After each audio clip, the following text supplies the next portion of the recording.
Chapter 1. Are the six-winged angels truly powerful? At last I've arrived.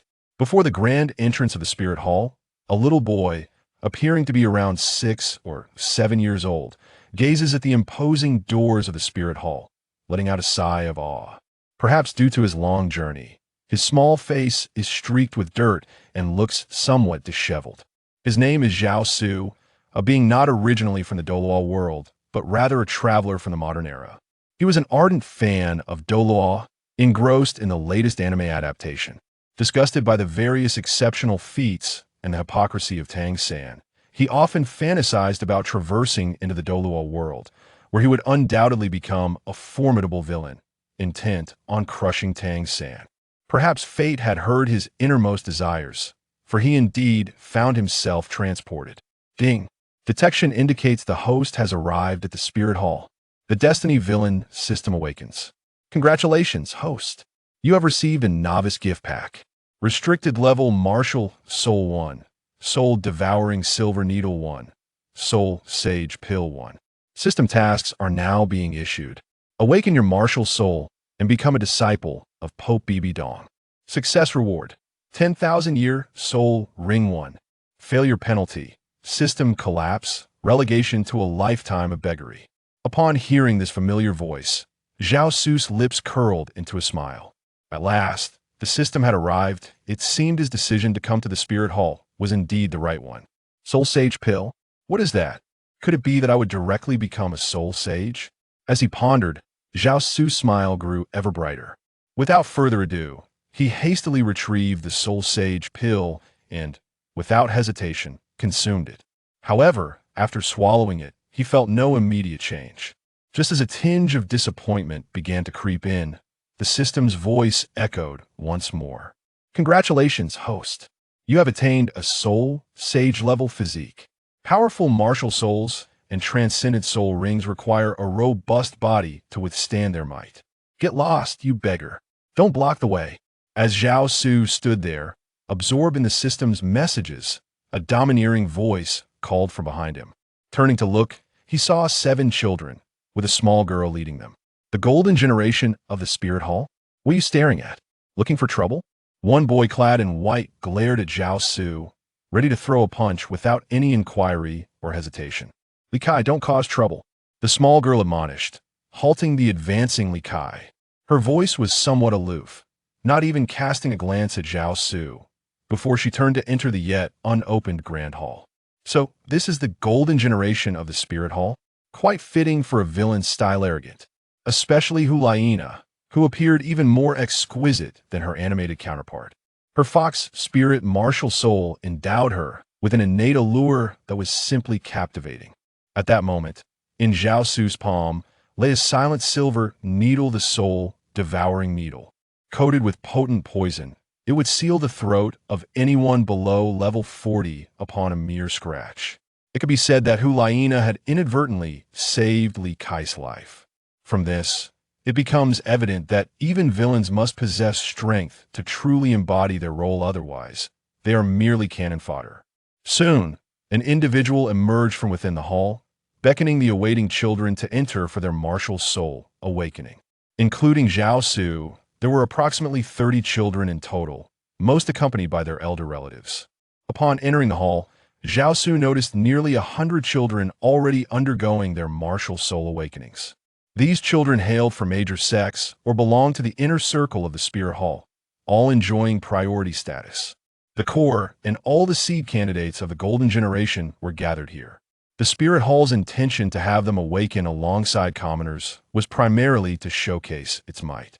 It is well known that most of these children's parents possessed formidable martial souls, and they were likely to inherit their parents' strengths.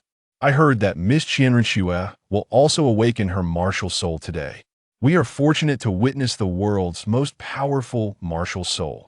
Not long after Zhao Su entered the hall, he overheard discussions nearby. Indeed, I can hardly wait to see what the strongest martial soul looks like.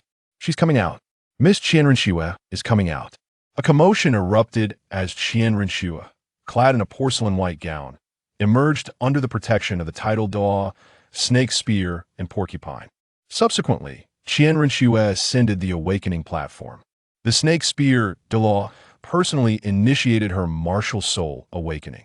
On the awakening platform, 6 black spirit rings emitted golden specks of light, showering upon Qian Renshue.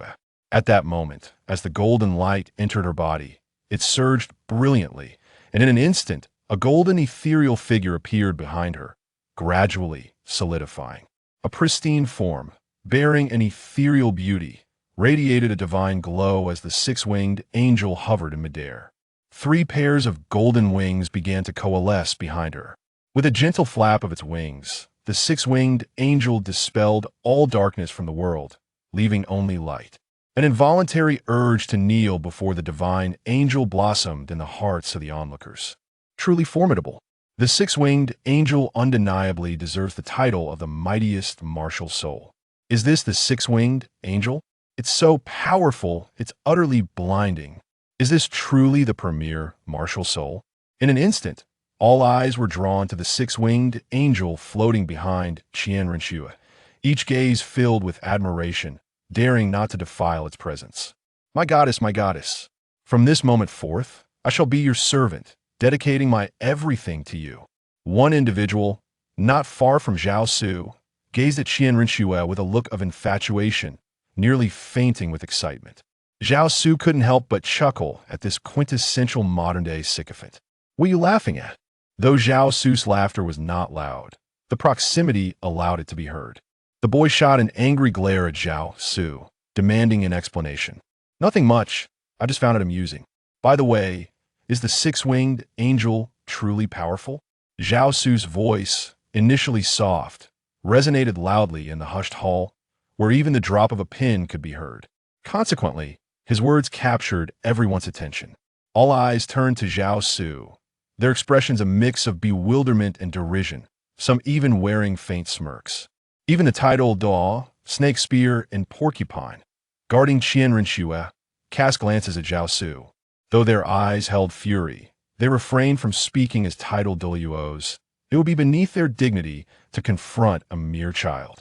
At this moment, Qian Rengshu's martial soul had been fully awakened. With the 6-winged angel behind her, the golden wings gently fluttered. A wave of sacred soul power surged toward Zhao Su. Ding! Detection indicates host is in danger, releasing restricted-level martial soul's power. As the system spoke, a palpable aura of death emanated forth. What is this aura? Chapter 2. My martial soul is far superior to yours. Standing on the awakening platform, snake spear and porcupine Douluo sensed the emanation of this deathly aura and turned their attention to Zhao Su. As Qian Renshue radiated her divine aura, the deathly aura grew increasingly potent. Sensing the intensifying deathly presence, the 6-winged angel's eyes snapped open, releasing an even more formidable divine essence. The escalating deathly aura proved too powerful, even for the divine essence of the 6-winged angel to completely eradicate. This overwhelming aura of death caused even Qian Renshue, enveloped in divine energy, to feel a pang of trepidation. Even the title Douluo, snake spear, and porcupine appeared astonished and readied themselves to intervene if necessary. To carry such a formidable, deathly presence, could it be that he is an evil soul master? Qian Renshue descended from the awakening platform, approaching Zhao Su, her divine essence intensifying as she aimed to obliterate the deathly aura. In the process, she sought to purify Zhao Su entirely. Don't be so quick to label others. I speak only the truth. My martial soul is far superior to yours. Zhao Su, hands clasped behind his back, casually regarded the divinely enveloped Qian Renshue. Oof, what audacity! Hulaina chimed in, striding toward Zhao Su. Nana, let it go. He's merely posturing. Why bother arguing with a fool? Yin, following behind Hulaina, added his voice. Exactly. Talking to a beggar like him is a waste of breath. Kid, you'd best leave. Soon you won't be able to. Ha ha ha. This kid's words are undoubtedly the best joke I've heard in my life. The golden generation's mockery prompted the surrounding crowd to join in, as they perceived the golden generation of the Spirit Hall as invincible beings of the future. The remarks grew increasingly harsh, ultimately devolving into personal attacks. You are but frogs in a well, blind to the vastness of the sky. I speak only the truth if you refuse to believe it. That is beyond my control. Very well, since that is the case, awaken your martial soul now, and let us engage in a duel. Qian Rengshu, who had been imbued with the belief that her martial soul was invincible since childhood, would not tolerate anyone belittling her six-winged angel. Fine, but I fear that by the time the opportunity arises, you may find yourself unable to make a move. Zhao Su remarked nonchalantly. Foolhardy. Although Hulaina had long held a grudge against Qian Rengshu due to Bibi Dong, she was aware of the formidable power of the six-winged angel. Seeing Zhao Su dismiss it so casually, she could not help but scoff. Enough of this idle chatter. Allow me to show you what a truly powerful and invincible martial soul looks like. With that, Zhao Su stepped onto the awakening platform. Very well, I shall grant you this opportunity. Uncle Shimao, please personally assist him in awakening his martial soul. Qian Rengshu exuded immense confidence in her six-winged angel martial soul. She could not fathom that a person who had seemingly appeared from nowhere could awaken a martial soul stronger than her own. Since you insist, I will personally help you awaken your martial soul. Douluo Shimao was also eager to discover what kind of martial soul Zhao Su would awaken. The deathly aura emanating from Zhao Su reminded him of his experience after Bibi Dong returned from the City of Slaughter with the God of Death's domain. However, the deathly aura Zhao Su exuded was far more refined and potent. Place your hands on the blue crystal ball. Douluo Shimao instructed Zhao Su. Zhao Su nodded and placed his hands upon the blue crystal ball at the center of the awakening platform. At the moment his hands touched the crystal, it initially emitted only a scattering of golden specks. Douluo Shimao murmured, soul power at only level 2? So, it's merely a waste. Qian Rengshu sneered from below the awakening platform, losing interest in continuing to watch, unwilling to waste time on someone she deemed a failure. Just as she turned to leave, a gasp drew her attention back to the platform. Look, the soul power is rising. Those golden specks are becoming more concentrated. The golden specks intensified, gradually transforming into a radiant glow that seemed on the verge of materializing. In an instant, it enveloped the entire hall. Even the formidable Shimao Douluo and Sichuan Douluo felt a twinge of fear in their hearts. The powerful aura of soul power surpassed that of their own rank 92 title Douluos. The correlation between the strength of soul power and martial soul was undeniable. They could scarcely imagine what kind of powerful martial soul could emerge from such formidable innate soul power. The sheer intensity of the aura even instilled a feeling of reverence within Douluo Shimao, who stood on the awakening platform. Suppressing his trepidation, he activated the 6 black spirits on the awakening platform. He was eager to see what martial soul Zhao Su would manifest. As Zhao Su focused his thoughts, a miniature human figure model flew out from within the system interface and entered his body. Subsequently, the golden glow surrounding him began to disperse, and a phantom appeared behind him. It was reminiscent of the moment Qian Rengshu's 6-winged angel emerged. Yet while her spirit was white, Zhao Su's phantom radiated a golden light. As the phantom became increasingly tangible, all eyes widened in astonishment. However, while Qian Rengshu's martial soul was a female angel, Zhao Su's was that of a male angel. What is this? A 6-winged angel martial soul? Could he be the illegitimate son of the previous pope? Impossible, this cannot be. This is not a 6-winged angel. Look at the wings behind that angel. As the golden light was absorbed into the 12-winged angel, the wings on its back began to grow continuously. With each pair of wings added, the angel's aura became increasingly solemn and divine. Before long, the wings on its back surpassed the 6 of the 6-winged angel. An 8-winged angel? No, it continues to grow. 10-winged angel. 12-winged angel. When the wings reached 6 pairs, they finally ceased to expand. At that moment, the golden light was fully absorbed into the body of the 12-winged angel, which glimmered resplendently, emanating a golden glow that instilled a sense of awe in all present. Even during the awakening of the strongest martial soul, the 6-winged angel, They had never felt such a sensation.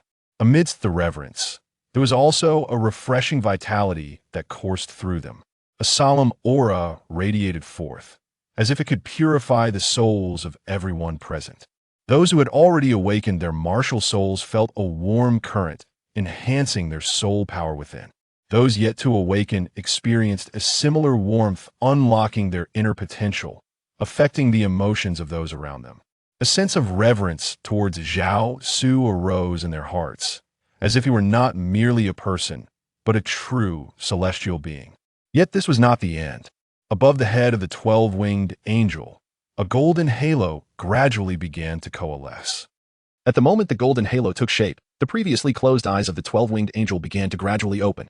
Instantly, a solemn and sacred aura emanated, casting the entire hall in a resplendent golden hue. This divine presence enveloped the entire spirit hall in a sacred and auspicious atmosphere. Qian Rinxue gazed at the radiating 12-winged angel, her eyes reflecting sheer incredulity. Before she could fully comprehend the spectacle, the 6-winged angel spirit she had just retracted emerged automatically. It hovered gracefully behind Qian Rinxue, and then an astonishing scene unfolded once more. The 6-winged angel, positioned behind her, slowly knelt before the suspended 12-winged angel on the awakening platform. Even Qian Rinxue, under the influence of her spirit, could not help but kneel as well. The spectators were left utterly astounded, the silence in the hall becoming almost unnerving. The 6-winged angel was far too weak. You are not worthy to engage with me. Zhao Su's lips curled into a subtle smile as he gazed towards the kneeling Qian Rinxue, softly speaking. In that moment, all doubt dissipated entirely. Everyone present, including Hulaina, bowed their heads in reverence under the divine aura emanating from the 12-winged angel, revealing their piety. In a chamber of the Pope's residence, the Pope Bibiong abruptly opened her eyes, directed towards the hall filled with auspicious energy. Her gaze was laden with shock and confusion. Quickly, she rose and made her way toward the grand hall. The secluded area of the esteemed Qian Douluo, the high priest of the spirit hall, was also awakened by the sacred aura. Initially filled with uncertainty, the expression on his face soon transformed into a smile as he murmured, "Schwer has awakened the 6-winged angel spirit?" In Qian Daoliu's heart, the 6-winged angel spirit was a unique heritage of the Qian family on the Douluo continent. Little did he know that from this moment forth, the 6-winged angel would no longer be the strongest spirit. Contemplating this, Qian Daolu also rose and proceeded towards the hall. The other esteemed members of the spirit hall likewise emerged from their meditative retreats, gathering in the grand hall. Even several elders from the elder hall, for the first time, stepped out from their secluded spaces. They all believed that Qian Rinxue had awakened an angel spirit surpassing all previous 6-winged angels, thinking that a true leader had finally emerged for the spirit hall. However, upon arriving at the grand hall and witnessing Zhao Su standing upon the awakening platform, accompanied by the 12-winged angel exuding divine grace, they were left in a state of disbelief. 12-winged angel? As a peerless Douluo of rank 99, Qian Douluo, being the eldest of the Qian family, naturally possessed greater knowledge than others. In his youth, he had heard his father speak of the first arrival of the angel god on the Douluo continent, who was a 12-winged angel. Yet, the descendants of this 12-winged angel had regressed to the 6-winged angel due to their inability to bear the weight of such a powerful spirit. Nonetheless, even the 6-winged angel was regarded as the mightiest spirit on the Douluo continent, possessing a divine spirit domain. While all present were grappling with the incredibility of the situation, unbeknownst to them, Zhao Su harbored another spirit within him, besides the 12-winged angel. Perhaps this spirit was the true one destined to awaken within him. As this spirit began to manifest, two distinctly opposing auras simultaneously filled the hall. The solemn and sacred aura purified the soul, invoking an instinctive reverence that forbade desecration. Yet it was intertwined with an essence of destruction and death that incited fear. Dark mist began to coalesce behind Zhao Su, taking form. As this shadowy figure solidified, the aura of death intensified horrifically. A woman of exquisite beauty, with a graceful figure, gradually sprouted wings from her back, culminating in 6 pairs, 12 wings of a dark angel. A black halo formed above her head, and in the moment their eyes met, a powerful energy surged forth, triggering 2 distinct domains, one of light and one of darkness, one of righteousness and one of malevolence. The sacred aura and the terrifying aura of death began to blend perfectly, merging not only the 2 domains, but also the 12-winged angel and the 12-winged dark angel. In an intimate convergence, they became one. Zhao Su too was enshrined in a duality of black and gold. Light and darkness coalesced, with one hand wielding a sacred sword to shatter the darkness, and the other brandishing a spear of destruction, emblematic of annihilation. As one of the law enforcers of the divine realm of the 12-winged holy angel, he embodied the king of all angels, whether sacred or dark. In this moment, even Zhao Su found himself engulfed in confusion. Was he to be considered a twin spirit or a singular spirit? Or perhaps a mutated spirit? Little one, which sect do you belong to? Just as Zhao Su pondered the nature of his spirits, a voice drew him back from his reverie. Zhao Su looked up, and the speaker was none other than Douluo, the esteemed high priest of the Spirit Hall, a solitary figure, devoid of any sect affiliations. Would you care to join the Spirit Hall and take me as your mentor? In time, you could ascend to the esteemed position of high priest. Douluo's proposition was nothing short of a game-changer, extending an invitation for Zhao Su to join the Spirit Hall. Upon hearing this, Bibi Dong, adorned in a resplendent golden robe and wielding a scepter, displayed a flicker of unease on her otherwise cold visage. She was acutely aware that Douluo had long sought an opportunity to eliminate her. Should Zhao Su indeed become Douluo's disciple, it could very well herald a grave calamity in the future, considering Zhao Su's formidable martial spirit and innate soul power. Zhao Su becoming a titled Douluo is merely a matter of time. Even ascending to godhood is not an unattainable aspiration. I wish to join the Spirit Hall, yet I have no desire to take you as my mentor. Upon Zhao Su's utterance, an air of incredulity enveloped all present, a palpable sense of unreality. It is essential to recognize that Douluo serves as the Grand Elder of the Spirit Hall, wielding authority that surpasses even that of Pope Bibi Dong. Furthermore, the other esteemed elders of the Spirit Hall are bound to heed the commands of the Grand Elder. Attaining the status of Grand Elder within the Spirit Hall is tantamount to possessing the audacity to traverse the Douluo continent with impunity. Yet, Zhao Su exhibited no hesitation in his refusal. This left many perplexed as to the nature of his thoughts. Oh, you do not wish to become my disciple? Pray tell. Why? You are far too old, and you cannot even best Tangshan. There is no future in becoming your apprentice. Zhao Su casually remarked that it was not that he did not wish to take Douluo as his master, but rather that the system forbade him from doing so. To be frank, he had long harbored a desire for the angelic ensemble that could directly elevate one to divinity. Upon hearing these words, an uproar ensued, as many could scarcely believe what they had just heard. In the Spirit Hall, and indeed throughout the entirety of Douluo continent, very few dared to converse with him in such a manner, especially not a mere child of 6 or 7 years. Douluo, upon hearing this, took a deep breath, forcibly suppressing the rage that surged within him. Zhao Su, in the presence of so many individuals, not only declined to acknowledge him as her mentor, but also ridiculed him, causing him to feel a sense of humiliation. The memory of his defeat to Tang San, even by a mere half move, would forever remain a haunting specter in Douluo's heart. Observing the fluctuating expressions on Douluo's face was a telling sight. Zhao Su paid no heed to his surroundings. Instead, he cast a sweeping glance before finally resting his gaze upon Bibi Dong. He approached her with quick strides, lifting his head to meet her with his bright, expressive eyes. In an innocent tone, he inquired, "Beautiful sister, would you be willing to take me as your disciple?" Zhao Su's words not only took Bibi Dong by surprise, but shortly thereafter, he produced a seemingly unremarkable bone from his embrace. Yet, to the astonishment of the several titled Douluos present, it was a soul bone. A soul bone, indeed. Moreover, it was an external soul bone. Who exactly is this young man, possessing such formidable innate soul power and an extraordinarily peculiar martial spirit, while also carrying a soul bone with him? The titled Douluos began to covertly speculate about Zhao Su's origins. It is well understood that even for a titled Douluo, acquiring a soul bone is no simple feat, let alone an external one. My beautiful sister, if you take me as your disciple, I shall present you this bone as a token of my apprenticeship. What do you think? Zhao Su inquired. Bibi Dong turned her gaze towards him, her voice somewhat cold yet melodious. Isn't it referred to as a soul bone? It's a trivial item, and I have no affinity for bones. Zhao Su, with a decisive gesture, pressed the white soul bone into Bibi Dong's hands. Humph. Douluo let out a cold snort, choosing not to linger and turning away from the grand hall. The remaining elders, witnessing Douluo's departure, also turned and followed suit. Very well, since it has come to this, I shall take you as my disciple. Bibi Dong, gripping the soul bone, could feel the immense aura emanating from it. She understood that, despite its unassuming appearance, this bone was likely a clever disguise. In her estimation, Zhao Su, with his unparalleled talent and enigmatic background, was truly one of a kind. Accepting him as her disciple would undoubtedly benefit her.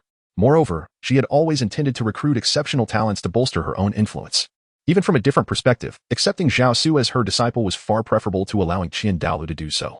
Thus, amidst the envious and admiring gazes of those present, Zhao Su followed Bibi Dong back to the Pope's palace. From now on, you shall reside here. Do not wander outside without my permission. Focus on your cultivation. After bringing Zhao Su to the Pope's palace, Bibi Dong coldly instructed him as she found him a room. Understood.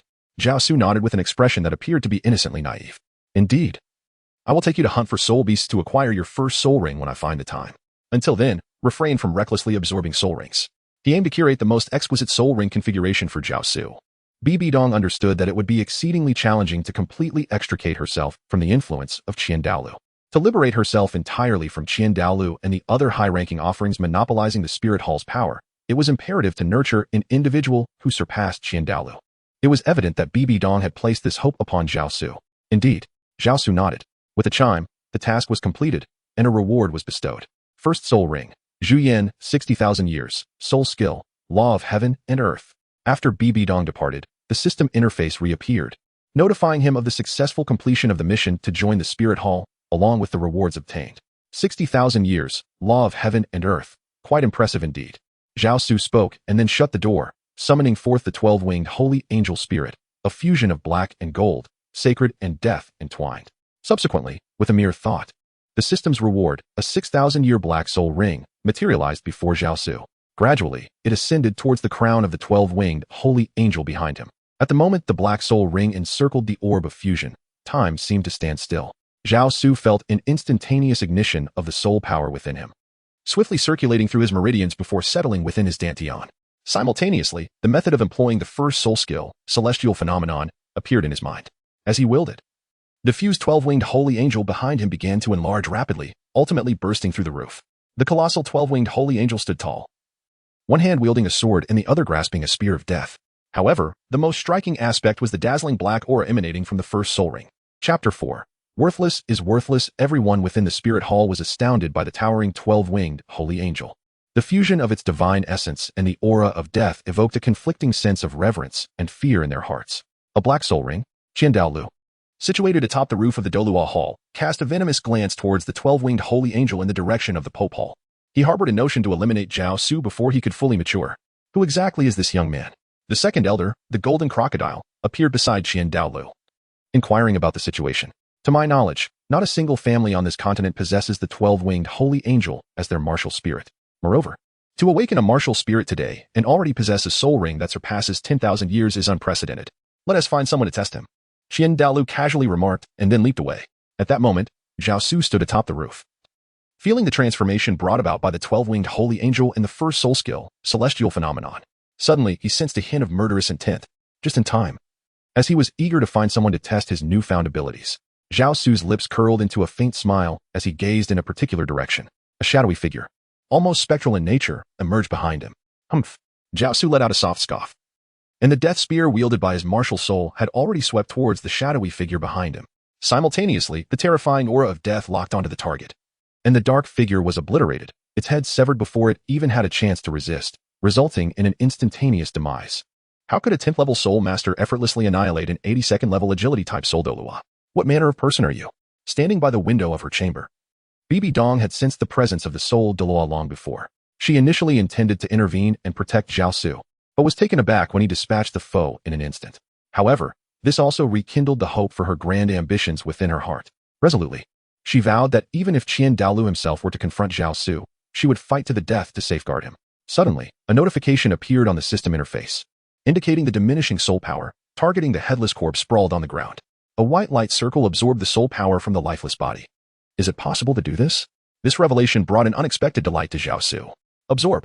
As Zhao Su's thoughts stirred, the soul power absorbed by the radiant white light flowed into his being. With a chime, the absorption was complete, and the 82nd level soul Douluo's soul power transformed into 1,000 energy points.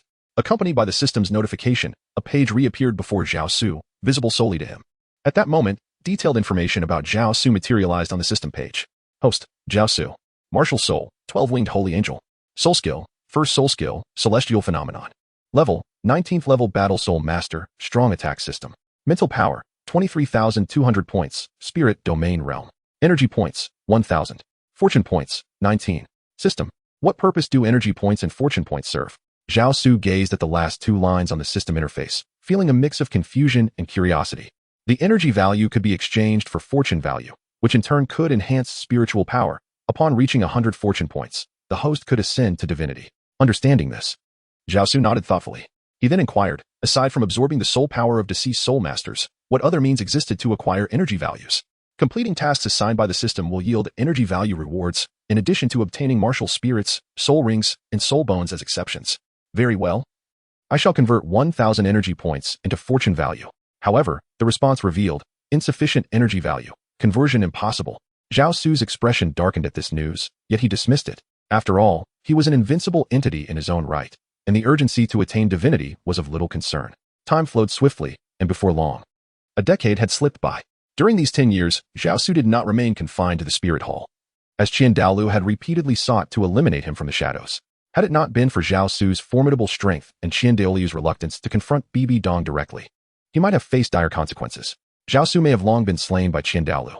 For the sake of safety, many years ago, he departed from the spirit hall, not only to guard against the assassination attempts by Douluo, but also to attend to other matters. However, Zhao Su silently vowed that when he returned to the spirit hall, it would be at a time when the institution had undergone a complete transformation.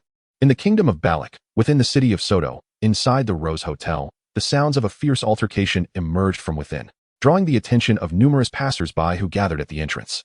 Clad in a flowing black robe, with a subtle smile gracing his lips, Zhao Su blended into the crowd. 5 years prior, the system had issued a task. Ding.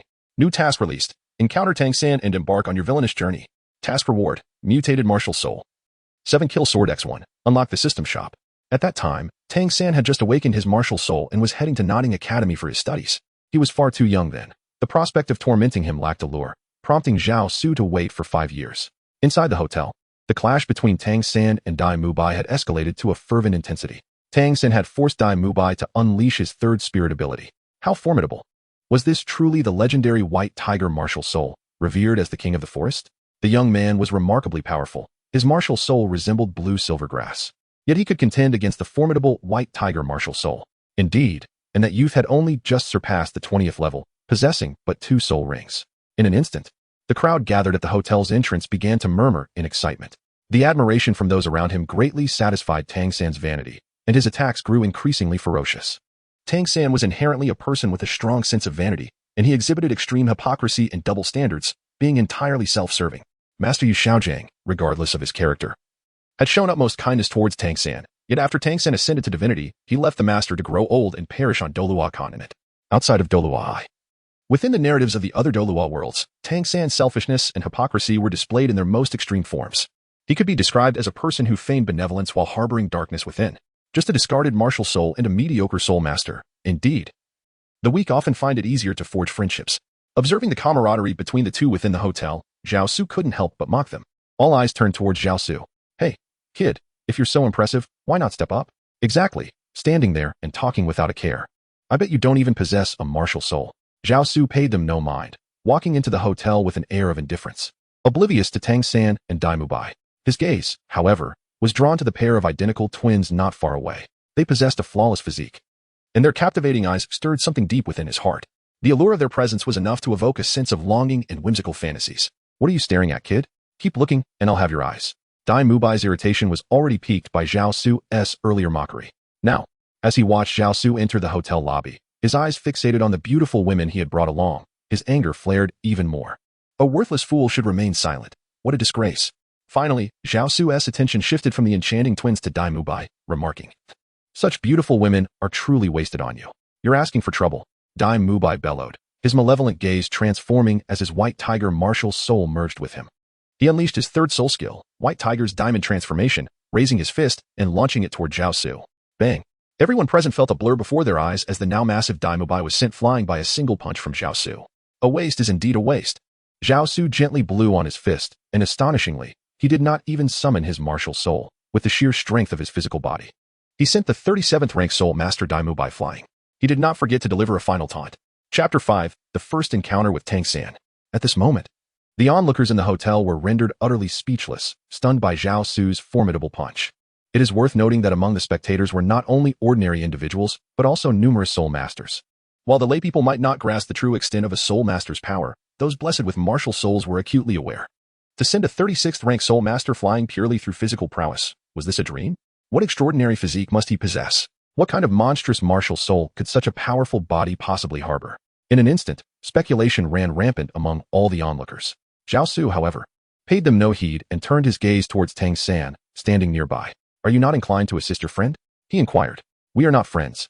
We are merely acquaintances," Tang San replied. His demeanor and words indeed did not disappoint Zhao Su, revealing him to be a consummate egoist. This also vividly illustrated Tang San's hypocritical and selfish nature. Just moments ago, he had been extolling Dai Mubai, harboring thoughts of forging a friendship with him. Yet now he reduced their connection to mere chance encounters. Nevertheless, this was precisely what Zhao Su wished to witness. Undermining the Shrek 7 Devils was one of his objectives. Haha, you were quite astute to recognize the shifting tides. Zhao Su did not wish to simply crush Tang San outright. He desired to savor the experience gradually. After all, he possessed an abundance of time. Zhao Su refrains from directly eliminating Tang San, primarily because Tang San is endowed with the protagonist's fate, safeguarded by the heavens. Throughout his journey, he will encounter numerous fortuitous events, a privilege bestowed upon those favored by destiny, simply because he occupies the role of the protagonist. In stark contrast, the formidable antagonist, burdened with a villainous fate, does not enjoy such luxurious advantages. However, this is of little consequence. What one lacks can often be taken from others. Perhaps this is the true privilege of a great villain. As Zhao Su mused silently, a sudden flash caught his attention. Two long, slender legs ensnared his neck, their smooth, delicate texture akin to jade, leaving Zhao Su momentarily entranced. Accompanying this mesmerizing sensation was a faint, alluring fragrance that wafted into his nostrils. It was evident that Xiao Wu had made her move. At the moment of her martial spirit fusion, her body's flexibility surged, enhancing both her speed and strength. With her legs entwining Zhao Su's neck, Xiao Wu exerted her force, attempting to fling him away. Yet, it was not so simple. Just moments ago, Zhao Su had allowed her to ensnare him, lost in thought and unguarded. Now that he had regained his composure, the tables had turned, and Xiao Wu found herself at a disadvantage. At the instant Xiao Wu exerted her strength, Zhao Su too sprang into action.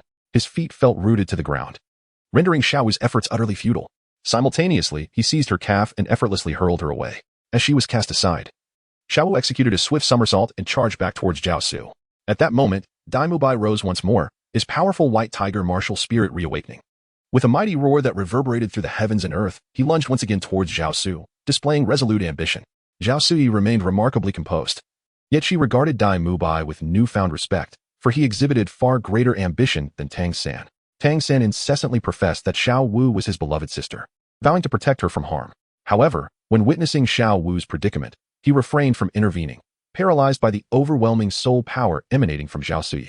Zhao Su showed restraint towards Xiao Wu, yet he spared no mercy for Dai Mubai. With a single blow, he shattered Dai Mubai's martial spirit once more, this time with even greater finality. Dai Mubai coughed up a mouthful of blood, leaving him unable to merge with his martial spirit for at least a week. "Return to Shrek Academy and tend to your injuries. Spare us the embarrassment of your presence," he remarked. At this moment, Tang San finally made his move, albeit not directly, resorting instead to underhanded tactics. A series of poisoned silver needles were launched at Zhao Su. "Is this all you can manage besides your devious tricks?" Zhao Su countered, effortlessly catching the needles and sending them back, forcing Tang San to refrain from merging with his martial spirit. Vines resembling ghostly tendrils began to ensnare Zhao Su, each bearing a narcotic toxin that could pose significant trouble if entangled. However, for Zhao Su, this was hardly a concern. Zhao Su, still relying on her bare hands, grasped the ghostly vine and effortlessly pulled Tang San towards her. The blue silver grass was far too feeble. Just as Zhao Su was poised to act, intending to obliterate Tang San's blue silver grass martial soul and extract the Haotian hammer martial soul, a message from the system appeared. Ding. This individual possesses the fate of a protagonist, encountering continuous fortuitous events. It is advised that the host refrain from directly incapacitating him. Ding. The encounter with Tang San task is complete. Reward, mutated martial soul, 7 killing sword X1, system mall unlocked. With the system's voice echoing in her mind, Zhao Su withdrew her raised hand and cast Tang San aside. "What do you mean?" "It means nothing. You are simply too weak. Fighting you holds no interest." Upon finishing his words, Zhao Su turned and departed, leaving everyone in a state of bewilderment, uncertain of Zhao Su's true meaning. "Are you all right, brother Dai?" After Zhao Su's departure, Tang San, observing the pale face of Dai Mubai, who bore the marks of blood at the corner of his mouth, feigned concern. "I am fine. Who exactly is this person? How can he possess such formidable strength? Could he be from the spirit hall? It seems likely. Tang San, my brother, I must take my leave. I believe we shall meet again soon. I am a student of Shrek Academy." Dai Mubai hastened to return for healing, seeking to prevent any latent ailments from afflicting his spirit. Once he finished speaking, he departed the Rose Hotel, supported by the twins. With Zhao Su and Dai Mubai gone, the onlookers gradually dispersed. "Sir, shall I arrange a room for you?" Despite Tang San's recent humiliation at Zhao Su's hands, the hotel manager, being astute, recognized that even Tang San was not someone to provoke, thus maintaining a courteous demeanor towards him and Xiao Wu. Tang San's expression was grim. Although his spirit was the worthless blue silver grass, his profound cultivation of the Xiantian skill rendered him no less capable than those with more powerful spirits. Coupled with the memories of his past life, the various hidden weapons he crafted were immensely potent, marking him as a natural talent from a young age. He had garnered the attention of Master Yu Xiaojiang, who regarded him as the hope for achieving his ambitions. Although he appeared polite, his heart harbored a certain arrogance. However, Zhao Su's appearance shattered his pride, leaving him in discomfort. It must be acknowledged that one commendable trait of Tang San is his unwavering resolve to grow stronger despite setbacks. Perhaps this resilience is part of the protagonist's fate. In Soto City, within a secluded courtyard, Zhao Su was awakening his newly acquired mutated martial spirit, the Seven Kills Sword. In the world of Douluo continent, it is well known that the only known wielder of the Seven Kills Sword is the sword Douluo Exclaimed, one of the titled Douluo of the Seven Treasure glazed tile school, renowned for its unparalleled offensive capabilities, rivaling even the Haotian hammer of the Haotian sect. Yet, the Seven Kills Sword that Zhao Su awakened bore similarities to Chen Xian's, but also exhibited distinct differences. Beyond its appearance, the sheer aura it exuded far surpassed Chen Xian's Seven Kills Sword by immeasurable degrees. Chapter 6. The Nine Divine Dragons of Protection. The seemingly ancient longsword floated quietly behind Zhao Su, emanating terrifying sword intent that sent chills down the spines of those nearby, even in its nascent state. As the Seven Kills Sword's martial spirit fully awakened, Zhao Su gradually opened his eyes, turning to behold the floating sword. It was evident that the sword's blade was engraved with mountains and rivers on one side, and with flying birds and running beasts on the other. The hilt, extending over a foot, or 5 characters, Imperial Seven Kills Sword. These characters, written in an ancient script from the dawn of the Douluo era, radiated a formidable pressure that eclipsed all other sword spirits, including that of the sword Douluo. Congratulations, Master, on the awakening of your powerful martial spirit. At that moment, a shadowy figure appeared behind Zhao Su, bowing slightly in a tone of utmost respect. Have you gathered any information? I have uncovered some clues, yet nothing is confirmed.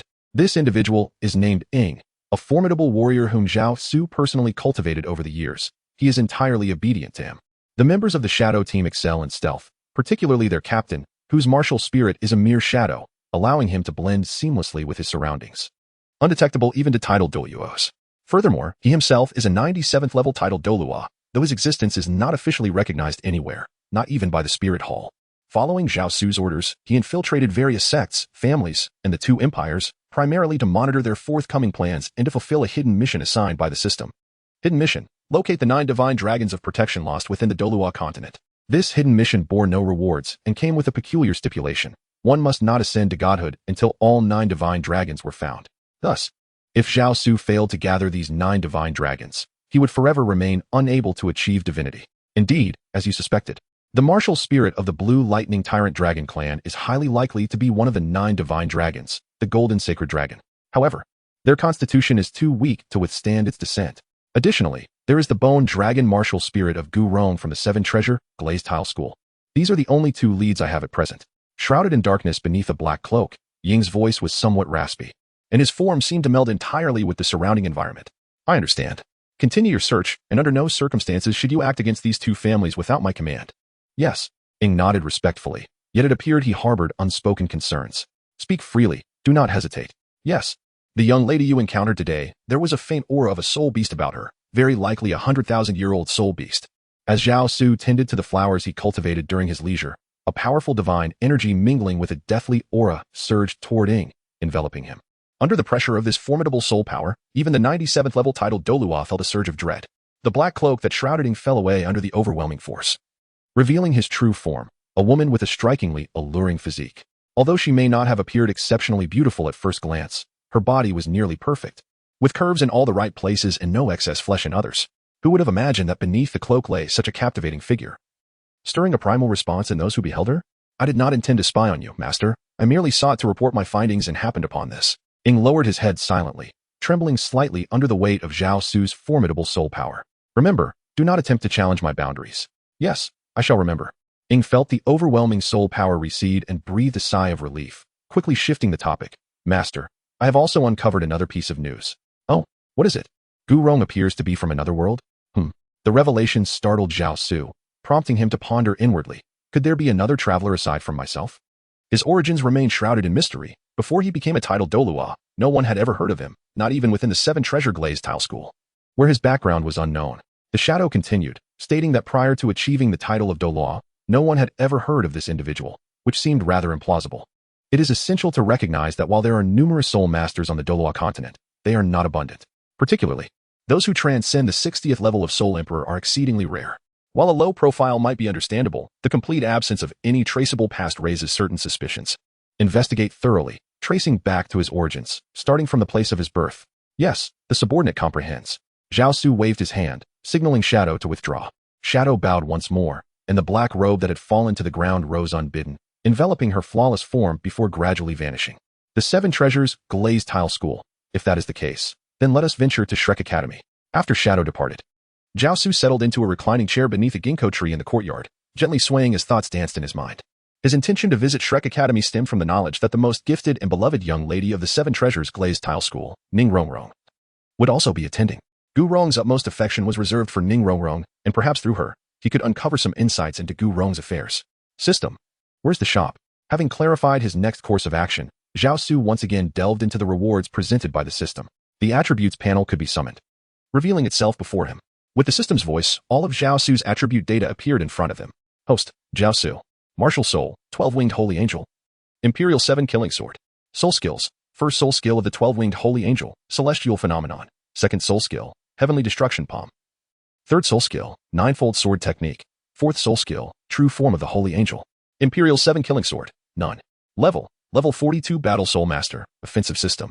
Mental Power, 23, 200 points, Spirit Domain Realm. Energy Value, 90,000 points. Fortune Value, 23 points. Guardian Divine Dragon, none. System Shop, shall it be activated? Activate the System Shop. As Zhao Su's thoughts stirred, the System Mall vanished from the Attribute Introduction page, only to reappear at the upper left corner of the system's homepage. Subsequently, the System Mall opened automatically. There, one could see an array of soul rings in a spectrum of colors, along with a diverse assortment of soul guiding devices.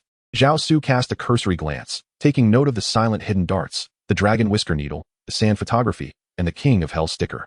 He even observed formidable weapons capable of mass destruction, such as the stormy pear blossom needle, the tearful guanine, and the Buddha's Wrathtang lotus. However, these concealed weapons failed to pique Zhao Su's interest. Instead, he was captivated by the 6 pieces of soul bones emanating a resplendent golden glow within the soul bone rack. These 6 pieces were collectively known as the 12-winged Holy Angel set, representing a complete array of absorbable soul bones. Each piece boasted attributes that elicited a reaction akin to a famished wolf spotting its prey in Zhao Su. Yet, upon noticing the energy values required for each soul bone, his enthusiasm was abruptly doused, akin to pouring cold water over a fervent flame. Even the bones of the left and right legs demanded a staggering 10,000 energy points, let alone the most formidable torso bone. As Zhao Su, disheartened, contemplated examining the soul rings to find 4 suitable ones for his recently awakened Emperor's 7 kills sword, his gaze inadvertently fell upon the final soul bone. The description indicated it was an external soul bone, not part of the Holy Angel set, and it lay solitary in the last slot of the soul bone interface. It only required 1,000 energy points? Zhao Su first glanced at the required energy value, confirming that he could afford it before delving into the details of the description. The external soul bone, obtained from slaying the Rift Sky Demon Butterfly, allows the host to sprout a pair of wings from their back and ride the winds after absorption. Upon seeing this, Zhao Su couldn't help but smile. This could be said to remedy his inability to fly. It is known that aside from flying-type martial spirits, no other martial spirits possess the ability to take to the skies, and even flying-type martial spirits cannot sustain flight for extended periods. However, the soul bone dropped by the Rift Sky Demon Butterfly enables limitless flight. Moreover, external soul bones are capable of evolution, rendering their initial quality irrelevant. With this thought, Zhao Su ceased his deliberations and directly exchanged for the external soul bone of the Rift Sky Demon Butterfly. Upon completing the fusion, a pair of butterfly-like wings manifested on Zhao Su's back. With a gentle flap, a surge of powerful energy lifted him into the air. Subsequently, Zhao Su selected 4 10,000-year soul rings for the Emperor's 7 kill sword, each costing 2,000 energy points, coupled with the previously exchanged external soul bone. His energy points dwindled to a mere 5,000. This effectively brought Zhao Su back to his pre-liberation state. Nevertheless, it was of little concern, as energy points could always be earned again. Just as Zhao Su was contemplating this, the system's voice echoed. Ding. New mission unlocked. Devise a way to approach Ning Rongrong and extract information about Bone Douluo Gurong. Mission reward. 100,000 your soul ring and 10,000 energy points. 100,000 your soul ring? Excellent. Upon encountering the task reward that had just appeared, Zhao Su couldn't help but nod in satisfaction. He then exited the courtyard. With only 5,000 energy points remaining, he needed to devise a means to earn some more. His method for accumulating energy points was rather straightforward. It involved eliminating individuals, though his targets were exclusively those of malevolent character. Aside from the wicked soul masters who preyed upon innocent civilians, he targeted the nefarious individuals whose misdeeds warranted their demise. However, just as Zhao Su stepped out of the courtyard, he noticed Tang San and the lively Xiao Wu nearby, making their way towards him. A smirk crept onto Zhao Su's lips as a hint of malicious intent surged within him, prompting him to quietly follow them. Before long, he saw Tang San and Xiao Wu enter a shop adorned with the emblem of the Spirit Hall. How much for this crystal? Tang San inquired upon entering. his gaze fixed on a rather murky crystal that lay in a nondescript corner. He directed his question to the elderly man reclining in a chair. 100 gold soul coins, the old man replied, opening his eyes to glance at Tang San. At that moment, Zhao Su feigned passing by and entered the shop as well. The elderly man, none other than Flender, a founding figure of Shrek Academy and one of the legendary Golden Iron Triangle, narrowed his eagle-like eyes upon seeing Zhao Su. I'll offer 200 gold soul coins. I want that crystal, Zhao Su declared. Zhao Su tossed 2 bags of golden soul coins to Flanders and reached out to seize the crystal ball from Tang San's grasp. Do you understand the principle of first come, first served? Why should those who arrived earlier yield to you? Tang San remained silent. But Xiao was the first to react, forcefully swatting away Zhao Su's hand. With her hands on her hips and a glint of ferocity in her eyes, she scolded. Is it really so difficult to comprehend that the one who pays more gets the reward? Such a simple truth, yet you seem oblivious to it. Zhao Su smirked with disdain. In Zhao Su's perception, the typical narrative arc in novels involves a villain, initially brimming with arrogance, seizing the protagonist's possessions or teasing the beautiful companions of the protagonist. Subsequently, the protagonist retaliates, delivering a resounding slap to the villain's face, thereby achieving a moment of triumph. Consequently, Zhao Su, assuming the role of the antagonist, felt compelled to emulate this familiar trope. However, he intended to encompass both scenarios. It was truly a pity for such an adorable little rabbit to be associated with a worthless individual, with a hint of profound amusement. Zhao Su appraised Xiao Wu from head to toe, expressing a sense of regret. Upon hearing Zhao Su's words and perceiving the weighty gaze directed at her, Xiao Wu instinctively took a step back, her heart racing in trepidation. What are you planning? Tang San, provoked multiple times by Zhao Su, could no longer contain his composure, casting a frosty glare in Zhao Su's direction. Simultaneously, his right hand rested upon the hilt of the 24 Bridges moonlit knight, poised to unleash a hidden weapon at any moment. At that instant, Flender also took notice of the belt around Tang San's waist. Naturally familiar with this accessory, Flender contemplated whether to intervene. The formidable aura emanating from Zhao Su upon his entrance into the shop had even sent a shiver down the spine of Flender, who had attained the formidable level of 78 as a soul saint, leaving him hesitant to act recklessly. Zhao Su was unperturbed by his anger. Rather, he feared the absence of it. The thrill lay in provoking his ire. Otherwise, what was the point of engaging in such pretentiousness alone? Are you truly agitated? Are you prepared to unleash your silent daggers upon me? Who exactly are you? Why must you oppose us? Upon hearing Zhao Su's words, Tang San was struck with a profound shock, and when he turned to Zhao Su, a flicker of fear appeared in his gaze. An ordinary person. I have no intention of being at odds with you. I am merely here to purchase something. It is simply that we have both set our sights on the same object. Zhao Su remarked nonchalantly, though he spoke such words. His heart casually mused. It is because you are the protagonist, and I am the antagonist. An antagonist exists merely to provide the protagonist with opportunities for humiliation. However, since your own strength is insufficient, you cannot blame others. Xiao Wu, let us depart. Ultimately, Tang San restrained himself, hastily leading the concealed Xiao Wu away. In Tang San's understanding, when a hidden weapon is perceived, it ceases to be a concealed weapon and transforms into something overt. Such a concealed weapon has essentially forfeited its original purpose. Tang San also recognized that he was no match for Zhao Su. Thus he could only endure for the time being. The saying goes, a gentleman takes revenge, 10 years is not too late. Observing the departure of Tang San and Xiao Wu, Zhao Su could not help but reveal a sinister smile, one characteristic of villains. Indeed, it will be even more splendid when you have grown stronger. Zhao Su murmured softly, turning to face Flander. At the moment he felt Zhao Su's gaze upon him. A wave of apprehension washed over Flander, intensifying his fear. Sir, this crystal does not require such an extravagant sum. A mere 100 gold soul coins will suffice. Flander returned one of the 2 bags of gold soul coins that Zhao Su had just tossed to him. No need for that. Let this additional 100 be my contribution to the Shrek Academy. Upon concluding his words, Zhao Su turned and departed without allowing Flander a moment to respond. As he left, he made sure to take with him the seemingly murky crystal ball. Could he be a prodigy emerging from one of the noble families or sects? Flander's keen, eagle-like gaze followed the retreating Zhao Su, his eyes brimming with perplexity. Chapter 8. The Battle Spirit Sect with 4 10,000-year soul rings. After Zhao Su departed, Flander pondered for a moment before stepping out of the shop, locking the door behind him.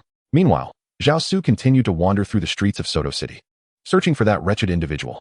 The young lady possessed an appealing figure, didn't she? Perhaps she could entertain me splendidly. At that moment, a boisterous and authoritative voice caught Zhao Su's attention. Zhao Su followed the sound and beheld a stall adorned with exquisite trinkets. There stood a young woman, her long black hair cascading over her shoulders, her fair complexion radiant, and her figure striking yet still bearing an air of youthful innocence. Her countenance was one of icy indifference, completely unfazed by the provocations of the 4 or 5 ruffians surrounding her. Hey, girl, I'm talking to you. Are you refusing to show me some respect? Do you know who I am? One of the burly men, his face a tapestry of brutish features and robust physique, declared as he reached out to touch the delicate skin of her cheek. Ah, so this is what a villain looks like, arrogant and unyielding, quite admirable. However, just as Zhao Su began to feel a sense of respect for these ruffians, the cold beauty had already made her move. Her martial spirit resembled that of a cat, and upon its fusion, her speed dramatically escalated. Is that Zhu Zhuqing, one of the Shrek 7 monsters? Recognizing the ethereal spirit cat, Zhao Su discerned her identity. Yet another individual blessed with the fate of a protagonist. In this world of the Douluo continent, governed by a grand antagonist system, it is not solely Tang San who possesses the protagonist's destiny. Logically speaking, while Zhao Su is cast as the antagonist, he is, in fact, the true protagonist. I find this young lady quite captivating. Zhao Su observed the merciless and swift actions of Zhu Zhuqing, who quickly subdued several individuals. A hint of surprise flickering in his eyes. Zhu Zhuqing's frigid demeanor was undeniably to his taste. Please spare us. We shall never dare again, pleaded the 5 ruffians. The strongest among them merely at level 18, wielding a commonplace canine martial spirit. They were only capable of bullying ordinary individuals. However, before the formidable Zhu Zhuqing, who had reached level 26 and possessed 200-year-old martial spirits, they were naturally reduced to their knees, begging for mercy. Begone! Zhu Zhuqing sheathed her martial spirit, uttering but a single word, as if speaking further would be an affront to her dignity. Zhao Su gazed at the few individuals who were fleeing in a panic, shaking his head in disbelief. Indeed, these petty minions existed solely to serve as foils for those destined for greatness. Do you fancy it? Consider it a gift from me. Zhao Su approached the stall selling handicrafts and selected an adorable little kitten, which he then presented to Zhu Zhuqing. Zhu Zhuqing's expression remained indifferent as she glanced at the smiling Zhao Su but chose to disregard him, swiftly turning to leave. Zhu Zhuqing, indeed. Zhao Su retrieved a golden soul coin from the jade pendant at his waist and presented it to the proprietor. Sir, this is far more than I require. I only need 10 copper soul coins, and I am unable to provide change for such a sum. No matter, there is no need for change. Zhao Su placed a golden soul coin on the stall and followed the direction in which Zhu Zhuqing had departed. However, as he watched Zhu Zhuqing turn into an alley, by the time he caught up, she had vanished from sight. Nevertheless, this was of little concern to Zhao Su, as he was certain that Zhu Zhuqing would eventually make her way to Shrek Academy. He decided to head directly to the academy. 2 days later, at the dilapidated entrance of Shrek Academy, Zhao Su arrived just in time to witness an elderly man responsible for admissions intimidating a father and son duo who sought to reclaim their 10 golden soul coins as a registration fee. Tang San and Xiao Wu had already arrived and were standing in line. Upon spotting Zhao Su, Dai Mubai, seated beside the admissions officer, grew tense and leaned in to whisper something into the elder's ear. The elder glanced up, following Dai Mubai's gaze, and their eyes met Zhao Su's. Although Zhao Su wore a seemingly harmless smile, it still caused the old man to feel a surge of unease. You must report this matter to the dean. This individual is not simple. The old man urgently instructed Dai Mubai, who immediately nodded and turned to enter the academy. Ladies and gentlemen, I must reiterate, those over the age of 13 and not possessing a rank of at least a level 20 soul master should not squander their time here. The old man, known as Li Yusong, a level 62 battle soul emperor wielding the dragon pattern staff martial soul, summoned his dragon pattern to manifest. With a gentle strike against the ground, a formidable wave of soul power emanated forth. The presence of a level 62 battle soul emperor, accompanied by 6 soul rings, was enough to instill a sense of awe among the parents accompanying their children to register. However, Zhao Su was unfazed by this display. Observing the first white soul ring, he shook his head in disdain. Zhao Su's performance did not escape the keen observation of Li Yusong, who was acutely aware of Zhao Su's disdain. The purpose behind his summoning of the martial spirit was not to intimidate the students and parents, but rather to specifically target Zhao Su. Despite the flicker of fear that arose within him upon gazing at Zhao Su, he noted that the youth appeared to be no older than 16 or 17. In Li Yusong's perception, even if such an age harbored the prodigious talent of a family genius, it could never surpass his own prowess as a soul emperor of level 62. This served as a subtle warning for Zhao Su to withdraw. Yet, Zhao Su remained unfazed by the immense soul power emanating from the dragon pattern staff that Li Yusong struck against the ground. He boldly bypassed the line of waiting individuals and approached Li Yusong directly. I wish to join your academy. Zhao Su, devoid of superfluous words, addressed Li Yusong directly. Li Yusong scrutinized Zhao Su from head to toe, a hint of amusement flickering across his aged countenance. I believe you may have misunderstood my earlier words. If you comprehend them, you cannot join as a student, yet you may still aspire to be a teacher. Currently, our institution's faculty is at full capacity. We do not require more instructors. Moreover, your age renders you ineligible as a student, and as for teaching, I fear you may lack the qualifications. Is that so? What are the qualifications for becoming a teacher? Zhao Su inquired. At the very least, one must attain the realm of a level 60 soul emperor, and one's martial soul must not be excessively ordinary. Before Li Yusong could finish his sentence, Zhao Su unveiled his martial soul. An ancient longsword materialized behind him, emanating an aura far more formidable than Li Yusong's dragon-patterned staff. For black soul rings? Am I dreaming? The first soul ring is a 10,000-year soul ring? Is this the 7 kills sword? At that moment, Flandra, accompanied by Dai Mubai, arrived at the academy's entrance just in time to witness Zhao Su's demonstration of his imperial 7 kills sword martial soul. They too were taken aback by the 4 10,000-year soul rings radiating dark brilliance. In the Douluo continent, the 7 kills sword is renowned as the most potent offensive martial soul, even surpassing the Haotian hammer. The 7 kills sword is inherently a mutated martial soul, and Zhao Su's imperial 7 kills sword could be deemed a mutation among mutations. Although Zhao Su's rank was only 42, the overwhelming aura he exuded compelled even Li Yusong, a level 78 soul sage, to instinctively take a step back. The 7 kills sword? Could this individual be related to the sword grandpa? Murmured a young girl in a white dress from a nearby group, gazing at the imperial 7 kills sword hovering behind Zhao Su. Well then, do I possess the qualifications to become a teacher at your esteemed academy? Zhao Su stood there, gazing at Flandra, who was entranced by the Emperor's 7 kills sword martial soul and the 4 10,000-year soul rings behind Zhao Su. Zhao Su has already devised a plan. Should the 7 killing sword prove ineffective, he shall unveil his 12-winged holy angel. After all, he must gain entry into Shrek. Enough is enough. A beaming smile adorned Flandra's face as he gestured for Zhao Su to retract his martial soul. May I inquire, young brother, how old are you this year? 16. Hiss. As Zhao Su's words resonated in the air, a collective gasp escaped the lips of all present. The soul battle sect at the age of 16 was not merely unheard of, it was a concept that had yet to grace their ears. Moreover, this was a sect adorned with 4 everlasting soul rings. Chapter 9. The Haotian Hammer. Is it truly so ordinary? It is noteworthy that Dai Mubai, at the mere age of 16, had only reached the 33rd rank, and even this achievement was regarded as a prodigious feat among prodigies. Young brother, please enter the academy for a discussion, Flanders said respectfully, gesturing for Zhao Su to step inside the academy. Flanders was resolute in his desire to retain Zhao Su within the Shrek Academy. As Zhao Su entered, he turned to gaze at the queue, locking eyes with the young girl, Ning Rongrong, who had just emitted a startled exclamation. The system's task was to draw closer to Ning Rongrong and glean information about the ancient banyan tree through her words. Zhao Su understood that since the system had issued such a task, it undoubtedly indicated that Ning Rongrong was aware of something significant. Although his arrival at Shrek Academy was not solely for the purpose of Ning Rongrong, he still needed to ensure that she would indeed appear at Shrek Academy, as described in the text. Upon seeing that Ning Rongrong had indeed made her entrance, Zhao Su felt a sense of relief and followed Flinder into the academy. Upon entering the academy alongside Flander, Zhao Su witnessed the continuation of admissions. As the narrative unfolds, Tang San, Xiao Wu, Ning Rongrong, and Zhu Zhuqing successfully advanced to the second round of assessments. With Dai Mubai's recommendation and the evaluation of soul power, they directly progressed to the 4th round, ultimately securing their places at Shrek Academy. Likewise, Zhao Su also assumed the role of a teacher at Shrek Academy. That night, within the chamber of the formidable king of invincibility, Zhao Waoqi, a towering figure, clad in tattered garments yet exuding a powerful aura, made his entrance. The visitor was none other than Tang Hao. It was evident that he had concealed himself during the 4th round of testing earlier that day, observing everything from the shadows. There is no need to flaunt your broken hammer, Zhao Su thought, as he sensed the presence of the Haotian hammer the moment Tang Hao appeared.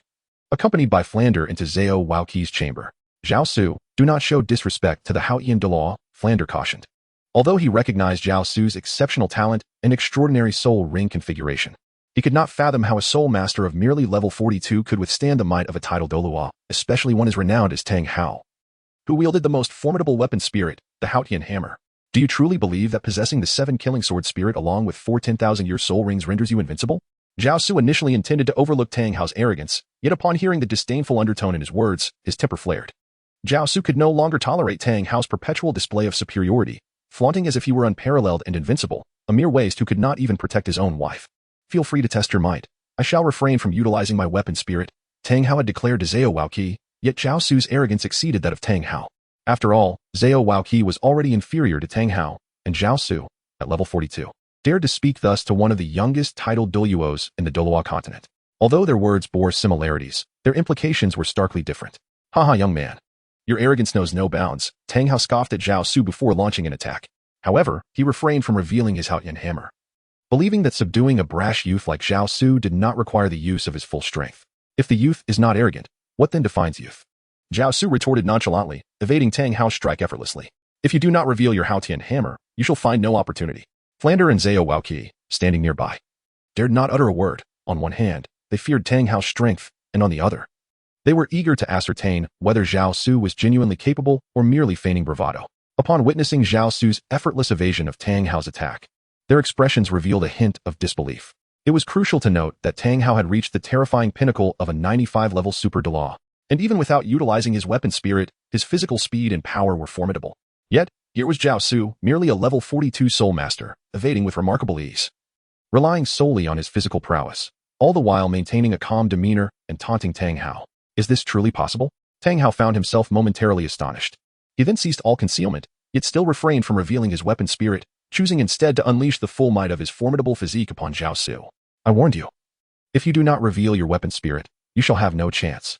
As Tang Hao's colossal fist, akin to a sandbag, descended upon him, Zhao Su remained unfazed, lightly retorting, I shall grant you one more opportunity.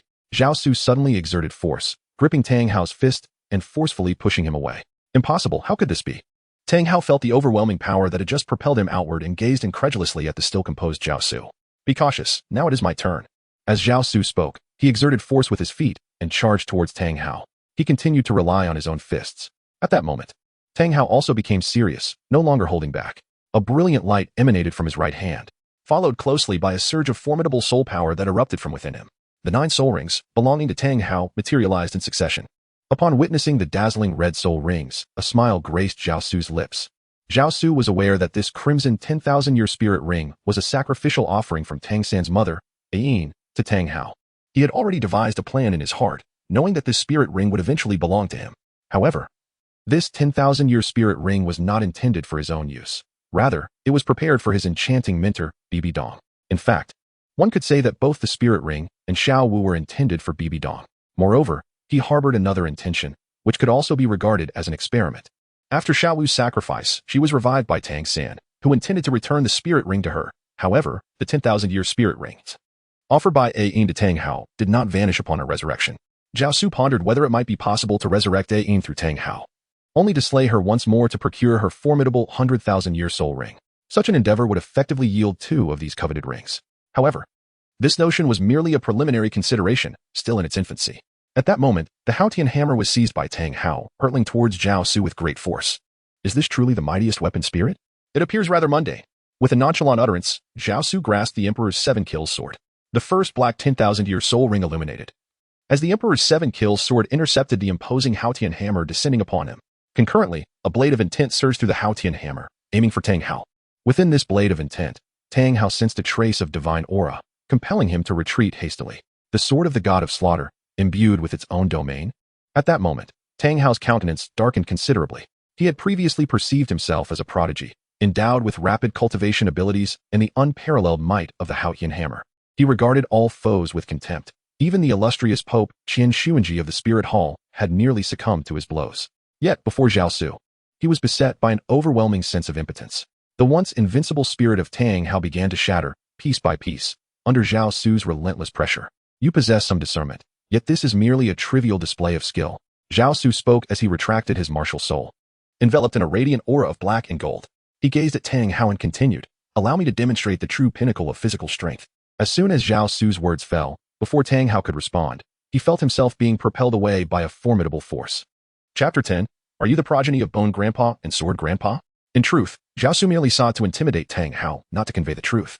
The black golden radiance enveloping him was not a manifestation of pure physical power, but rather the 4th soul skill of the 12-winged holy angel, the true form of the holy angel. This was a recent discovery for Zhao Su. His twin martial spirits, the 12-winged holy angel and the Emperor's 7 kills sword, differed significantly from the dual martial spirits of Tang San or Bibi Dong. While they also possessed 2 martial spirits, they were compelled to use them separately, which imposed considerable limitations during combat. However, his twin martial spirits could be utilized independently or fused together, and he could even deploy soul skills without explicitly summoning his martial spirits. At that moment, Zhao Su resembled a divine warrior descending from the heavens. After sending Tang Hao flying, he approached him, raising his fist, shrouded in black golden light, ready to deliver a relentless barrage. It felt as though all of Tang Hao's soul power was sealed by an overwhelming aura, rendering him utterly powerless to resist. Zhao Wudre and Flinder, who stood nearby, were frozen in shock, utterly awestruck by the surreal scene before them. You are too weak. Focus on enhancing your strength. I will take it upon myself to mentor your son, Tang San. After approximately 5 minutes, Zhao Su ceased his onslaught and addressed the defeated Tang Hao, who lay on the ground, having relinquished all resistance. Upon hearing Zhao Su's words, Tang Hao struggled to his feet. Acutely aware that the long-standing ailments within him were beginning to dissipate, thanks to Zhao Su's previous strikes. Thank you, esteemed senior. Do not mention it. Your talent is the strongest I have ever encountered. Devote yourself to rigorous training. Once you grow stronger, you may even have the chance to resurrect your wife.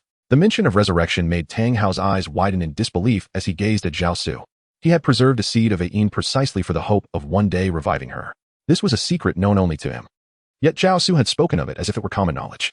You need not concern yourself with how I know, Zhao Su interrupted Tang Hao's thoughts. This is a soul-nurturing pill. It may prove beneficial to you. Thank you for your generous gift, esteemed senior. Tang Hao respectfully accepted the soul-nurturing pill with both hands and, overwhelmed with gratitude, knelt before Zhao Su. In this lifetime, I shall serve you faithfully to repay your kindness. Repayment is unnecessary. Upon witnessing Tang Hao's actions, Zhao Su could not help but feel a tinge of embarrassment. It is important to note that his treatment of Tang Hao's injuries and provision of soul-replenishing pills were not born from a genuine desire to assist him, but rather from his ulterior motive to resurrect Ain and claim her century-long soul ring. Nevertheless, Zhao Su quickly reminded himself that he was inherently a formidable antagonist, and such deeds were to be expected of one in his position. Moreover, the love between human and beast is deemed unacceptable by the heavens. This truth transcends all realms. From this moment forth, you shall be my idol, Zhao Wuji. I shall heed your every command without question, proclaimed Zhao Wuji, as he swiftly approached Zhao Su. His eyes filled with admiration. Teacher Zhao, you flatter me. I am but an ordinary individual. Zhao Su humbly spoke. However, in the eyes of Flanders and Zhao Wujia, Zhao Su's humility appeared somewhat pretentious. Subsequently, Zhao Su gestured towards Zhao Wujia. In his previous life, while watching Douluo continent, Zhao Su held a certain fondness for Zhao Wujia. Yet, Zhao Wujia had a history with the Spirit Hall and shared an exceptionally close bond with Flanders, compounded by Flanders' relationships with the Master and Xiao Gang. Zhao Su was uncertain whether he could truly make use of Zhao Wujia in the future. Thus, he merely imparted a few techniques without genuinely aiding him in elevating his soul power. However, even this modest guidance sparked a profound realization within Zhao Wujia. After expressing his gratitude once more, he retreated to his chamber to cultivate. Meanwhile, Flander lingered closely beside Zhao Su, appearing to grapple with something he wished to articulate, yet hesitated to voice. Flander, the director, seemed to harbor unspoken inquiries. Who are you truly?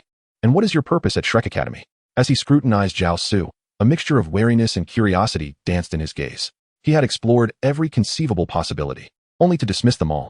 It is quite simple. I am not a figure of great significance. My presence at Shrek is merely a response to my own boredom. Is it really that uncomplicated? Indeed, it is that simple. Very well, since you choose not to elaborate, I shall refrain from pressing further. However, I must insist, do not lay a hand on those children. Rest assured, I can guarantee this, and I shall personally oversee their instruction. I hope you will not renege on your word. With that, Flander departed.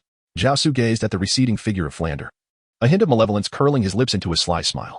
For the moment, he had no intention of making a move against them, yet when the time came, circumstances might dictate otherwise. After all, Zhao Su was a villain, aligned with the Spirit Hall. He would allow Tang San and his companions to diligently pursue their training without interference, but should they choose to oppose the Spirit Hall in the future, he would have no choice but to express his regrets. Words that are not in his favor have never held weight. As dawn broke, Zhao Su emerged from his chamber, only to spot a young girl not far off, gazing intently in the direction of his room. It was none other than Ning Rongrong. Have you come to seek me? Zhao Su stretched languidly and cast a glance at the seemingly well-behaved and charming Ning Rongrong. If it were not for Zhao Su's awareness that Ning Rongrong's current demeanor was merely a facade, he could easily perceive her as the quintessential ideal daughter of someone else's family. Indeed, is your martial spirit the 7-kill sword? Ning Rongrong inquired, approaching Zhao Su with a light jog. Are you familiar with the 7-kill sword? Zhao Su feigned surprise as he turned to Ning Rongrong and inquired, of course. But as far as I know, the 7-killing sword is a mutated martial soul and cannot be inherited. How could you possess the 7-killing sword martial soul? Are you affiliated with the 7 treasure glazed tile sect? You have yet to answer my question. Ning Rongrong's delicate visage appeared somewhat indifferent as she firmly responded to Zhao Su. I was born with it. I cannot explain why I possess the 7-killing sword martial soul. Is that explanation satisfactory? That's not right. You must have some connection to Grandfather Jian. Are you perhaps his illegitimate child? Ning Rongrong's demeanor shifted from coldness to one of curiosity, her eyes glimmering with excitement at the prospect of unveiling a secret. Seeing this, Zhao Su felt somewhat exasperated. It became evident that this young girl had sought him out early on to uncover the nature of his relationship with Chinexyan. However, such matters were of little consequence to Zhao Su, as he held no interest in Chinexyan. His intrigue lay solely with Gu Rong, who possessed the Bone Dragon martial soul. I have no connection with Chinexyan, but I do share a certain relationship with Gu Rong. Zhao Su shifted the conversation to the topic of Bone Douluo Gu Rong. Bone Grandpa? Ning Rongrong's eyes sparkled with a hint of confusion before she boldly exclaimed a statement that even left Zhao Su somewhat astonished. Could it be that you are the offspring of Bone Grandpa and Sword Grandpa? But how could two old men possibly have a child? Chapter 11. Indeed, something is amiss. Isn't it only men and women who can bear children? As she pondered this, Ning Rongrong seemed to have an epiphany. Could it be that Bone Grandpa is a woman? Upon hearing her words, Zhao Su was momentarily rendered speechless, silently contemplating. Indeed, Douluo continent is a world where one is considered an adult at the tender age of 12. Yet, amidst Ning Rongrong's remarks, he sensed an underlying implication. Zhao Su inquired hastily, "What do you mean by that?" "I cannot disclose it. It is a secret of Grandpa Gu," Ning Rongrong replied, turning on her heel and departing swiftly. Indeed, there was something amiss. Zhao Su cast a knowing glance at Ning Rongrong, his expression reflecting his realization. Understanding that Ning Rongrong possessed knowledge of a certain matter, he felt no urgency. After all, he had ample time and did not mind the passing days. Ding. Approaching Ning Rongrong and extracting information regarding Gu Rong was accomplished. Reward obtained: 100,000 year soul ring and 10,000 energy points. Upon hearing the system's notification, a smile graced Zhao Su's face as he turned and entered his chamber. Due to the lack of a suitable soul ring, he had been suppressing his 12th winged seraph's soul power level. Now, with the acquisition of this 100,000 year soul ring, there was no longer any need for delay. Upon returning to his chamber, Zhao Su summoned his 12-winged holy angel martial soul without the slightest hesitation. It bore 4 soul rings, 2 black and 2 red. As his thoughts stirred, the suppressed soul powers surged rapidly, soon reaching the remarkable level of 50, enabling him to absorb the 5th soul ring. At that moment, Zhao Su's detailed attributes were as follows. Host, Zhao Su. Martial soul, 12-winged holy angel, Emperor's 7 killing sword. Soul skills, 12-winged holy angel, first soul skill, cosmic law. Second soul skill, heaven's destruction palm. Third soul skill, ninefold sword art. Fourth soul skill, true form of the holy angel. Fifth soul skill, indestructible dominance. Emperor's 7 killing sword. First soul skill, supreme sword intent. Second soul skill, sword name, annihilation. Third soul skill, sword name, slaughter. Fourth soul skill, sword name, a sword across time. Level 51 battle soul master, offensive type. Mental power, 23,200 points, spirit domain boundary. Energy value, 15,000 points. Fortune value, 23 points. Guardian dragon, none. As Zhao Su's 5th soul ring was completely integrated, a formidable aura emanated from him. In the adjacent room, Zhao Wujie was abruptly roused by this overwhelming presence. Fear flickered in his eyes as he cast a glance toward Zhao Su's chamber. His mind seemingly ignited with a different set of thoughts. Zhao Wujie was born in a small city within the territory of the Heavenly Empire, and he was considered a member of the nobility. However, his life took a tragic turn when his parents fell victim to a malicious plot, leaving him as the sole survivor. Driven by a relentless desire for vengeance, he dedicated himself to arduous training. Yet, despite his efforts, his strength proved insufficient, and he ultimately found himself grievously wounded after being besieged by the forces of the martial soul hall.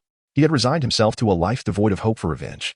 However, the emergence of Zhao Su reignited the flame of hope within his heart. After Zhao Su absorbed the soul ring, he conducted a brief evaluation of the 5th soul skill he had just acquired. He felt a profound sense of satisfaction. The integration of the soul ring and the assessment of the 5th soul skill had indeed drained a considerable amount of his energy. Sensing a hint of hunger, he rose from his seat and left the room, intending to procure some nourishment. The canteen of Shrek Academy was located within the village, and upon his arrival, he found Tang San and the others already present. Besides Daimubai, Tang San, Xiao Wu, and Ning Rongrong, whom Zhao Su had encountered the previous day. Zhu Zhuqing was indeed also in attendance, accompanied by a stout fellow and a bearded man with alluring peach blossom eyes. Zhao Su recognized that these 2 individuals were Ma Hongjun and Oscar. "Greetings to you." Zhao Su casually approached and took a seat beside several individuals, greeting them with a smile. "Have you truly become a teacher at Shrek Academy?" Daimubai inquired incredulously, glancing at Zhao Su, who was only slightly older than himself. Although Daimubai was aware that he could not surpass Zhao Su in strength, he found it hard to believe that Zhao Su could persuade Flinder to accept him as a teacher. It is worth noting that Shrek Academy not only requires exceptional students but also imposes stringent criteria for its educators. Of course, is there any doubt about it?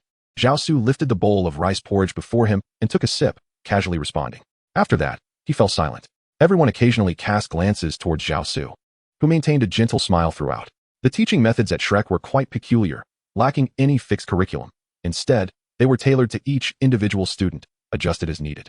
That evening, under the guidance of Flanders, the Shrek 7 were led to the Grand Soul Arena in Soto City, with Zhao Su accompanying them as well. Although Zhao Su is a teacher, he is merely 16 years old and is equally eligible to participate in the soul fighting. Regarding Zhao Su, Fran had no desire to express any opinions. He understood that he lacked the capability to instruct Zhao Su effectively as long as Zhao Su did not cause any trouble. That would suffice. However, Zhao Su had no intention of engaging in the soul fighting. His purpose for being here was solely to witness the spectacle. Master. As Zhao Su settled into his seat in the spectator area of the arena, a shadow materialized beside him. This shadow perfectly overlapped with Zhao Su's own, effectively concealing its presence. Moreover, given the sparse attendance in the arena, the shadow felt no hesitation in speaking directly. What have you discovered? Gu Rong indeed harbors secrets. His identity is likely associated with a certain family from the divine realm. During his trials in the lower realm, an incident occurred, and he was rescued by the Seven Treasures Glazed sect, where he subsequently remained. A being from the divine realm? Zhao Su furrowed his brow, an inexplicable sense of foreboding creeping into his heart. He always felt that his journey through time was anything but ordinary. The emergence of the system seemed far more complex than he had initially imagined. Little did he know, it was entangled with a family from the divine realm. Now, though his power rendered him virtually fearless across the Douluo continent, encountering someone from the divine realm could prove to be a different matter altogether. He bore an aura of divinity that instilled a sense of trepidation within me, making me hesitant to approach and investigate. Indeed, I understand now. I must remain vigilant for my safety without revealing my true identity. Upon hearing Zhao Su's seemingly concerned words, a flicker of fervor passed through Ying's gaze as she looked at him. Thank you for your concern, Master, but there is another matter. What is it? His Holiness the Pope has arrived in Soto City, currently residing at the Soto Grand Hotel. Oh, she is in Soto City? What is her purpose? On the surface, it is for the upcoming Intermediate Soul Master competition, but in reality, she is after the 10,000-year soul beasts within the Stardow Forest. She intends to hunt 10,000-year soul beasts? It seems so. Very well, I understand. You may leave now. Zhao Su waved his hand dismissively. Having lost interest in the battles unfolding in the arena, his thoughts drifting elsewhere. As Zhao Su understood, there were 6 spirit beasts of 100,000 years in the Stardow Great Forest, including Xiaowu. However, only 4 remained alive, the Deming Blue-Silver Tyrannosaurus, the Erming Titan Giant Ape, Xiaowu, and an unnamed fawn. Tang San's mother, Ain, and Xiaowu's mother had both perished. Chapter 12. You desire a 100,000-year spirit ring. Await my gift among the 4 surviving 100,000-year spirit beasts. Only Xiaowu, who had chosen to transform into human form, could be dealt with relatively easily. The other 3 spirit beasts posed a challenge that Bibi Dong could not currently contend with. With this realization, Zhao Su hesitated no longer and silently departed from the arena. In a lavish suite of the Soto City Grand Hotel, Bibi Dong sat cross-legged on the bed, engrossed in her cultivation. Do not venture into the Stardow Great Forest to hunt spirit beasts. The time is not yet ripe. With her eyes closed, Bibi Dong recognized the familiar, yet distant voice of Zhao Su and slowly opened her eyes to gaze upon him. Although merely 16, Zhao Su had already reached a height of 1.80 meters. His youthful visage bore a hint of determination. It seems you have indeed left your watchful eye upon me. Bibi Dong's tone was icy, devoid of any warmth. I did not leave my watchful eye to spy on you, but rather to protect you. Humph. Bibi Dong requires no protection from anyone. Alas, your stubborn nature is quite detrimental to your cultivation. I believe you ought to attempt to forget some of your painful past. What do you mean? Upon hearing Zhao Su's words, a flicker of confusion crossed Bibi Dong's gaze, her composure faltering. Do you not understand my meaning? How could I possibly know? Furrowing her brow, Bibi Dong's eyes betrayed a hint of turmoil, tinged with a touch of anguish. It seemed she was recalling a past she wished to forget. In that damp chamber, that night had not only robbed her of her most treasured possession, but had utterly shattered her pride and kindness. One ought not to dwell solely in the past. One must learn to forget. The future holds boundless beauty, and in any case, Qian Xuanji is dead, thus your vengeance has been avenged. Silence. Zhao Su's words utterly incensed Bibi Dong, a formidable surge of soul power enveloping Zhao Su. She was perplexed as to how Zhao Su had come to know all of this. Yet, it remained a secret that she needed to conceal for eternity, an indelible pain within her heart. Zhao Su took action, sealing the somewhat tyrannical soul power emanating from Bibi Dong. Simultaneously, a surge of vitality, imbued with immense life force, flowed into her being. Within this powerful essence resided a restorative energy capable of reviving all things. Under the warmth of this current, Bibi Dong gradually regained her composure.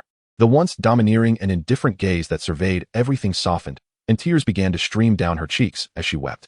This revitalizing warmth awakened memories of her childhood. She recalled her humble beginnings in an ordinary village, which was ultimately destroyed by evil soul masters. Yet, she was discovered by Qian Xuanji, who brought her to the spirit hall and took her as his disciple, personally guiding her. Initially, Qian Xuanji was the person she respected and admired the most. However, it was also he who shattered her love and dismantled her life.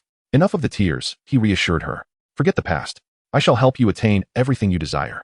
You need only to protect yourself. Zhao Su stepped forward and softly comforted Bai Dong. Why do you wish to help me? Bai Dong inquired, raising her gaze to Zhao Su's youthful, yet resolute visage. There is no particular reason. I simply desire to do so, and thus I shall. A smile graced Bai Dong's lips, her exquisite beauty radiating an enchanting allure as she leaned closer to Zhao Su. While a woman who consistently exudes charm may evoke a sense of visual fatigue, the sudden allure of a frigid beauty like Bai Dong is enough to render one utterly spellbound. Zhao Su unconsciously took a step back.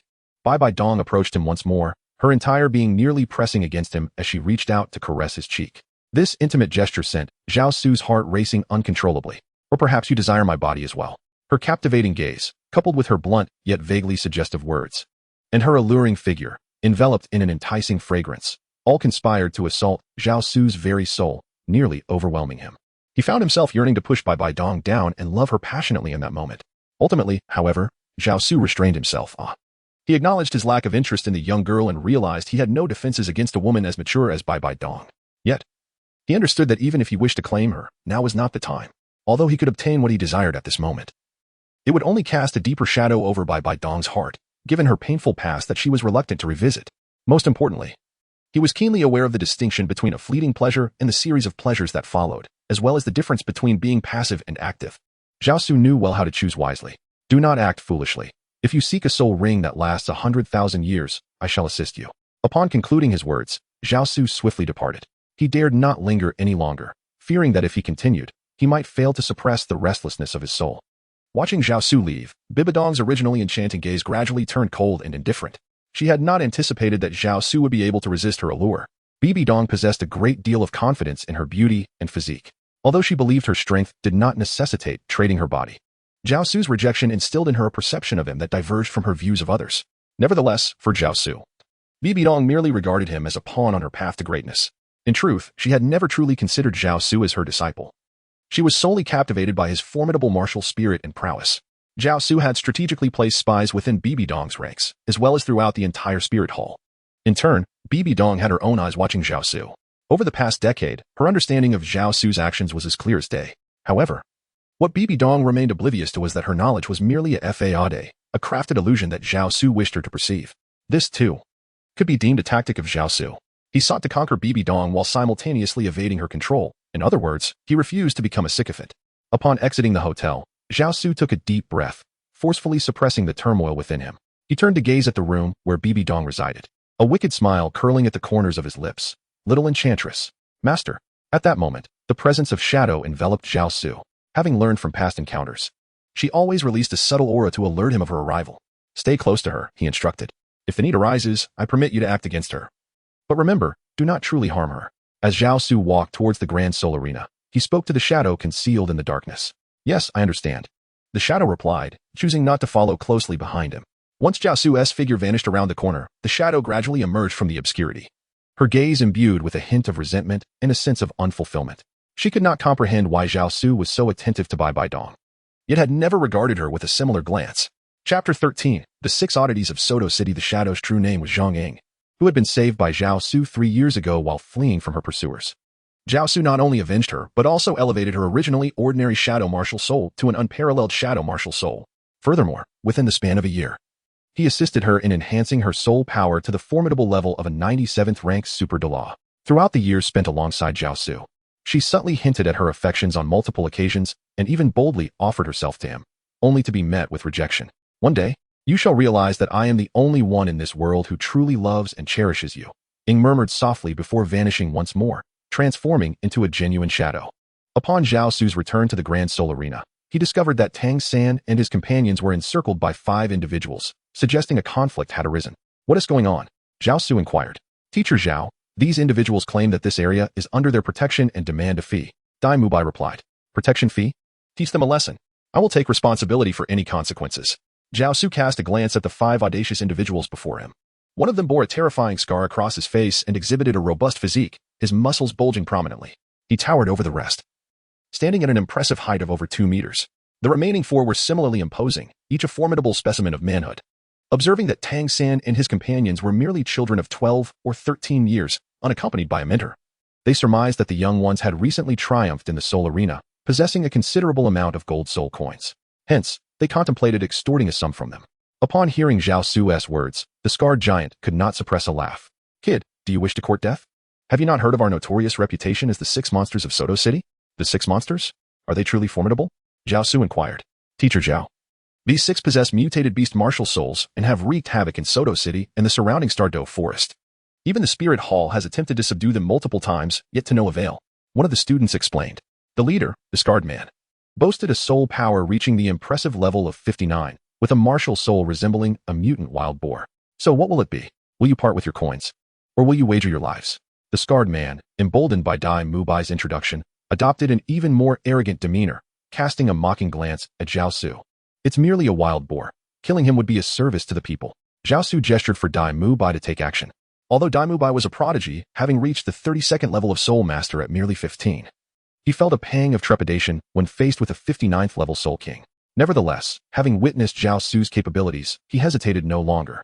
His innate pride compelled him to resist any intimidation. With a furious roar reminiscent of a tiger's, Dai Mubai's White Tiger martial soul began to merge. Unleashing his most formidable third soul skill, the White Tiger Diamond Transformation, as he charged at the scarred-faced adversary. The Scarred Man did not engage directly. Instead, one of his subordinates, also wielding a White Tiger martial soul, took the initiative. However, this particular White Tiger exuded a sinister aura. Its form shrouded in thick fur and grotesque pus. Like his leader, this subordinate was also a Soul King, boasting a level exceeding 50. The first white soul ring among his five began to glow, propelling him fiercely towards Dai Mubai. The disparity between the 30-something and 50-something levels was palpable. Within mere exchanges, Dai Mubai found himself struggling to maintain his ground, retreating repeatedly. At this juncture, Zhu Zhuqing sprang into action, merging with her phantom cat martial soul, her speed rendering her nearly invisible as she rushed to assist Dai Mubai. Tang San and Xiao Wu also joined the fray, the four of them launching a coordinated assault. Tang San unleashed his most powerful concealed weapon, the Zhuge Divine Crossbow. Suddenly, 3 arrows shot forth without warning, piercing the chest of the mutant White Tiger wielder. The assailant's eyes widened in disbelief as he gazed at the gaping hole in his torso, a flicker of unwillingness crossing his features before he collapsed. The sheer power of the concealed weapon astounded those present. Witnessing Tang San slay a level 50 Soul King with the Zhuge Divine Crossbow, the onlookers recognized its formidable strength, even if the attack had taken the opponent by surprise. Zhao Su couldn't help but develop a keen interest in such concealed weapons. If one Zhuge Divine Crossbow possessed such remarkable might, he wondered what devastating power the Tang sect's ultimate weapons, such as the Rain of Pear Blossom Needles, Guanin's Tears, and Buddha's Wrath Tang Lotus, might wield. Contemplating this, Zhao Su resolved to eliminate Tang San swiftly, as the ability to craft such lethal devices posed an undeniable threat. However, there was little time for further contemplation. The Scarred Man, enraged by the sudden death of his comrade, rallied his remaining brothers, all of whom were now consumed by fury. United in their martial soul fusion, they sought vengeance against Zhao Su and his companions, determined to exact retribution for their fallen ally. Mere monsters, they believed, could also partake in the art of robbery. Rather than merely observing from the rear, Zhao Su took decisive action. The moment the Emperor's 7-kill sword materialized behind him, an overwhelming aura emanated forth, rendering the 5 individuals, led by the scar-faced man, utterly immobile. The sight of the 4 black eternal soul rings left them utterly astounded. However, Zhao Su did not allow them the luxury of prolonged astonishment. A surge of sword intent manifested, piercing through the chests of the individuals with unerring precision, devoid of hesitation. As the 5 fell to the ground, the system simultaneously activated, efficiently siphoning away their soul power. Yet, the soul power of these 6 individuals proved to be rather feeble, yielding a mere 5,000 energy points. Nonetheless, Zhao Su did not disdain this modest gain, for even the slender leg of a mosquito constitutes sustenance. After all, every little bit contributes to the whole. Tang San, please check if they possess any gold soul coins or other treasures. Zhao Su addressed Tang San and the others, who were in a state of bewilderment, saying, "Oh, splendid." Tang San responded affirmatively and stepped forward to inspect the pockets of the 6 individuals for soul coins and treasures. Teacher Zhao, there are fewer than 10 gold soul coins and some silver soul coins, but nothing else, Tang San reported, handing a few soul coins to Zhao Su. At this moment, Ning Rongrong and Oscar arrived as well. Ning Rongrong appeared quite pale and wore an expression of discontent.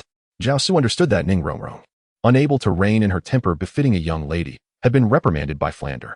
Consequently, her expression remained one of discontent. What was amiss? Observing the lifeless bodies strewn across the ground, Oscar inquired, puzzled, of Dai Mubai and the others. Nothing significant, merely a few brigands who sought to obstruct us. Consider this money as an unexpected boon. There is ample time. We need not rush back. You may use this wealth to treat yourselves splendidly, replied Dai Mubai. Really? How splendid? Oscar exclaimed, his interest piqued. Lost in thought, a hint of mischief flickered in his dual-colored eyes. However, when his gaze fell upon Zhu Zhuqing, that mischief was swiftly concealed. Humph. Zhu Zhuqing, her countenance icy, let out a disdainful huff upon witnessing this, choosing to say nothing further as she turned and departed briskly. Yiqing, it's not as you presume, Dai Mubai called out, hastening after her. Teacher Zhao, will you not join us? Oscar asked Zhao Su. I have some pressing matters to attend to. I shall not accompany you. You may go ahead, Zhao Su replied. Zhao Su gazed at the scarred face of the corpse lying on the ground, an expression of mild perplexity in his eyes. Without lifting his head, he addressed Oscar, stating, I see. Then we shall proceed on our own. Oscar made no further insistence, and he, along with Tang San and the others, ventured towards the bustling district of Soto City. At this hour, the nightlife was just beginning to unfold. In the Douluo continent, where civil institutions and regulations were still in their infancy, the nocturnal revelry was indeed abundant.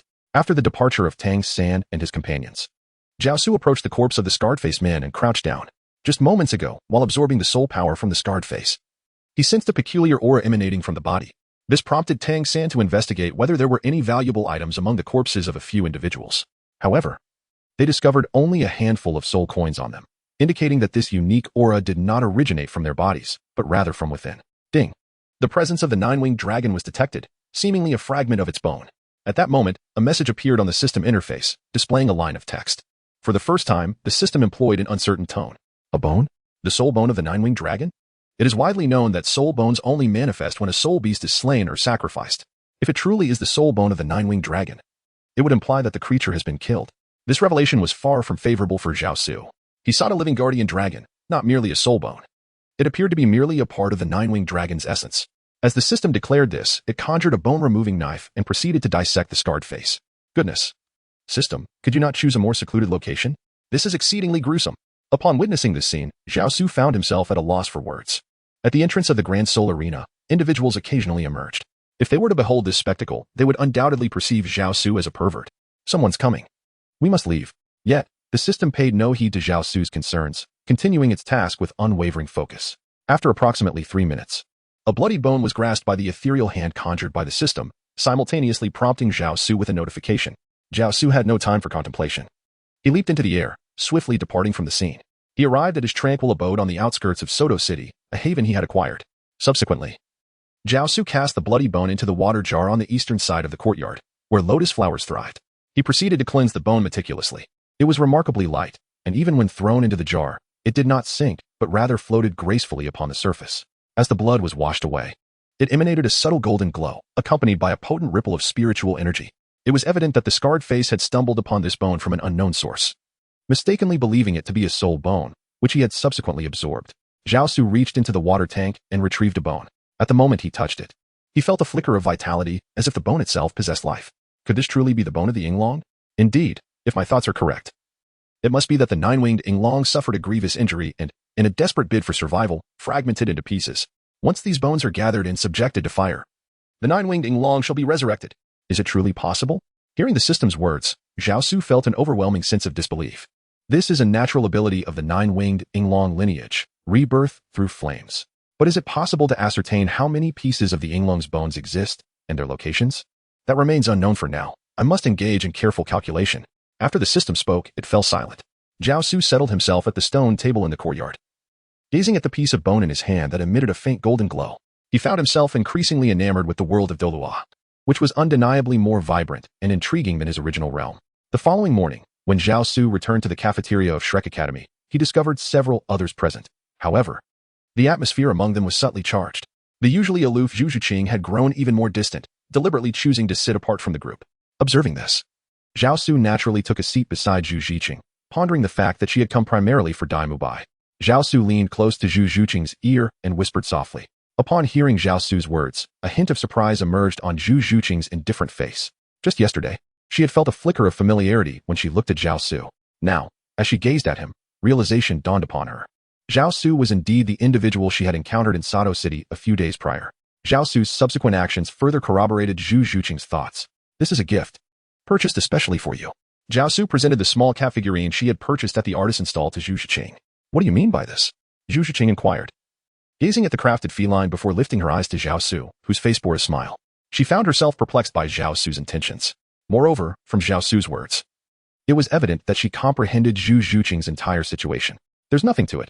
I merely thought you might like it, so I gave it to you. Zhu Zhuqing, no longer inclined to refuse, accepted the small cat figurine and continued, Who exactly are you? How do you possess such knowledge? I know much more than you can imagine. Stay away from Tang San and his companions. Otherwise, it will not bode well for you in the future. Zhao Su harbored intentions of eliminating Xiao Wu to seize her soul ring, but for now, she merely wished for her to grow. A fully matured 10,000-year spirit beast would be significantly more formidable than an immature one. Once she eliminated Xiao Wu, Tang San would inevitably be embroiled in a relentless feud with the Spirit Hall. Whether he crushed them with a single blow or allowed them to seek powerful resources for him, the outcome would not be favorable. Moreover, Daimubai was the prince of the Star Luo Empire. He could not idly stand by and watch the Spirit Hall annihilate his homeland. Thus, he was destined to become an adversary. Choosing not to kill Daimubai now, but rather subtly nurturing him, was merely a strategy to utilize him against his brother, Davis. In the future, this would grant Zhao Su true control over the Star Luo Empire. Otherwise, even her formidable strength would be insufficient to confront the entire army alone. Utilizing Daimubai was the most expedient approach. As for Oscar and Ma Hongjun, they were hardly a concern. She could dispose of them whenever she wished. Lastly, she needed to devise a way to approach the guardian Douluo, Gu Rong, of the Seven Treasure Glazed Tile School through Ning Rongrong. Daimubai, I fear you are in peril. Not far off, Daimubai, who had been dining, had been observing Zhao Su and Zhu Zhuqing. Upon seeing Zhu Zhuqing accept the small cat, Ma Hongjun displayed a look of amusement and remarked to Daimubai, Fatty, are you feeling a bit restless? If so, I wouldn't mind helping you stretch your bones. Daimubai's eyes glinted with anger as he retorted sharply at Ma Hongjun. Realizing Daimubai was genuinely upset, Ma Hongjun promptly fell silent. Daimubai turned his gaze towards the closely situated Zhao Su and Zhu Zhuqing, his eyes ablaze with fury, pondering their thoughts. Chapter 15. Who loses must bow 3 times after approximately 10 minutes. Zhao Su and Zhu Zhuqing finished their breakfast and rose to leave the dining hall. Observing this, Daimubai lost his appetite and followed suit. Soon, Oscar's spirit power reached the 30th level, prompting Flinder to seek suitable spirit rings for him. To train the 7 of them, he assigned Zhao Wujing to lead the group into the Star Doe forest to hunt for spirit beasts. At Zhao Su's insistence, she accompanied them. After some thought, Flinder concluded that Zhao Su's presence would ensure their safety, and thus agreed. The atmosphere among the Shrek 7 monsters was rather delicate. Daimubai consistently attempted to approach Zhu Zhuqing but was deftly evaded, leaving him without the opportunity he sought. In truth, Zhu Zhuqing had been in Soto City for some time, trailing after Daimubai for several days. She had witnessed him enter the Rose Hotel with various women on multiple occasions, which explained her cold demeanor towards him despite her initial intentions to pursue a relationship. Zhu Zhuqing was a person with a strong sense of emotional integrity. She could not bear the thought of being with a man known for his infidelity.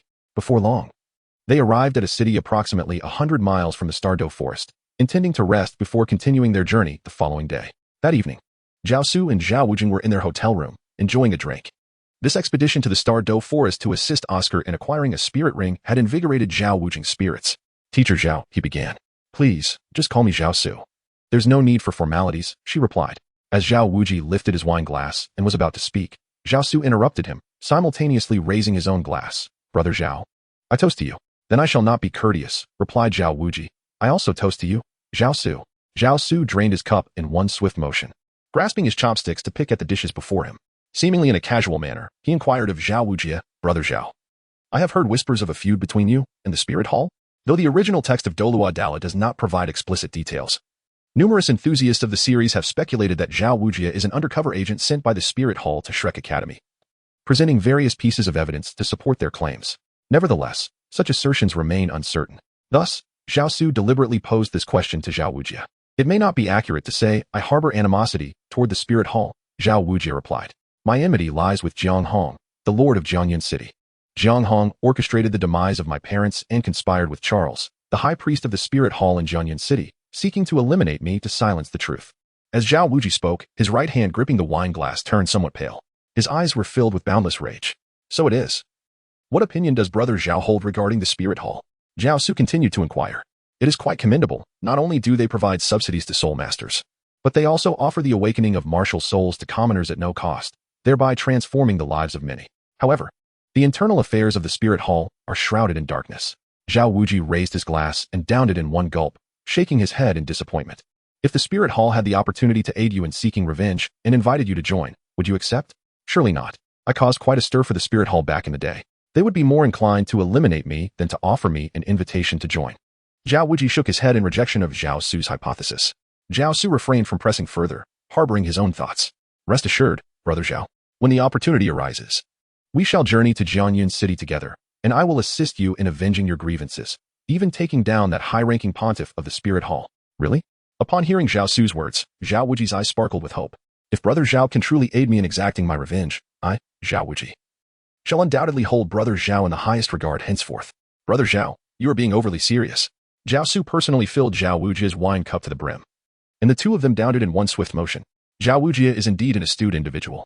From Zhao Su's earlier remarks, he has nearly discerned Zhao Su's true identity. However, for Zhao Wujia, as long as revenge can be achieved, the rest holds little significance. As the two engaged in convivial conversation, the sounds of a scuffle suddenly erupted from the lobby of the hotel below. Concurrently, they heard the furious roar of Dai Mubai. Exchanging glances, the two promptly rose and exited the room. It was none other than Tang San and his companions, facing off against 8 members from Tsanghui Academy. The leader of Tsanghui Academy, Yi Zhiqiu, was taking advantage of his over 50-level status to bully Tang San and his friends. It is indeed shameful for a Soul King of such a high level to torment mere children. At that moment, Zhao Su and Zhao Wujie descended the staircase and confronted Yi Zhiqiu, who had revealed his martial soul to intimidate Tang San and his companions. Who are you? Are you also a student from Shrek Academy? Yi Zhiqiu inquired, sizing up Zhao Su, who appeared to be merely 15 or 16 years old, naturally assuming him to be a teacher. Sort of. Were you not wishing for a contest? How about a match between the two of us? Zhao Su proposed. Just you? Yi Zhiqiu replied with a hint of disdain. After all, given Zhao Su's age, it was inconceivable that he could be a match for a Soul King of 53 levels. Just me. Speak. What are the stakes if you lose? I cannot possibly lose. Spare me the nonsense. If you lose, you shall kneel and bow 3 times. Then promptly vanish. Only if you agree to my terms first. Yi Zhiqiu retorted, already charging towards Zhao Su, thoroughly incensed by Zhao Su's apparent indifference to him. The 5 soul rings on his body lit up simultaneously, indicating that he was no longer merely seeking to teach Zhao Su a lesson. Zhao Su observed a peculiar green-shelled tortoise charging towards him in an odd manner. He still did not reveal his martial soul. Instead, a massive hand materialized and effortlessly sent the tortoise soaring away. Initially, Yi Zhiqiu was brimming with confidence. However, as he approached Zhao Su, an overwhelming surge of soul power suddenly emerged. In an instant, it seemed to seal off all his own soul energy, and he felt himself uncontrollably propelled backward, crashing violently to the ground. A noticeable crack appeared on the shell on his back, and turmoil surged within him, prompting him to involuntarily spout a mouthful of fresh blood. Struggling to rise, Yi Zhiqiu cast another glance at the composed Zhao Su, his face betraying a look of terror. I shall grant you one more opportunity. Come forth. Zhao Su casually remarked to Yi Zhiqiu. At this moment, Yi Zhiqiu was utterly terrified, no longer daring to take action. Accompanied by the students, he was about to depart. Wait a moment, is there something you have yet to attend to? Zhao Su obstructed Yi Zhiqiu, who was intent on departing. A subtle smile gracing his lips as he addressed her. Yi Zhiqiu's countenance was far from pleasant, her face shifting between shades of blue and purple. Yet, she ultimately chose to yield. After all, Zhao Su had effortlessly sent her flying without even manifesting his martial spirit. She realized that, even with a desperate resistance, victory was beyond her grasp. With a resounding thud, she bent her legs and knelt before Zhao Su, offering 3 vigorous bows. Swiftly rising, she dared not linger for a moment longer, hastily retreating with her fellow students in a dejected manner. Chapter 16. Farewell. Qian Rushua not far behind Zhao Su. Zhu Zhiqing gazed at his receding figure, her eyes reflecting a hint of bewilderment. It was not solely Zhao Su's eloquence that captivated her, but also the small cat he had gifted her, alongside his formidable prowess, which stirred something unusual within her heart. Though Zhu Zhiqing hailed from an aristocratic lineage, her life had been predetermined from the moment of her birth, shackled by the ambitions of her family's elders. She had been betrothed from a young age to Dai Mubai, the prince of the Star Luo Empire, binding her fate to his. This life was not one she desired. Initially, under the persuasive influence of her parents and family elders, she had gradually acquiesced to this fully orchestrated existence. Otherwise, she would not have come to Soto City in search of Dai Mubai. However, upon encountering Dai Mubai once more and witnessing his indulgent lifestyle, her hope for a fulfilling future diminished further still. This was the reason behind her daily expression of indifference and her pervasive coldness. Zhao Su, however, imparted to her a distinct sensation. What are you still doing here? Hurry back to bed. At that moment, Zhao Wujia's penetrating voice echoed, rousing Zhu Zhiqing from her reverie as she gazed at Zhao Su. Taking a deep breath to calm her racing thoughts, she returned to her room alongside Xiao Wu and Ning Rongrong. With the conclusion of this brief interlude, the hour grew late. Tomorrow morning, they must rise early to venture into the Star Do forest to hunt for soul beasts. Zhao Su and Zhao Wuji concluded their drinking session and returned to their respective rooms to rest. In the early morning, as dawn began to break, Zhao Wuji summoned everyone to venture towards the Star Do forest.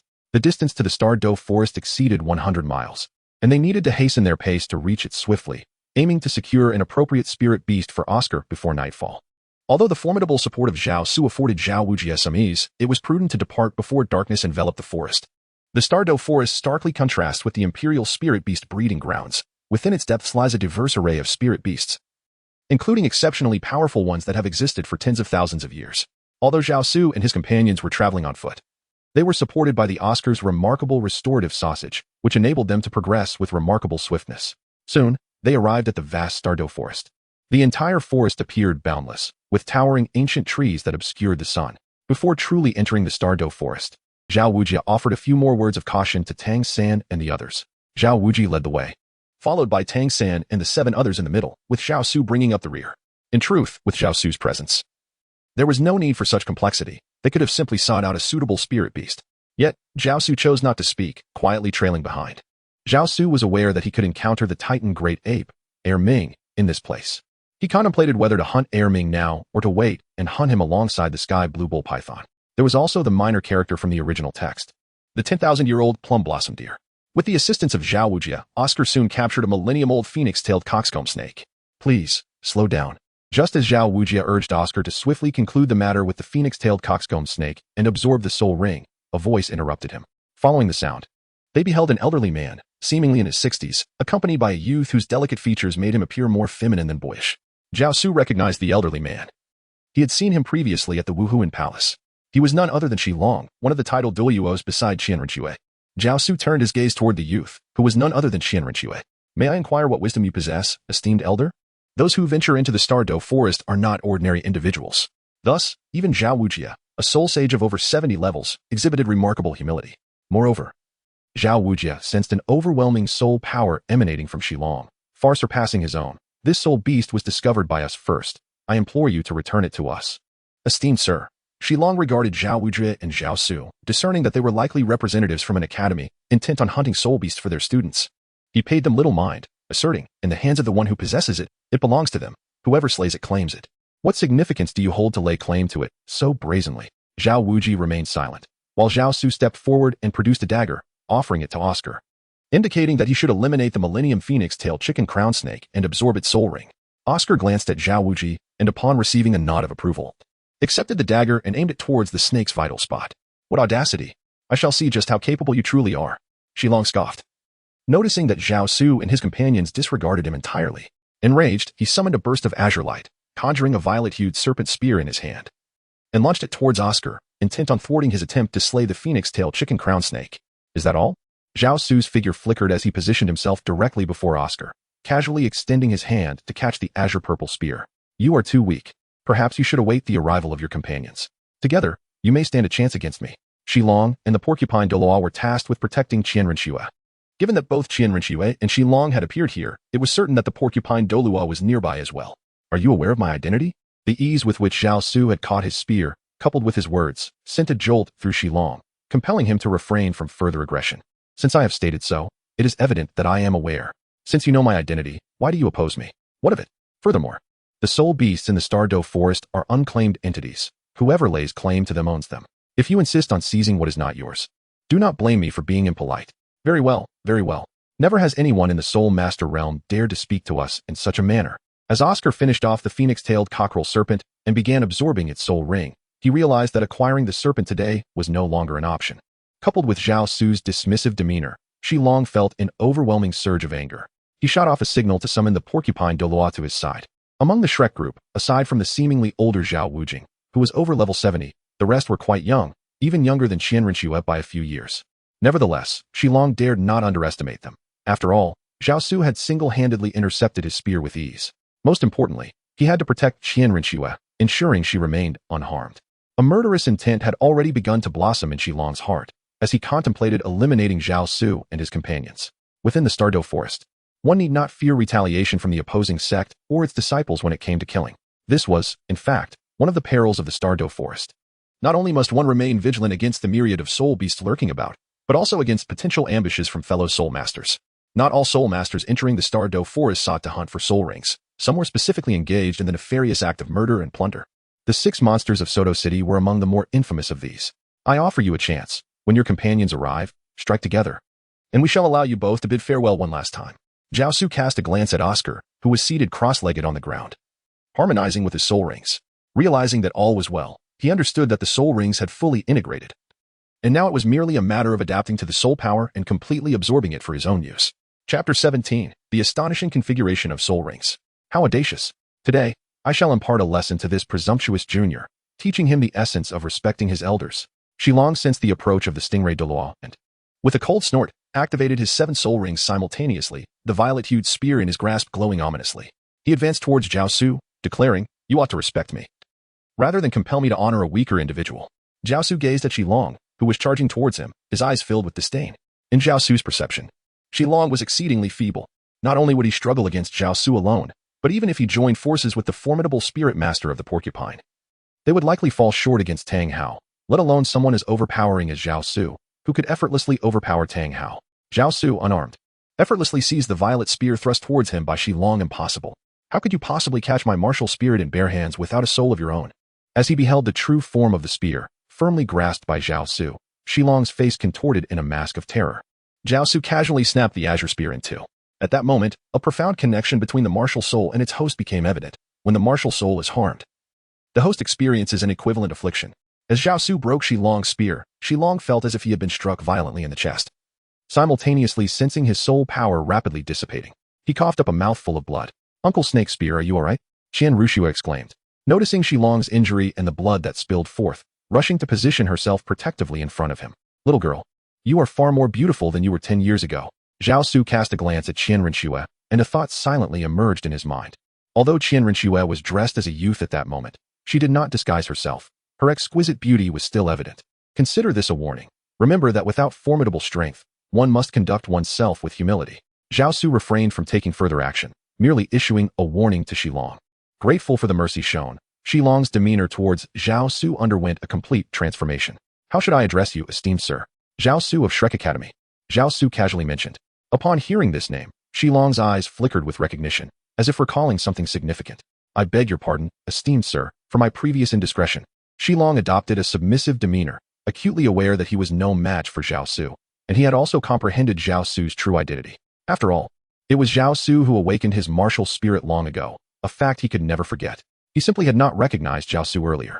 Yielding to Zhao Su was not solely a means of self-preservation. More importantly, it was to ensure the safety of Qian Rushua. After uttering these words, Shilong left with Qian Rushua.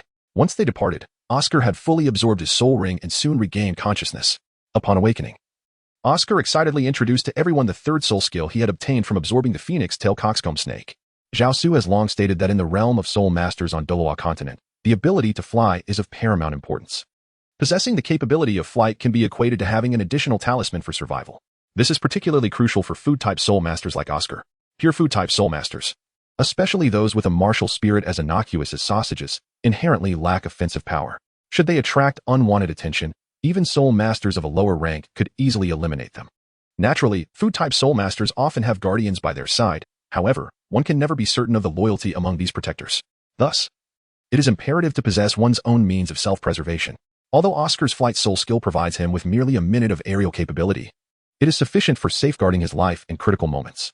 Everyone stay vigilant. There is movement. Just as Oscar was exuberantly demonstrating the effects of his third soul skill, the ability to fly, Zhao Wuji suddenly spoke, beckoning Tang San and the others to approach him. The group followed the direction indicated by Zhao Wuji and beheld a colossal titan beast not far away, gazing intently in their direction. Indeed, it had arrived. Upon encountering the king of the forest, the titan ape, Zhao Su did not feel fear. Instead, a thrill of excitement coursed through him. He yearned to test his newfound strength against this formidable ruler of the wilderness. "Brother Zhao, you protect the students, allow me to handle this." As Zhao Su spoke, the Emperor's 7 killing sword materialized behind him, and the dazzling 4 black soul rings simultaneously illuminated. "I possess a sword, its name, one sword across the ages." With Zhao Su's declaration, the Emperor's 7 killing sword was firmly grasped in his hand, exuding a terrifying intent that threatened to annihilate all. Directed towards the approaching Titan Great Ape. Roar. Under the influence of Zhao Su's sword intent, even the Titan Great Ape, with its formidable physique that could withstand attacks from tidal Douluos, momentarily suffered a significant setback. This provoked an overwhelming fury within the Titan Great Ape, which let out a thunderous roar. Its towering form, standing at a staggering 20 meters, rose fully as it extended its colossal palm towards Zhao Su. As the immense hand of the Titan Great Ape descended upon him, Zhao Su felt a newfound pressure. A tremendous wave of energy surged within him, causing his blood to boil instantaneously. Is this the power of a 100,000-year soul beast? Furthermore, the Titan Great Ape was no ordinary soul beast of that age. It was an ancient, extraordinary creature. In human terms, it could be considered a prodigious genius, amplified by the formidable lineage of the Titan Great Ape clan. Possessing an invincible physique, even two titled Douluos might not stand a chance against the Titan Great Ape. However, this only ignited Zhao Su's fighting spirit. He retracted the Emperor's 7-killing sword and unveiled his own 12-winged seraphim martial spirit, adorned in black and gold. It emanated a powerful vitality intertwined with an aura of destruction, hovering behind Zhao Su.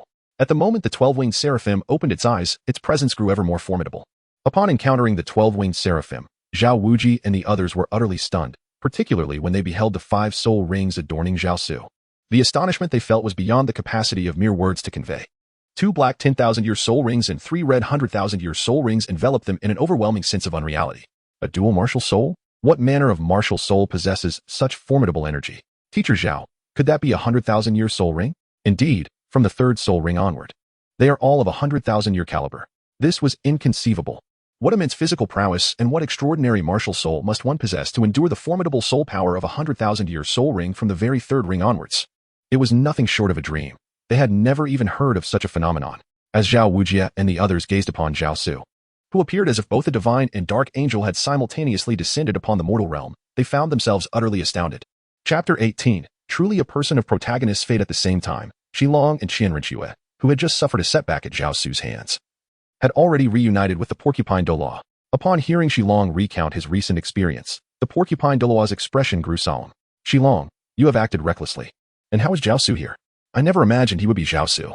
It's only been about 10 years since we last met. Yet he has grown to such an astonishing level of power. Xilong sighed, feeling a sense of helplessness. The two of them, both titled Douluo of the Qian Dao faction, had always followed the orders of Qian Dao and had never regarded Bibi Dong as a true pope. They were aware of the relationship between Zhao Su and Bibi Dong. Exchanging glances, they formed a plan and followed the traces left by Zhao Su and his companions. When they finally located Zhao Su, they witnessed him summoning the 12-winged holy angel spirit along with an unimaginable configuration of 5 soul rings. Old Snake. Are those 300,000-year soul rings? Am I dreaming? Is he even human? Even though both had attained the level of titled Douluo, standing among the pinnacle of this world, they had never before encountered such a spectacle. Particularly striking was the 12-winged holy angel behind Zhao Su, radiating immense vitality and an aura of destruction. Its soul power far surpassing that of a decade prior. Unyielding Titan body, activate. With Zhao Su's command, the 12-winged holy angel spirit gradually merged into his being. At that moment, bolstered by the holy angel and the 5th soul skill, the unyielding Titan body, Zhao Su embodied an indestructible force. His physical strength exceeding even that of the Titan Great Ape. His might was far superior, as he faced the Titan Great Ape head-on, engaging in a brutal exchange without a hint of evasion. With a resounding impact, Zhao Su ultimately gained the upper hand, delivering a powerful punch that sent the Titan Great Ape sprawling. The creature crashed to the ground, skidding nearly 10 meters before coming to a halt beside Zhao Wujie and the others. With a roar, the Titan Great Ape rose, casting a glance at Zhao Su, who emanated a terrifying aura, realizing it was no match for him. In a fit of rage, it lunged toward Zhao Wujie and his companions. Yet, even in its fury, it retained a sliver of rationality, refraining from attacking them directly. Instead, it charged toward Xiao Wu, seizing her in its massive grasp before swiftly retreating from the scene. Xiao Wu. Upon witnessing Xiao Wu's abduction by the Titan Great Ape, Tang San was immediately filled with urgency. He quickly requested a mushroom sausage from Oscar and dashed after the direction in which the Titan Great Ape had fled. Zhao Su, however, refrained from taking further action and did not impede Tang San. Ultimately, he decided to nurture the Titan Giant Ape for the time being, believing that the moment was not opportune for harvesting their soul rings. If he were to act now, it would be twofold. Firstly, his soul power was insufficient to absorb the 6th soul ring. Secondly, unlike soul bones, soul rings could not be preserved for future integration. Moreover, the soul ring belonged to the one who defeated the creature. Additionally, with the presence of the system, he had no need for the Titan Giant Ape soul ring, as the 100,000-year soul rings available through the system were more suitable for him. Old Snake, let us depart. Upon seeing Zhao Su collecting the 12-winged holy angel and directing his gaze towards them, the porcupine hastily called out to Xilong. The two, one on each side, escorted Qianrenxue without any hesitation. Initially, they had contemplated trailing behind Zhao Su, waiting for the opportunity to eliminate him. However, after witnessing Zhao Su's battle with the Titan Giant Ape, any lingering thoughts of such a scheme vanished entirely. Brother Zhao, do you know those 2 individuals and that young lady from before? Upon witnessing the swift departure of Shimao and Ciai-Tun Douluo, accompanied by Qianrenxue, Zhao Wuji approached Zhao Su and inquired, I have encountered them, yet I am not well acquainted. Are both of them titled Douluo? Zhao Wuji's eyes were filled with disbelief as he inquired of Zhao Su. Indeed, they are the elders of the Spirit Hall. And the girl disguised as a boy is likely the daughter of Pope Bibi Dong. Elders of the Spirit Hall, The daughter of the Pope? Zhao Wuji cast a peculiar glance at Zhao Su and tentatively inquired, "Who exactly are you?" "I am simply Zhao Su. Nothing more," Zhao Su replied with a smile, continuing. "Brother Zhao, Tang San has gone after the Titan giant ape. We must hasten our pursuit to prevent any unforeseen incidents." "Very well. Let us set off immediately to catch up." Upon hearing Zhao Su's words, Zhao Wuji exhibited a peculiar expression, yet refrained from inquiring further. Instead, he merely nodded and spoke. Zhao Su and his companions swiftly followed the traces left by the Titan giant ape and soon located Tang San, who was absorbing the soul ring of the human-faced demon pearl and in the midst of recovery. Upon awakening, Tang San revealed the 8 spider legs that emerged from his back after absorbing the soul ring, a clear indication to Zhao Su that this was an external spirit bone. He couldn't help but marvel at the fact that such a person, destined to be a protagonist, had attained such a rare feat typically. The chances of obtaining a spirit bone, let alone an external spirit bone, from soul beasts that are merely thousands of years old, is exceedingly slim. Not to mention those over 10,000 years old. Yet Tang San had drawn forth an external spirit bone from a soul beast that was only a few thousand years old. "Teacher Zhao, what is the meaning of these 8 spider legs on my back? Could it be a mutation of the soul ring?" he inquired, genuinely perplexed, as he had never encountered such a situation before. As Zhao Wuji spoke, he cast a glance at Zhao Su. Although the current Zhao Wuji remained oblivious to Zhao Su's true identity, this did not hinder the profound reverence he felt deep within for Zhao Su. In fact, he regarded Zhao Su as the very embodiment of his aspirations. The admiration and even worship that others held for him were not solely attributed to Zhao Su's formidable strength, but also to his immense mental prowess, which subtly influenced the thoughts of those around him. This was merely the passive emanation of his mental energy. If he were to focus his intent on a specific individual, he could compel them to heed his every word.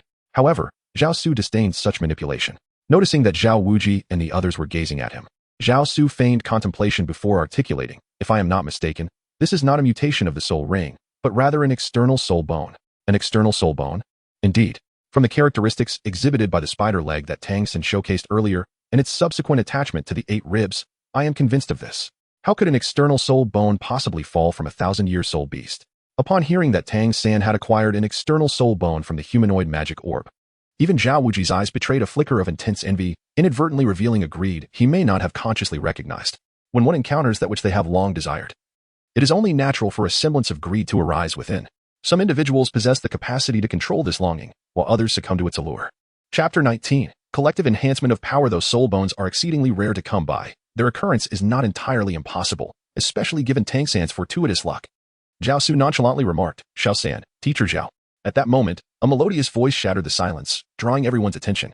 Following the sound, they beheld Xiao Wu, who had been seized by the Titan great ape. Not only had she returned unscathed, but her height and figure had undergone a remarkable transformation, exuding a newfound maturity. When Zhao Wujie inquired, Xiao Wu adhered to her well-rehearsed narrative from the original tale. She claimed that upon hearing a resounding bellow of a bull, the Titan great ape had cast her aside and hastily fled towards the heart of the Douluo forest. Furthermore, she asserted that due to the immense pressure exerted by the Titan great ape, she had also achieved a breakthrough to the 30th level. Fortuitously, she encountered a dying spirit beast that was perfectly suited for her, thereby acquiring her 3rd spirit ring. Upon hearing these remarkable coincidences, Zhao Wujie and the others harbored no suspicions. Instead, they marveled at Xiao Wu's extraordinary luck. Not only had she survived the clutches of the Titan great ape, but she had also ascended to the rank of spirit elder. This journey into the Douluo forest, initially intended solely for Oscar's quest for a suitable spirit ring, had unexpectedly led Tang San and Xiao Wu to reach the 30th level. Most astonishingly, Tang San had even acquired an external spirit bone. Thus, they deemed this expedition far from fruitless. Zhao Wujie gazed upon Tang San and Xiao Wu, feeling quite pleased with the achievements of his expedition to the Douluo forest. Since they were already here, it would be prudent to seek suitable soul rings for Zhu Qing, Rong Rong, and the Hefty One, thereby averting the necessity of another trip in the future. However, this seemed impractical, although the Hefty One had reached the 28th level and might soon attain the 30th. Zhu Qing and Rong Rong were merely at the 26th level, making such haste unwarranted. At this moment, despite Zhao Wujie's profound trust in Zhao Su, he found the latter's suggestions somewhat implausible. After all, the path of cultivation is fraught with peril, necessitating a gradual approach rather than reckless urgency. Otherwise, it would be counterproductive. It is quite simple, Zhao, my dear, it appears you too should consider elevating your own level. As Zhao Su spoke, he summoned forth his 12-winged holy angel, this time opting not to merge it with the dark angel, presenting solely the pure 12-winged angel. A tremendous divine power radiated outward, entering the bodies of the individuals present, causing the soul energy within them to stir gradually. All of them sat cross-legged, ready to immerse themselves in profound contemplation. Zhao Wujie was the first to react. Although he had already attained the remarkable level of 76, which could be considered prodigious for someone of his age. He had not experienced any improvement for many years. However, beneath the sacred radiance of Zhao Su, a flicker of enlightenment unexpectedly emerged in his mind. There were also signs of loosening within his soul power. What are you waiting for? Quickly sit cross-legged and immerse yourself in this experience. If you miss this opportunity, you shall have reason to lament. Upon hearing Zhao Wuji's call, Zhu Zhuqing, Ning Rongrong, and Ma Hongjun promptly seated themselves on the ground. Tang San and Oscar, along with 2 others, circled the vicinity, vigilant against potential ambushes or the emergence of formidable soul beasts. Zhao, you should also sit cross-legged. I will guard you for now. No need to worry. There is no danger. All right. Zhao Su's unexpected remarks prompted Zhao Wujie to refrain from further commentary. Marking a pivotal moment in his quest to ascend to the soul Douluo level, he quickly settled into a meditative posture. Subsequently, Zhao Su intensified the infusion of divine power, particularly a fraction of this sacred energy, into the 4 individuals' bodies.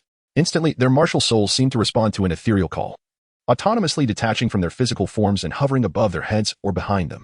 Notably, Ning Rongrong's 7 treasures glazed tower martial soul emanated a formidable auxiliary energy, truly deserving of its title as the most potent support martial soul. Under the influence of Zhao Su's divine power, the martial souls of the group began to undergo a gradual transformation. Zhu Zhuqing sensed subtle changes within her phantom cat martial soul, although its external appearance remained largely unchanged. She could distinctly perceive a profound metamorphosis within its essence. Particularly, her oil-green eyes began to shift in hue, one turning completely black while the other transformed to pure white. It was evident that her original phantom cat had evolved into a yin-yang cat. With this harmonious balance of yin and yang, she found that there was no longer a necessity to fuse with the evil white tiger of the Star Luo Empire's royal family to unleash her full potential. She had already attained the formidable prowess of the fusion skill, ghostly white tiger. This realization stirred a different line of thought within her.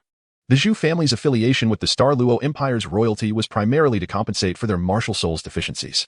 Now that her own martial soul shortcomings had been rectified, the need to remain tethered to the royal family diminished, thus rendering her engagement to Daimu Bai superfluous. It is often said that during meditation, practitioners should refrain from errant thoughts. Zhu Zhuqing's wandering mind caused a backlash from the immense soul power generated by her martial soul's evolution. With a sudden gasp, she coughed up blood, her complexion paling drastically. The recently evolved yin-yang cat began to exhibit volatile emotions.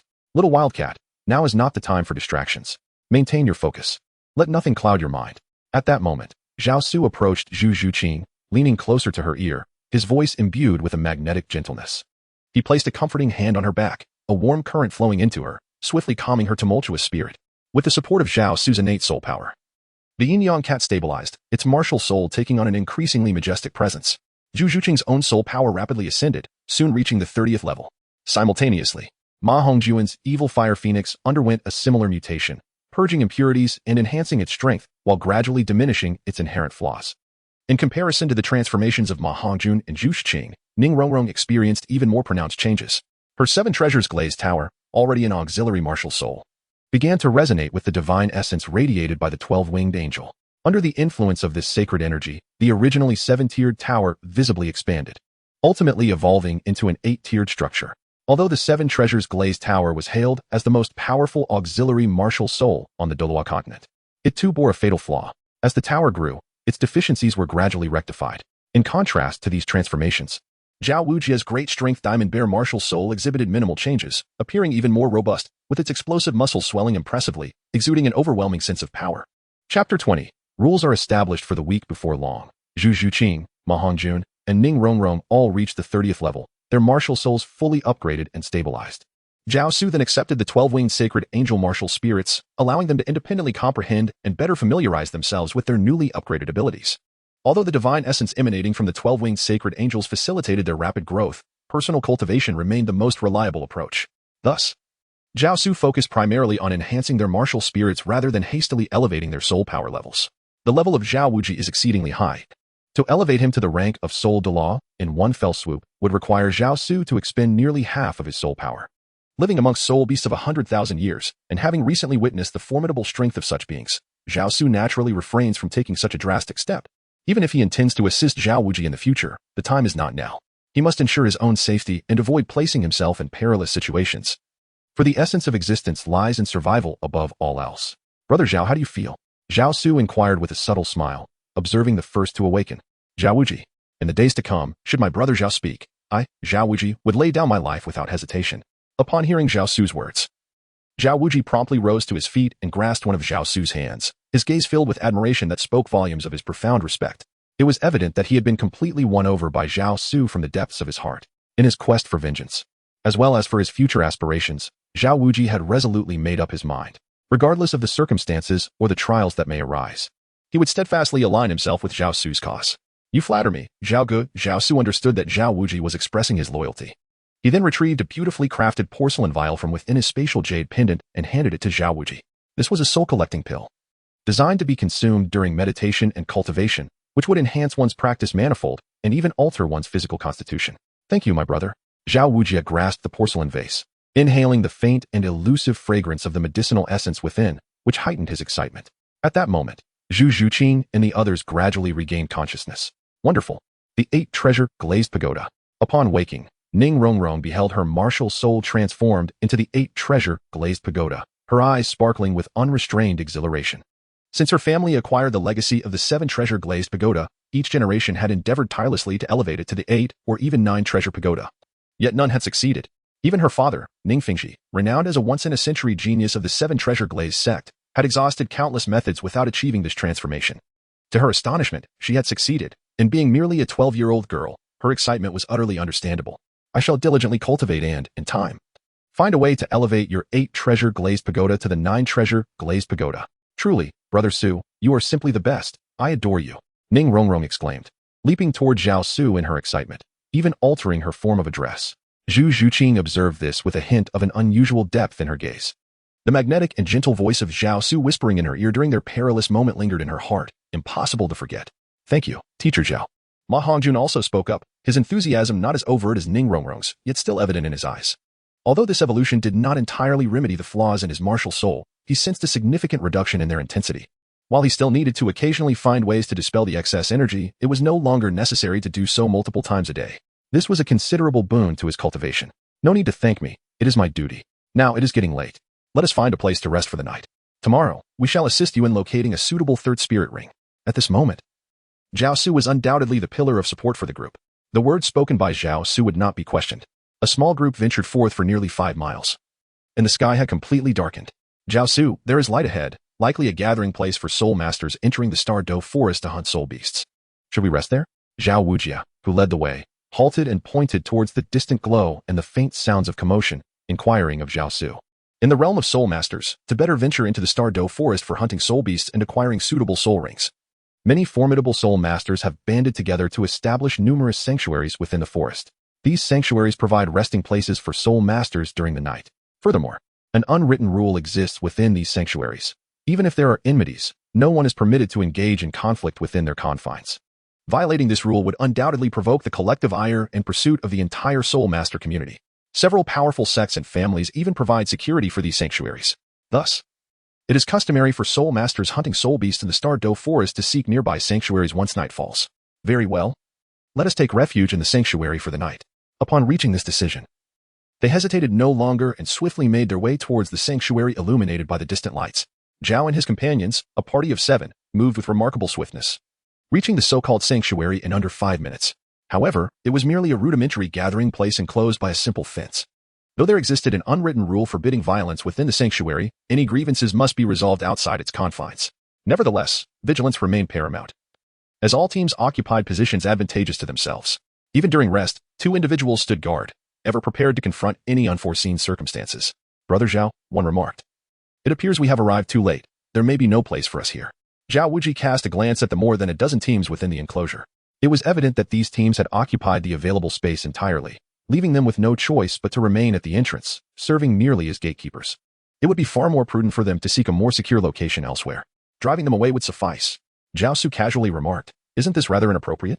After all, there are regulations that prohibit physical altercations in the shelter. Rules are established for the weak. We possess the strength to reside in the finest accommodations. Zhao Su had yet to utter a particular phrase. Rules, aside from being established for the weak, are also set forth for the just. However, as he is a villain, he naturally need not concern himself with such conventions. Zhao Su spoke as he stepped into the enclosure, making his way directly towards the group of over 10 individuals who were drinking and laughing heartily at the innermost part. I have taken a liking to this place. You may reside by the entrance. Zhao Su interrupted the group of over a dozen individuals who were indulging in food and drink. Although his voice was not particularly loud, It resonated throughout the entire shelter, capturing the attention of everyone present. Initially, the crowd was taken aback, but they quickly erupted into unabashed laughter. "Young man, do you even comprehend what you are saying?" The imposing figure at the center of the group, evidently their leader, joined in the laughter upon hearing Zhao Su's words. However, a flicker of menace flashed in his eyes as he turned to Zhao Su and inquired, "What do you mean?" Zhao Su replied with clarity, "I have articulated my point quite plainly. I am offering you one last opportunity to vacate this place immediately." Zhao Su spoke casually as ever. Chapter 21. Practical experience is the finest training. "Kid, I see you must have a death wish." A robust man among the crowd stood up and approached Zhao Su, his eyes reflecting a hint of disdain. "Who is this kid?" The other members of the team gathered around, some quietly murmuring among themselves. "I don't know. He must be from some academy. Look at his group. Aside from the leader, the rest are merely around 12 or 13 years old. Have the academy's students become so arrogant these days? Perhaps he hails from a prominent family, untouched by the harshness of society. How unfortunate at such a young age." As the surrounding individuals exchanged remarks, the man intent on teaching Zhao Su a lesson had already made his move. He did not reveal his martial spirit, but instead extended his hand, striking directly at Zhao Su. Bang! Zhao Su stood there, motionless, emanating a formidable soul force that sent the assailant flying across the ground. The individual crashed heavily, scrambling to his feet, and, feeling the derisive gazes of those around him, he could not help but feel humiliated. Without further hesitation, he summoned his martial spirit, a colossal blade radiating an intense chill. 5 soul rings began to illuminate from beneath him, with the most significant being his first soul ring, which surpassed a century in age. The 4th soul ring commenced at the millennium level, indicating the extraordinary nature of this team. Grasping the great blade in his right hand, the 5 soul rings glowed simultaneously. At this juncture, his intentions transcended merely teaching Zhao Su a lesson. He sought to obliterate Zhao Su, aiming to avenge the earlier humiliation. Powerful waves of blade energy surged forth from the great blade, ultimately coalescing into a tempest of cutting wind that surged towards Zhao Su. Any unfortunate soul caught within this vortex would undoubtedly be reduced to mere bones. At that moment, Zhao Wujing intervened. His martial spirit, the vigorous golden bear, endowed him with a towering stature of over 2 meters, exuding an aura of immense strength. In Zhao Wujing's mind, these individuals were hardly worthy of Zhao Su's personal engagement. Meanwhile, Tang San and his companions entered the sanctuary, casting their gaze upon the team of over a dozen individuals, poised and ready to take action. Zhao Wujing stood protectively before Zhao Su, and without needing to lift a finger, the 7 soul rings adorning his body served as undeniable testament to his formidable prowess. In the realm of Douluo continent, it is ultimately strength that prevails. Upon witnessing that Zhao Wujing was indeed a soul sage of over 70 ranks, the leader of the opposing group displayed a flicker of caution in his eyes and rose to his feet. "As a soul sage of such high caliber, do you truly intend to violate the sanctity of the sanctuary? I have no desire to disrupt the established order. However, this individual has spoken disrespectfully and offended my brother, and thus he must be taught a lesson." Upon finishing his words, Zhao Wuji suddenly acted, seizing the wielder of the great sword spirit and forcefully pressing him to the ground, shattering his formidable weapon. He then lifted him and cast him out of the sanctuary. Turning to the leader, he declared, "Come forth, let you all join the fray." In his youth, Zhao Wuji was indeed a notorious troublemaker, unafraid of confrontation. However, having taken on the role of a teacher, he had adopted a more temperate demeanor. Yet, ever since encountering Zhao Su, the indomitable spirit within him had been rekindled. Most significantly, Zhao Su stood right behind him, instilling in him a sense of invulnerability. "I am Qian Qing, the elder of the Spirit Hall in the city of Qianhong. May I inquire as to your name?" Although Qian Qing held a rank above Zhao Wuji, the overwhelming aura emanating from Zhao Wuji's spirit made him falter slightly. Reluctantly, he disclosed his identity. In the realm of Douluo continent, the reputation of the elders of the Spirit Hall often carried considerable weight. Enough of this nonsense. Either the Spirit Hall takes action, or vacate the premises. Spare me the trivialities. Zhao Wujie stood there with his arms crossed, domineeringly addressing Qian Qing. "In that case, I kindly ask for your guidance." Qian Shang, too, had a temper and was instantly provoked by Zhao Wujie's attitude. In a swift motion, he revealed his martial soul. After merging with the vibrant and formidable bull soul, a pair of horns sprouted from his head, and his limbs underwent noticeable changes. 8 soul rings, emblematic of the soul Douluo level, illuminated his form from top to bottom. With a resounding bellow akin to that of a wild bull, he charged fiercely towards Zhao Wujie. The bull rampage commenced. Zhao Wujie remained undaunted, refusing to retreat even a single step, and boldly grasped the approaching bull's horn. With a fierce roar, he lifted Qian Qing and forcefully flung him away. Simultaneously, he propelled himself forward, his hand striking down upon Qian Qing like the mighty paw of a bear. However, the inherent disparity in levels, with Zhao Wujie being 7 or 8 ranks inferior to Qian Qing, rendered him somewhat outmatched. Furthermore, the formidable strength of the wild bull diminished the advantage of his powerful bear spirit. "Brothers, let us unite and confront them." One among the onlookers observed that Qian Qing did not hold a decisive upper hand and called out, disregarding the notion of overwhelming their opponent with numbers. A dozen individuals revealed their martial spirits simultaneously, prepared to thoroughly dispatch Zhao Wuji and his companions. 4 Soul Kings, each over level 50, charged towards Tang San and his comrades, evidently intent on eradicating any potential threats. Daimyo Bai and Tang San took the lead in the offensive, while Ma Hongjun and Zhu Shiqing focused on safeguarding Ming Rongrong and Oscar. Xiao Wu acted as a free combatant, ready to provide support at any moment. The 7-member team had begun to establish a semblance of synergy, coordinating their efforts to confront their adversaries. Zhao Su cast a glance at Tang San and his companions, a smile playing on his lips, refraining from intervening, wishing for them to hone their skills against those 4 adversaries. Indeed, practical combat is the finest form of training. However, Zhao Wuji's situation was perilous. He was already at a disadvantage against Qiansheng. As a dozen individuals besieged him, he found himself increasingly overwhelmed. Which academy boasts such formidable prowess? No wonder they exhibit such arrogance. I suspect they are not from an academy, but rather the direct disciples of a prominent family. Did you not notice that the most boisterous among them has yet to make a move? Which illustrious family possesses so many prodigies? The eldest among those youths appears to be no more than 15 years of age, yet they have already attained level 30. Some possess only 2 spirit rings. It is utterly astonishing. Look, that individual has made his move. The remaining teams, previously sheltered within the confines of the protective enclosure, retreated outside after Zhao Wujie engaged with Qiansheng. Someone shouted, capturing everyone's attention, drawing their gaze toward the enclosure, where Zhao Su stood like a deity of war. Although he did not reveal his martial soul, his entire being was enveloped in a radiant white light, displaying immense strength as he struck down those who had fused their martial souls, each a minimum of level 50, with ease. They were sent crashing to the ground. Seemingly minor blows that shattered their martial souls, rendering them incapable of further resistance. Soon, aside from the 4 still entangled with Zhao Wujie and Tang San, the remaining 10 were swiftly dispatched by Zhao Su. Chapter 22. The need for synergy amidst gaps in communication. You 7 are far too weak. There is a complete lack of coordination. At this moment, Zhao Su has truly assumed the role of a mentor. Ma Hongjun, is your fire merely for warmth? Zhu Shiqing, capitalize on your advantages and utilize your speed. Daimyo Bai, you're the king of the forest, not a mere kitten. Why do you wander aimlessly? Ning Rongrong, tailor your enhancements to each individual's unique attributes. Xiao Wu, charge in and strike. Are you frolicking as a cheerleader? Tang San, are your spider legs merely for show? Oscar, recite your insidious incantations. With Zhao Su's directives, the 7 began to synchronize their efforts increasingly, and although each was only at level 30, they posed significant danger to their opponents, the 4 Spirit Kings over level 50. As the battle progressed, those 4 gradually found themselves at a disadvantage, reduced to a state of helplessness, left to endure the blows passively. Observing this, Zhao Su nodded in satisfaction before turning his attention to the clash between Zhao Wujie and Qiansheng. Although Qiansheng held a slight edge over Zhao Wujie, witnessing his companions being felled only heightened his anxiety. Zhao Wujie grows increasingly formidable, and the gap between the 2 gradually narrows. Brother Zhao, I believe it is about time. Leave them to me while you deal with those 4. After approximately half an hour, although Tang San and his companions had thoroughly cornered the 4 adversaries, vanquishing them still demanded considerable effort. Moreover, this practical training session was nearing its conclusion, prompting Zhao Su to call out to Zhao Wujie. Very well. Zhao Wujie nodded in acknowledgement, exerting all his strength to repel Qiansheng. Seizing this moment, he turned and lunged towards the 4 individuals encircled by Tang San and his companions. Your opponent is me. As Qiansheng attempted to persist in his pursuit of Zhao Wujie, Zhao Su intervened to obstruct him. Who are you, and why do you oppose my spirit hall? At this moment, alongside his fury, Qiansheng's heart was also filled with a tinge of confusion, unsure of how he had provoked Zhao Su and his allies. Zhao Su stepped forward, directly confronting Qiansheng. He reached out and grasped the vibrant horns of Qiansheng's soul beast, the colorful barbarian bull. With a sudden and forceful motion, he wrenched the sturdy horns free. Simultaneously, he sealed off the soul power within Qiansheng's body. Leaning closer to Qiansheng's ear, Zhao Su whispered softly, as an outer elder of the Qian family in the spirit hall, do you not recall how relentlessly you pursued me in the past? It was you. Now, carry this secret with you on your eternal journey.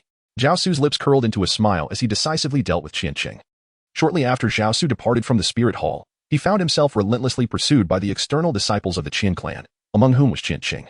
Over the years, Zhao Su had undergone significant transformation. To evade his pursuers, he seldom employed the 12-winged holy angel martial soul.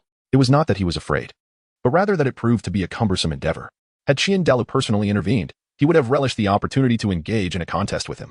However, these relentless pursuers were merely a waste of his time and offered no substantial challenge to Zhao Su. Before even reaching the sanctuary, Zhao Su had sensed the aura emanating from Qiansheng, which was precisely why he chose this location. Otherwise, given his strength, resting anywhere within the Star Doe forest would pose no danger. At this juncture, Zhao Wujie had also dealt with the 4 adversaries and approached Zhao Su's side. Esteemed guests, this is a private matter between our Shrek Academy and the Spirit Hall, which does not concern you. We hope that you will refrain from disseminating information regarding these events. Zhao Su cast a glance at the onlookers gathered beyond the fence. Though he appeared to admonish them to refrain from meddling, he inadvertently revealed from the outset that he was a member of Shrek Academy. Zhao Su's intentions are, in essence, quite straightforward. He aims to position Shrek Academy in opposition to the Spirit Hall. At this juncture, the Spirit Hall is overwhelmingly powerful, rendering it impossible for the 2 great empires and the 7 sects to confront it openly. Even though dissatisfaction simmers within the 2 empires and 7 sects regarding the Spirit Hall, they choose to endure. Zhao Su's objective is to cultivate a formidable adversary for the Spirit Hall, in addition to leveraging this group to expedite the Spirit Hall's dominance over the entire Douluo continent. He seeks to eliminate the faction of Douluo within the Spirit Hall, thereby consolidating power entirely in the hands of the Pope. This will lay a solid foundation for the future establishment of the Spirit Hall Empire. Concurrently, Zhao Su intends to train the Shrek members in tactical cooperation while also sowing seeds of discord among them. The most effective means to create rifts in their relationships is, undoubtedly, through the influence of women. Zhao Su had seemingly charted the course for his future.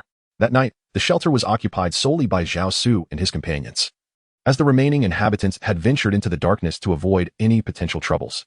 Although they were unaware of the specifics regarding Shrek Academy, they were acutely aware of the Spirit Hall. In their estimation, any academy bold enough to oppose the Spirit Hall could not possibly be feeble. After all, the prowess demonstrated by Zhao Su and his group had already attested to this fact. The remainder of the night passed in tranquility, devoid of any further events. As dawn broke, and the first rays of sunlight filtered through the dense canopy of trees, the Douluo forest came alive once more. A beautiful day had begun. Zhao Su rose and stretched languidly, softly murmuring, "Brother Su, have some water." Upon Zhao Su's awakening, Ning Rongrong was the first to approach him, offering the fresh water she carried. Ever since Zhao Su had assisted her in upgrading the 7 Treasures Glazed Tower to the 8 Treasures Glazed Tower the previous day, Ning Rongrong had affectionately begun to address Zhao Su as Brother Su. Zhao Su naturally comprehended Ning Rongrong's subtle intentions. She merely sought to win Zhao Su's favor, hoping to persuade him to accompany her back to the 7 Treasure Glazed Tile School. Even if she could not convince Zhao Su to join their esteemed institution, it would still be a significant achievement if he could assist her father, Ning Fengji, and her brothers in elevating their martial souls to the level of the 8 Treasure Glazed Pagoda. "Thank you, but I am not thirsty. You may drink." Zhao Su's lips curled into a subtle smile, a visage almost naturally imbued with cheerfulness. Though not strikingly handsome, his countenance exuded an inviting charm. Not far away, Oscar observed Ning Rongrong as she eagerly approached Zhao Su early in the morning, a hint of melancholy flickering in his gaze. With a resigned shake of his head, he began to contemplate relinquishing his pursuit of Ning Rongrong, for in comparison to Zhao Su, his chances seemed dismally low. Meanwhile, Zhu Zhuqing cast her eyes toward Zhao Su and Ning Rongrong, feeling a twinge of envy. Throughout the night, Zhao Su's melodious and gentle voice lingered in her mind, depriving her of restful sleep and leaving her eyes bloodshot. Dai Mubai, glancing at Zhu Zhuqing, harbored his own thoughts, revealing the intricate dynamics among the group. In truth, this was all part of Zhao Su's design. The reason his resonant voice persisted in Zhu Zhuqing's mind was due to his formidable mental prowess. Chapter 23, The Ethereal White Fox. Zhao Su, having lived 2 lives, undoubtedly understands the art of captivating the heart of an inexperienced young girl. The first step is to ensure that she cannot forget you, that your presence or voice frequently haunts her thoughts. Over time, this subtle influence will lead her to believe that you are her destined soulmate. While this approach may be somewhat unscrupulous, judging by Zhu Zhuqing's recent behavior, it appears to be the most effective and straightforward method. Now, let us partake in some refreshments and prepare ourselves, for we are about to embark on a quest to seek a suitable spirit beast to acquire a spirit ring. Zhao Wujie's voice shattered the delicate rapport amongst several individuals, prompting them to retract their gazes and begin to gather their belongings, ready to depart from this place. The group had meandered through the Douluo forest until nearly noon, yet they had failed to locate suitable soul beasts for Zhu Zhuqing, Ning Rongrong, and Ma Hongjun. The prolonged tension had rendered everyone somewhat weary. "Zhao Su, I believe it would be prudent for us to leave the Douluo forest and retreat to the nearest city to rest for a few days before returning to search for appropriate soul beasts." Zhao Wujie approached Zhao Su, seeking his counsel. "Indeed, if we cannot locate a suitable soul beast before nightfall, let us temporarily withdraw and take a few days to recuperate before reassessing our situation." As soon as Zhao Su finished speaking, the sounds of a fierce battle reached their ears from a distance. It seemed we had spoken too soon. In addition to the cacophony of combat, Zhao Su sensed an overwhelming wave of soul power. This energy did not emanate from the soul masters themselves, but rather from a formidable soul beast. Judging by the intensity of this soul power, it was evident that this creature had existed for at least 2 millennia. "Let us proceed with caution, maintaining our formation," Zhao Su commanded, leading the way, with Tang San and the others in the middle, and Zhao Wuji bringing up the rear as they swiftly approached the source of the clamor. Before long, the combatants came into view. The human soul masters consisted of 7 individuals, appearing quite youthful, likely around 15 or 16 years of age, 6 males and 1 female. Each had achieved at least level 30, with 2 reaching level 38, while the sole female had attained level 40. It was evident that their intent in hunting the soul beast was to procure a soul ring for her. The creature under siege was a pure white fox, its agile form and sharp claws allowing it to navigate the onslaught with remarkable ease. Members of the Spirit Hall, Zhao Su exclaimed. Zhao Wuji leaned closer to Zhao Su, pointing at the insignias adorning the garments of the 7 individuals. Furthermore, the 6 distinct emblems on the attire unmistakably indicated that they hailed from the Spirit Hall. They were likely the core members of the golden generation of the Spirit Hall, and the woman leading them could very well be a disciple of Bibi Dong. Zhao Su naturally recognized that these individuals were indeed the core members of the golden generation of the Spirit Hall, led by Hulaina. However, his words did not convey such certainty. What shall we do? Zhao Waoqi sensed that, aside from the 7 individuals, there were 2 others lurking in the shadows. They were dispatched by the Spirit Hall to safeguard the 7, particularly to protect Hulaina, the titled Douluo. The spectral white fox not only possessed extraordinary speed but also wielded formidable offensive power, making it an ideal companion for Zhu Qing. Zhao Su, casting a glance at Zhu Qing, deliberately displayed a hint of difficulty on his face. However, there were at least 2 titled Douluo lurking in the shadows, and we are likely no match for them. The words of Zhao Wuji served as a divine assistance for Zhao Su. Fear not, for the sake of Zhu Qing. I am willing to risk everything, Zhao Su declared, casting a glance at the impassive face of Zhu Qing. It was evident that Zhu Qing's cold demeanor grew increasingly complex as he regarded Zhao Su upon hearing his words. Brother Zhao, I will restrain the 2 titled Douluos lurking in the shadows. You must confront the 7. Zhu Qing, seize this opportunity to hunt down the white fox with your group of 7. Be cautious. Zhu Qing, who rarely spoke, softly advised Zhao Su. Rest assured, those 2 titled Douluos cannot harm me, but you must act swiftly. Upon finishing his words, Zhao Su stepped forward, the Imperial 7-kill sword materializing in his grasp. 4 soul rings ignited simultaneously, and 2 sword intents sliced through the air towards a single direction. This forced the hidden figures of the ghost leopard and the demon bear, both formidable Douluo, to reveal themselves. You 7, be cautious. After vanquishing the white tiger, merge swiftly. Before taking action, Zhao Wuji once again cautioned Zhu Qing and the others. Then, he fused with the powerful golden giant bear and charged towards Huli Nax and her companions, who were encircling the ghostly white fox. Seizing this opportunity, the ghostly white fox attempted to flee swiftly. However, Tang San and his companions would not allow it to escape. They quickly regrouped and advanced towards the already weakened white fox. Who are you to dare oppose the Spirit Hall? Ghost Leopard and Demon Bear were astonished that Zhao Su, with his mere level of 42, could withstand their combined assault. One of them glanced at the Emperor's 7-killing sword in Zhao Su's hand and coldly inquired. Enough with the pleasantries. Unleash your strongest abilities, or you shall find yourselves without any chance. Although Zhao Su spoke in such a manner, he was secretly diminishing his own strength. He aimed to create an illusion for Zhu Qing that he had risked his life to fend off the Spirit Hall's formidable titled Douluos, the Ghost Leopard and the Demon Bear, in order to procure soul rings for her. Zhao Su's actions can undoubtedly be deemed as the quintessential tactics of a scoundrel in contemporary society. Although such behavior is quite unscrupulous, it proves to be remarkably effective in deceiving those naive young maidens. Humph, while we remain unaware of the methods you employed to fend off our combined assaults, your mere 40s and rank renders your demise exceedingly simple. The Demon Bear cast a glance at Zhao Wujing, who had thoroughly restrained Hulaina and her 6 companions, while Tang San and his group commenced their siege against the white fox. With a disdainful snort, he hesitated no longer. The 4th, 5th, and 6th soul rings illuminated simultaneously, unleashing the true form of his blood demon frenzied bear martial spirit. It was even more colossal than Zhao Wujing's mighty Vidra bear. With the frenzied bear's crimson eyes radiating an aura of ferocity and bloodlust, he unleashed a powerful strike towards Zhao Su with all his might. At that moment, the ghost leopard Douluo also sprang into action, his movements uncanny and his speed astonishing, aiming to break through Zhao Su's defenses to aid Hulaina and her companions. Do you think you can escape? Upon encountering the ghost leopard Douluo, Zhao Su sought to depart. The Emperor's 7-killing sword in his grasp swiftly fractured into 36 elongated blades, each imbued with a distinct sword intent, ensnaring both adversaries. Roaring with ferocity, the demon bear Douluo exerted every ounce of strength, yet remained unable to breach Zhao Su's formidable sword formation. Each assault seemed poised to shatter the confines of the array, yet always fell just short. With each clash, the frustration within the hearts of the demon bear and ghost leopard Douluo intensified. They soon observed that Zhu Qing had successfully slain the white fox, a violet soul ring materializing within the creature's form, gradually merging into Zhu Qing's essence. Their fury swelled with fervor, for they understood that even if they were to vanquish Zhao Su and his companions today, the humiliation would forever linger, an indelible stain upon their honor. as Zhao Su skillfully ensnared the tidal Douluo known as the demon bear and the ghost leopard within his intricate sword formation. He remained ever vigilant, observing the seamless fusion of the soul rings around Zhu Shuqing. Chapter 24. The Art of Capture and Release. Boom. Bang. At the very moment when Zhu Shuqing completed the fusion of her soul rings, the ghost leopard and the demon bear simultaneously broke free from Zhao Su's sword formation. Launching him forcefully away, Zhao Su found himself not far from Zhu Shuqing and the others. Upon noticing him, Zhu Shuqing hurried over, helping Zhao Su to his feet while anxiously inspecting him for any injuries. Are you all right? You're not hurt, are you? Zhu Shuqing inquired, her face etched with concern and her eyes glistening with unshed tears.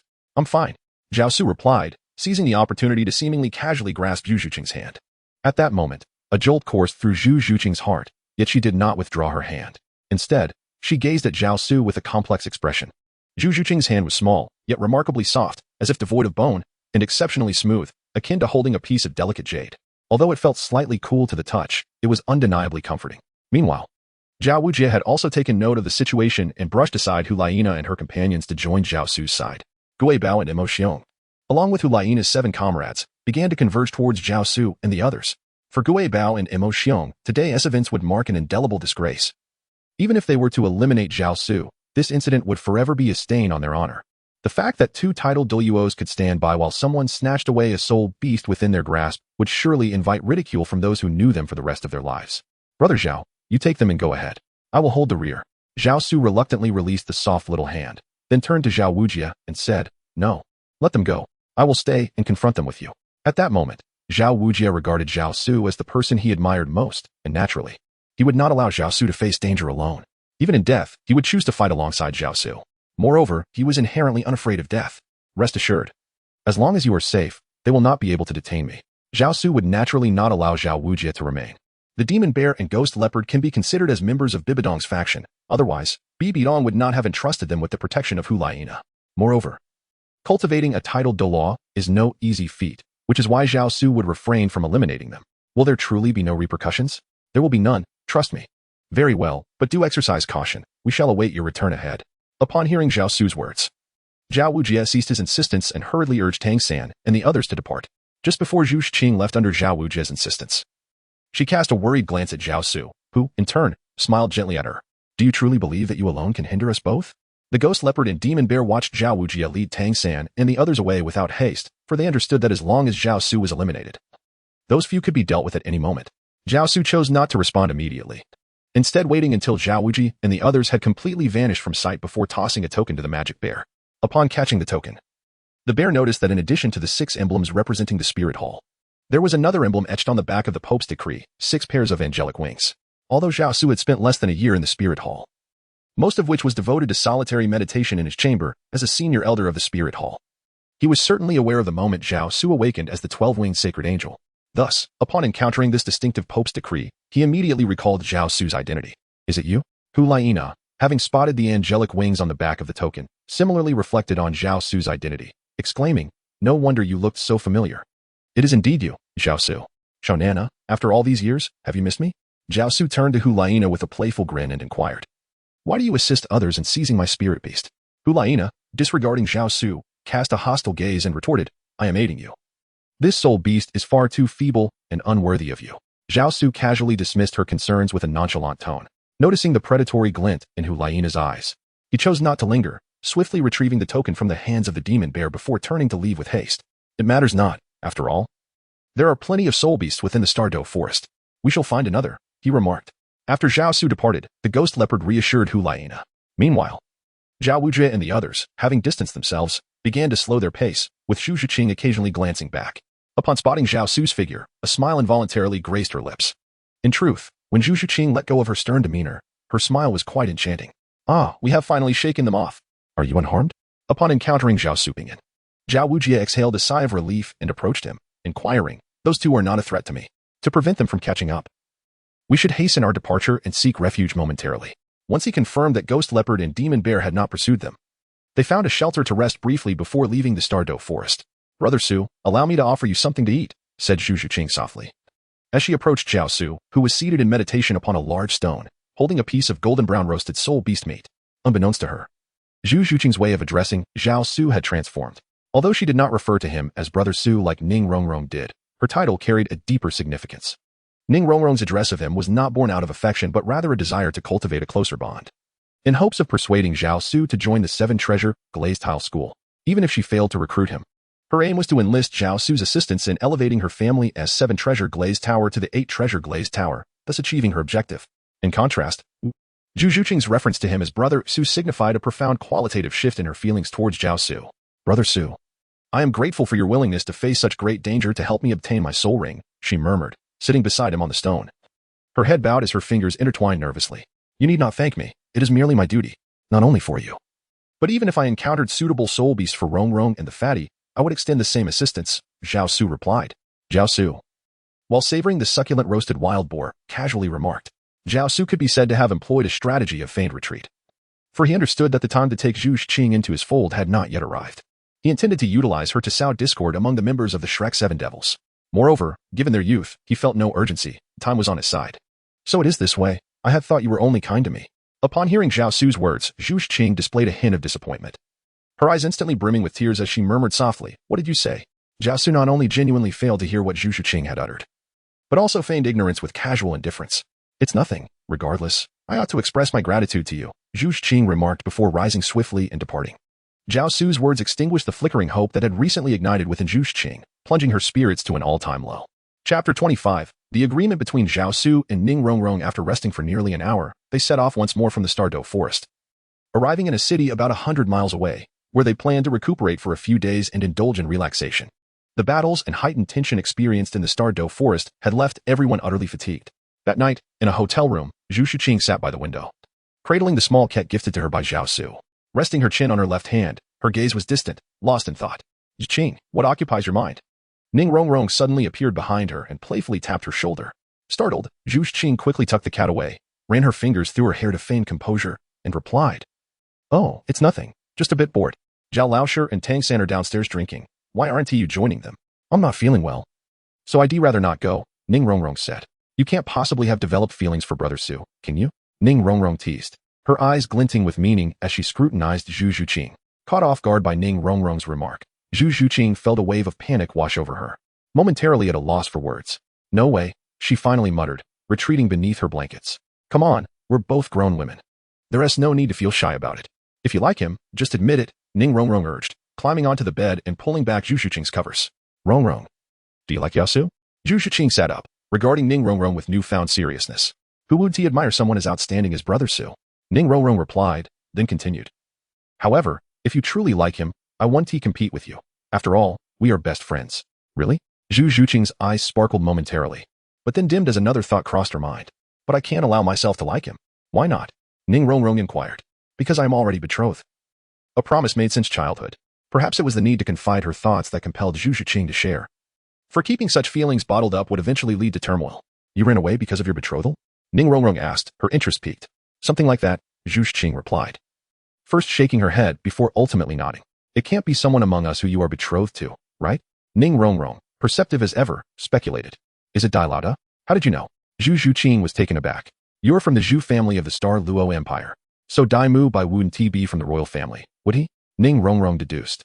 Such conclusions were not difficult to reach, especially since Ning Rongrong had some knowledge of the broader powers in the Douluo continent. Although she was a little demoness, she hailed from one of the 3 prominent sects, the 7-treasure glazed tile school, and was cherished by Sword Douluo and Bone Douluo alike. Furthermore, her exceptional talent marked her as a potential heir, which meant understanding the various factions was a necessary part of her upbringing. It seems you're well informed.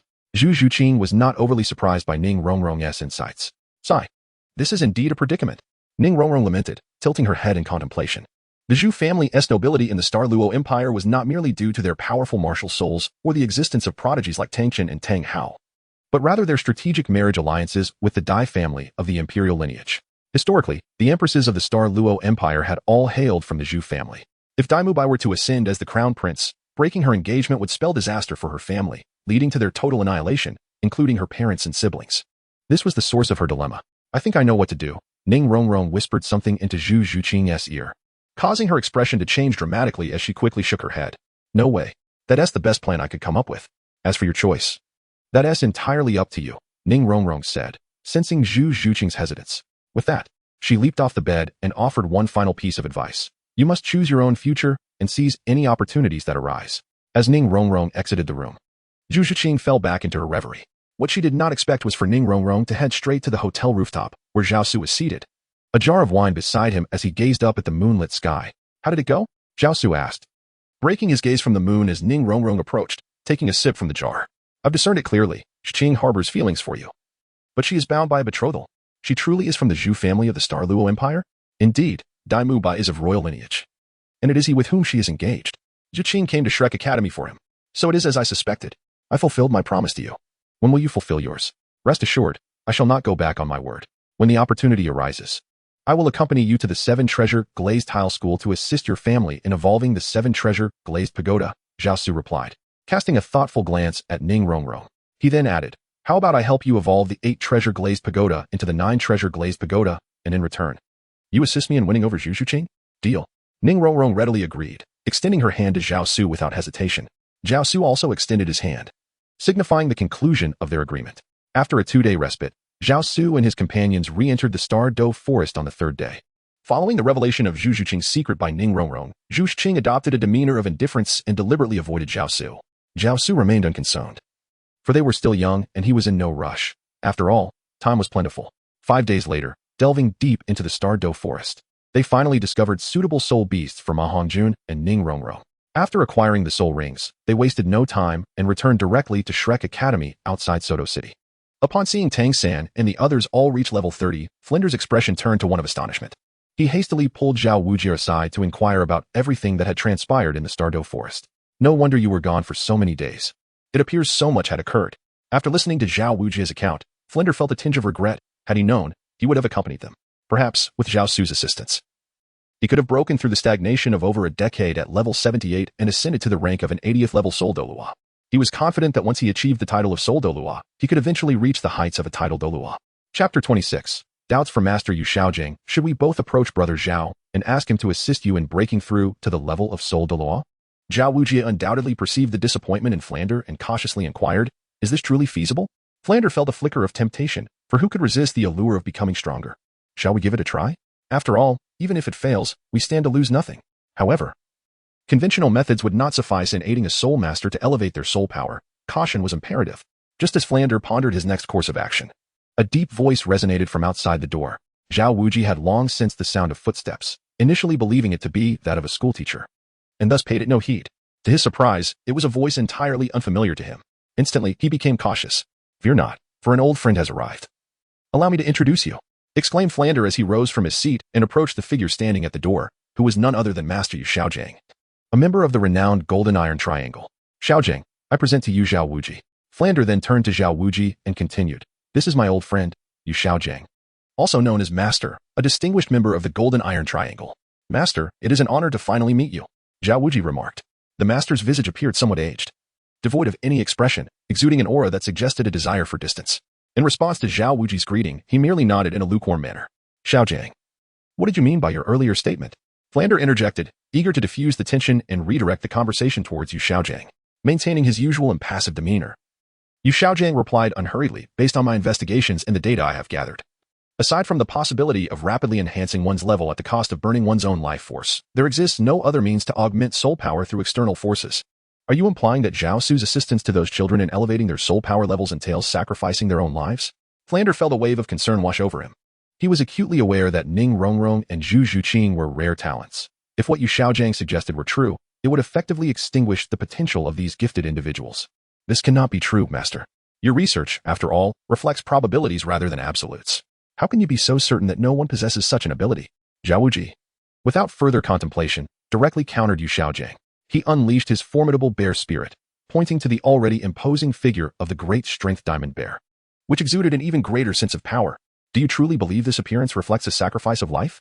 Upon witnessing Zhao Wujie's bear, radiating an aura of immense strength, Yu Xiaojing's brow furrowed. As Zhao Wujie asserted, if the enhancement of soul power was indeed at the expense of one's vitality, it might yield a rapid elevation in rank temporarily, but it could not possibly augment the spirit's inherent strength. Call those children here. I wish to observe them personally. It is conceivable that your own powerful soul energy and solid foundation contribute to your strength, yet the children are a different matter altogether. Very well. Since you are adamant in your beliefs, I shall disabuse you of them. Assemble on the playground in 15 minutes. Zhao Wujie uttered this remark and turned to leave. It was evident that the initial encounter between the two was far from pleasant. At this moment, Zhao Wujie harbored profound admiration for Zhao Su. He had witnessed firsthand how, while elevating their soul power levels, each individual's martial soul underwent a transformation, albeit to varying degrees.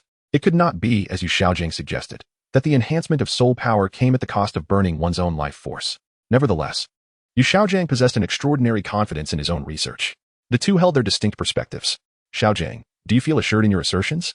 Flinder queried, somewhat uncertain, as he had witnessed Zhao Su wielding the formidable power of Tang Hao. Yet, he held immense respect for the theories posited by his former partner and dearest brother. What? Do you also doubt my theory? The master's expression, reminiscent of a zombie, turned towards Flinder, who hastily retracted his statement. Let us not dwell on that for now. I merely wish to remind you that even if Zhao Su indeed elevated those children's soul power through the method you described, burning their life force, do not act impulsively. Why? If it truly involves burning life force to enhance soul power, then that individual is undoubtedly a sinister soul master and must not be spared. Flinder lamented, grappling with the predicament. Ultimately, to prevent Yu Xiaojing from acting rashly, he divulged the information regarding Zhao Su's overwhelming power against Tang Hao. What? Impossible. Did you not say he was merely 16 years old? Flinder insisted, I witnessed it with my own eyes. How could it possibly be false? Are you certain that individual is Tang Hao? Of course.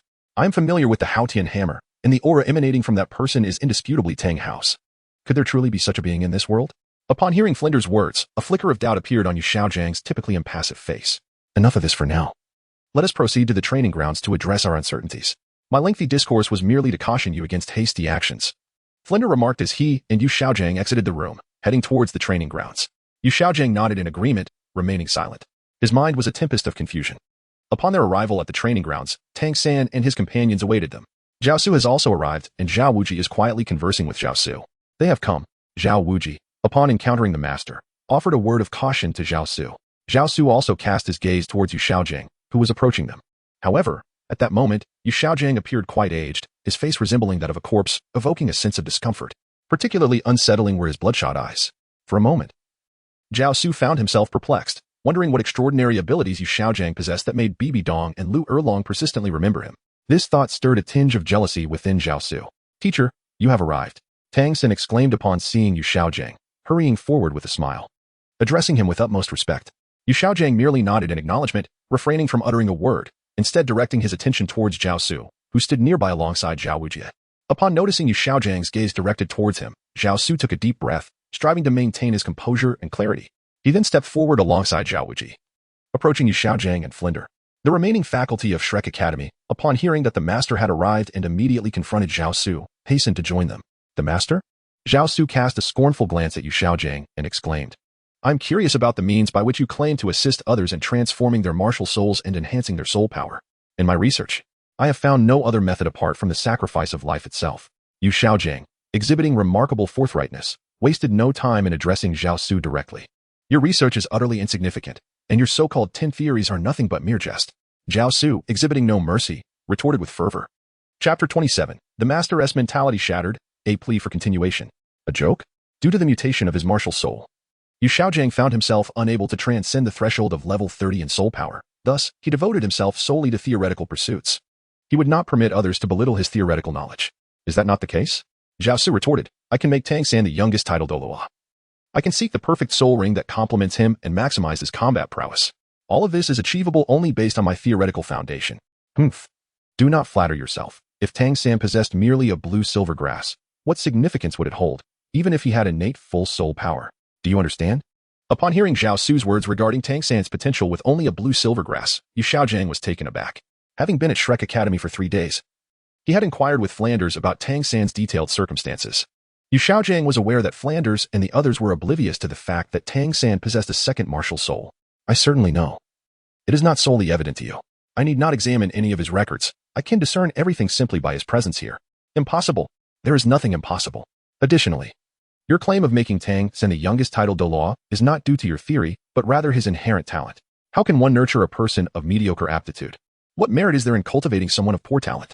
Then, what of your assertion that there are no useless martial souls, only useless soul masters? Are you not, master? A waste yourself?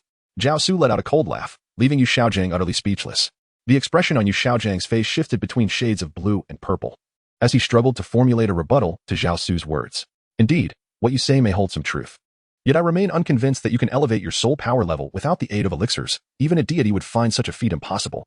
Deities, in my eyes, are merely individuals of a higher caliber, hardly worthy of note. Zhao Su turned to gaze at the lineup of the Shrek 7 monsters and gestured towards Ning Rongrong, saying, Rongrong, please unveil your martial soul for our esteemed master to witness. All right, Ning Rongrong responded, stepping forward from the ranks and presenting her martial soul. The 8 treasure-glazed pagoda before the master. Her right hand gently cradled the resplendent tower. To others, the 7 treasure-glazed pagoda might have been regarded as the preeminent auxiliary martial soul, yet in Yu Xiaojiang's eyes, it was merely a relatively potent martial soul. However, before he could articulate his thoughts, his gaze suddenly widened in astonishment as he fixated intently on the 8 treasure-glazed pagoda that Ning Rongrong held aloft. 1, 2, 3, 7, 8 layers? The 8 treasure-glazed pagoda? Yu Xiaojiang meticulously counted each layer twice, his expression one of disbelief. It is widely acknowledged that for the 7 treasure-glazed pagoda to evolve into the 8 or even 9 treasure-glazed pagoda, an absolute enhancement of one's physique is essential. Throughout the history of the 7 treasure-glazed sect, many prodigies have emerged, yet none have succeeded in evolving the 7 treasure-glazed pagoda into the 8 treasure-glazed pagoda. This is not due to a lack of talent, but rather because their constitutions were too frail to withstand the formidable soul power of the 8 or 9 treasure-glazed pagoda. The fact that Ning Rongrong's martial soul had indeed evolved into the 8 treasure-glazed pagoda indicated that she had not only avoided the depletion of her life force but had, in fact, experienced a significant enhancement in both vitality and physique. This is inconceivable. Could their martial souls really be transforming in such a manner?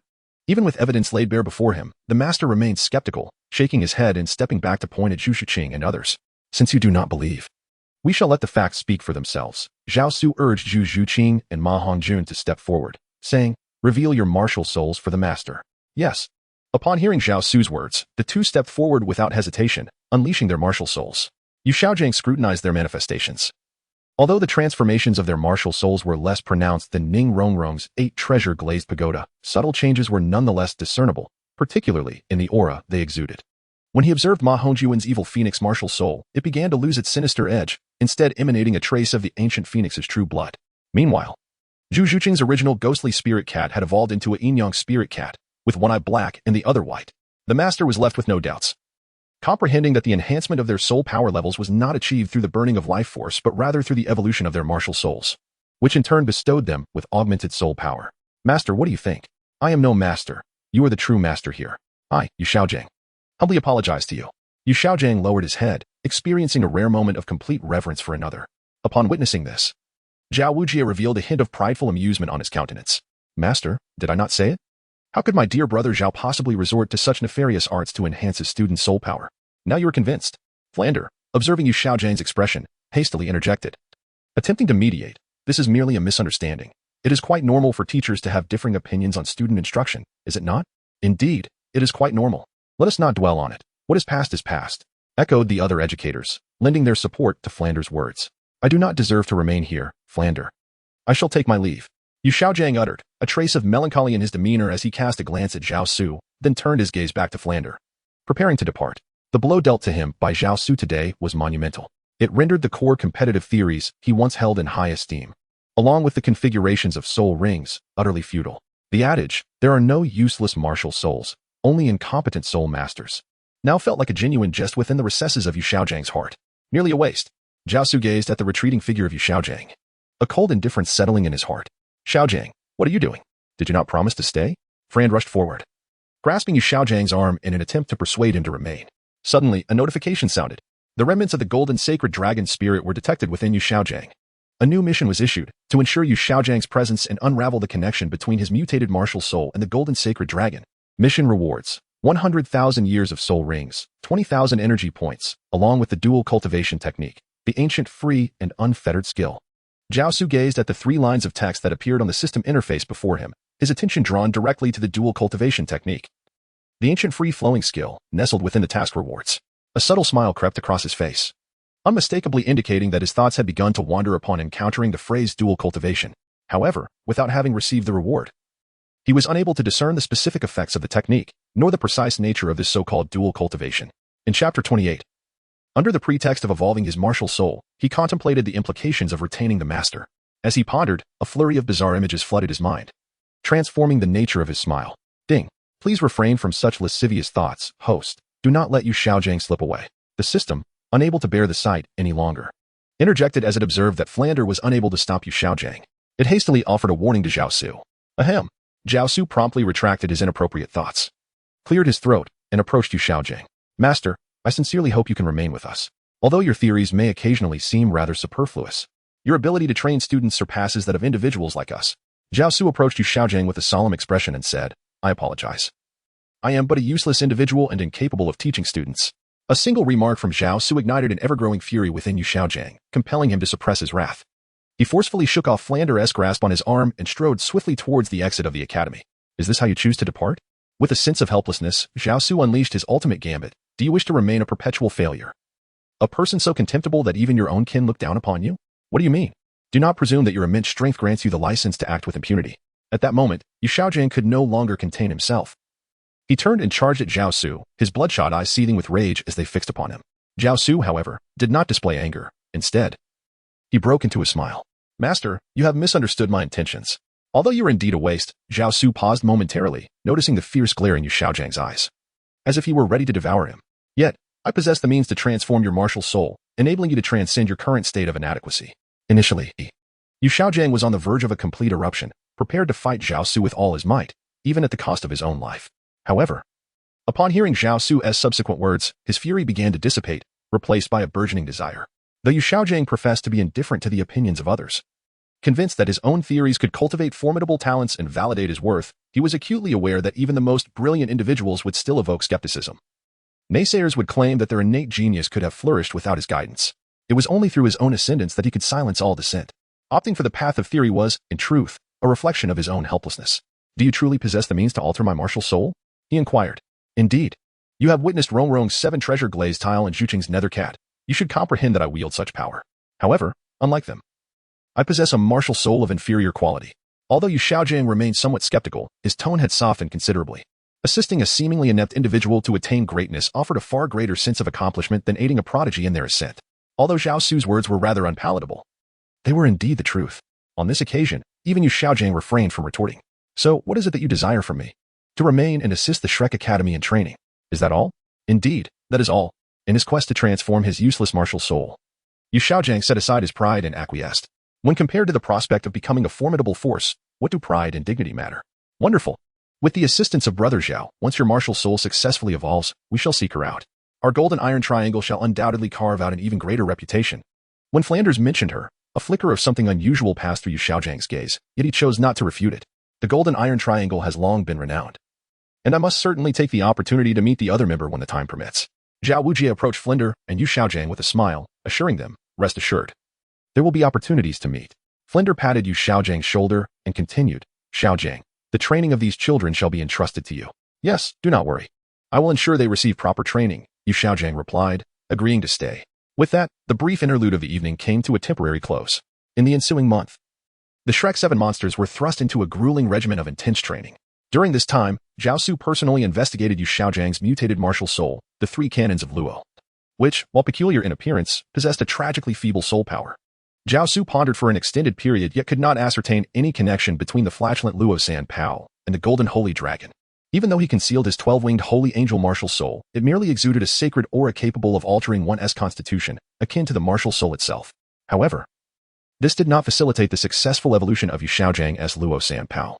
Under the shroud of the sacred essence, Yu Xiaojiang sensed that his soul power had become more refined and his strength somewhat amplified, yet he remained unable to transcend the limitation of the 30th level. Alas, this method proved ineffective. It seems I must devise an alternative strategy. Zhao Su sighed softly upon noticing the hint of regret in Yu Xiaojiang's expression, and continued. But do not worry. Even if your martial soul, the 3 cannons of Luo, cannot evolve, I possess a method to help you surpass the limitations of level 30. Really? Yu Xiaojiang inquired, his curiosity piqued. Indeed, but not at this moment. The time is not yet ripe. After Yu Xiaojiang departed, a mysterious black figure emerged within Zhao Su's chamber. Master, I have uncovered the truth. In order to transform Yu Xiaojiang's 3 cannons of Luo into the true golden sacred dragon, it is imperative to gather the golden iron triangle, as well as secure the ancestral dragon seal and the dragon transformation soul bone passed down through the blue electric tyrant dragon clan. It seems my assumptions were correct. Yu Xiaojiang's physique is too frail to withstand the descent of the golden sacred dragon. It is essential that the 3 unite to summon the golden sacred dragon. Precisely. You shall not return to the Star Luo Empire. Instead, proceed to the city of Tiando and seek employment at the esteemed Blue Tyrant Academy, a prestigious soul master institution. Find a way to earn Lu Erlong's trust. Understood. The shadow affirmed, gradually fading from view.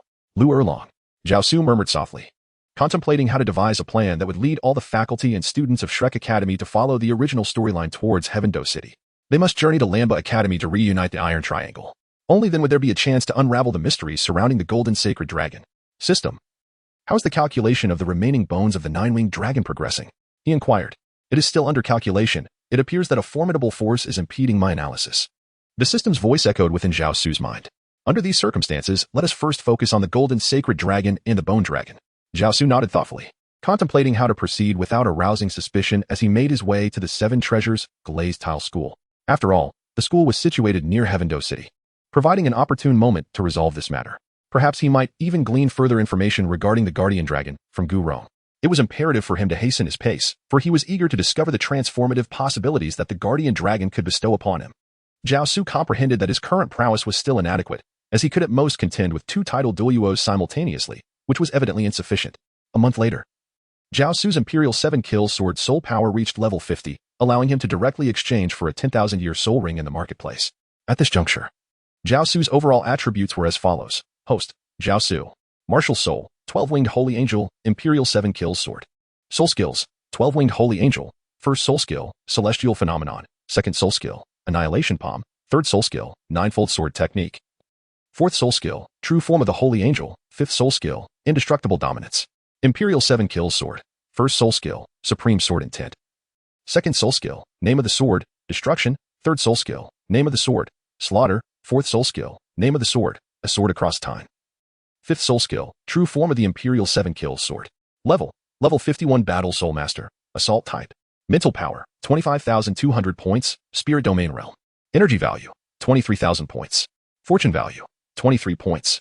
Guardian Dragon. Remnants of the Nine-Winged Long One. After reviewing his attributes, Zhao Su opened the marketplace again. Aside from rows of soul rings and the 6-piece set of the Holy Angel Soul Bone, numerous martial souls once again appeared. Could it be possible to awaken a martial soul? Zhao Su casually flipped through the pages, yet he felt little enthusiasm for awakening a martial soul. After all, he believed that his 12-winged Holy Angel and Emperor's 7-killing sword were more than sufficient. Suddenly, a notification chimed.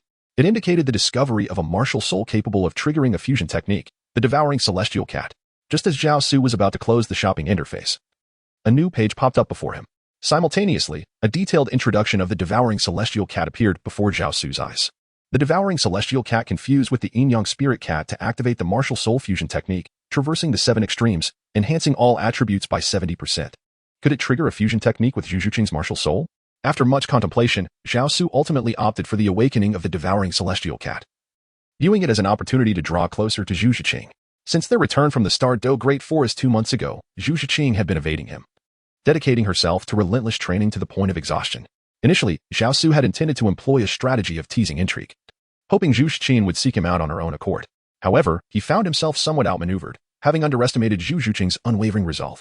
Upon awakening the Devouring Celestial Cat, Zhao Su did not immediately exchange for the Millennium Soul Ring. Instead, he selected 3 soul rings, 2 yellow and 1 purple, in accordance with the conventional soul ring configuration, to complement Zhu Zhuqing. On that morning, when Zhao Su arrived at the cafeteria, Tang San and the others had already gathered, indulging in the special breakfast prepared by their master. Zhao Su, however, did not enjoy such privileges, continuing to subsist on plain congee and a few pickled vegetables. Upon Zhao Su's arrival, several individuals greeted him warmly. Ning Rongrong, in particular, approached Zhao Su with her bowl in hand, drawing closer to him. Zhu Zhuqing, on the other hand, kept her head down, engrossed in her own meal, seemingly treating Zhao Su as if he were invisible. Despite her outward indifference, Zhu Qing often called out his name during the night. As Ning Rongrong served as Zhao Su's informant regarding Zhu Zhuqing, she dutifully reported the situation to him each day. Is that so? There can be no doubt, as I sleep beside her and cannot be mistaken. However, Ning Rongrong continued, am I probing? It appeared she is prepared to sacrifice herself for her family and continue the engagement with Dai Mubai. What could have prompted this? Has someone said something to her? I am uncertain, but I learned she secretly ventured to Soto City yesterday. I see, well done. Zhao Su finished the bowl of congee and spoke a few words to Ning Rongrong before rising to depart. On this day, the first phase of the Master S specialized training was nearing its conclusion. Coupled with the financial difficulties facing Shrek Academy, the Master decided to expedite the Shrek 7 monsters into practical combat training. They were to journey to the Soto City Grand Soul Arena to partake in soul battles. This would not only allow them to swiftly acclimatize to the rhythm of actual combat, but also earn gold soul coins to alleviate the Academy's expenses. To ensure they were in optimal condition for the soul battles, the master granted them a 3-day break, with a gathering scheduled for the evening of the 3rd day at the playground before heading to the Soto City Grand Soul Arena. Although the master was primarily theoretical in his approach, he possessed a commendable method of instructing his students. After 2 months of specialized training, the synergy among the Shrek 7 monsters had become increasingly harmonious, and their physiques had notably strengthened. Even the support-type fighters, Ning Rongrong and Oscar, appeared to have made significant progress. In the blink of an eye, the 3 days had elapsed.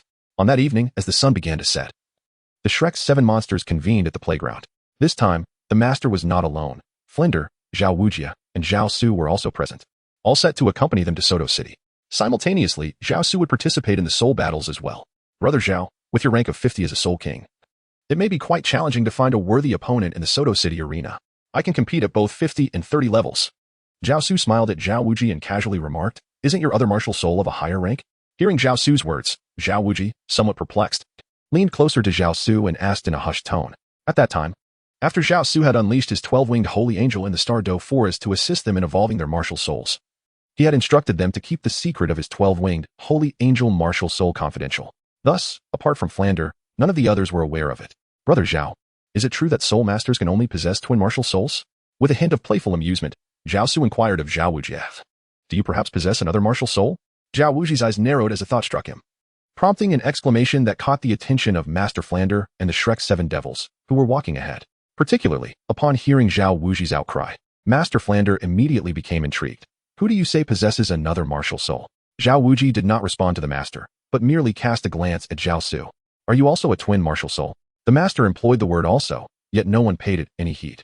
Flander and the Shrek 7 were aware of Zhao Su possessing 2 martial souls, thus they did not exhibit any overt astonishment.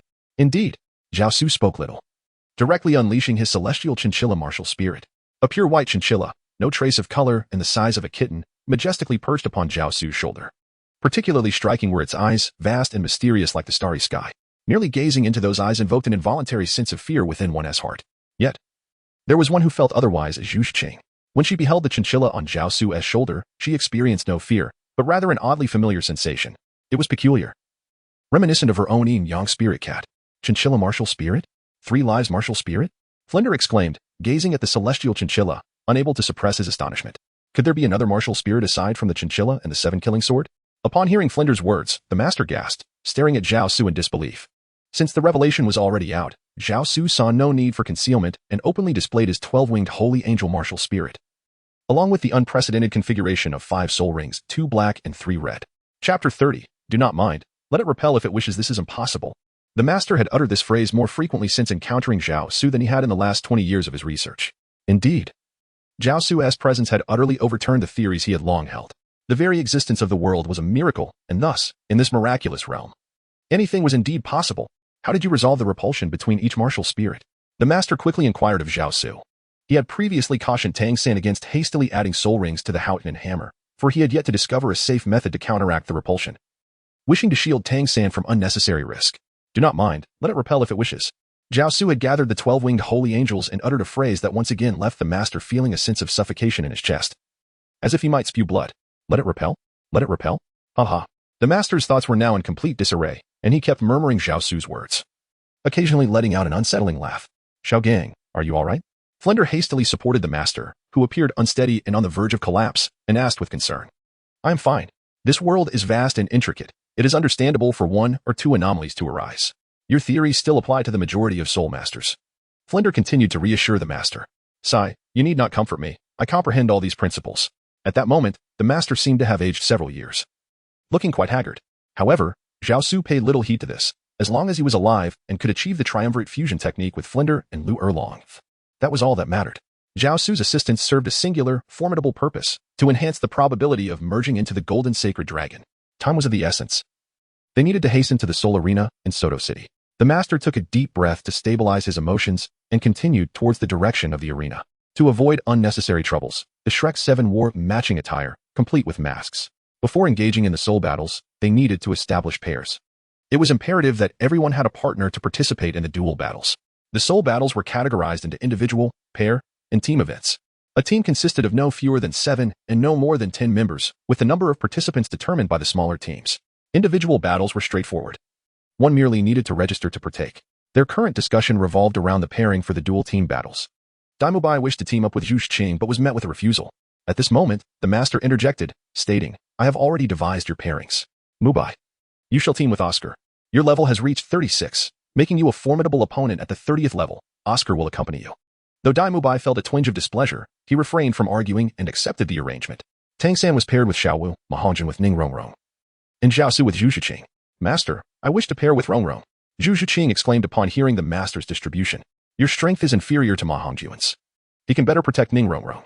Alternatively, you could team with Ma Hongjun and let Rongrong partner with Zhao Su. The choice is yours." Before Zhao Su could voice his thoughts, Ning Rongrong interrupted, "I want to team with my fatty. I adore my fatty." With that, she cast a flirtatious glance at Ma Hongjun. "I want to be with Rongrong too." Ma Hongjun quickly chimed in. Given the circumstances, Zhu Qing chose to remain silent, tacitly accepting the arrangements. "Why do you hesitate to team with me?" Zhao Su inquired softly, leaning closer to Zhu Qing as they awaited their turn on the Soul Arena stage. Feeling the warmth of his breath against her ear, Zhu Qing experienced a subtle tremor in her body. The rich, gentle timbre of his voice made her heart race. Taking a deep breath, she lowered her gaze, unable to meet Zhao Su's eyes, and whispered, "Not at all." "Is that truly the case?" Zhao Su continued to inquire. As Zhu Qing listened to Zhao Su's voice, her mind was in turmoil. She leaned slightly to the side, wishing to minimize her contact with Zhao Su. "Do not be anxious, relax for a moment, and I shall protect you." With a gentle smile, Zhao Su leaned in once more and softly spoke. Little did anyone know that Zhu Qing's anxiety stemmed not from the impending battle, but rather from Zhao Su himself. A few days prior, Zhu Qing had received a message from her family elders, summoning her to meet in Suodo City. The elders had explicitly instructed her to swiftly cultivate a relationship with Dai Mubai and familiarize herself with the fusion technique, the Nether White Tiger. Within the Douluo Empire, there existed two factions vying for the position of Crown Prince, one supporting Davis and the other backing Dai Mubai. The Zhu family, too, was divided into two factions. They aimed to ensure their family's survival amidst these competing forces while preserving their influence within the Douluo Empire. Thus, the family elders urged Zhu Qing to expedite her fusion with Dai Mubai, preparing for the impending struggle for the Crown Prince's title. From a young age, Zhu Qing had been inundated with the notion of alliances, with the Zhu family's status and power placed above all else. Consequently, she dared not defy the commands of her elders. Furthermore, due to the Zhu family's unique position within the Douluo Empire, her parents had raised her with a strictness that was far from affectionate. It was intended to secure the family status. One could say that their daughters were destined for the imperial family of the Douluo Empire, regardless of their desires or willingness. They were taught to submit unquestioningly to their family and to the royal lineage. Her parents had even arranged for each daughter to be betrothed to a prince of the imperial family, setting the stage for a rivalry to the death. In their eyes, it mattered not which daughter ascended to the role of queen, as long as it was one of their own. This internal conflict and anguish arose within Zhu Qing after encountering Zhao Su, stirring feelings that were at odds with her familial obligations. Had she not met Zhao Su, she might have followed her elders' directives without personal hesitation, approaching Dai Mubai to master the martial soul fusion technique, accepting her fate regardless of whether Dai Mubai would become an emperor or she would ever be queen. Yet, after meeting Zhao Su, a sense of rebellion ignited within her, though she felt unable to act upon it. Before long, the duo battle commenced, with Zhao Su and Zhu Qing facing an opponent pair, a young man appearing to be around 18 or 19 and a younger girl. "Let us proceed." Zhao Su extended his hand towards Zhu Qing, who hesitated for a moment, contemplating the gesture. Ultimately, she refrained from reciprocating and strode directly towards the soul-fighting platform. Observing this, Zhao Su could only shrug helplessly and followed in her wake, making his way to the arena as well. Chapter 31. A renewed assault on the heart began. As both parties stepped onto the soul-fighting platform, the command resonated from above, prompting the male combatant to take the initiative, while the female counterpart remained poised to provide support. In order to avoid prematurely revealing his true abilities, Zhao Su refrained from directly eliminating the two adversaries. Subsequently, he unveiled his soul of the devouring celestial cat. As the second soul ring illuminated, the cat perched upon Zhao Su's shoulder leapt into the air, and at that moment, its form suddenly expanded to an imposing size akin to that of a tiger. With its massive jaws agape, it let out a fearsome roar and lunged towards the support-type woman concealed behind the man. "Yao Yao, be cautious," the man, Zhang Yuren, urgently warned. He hurled his curved blade, a manifestation of his soul, to intercept the advancing devouring celestial cat aimed at Yao Yao. At that instant, Zhu Qing also sprang into action. Her form was swift, her hands transforming into lethal claws as she lunged at Zhang Yuren, who had thrown the soul blade. Zhu Qing exhibited no mercy, her strikes relentless, as if she sought to expel the turmoil within her through combat. Observing this, Zhang Yuren acted with remarkable decisiveness, not hesitating for a moment, opting instead to surrender. However, by that time, Zhu Qing's attack had already reached him, targeting his throat. It was too late to withdraw. Just as Zhang Yuren closed his eyes, bracing for his demise beneath Zhu Zhuqing's claws, he felt a grip around his waist, halting her advance. It was Zhao Su who intervened. Your mind is too chaotic. This could lead to grave complications. Zhao Su held tightly onto Zhu Zhuqing's delicate waist. A warm current, reminiscent of the revival of all living things, flowed into her body, gradually calming her. Enveloped in Zhao Su's warm embrace, the pent-up frustration and sorrow within her could no longer be contained. Leaning on Zhao Su's shoulder, she wept unabashedly, regardless of the gazes of those around them. Her cries were filled with profound sadness. There, do not weep any longer. I am here for you. Whatever troubles you face, I shall help you resolve them. Zhao Su gently wiped away Zhu Zhuqing's tears and whispered softly in her ear. This moment undeniably led Zhu Zhuqing to fall completely under his spell, leaving her utterly entranced. Thank you for saving me, brother. We have lost. Zhang Yuren understood well that it was Zhao Su who had spared his life. Without him, he might have merely been a lifeless body now. Thus, he bowed respectfully to Zhao Su in gratitude. We were merely competing, not enemies. There was no need for lives to be lost. Thank you.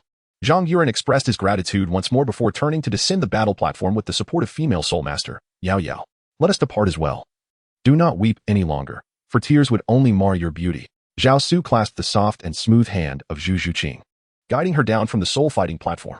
Observing this from the audience was Dai Mubai, whose eyes, imbued with a hint of malevolence, flickered with a glint of ferocity. Dai, it seems your chances have vanished, remarked Oscar, who was beside Dai Mubai, savoring a large sausage to replenish his soul power. Casting a wistful glance at the departing pair. Dai, it appears you should concede. It's time to let go, chimed in Ning Rongrong, addressing Dai Mubai. Yet, throughout the exchange, Dai Mubai remained silent, his gaze growing increasingly frigid. Upon Zhao Su and Zhu Zhuqing's return to their companions at Shrek Academy, all but Dai Mubai gathered around them. In no time, Tang San and the others had concluded their individual and pair battles, achieving resounding victories, which undoubtedly bolstered the confidence of the Shrek team. The next phase was the team battle. This time, Zhao Su did not participate, as the 7 Shrek monsters formed a team. During the fight, Dai Mubai and Zhu Zhuqing initially intended to employ their martial soul fusion technique. However, for reasons unknown, be it Zhu Zhuqing's personal circumstances or the evolution of her nether cat martial soul into the yin-yang cat, the fusion was unsuccessful. After the failure, Dai Mubai cast a glance at Zhu Zhuqing, his enchanting eyes revealing a hint of relief, before he focused intently on the battle ahead. Brother Zhao, you must have known about Zhu Zhuqing and Dai Mubai's backgrounds all along, haven't you? What makes you say that? Just a guess. Zhao Wuji cast a meaningful smile towards Zhao Su, then gently patted her shoulder, saying, the master is in a foul mood. So Flander and I will accompany him for a drink. This place is entrusted to you. All right. After Zhao Wuji had departed, only Zhao Su remained, leaning against the backrest of the audience platform, gazing at Tang San and his companions on the soul-fighting arena. The smile on his face gradually faded as he contemplated his next course of action. In the ensuing days, the achievements of the Shrek Academy members were nothing short of spectacular.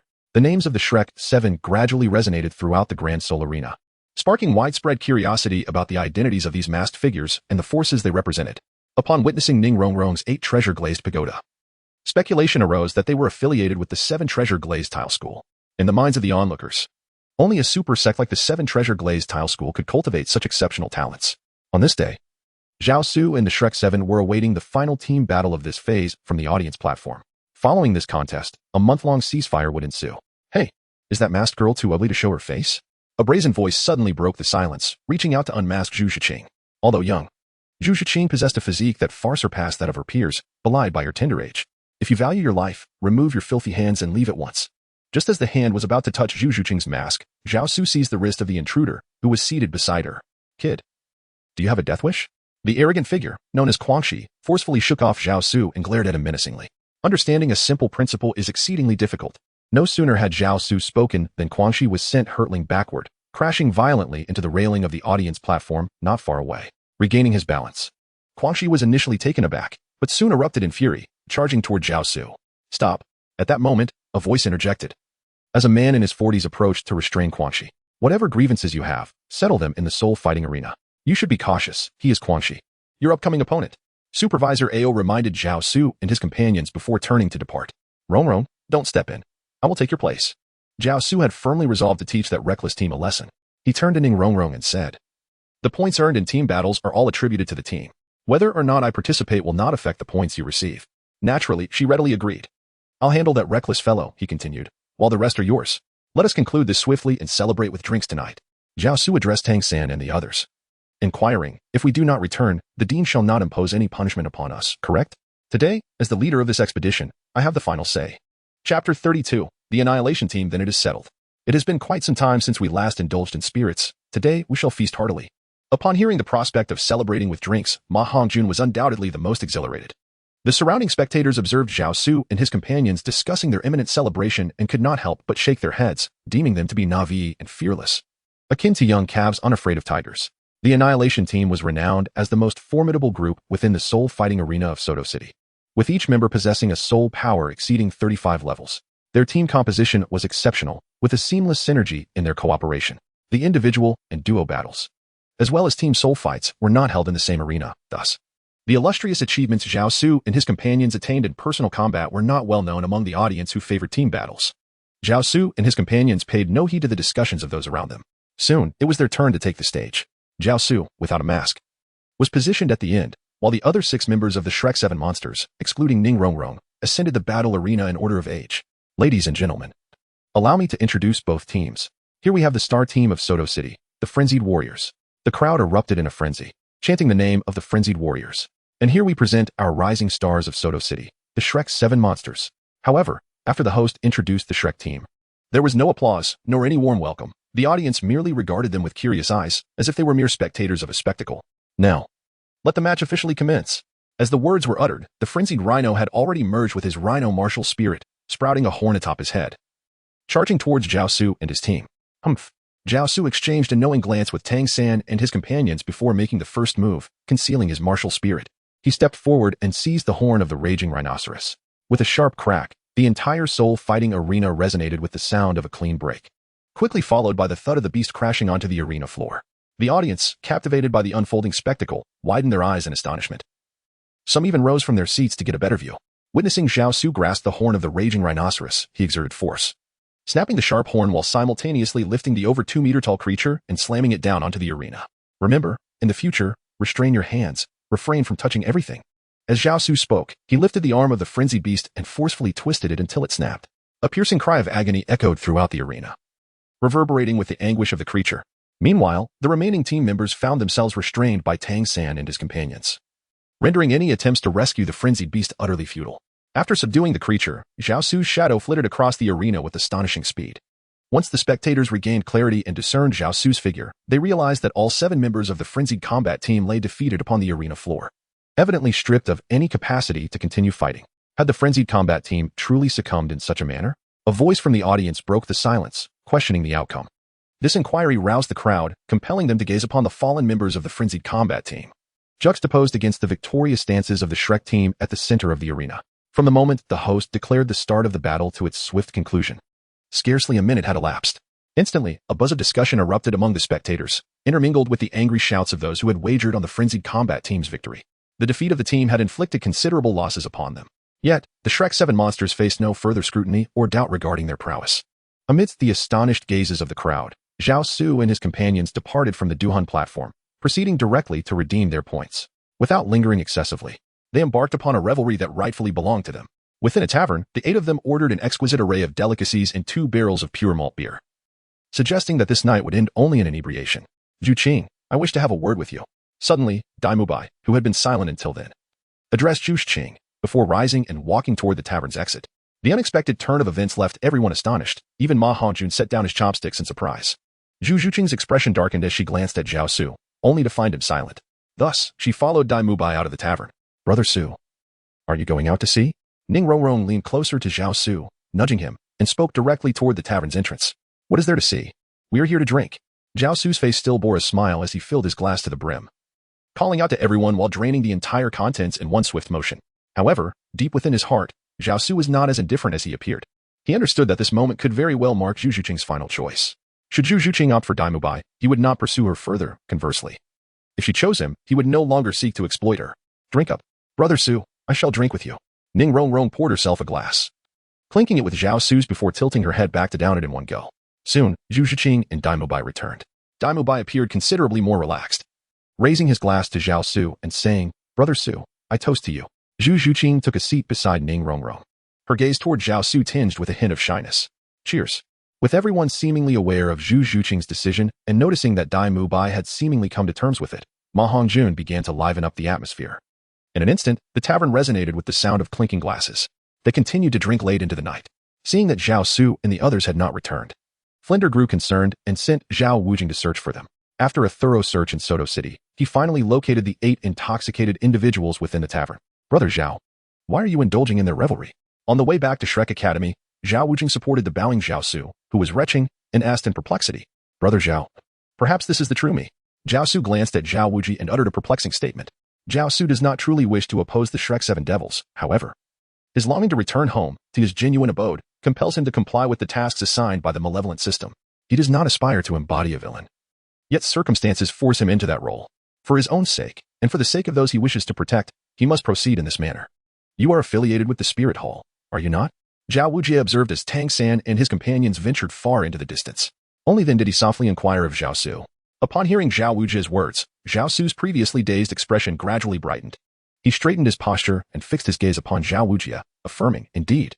This time, I do not deny it but acknowledge it outright. Our Shrek Academy is merely an inconspicuous institution, hardly worthy of your esteemed presence as an undercover agent. The Spirit Hall is not entirely united. My goal is to truly unify the Spirit Hall and subsequently unify the entire continent. Zhao Su did not speak the truth, yet neither did he completely fabricate lies. The intertwining of truth and falsehood constitutes the highest form of deception. In Chapter 33, Zhao Wujie finds himself irrevocably ensnared. Do you belong to Qian Douluo or Bibi Dong? Zhao Wujie continued to inquire, is your purpose for coming here related to the 7 of them? I am a disciple of the Pope Bibi Dong. Besides nurturing some prodigies, there is another matter you should be aware of concerning Dai Mubai and Zhu Zhuqing's identities. Did you come here for the Star Luo Empire? I wonder, Zhao, if you might be interested in joining me to witness the unification of the entire continent? Zhao Su's clarity rendered any further response to Zhao Wujie's inquiry unnecessary, prompting him instead to pose a counter-question. If I refuse, will you take my life? Certainly not. Your agreement or dissent bears no relevance to my scheme. Zhao Su pressed on. Are you not concerned that I might divulge your plan? At that juncture, I would eliminate you and all individuals associated with Shrek Academy. Zhao Su turned to gaze at Zhao Wujie, a faint smile gracing his lips. Yet, despite the seemingly pleasant expression, Zhao Wujie felt an unsettling chill creeping down his spine, as if he were being scrutinized by a formidable soul beast, even when confronted by the Titan Great Ape in the Stardow Forest. He had never experienced such a sensation. Haha, indeed, you are quite honest. Upon hearing Zhao Su's unreserved words, Zhao Wujie could not help but chuckle. After a moment, he gradually grew serious and declared, I am willing to stand shoulder to shoulder with you. Very well, in the future. You will come to realize that your choice today is indeed the right one.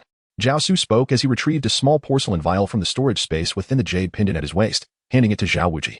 This elixir is known as the Soul Gathering Pill. It has the power to alter your constitution and accelerate your cultivation speed.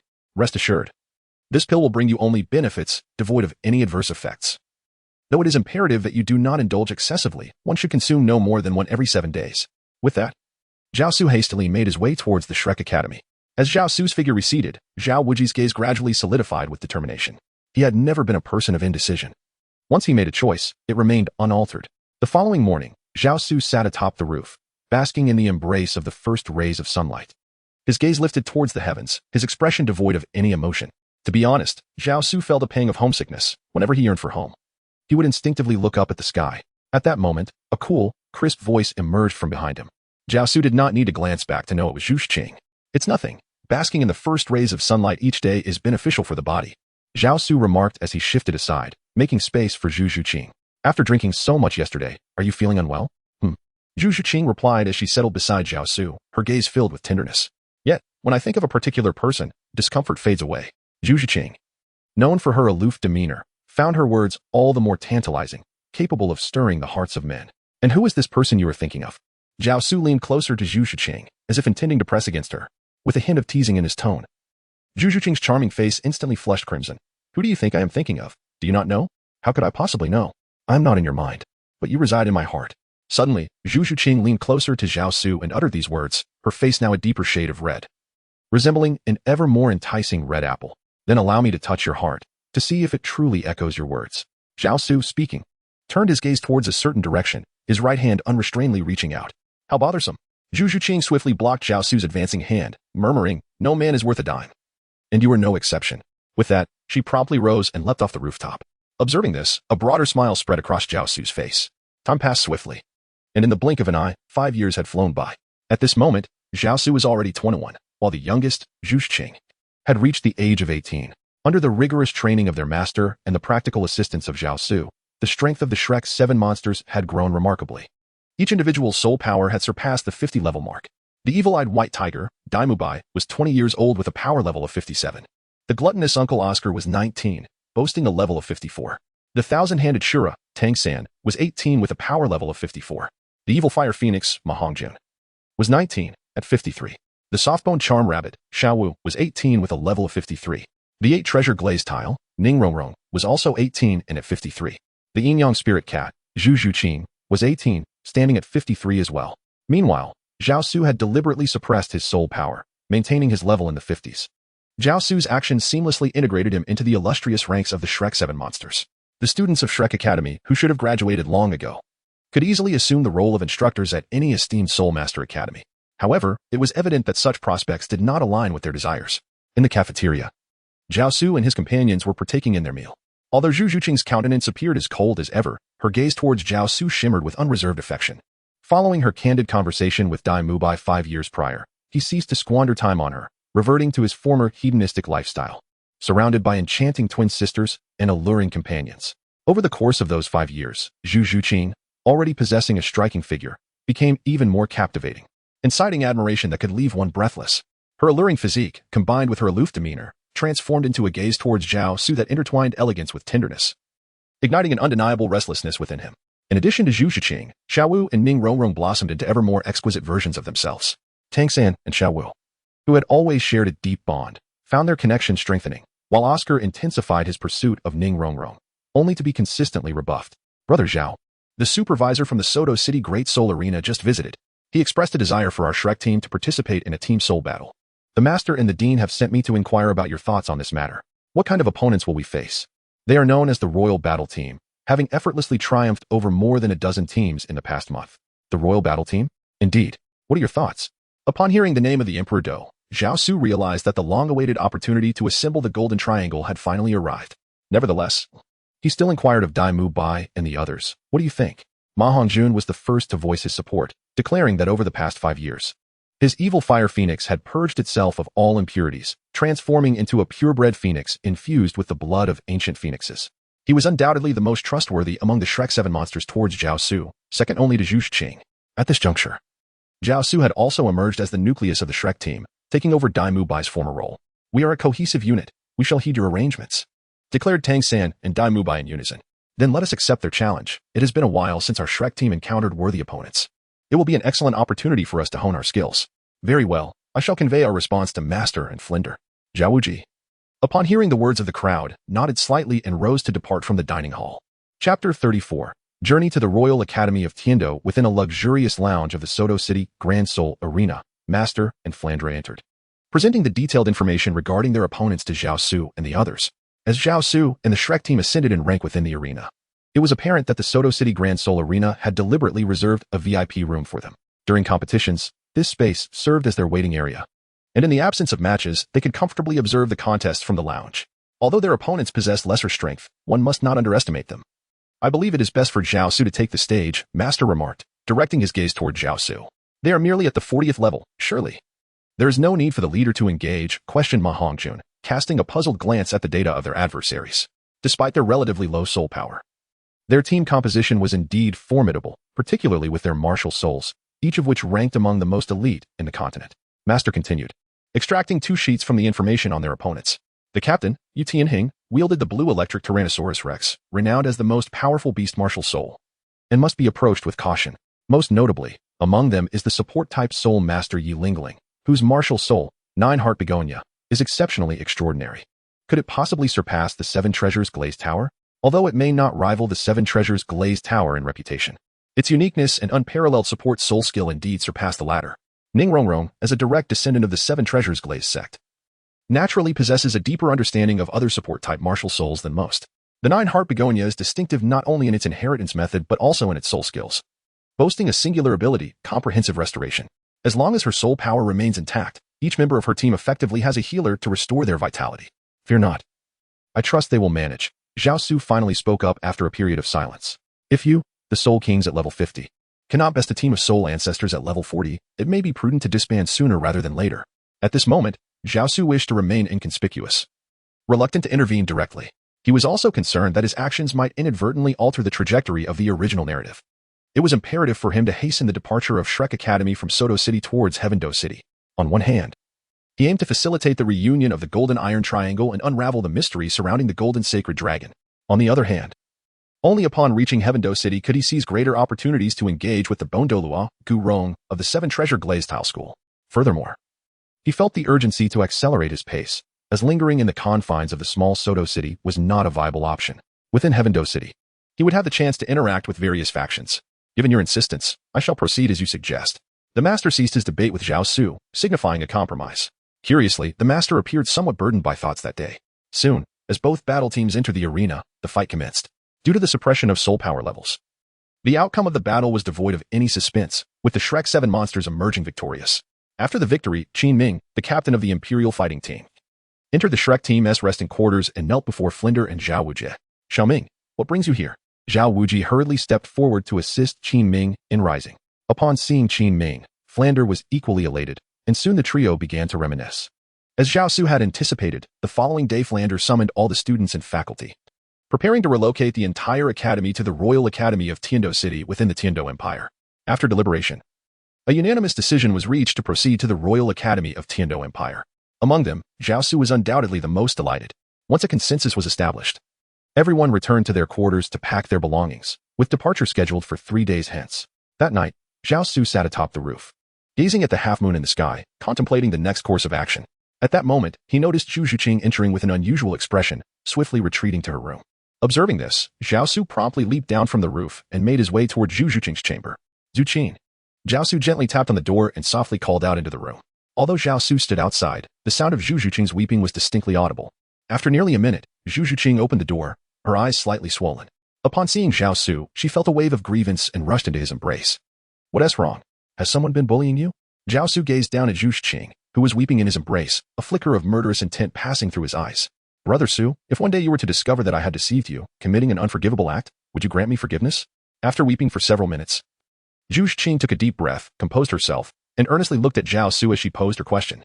I am aware that you hail from the Zhu family of the Starluo Empire, and I also know that Dai Mubai is the prince of that very empire. Do you understand? Indeed. From the very first moment you laid eyes on me, you already knew, did you not? Correct. Zhao Su did not conceal any longer, responding with remarkable candor. So your kindness towards me, your desire to be close, is also driven by ulterior motives? With Zhao Su's confession, Zhu Zhuqing's inner turmoil intensified. Her life had been manipulated by others since childhood. After encountering Zhao Su, she had hoped for a transformative change in her existence. Yet, to her dismay, she discovered that Zhao Su had also been deceiving her. Your interpretation is not entirely incorrect, but my affection for you is genuine, he asserted. Humph. I detest you. Zhu Zhuqing glared at Zhao Su with icy disdain, letting out a huff before swiftly shutting the door. Standing at the threshold, Zhao Su inhaled deeply and then turned to depart. Zhao Su's actions were not without purpose. He intended to lead Zhu Zhuqing back to the Starluo Empire. Initially, his pursuit of Zhu Zhuqing was merely a means to exploit her in sowing discord among the Shrek 7 monsters, ensuring a constant rift between them. However, as events unfolded, he was taken aback by Dai Mubai's unexpected decision to abandon his pursuit of Zhu Zhuqing, causing the situation to spiral out of control. Thus, Zhao Su sought to restore order to the circumstances. Despite his affection for Zhu Zhuqing, he could not forsake his own path home, nor the entirety of the forest. 3 days later, the group from Shrek Academy embarked on their journey to the Royal Academy of Tiando. Ever since Zhao Su's confession to Zhu Zhuqing, her demeanor had grown increasingly aloof, and she seemed to intentionally avoid him. Have you two had a falling out? Ning Rongrong inquired quietly, drawing closer to Zhao Su as they walked behind Zhu Zhuqing. Not at all. Not yet, at least. Zhu Qing's attitude has undergone a dramatic transformation these past few days, surely. You can't have missed that, Zhao Su replied. But enough about that. You have yet to fulfill your promise to me. Zhao Su cast a sidelong glance at Ning Rongrong, subtly shifting the subject, and revealed a meaningful expression. Rest assured, I shall fulfill the promise I made to you. Ning Rongrong declared with resolute conviction. Chapter 35. If you favor poison, then I shall acquiesce to your desire 10 days later. Zhao Su and his companions arrived at the esteemed Tiando Royal Academy. Before them lay an expansive campus of exquisite beauty, prompting a collective sense of admiration. Truly, this was a royal institution. Such grandeur and scale were beyond the scope of ordinary academies. Shortly after entering the academy, a minor incident transpired. A thoughtless student dared to speak disrespectfully to their group, only to be swiftly reprimanded by Dai Mubai. Zhao Su recognized that the individual before him was none other than the fourth prince of the Tiando Empire's royal family. It was precisely due to this person that the faculty and students of Shrek Academy refrained from lingering at the Tiando Royal Academy. However, this aligned perfectly with Zhao Su's intentions. Had the Shrek group chosen to remain, they would have been unable to proceed to Lambo Academy, thereby hindering the reunion of Master Flander and Lu Erlong, the Golden Triangle. Following this minor incident, Qin Ming had arranged accommodations for them, a secluded courtyard that far surpassed the original Shrek Academy in grandeur. The next morning, Qin Ming escorted them to meet the 3 committee members of the Tiando Royal Academy. Predictably, an unexpected turn of events unfolded. The protagonist of yesterday's minor episode, Shui Bang, had summoned his uncle, Prince Shui, who in turn had invited the formidable Douluo, Douluo. They arrived with an imposing display of authority toward Shrek Academy. Despite this, Tang San, endowed with the fate of a protagonist, managed to channel his meridians under the immense pressure exerted by Douluo. Such fortuitous encounters and the extraordinary destiny of a protagonist evoked a sense of envy even in Zhao Su. In the original narrative, even with the assistance of the 3 committee members, Shrek Academy had been left with no opportunity to resist Douluo's overwhelming strength. Yet, this time, the situation differed. For Shrek Academy had Zhao Su on their side. What was merely a small venomous snake attempting to flaunt its power, Zhao Su stood among the students of Shrek Academy. Not even the esteemed Douluo, nor the 3 committee members who had recently extolled Shrek, paid him any heed. At that moment, a seemingly casual remark from Zhao Su captured the attention of all present. The expressions of the Dream Machine trio shifted, their faces reflecting displeasure as they cast reproachful glances in Zhao Su's direction, their eyes betraying a sense of disdain for his perceived lack of awareness. They were well aware that they were not merely contending with an avalanche, but rather with a tidal Douluo. The 3 of them had been engaged in a delicate negotiation with Prince Shui, striving to secure the Shrek students. Zhao Su's audacious remark rendered their efforts utterly futile. However, in contrast to the reproaches from the 3 committee members of Dream Machine and the mockery from Prince Shui and Douluo, the members of Shrek stepped back, donning expressions of amusement. Are you addressing me, young man? Douluo scrutinized Zhao Su, noting his youth, seemingly dismissing him as inconsequential, and approached with the intent to teach him a lesson. Elder Douluo, why stoop to engage with a mere child? Although Dream Machine felt a twinge of displeasure at Zhao Su's arrogance, he considered the situation and stepped forward to intercede on behalf of Zhao Su. They were well aware of Douluo's ruthless and venomous nature. In their hearts, they believed that should Douluo take action, Zhao Su would undoubtedly meet his demise. Of course I am speaking to you. Besides you, who else here resembles a mere serpent? Or have you grown so old that your hearing has faltered? Zhao Su, with arms crossed and a hint of a smile gracing his lips, casually addressed Douluo. Ignorant child, today I shall make you comprehend that one should not speak recklessly. With that, Douluo struck without mercy, unleashing a drop of lethal poison. Sighing, Mengshenji and his companions shook their heads, choosing not to intervene, believing it would be beneficial for Zhao Su to learn a lesson. Such trivial skills, is it that a dignified title Douluo can only wield poison? Zhao Su stood there, utterly motionless, allowing the venom of Douluo to infiltrate his body. It's impossible. Douluo initially displayed a triumphant smile upon witnessing his poison enter Zhao Su. Yet his expression swiftly transformed into one of horror. The venom had no effect whatsoever on Zhao Su. If you relish employing poison, then I shall retaliate in kind. At that moment, Zhao Su suddenly sprang into action with remarkable swiftness, so much so that even the trio of Dream Machine, who had reached the Soul Douluo level, could not perceive his movements. In an instant, Zhao Su appeared beside Douluo, seizing him by the throat. In his other hand, a small porcelain vial materialized, from which a few drops of a foul-smelling liquid dripped, pouring into Douluo's mouth. The moment Zhao Su grasped Douluo's neck, Douluo felt his entire soul power sealed, rendering him incapable of utilizing it. He soon realized that his body was immobilized, leaving him utterly defenseless. Aren't you a viper? I dare say you lack sufficient venom. Let me administer you a dose of snake poison. After Zhao Su forcibly administered snake venom to Douluo, he casually tossed the small porcelain vial aside. Upon Zhao Su releasing Douluo, the latter's soul power swiftly returned to its normal state as he endeavored to suppress the tumultuous venom within him. He wished to articulate something, yet found himself utterly speechless. How does it feel to play with poison? At this moment, Shui and Shui Bang were utterly astonished by the earlier spectacle. The 3 committee members of Dream Machine were equally taken aback, their previous disdain evaporating, leaving only incredulity in its wake. However, Zhao Su paid them no heed. Instead, he turned to Flanders and the Master, stating, Dean, ultimately, this academy belongs to the royal family. Even if we remain, it is unlikely we will have a chance to shine. I believe we should seek alternative opportunities. Very well. Flanders responded succinctly. Indeed, it is better to leave such an academy. Zhao Wuji voiced his agreement. As the crowd conversed, they made their way outside. Mengshenji hastily interjected. Esteemed guests, this is merely a misunderstanding. I shall provide you with an explanation. Please take your time.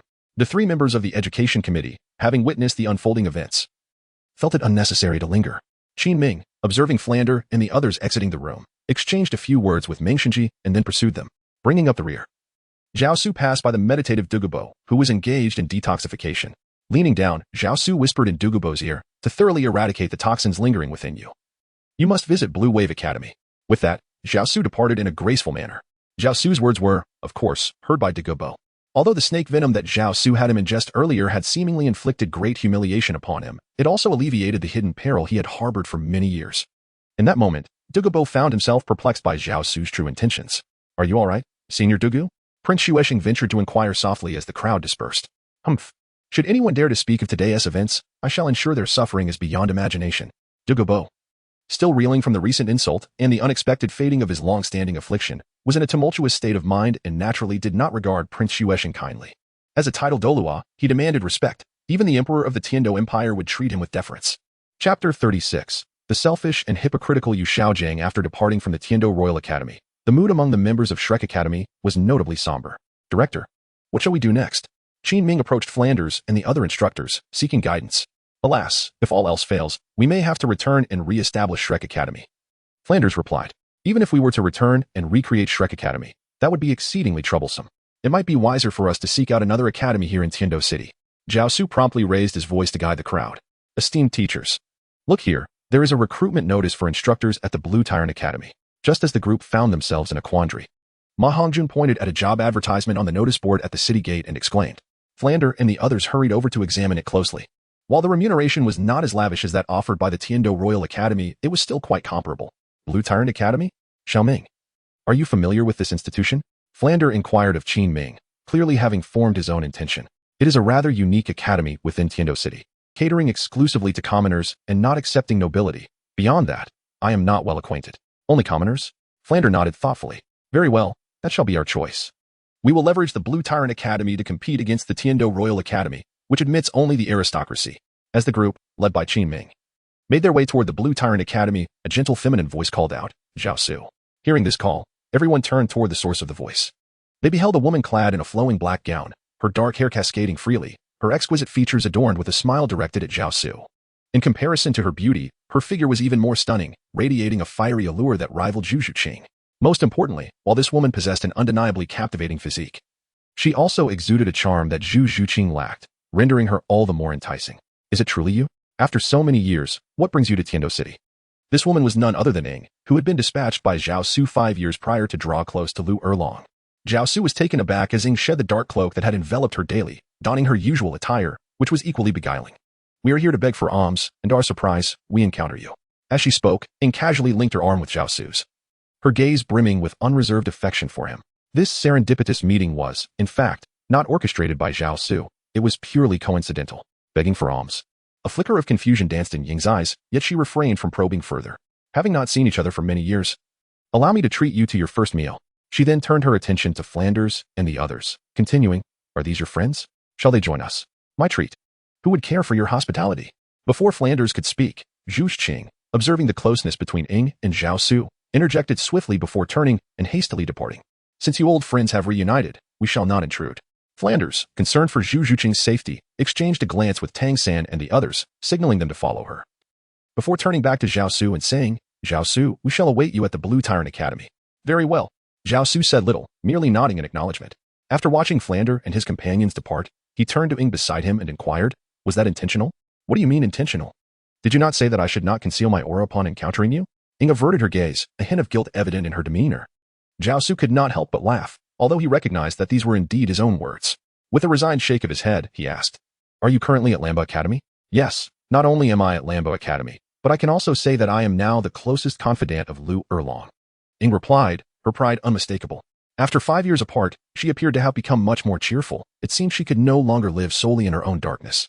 I learned from Lu Erlong that the three of them, upon merging their martial souls, summon a golden divine dragon. According to her description, it is indeed the golden divine dragon you seek. In a private room of a restaurant, Ing reverted to her usual aloof demeanor. Recounting all that she had discovered to Zhao Su, it is not enough to merely hear her words. I must witness it with my own eyes to ascertain if it truly is the golden divine dragon. That might be quite difficult, Ing replied with a hint of concern. There seems to be some tension between Lu Erlong and Master Yu Xiaojiang. Whenever I inquire about it, Lu Erlong simply brushes it off. Not tension. Do you know the nature of their relationship? Of course, they are teammates, the Golden Iron Triangle. Incorrect. Lu Erlong is Yu Xiaojiang's wife, but also his cousin. which explains their 2-decade separation. Wife? Cousin? These two terms should never coexist. They defy ethics and societal norms.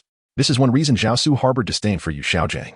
Although he learned of Lu Erlong's relation to him only after developing feelings for her, Yu Xiaojiang had initially fled, leaving Lu Erlong to bear the weight of familial and societal condemnation alone. When they met again, he continued to entangle himself with her, ultimately declaring their bond as soulmates.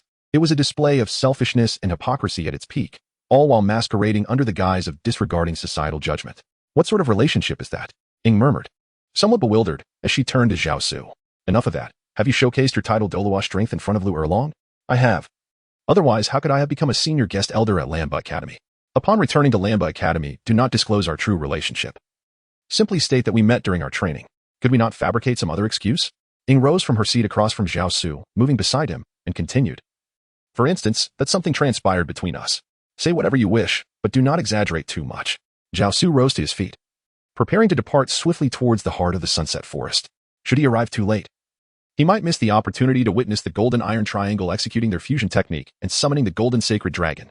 However, Zhao Su is uncertain whether Douluo would, as in the original narrative, abduct Tang San, and whether Master, Flinder, and Lu Erlong would come to his rescue. After all, the storyline had gradually diverged from its original trajectory. During the day, Tang San had not piqued Douluo's interest. Moreover, Zhao Su's intervention had made Douluo aware that he stood no chance against Zhao Su, leaving the possibility of him daring to approach the Blue Tyrant Academy uncertain. Reflecting on this, Zhao Su felt a twinge of regret for not having restrained himself earlier. Nevertheless, upon arriving at the Sunset Forest, he beheld a magnificent golden light soaring into the sky not far ahead. Chapter 37, Tang San's Forbearance. Upon encountering the radiant golden light, Zhao Su's lips curled into a gentle smile, affirming that he had arrived at the right place. Subsequently, he harbored no secrets, revealing his external soul bone, which manifested as a pair of butterfly-like wings on his back. With remarkable speed, he soared towards the source of the golden illumination. Ding! Golden Saint Dragon detected. Clarification of Yu Xiaojiang's association with the Golden Saint Dragon mission accomplished. Rewards: 100,000 your spirit ring, 20,000 energy points, and the dual cultivation technique, ancient freedom technique. Ding! This Golden Saint Dragon is a pseudo-Golden Saint Dragon and cannot be hunted. Before Zhao Su, 3 notifications appeared in succession. Although he found the dual cultivation technique, ancient freedom technique, quite intriguing, he recognized that this was not the time for such contemplation. System: what does pseudo-Golden Saint Dragon mean? As Zhao Su hurried towards the source of the golden radiance, he inquired of the system. Their current soul power was insufficient to bear the full manifestation of the Golden Sacred Dragon. It was imperative to aid them in enhancing their cultivation to summon the complete entity. What about capturing the Golden Sacred Dragon then? I shall devise a method for that in due time. Your immediate task is to elevate the soul power levels of Lu Erlong and Flanders to that of a title Douluo. And what of Yu Xiaojiang? He need only reach the Soul King level to withstand the arrival of the Golden Sacred Dragon. Understood. At that moment, Zhao Su arrived at the battleground where Flanders and the Golden Iron Triangle confronted Douluo. Enough of this quarrel. Our demise is not imminent, for our ally has arrived. Flanders sensed Zhao Su's presence and intervened, halting the Master and Lu Erlong from sacrificing themselves in a futile attempt to save one another. Lu Erlong was initially stronger than Flanders, yet her mind was now clouded, allowing Flanders to perceive Zhao Su's approach first. Douluo, too, sensed this new energy, rapidly adopting a defensive stance. It appears that today's lesson has been insufficient for you? Suddenly, Zhao Su seemed to materialize out of thin air. Standing before Flanders and the others, his white robes accentuating his unassuming yet formidable stature, he gazed intently at the vigilant Douluo. I apologize for my rudeness. I humbly ask for your assistance, esteemed senior. Douluo hastened forward, kneeling before Zhao Su. Upon seeing Zhao Su, a flicker of hesitation crossed Douluo's eyes. But he ultimately cast aside his pride. If Zhao Su could aid him in purging the toxins accumulated within his body, not only would he advance further, but his granddaughter, Douluo, would also be liberated from her suffering, paving the way for her limitless potential. Such an outcome was enough to warrant the relinquishment of his dignity.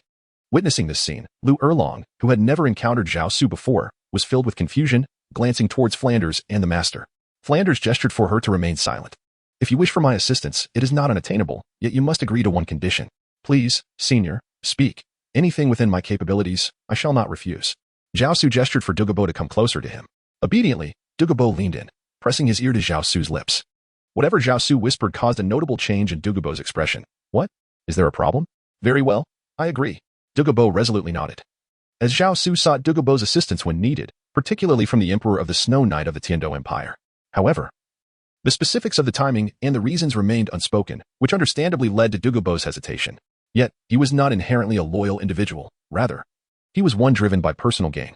Moreover, His relationship with the imperial family of the Tiando Empire was not one of master and servant, but rather that of an employer and employee, which is why he readily acquiesced to Zhao Su's request without much deliberation. Very well, you may leave. Come to the Lamba Academy tomorrow, Zhao Su instructed. Yes, I shall take my leave, Douluo replied respectfully, bowing deeply before stepping back and swiftly departing. Brother Zhao, what conditions did you propose to him in exchange for assisting with the expulsion of the toxins within him? Master inquired after Douluo's departure. As an expert in theoretical studies, Master had naturally researched the rare beast spirit of the phosphor serpent. Although possessing this spirit granted its bearer a unique advantage through its venom, it was also a perilous affliction. Most soul masters wielding the phosphor serpent spirit ultimately succumbed to the very poison it bestowed. Truly, Master was astute, as he immediately discerned the flaw inherent in Douluo's phosphor serpent emperor spirit. Zhao Su initially praised Master before answering, "There are no significant conditions. I merely requested the celestial herbs found on the mountain." After Zhao Su finished speaking, he made his way towards the mountain peak. Who is he? Is he also a teacher at Shrek Academy? Lu Erlong inquired of Flander. Indeed, and one more thing, try to temper your fiery temperament, no matter what she does or says. Just be accommodating towards him, Flander advised Lu Erlong as the three of them followed Zhao Su's footsteps up the mountain. He looks to be only in his 20s. How capable could he possibly be? Lu Erlong mused. Do not underestimate him. Even the Haotian Douluo has only faced humiliation under his command. Flander animatedly conveyed this to Lu Erlong, revealing everything without a hint of concealment. Upon reaching the ice and fire yin yang eye, they chanced upon Tang San emerging from the spring. Thanks to the effects of the ice and fire yin yang eye, Tang San's physique had ascended to an entirely new level. Teacher, Dean, what brings you here? He asked. Isn't it to rescue you? The master cast a reproachful glance at Tang San. Though it sounded like scolding, it was, in truth, a manifestation of concern. Once it was confirmed that Tang San had not sustained any injuries and had even enhanced his physical strength through the spring, they felt relieved. At this moment, Zhao Su had already collected all the celestial herbs. Tang San wished to voice his thoughts, yet ultimately refrained. He too coveted the celestial herbs flourishing in this place, but knew he could not compete with Zhao Su, so he chose to endure. A trait that had existed within him even in his previous life. Otherwise, he could not have spent 20 years in the Tang sect, covertly acquiring the Xiantian skill and creating the Buddha-esque Fury Tang Lotus. Well, since Tang San is unharmed, let us depart, Flander concluded. Zhao Su discerned the subtle shift in Tang San's gaze, yet he remained unfazed. Upon returning to the Blue Tyrant Academy, Zhao Wujia awaited their arrival at the entrance. Upon seeing Zhao Su accompanied by Master Flinder and others, the tension that had gripped his heart finally eased. Zhao, how is it that you are with the Master and the others? As Zhao Wujia's words fell, Master Lu Erlong and Flinder turned their attention towards Zhao Su. Initially, both the Master and Flinder had assumed that Zhao Su had only just learned of Tang San's abduction upon arriving at the academy, prompting their rescue efforts. However, it was now evident that this was not the case. Chapter 38, the terrifying augmentation of the holy angel suit soul bone. Observing the expressions of those around him, Zhao Wujia realized he had spoken out of turn and swiftly shifted his gaze to Tang San, attempting to redirect the conversation. Tang San, are you all right? I am fine. Thank you for your concern, Teacher Zhao. That is a relief. It is getting late. You should all return and rest. Upon finishing his words, Zhao Wuji turned and led the way into the academy. Flanders and the others surely harbored their suspicions. I believe we must be increasingly vigilant in the future. After all had retired for the night, Zhao Wuji approached Zhao Su's chamber. There is no need for concern. What if they are aware? My focus is not on them. Summoning the golden sacred dragon, conjured by Flanders and his companions, poses no threat to them, does it? Zhao Wuji gazed earnestly at Zhao Su and inquired seriously. Flandra and Zhao Wuji could indeed be considered close friends. It was Flandra who sheltered him when he was relentlessly pursued by Titan, the leader of the Li family. Without his refuge, he might have met his demise long ago. Although he pledged to assist Zhao Su, he harbored concerns for Flandra's safety. Rest assured, at worst, he will be unable to utilize the Trinity fusion technique, but I shall aid him in attaining the rank of title Douluo, which can be regarded as my recompense. But what if they oppose the Spirit Hall? You must understand, in this world rife with peril, one is either a friend or a foe. Zhao Su's words are quite clear. These are two distinct matters. He has acquired the golden sacred dragon through their fusion summoning to aid him in ascending to the rank of title Douluo as compensation. However, should they oppose him, they cease to be friends and become adversaries. Very well, I comprehend. Brother Zhao, at times, a ruthless heart is imperative. You may regard them as friends, yet they may not reciprocate that sentiment. Indeed, Zhao Wuji remained silent as he rose to open the door, returning to his chamber. The master had just received intelligence that Xianren Shui was currently in Tiando City, disguised as Shui Qinghe, serving as the prince of the Tiando Empire. After Zhao Wuji's departure, a shadow emerged with the flickering candlelight, addressing Zhao Su. Shui Qinghe? Indeed, and according to our informants concealed within the imperial palace of the Tiando Empire, Shui Qinghe is likely to take action against Shui Yi in the near future. I understand, Zhao Su replied, pondering. What movements has BB Dong made recently? According to our spies, BB Dong has been in the city of slaughter for 2 years and has yet to return. The shadow continued, gradually solidifying into form. Donning a black robe once more, and added, "It seems that Douluo has also been making moves, potentially aimed at the master." "Oh, aimed at me?" It is highly probable that Douluo has discovered the master's concealed identity within Shrek Academy. The second offering of the hall, Qing Wan, departed from the spirit hall a month ago, and we have yet to ascertain his whereabouts, so caution is advised. However, a mere bird poses little threat. As long as we keep a watchful eye on Douluo, all will be well. Understood, the shadow affirmed, nodding before gradually fading into a mere silhouette, ultimately vanishing completely. Once the shadow departed, Zhao Su summoned the system interface, glancing at the rewards obtained today, particularly the dual cultivation technique, the primordial freedom technique. However, upon reviewing the description of the primordial freedom technique, he felt a tinge of disappointment. The so-called dual cultivation method was not as he had envisioned, which involved the union of male and female practitioners, but rather consisted of 2 distinct chapters, the 9 Nether Demonic Method and the 9 Heavens Yang Method. The term dual cultivation refers to the harmony of yin and yang. Nonetheless, Zhao Su's interpretation was not entirely erroneous. A single individual practicing both the 9 Nether Demonic Method and the 9 Heavens Yang Method could indeed achieve the balance of yin and yang, refining their own essence. However, if a male and a female were to cultivate the 9 Heavens Yang Method and the 9 Nether Demonic Method respectively, the results would be even more profound. The male embodies yang, while the female embodies yin, truly representing the fundamental duality of the universe, thus epitomizing the perfect harmony of yin and yang, in accordance with the principles of heaven and earth. Alas, Zhao Su currently lacks a partner to engage in this ultimate dual cultivation, and must, for the time being, pursue it alone. After fully comprehending the 2 methodologies of the primordial freedom technique, Zhao Su placed the coveted 10,000-year soul ring upon the 12-winged holy angel. At this moment, Zhao Su's level ascended to that of a 61st rank soul emperor, thus acquiring the 6th soul skill of the 12-winged holy angel. The detailed attributes of Zhao Su are as follows. Host, Zhao Su. Martial soul, 12-winged holy angel. Emperor's 7 kills sword. Soul skills, 12-winged holy angel. First soul skill, celestial phenomenon and terrestrial events. Second soul skill, annihilation palm. Third soul skill, 9-fold sword technique. Fourth soul skill, true form of the holy angel. Fifth soul skill, indestructible body. Sixth soul skill, spear of death. Emperor's 7 kills sword. First soul skill, supreme sword intent. Second soul skill, sword name, destruction. Third soul skill, sword name, slaughter. Fourth soul skill, sword name, a sword across the ages. Fifth soul skill, true form of the Emperor's 7 kills sword. Sixth soul skill, sword name, 36 heavenly gangs. Devouring sky raccoon, martial soul fusion technique, dominating the 7 absolutes. Level, 61st rank battle soul master, assault system. Spiritual power, 28,200 points, spirit domain realm. Energy value, 136,800 points. Fortune value, 43 points. Guardian dragon, remains of the 9-winged long one. Zhao Su gazed at the astonishing total of 136,800 energy points. After a moment's contemplation, he accessed the system's marketplace and exchanged 100,000 energy points for the right arm bone from the Holy Angel set, which consists of 6 soul bones. As Zhao Su clasped the right arm soul bone, radiating a mesmerizing shimmer of black and gold, he could feel an overwhelming surge of soul power emanating from it. Since arriving in the Douluo continent, he had never encountered such a potent wave of soul energy emanating from anyone. Even the formidable Douluo, the Grand Elder of the Spirit Hall, who had reached the pinnacle of 99 levels as an unparalleled Douluo, was vastly inferior in comparison. It is important to note that this was merely a single soul bone. Zhao Su harbored a profound anticipation to witness the complete 6-piece Holy Angel set and to comprehend its formidable power. With a thunderous crash, the moment the soul bone of the right arm from the Holy Angel set merged with Zhao Su's own right arm, an explosive sensation reverberated within his mind, accompanied by an excruciating pain. The intensity of the agony compelled Zhao Su to cry out. At the instant, his consciousness felt as though it were fracturing. His mental prowess surged wildly, ultimately coalescing into a tangible golden liquid. Subsequently, a connection was established between his head and spirit as the golden liquid coursed through his body, permeating every meridian and converging at his right arm. What an exhilarating experience! Zhao Su unconsciously murmured softly. Transitioning from the excruciating pain he had just endured to a state of complete comfort, it was as if he had ascended straight from hell to heaven.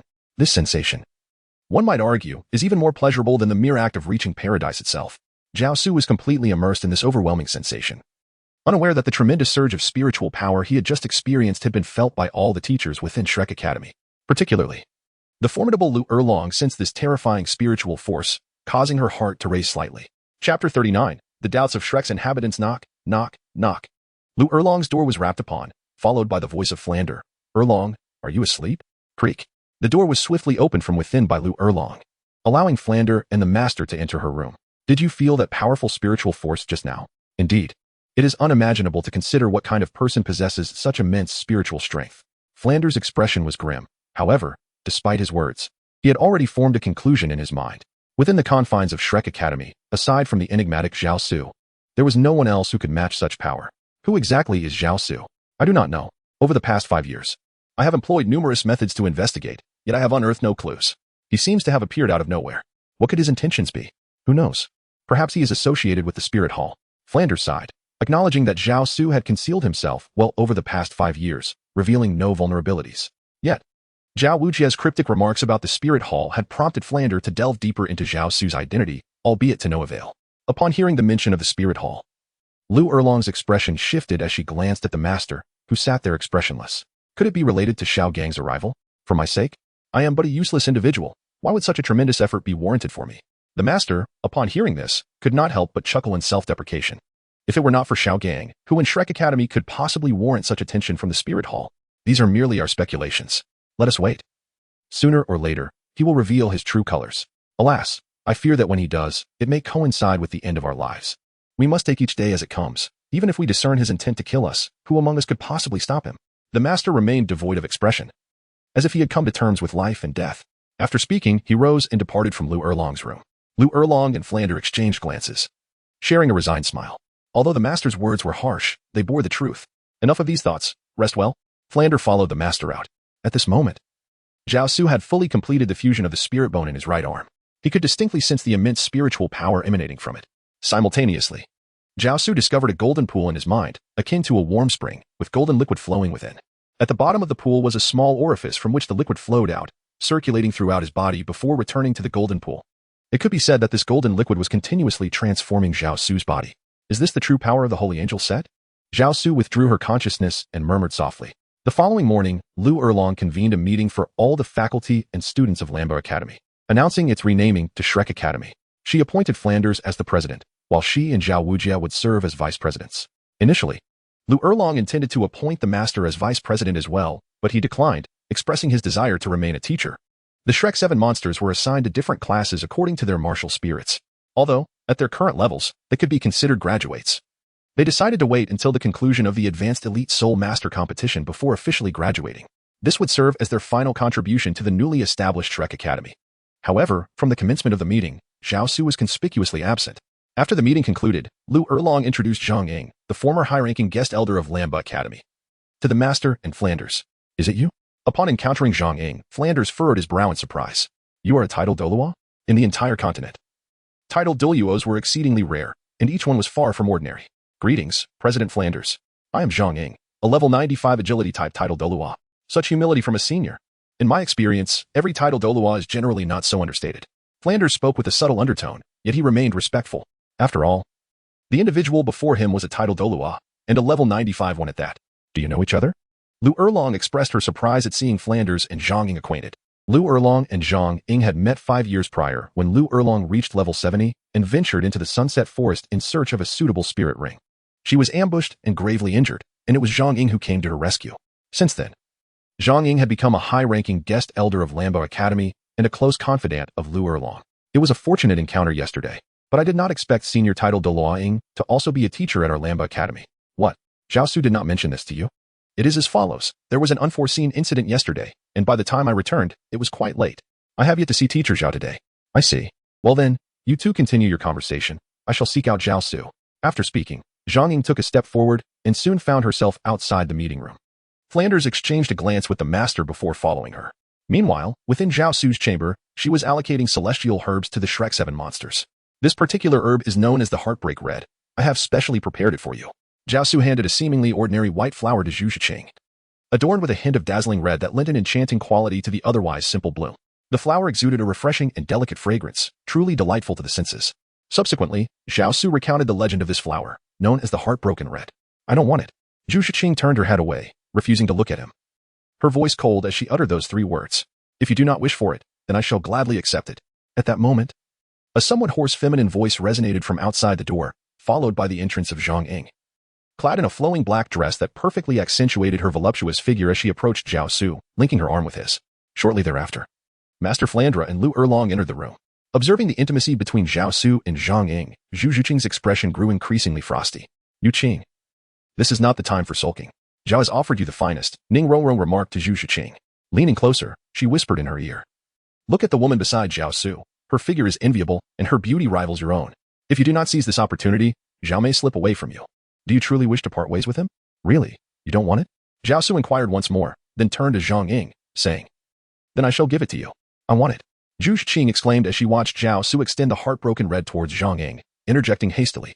Chapter 40. The master breaks through the level 30 limitation without hesitation. Zhu Zhuqing spat a mouthful of blood onto the heartbroken red flower after her declaration.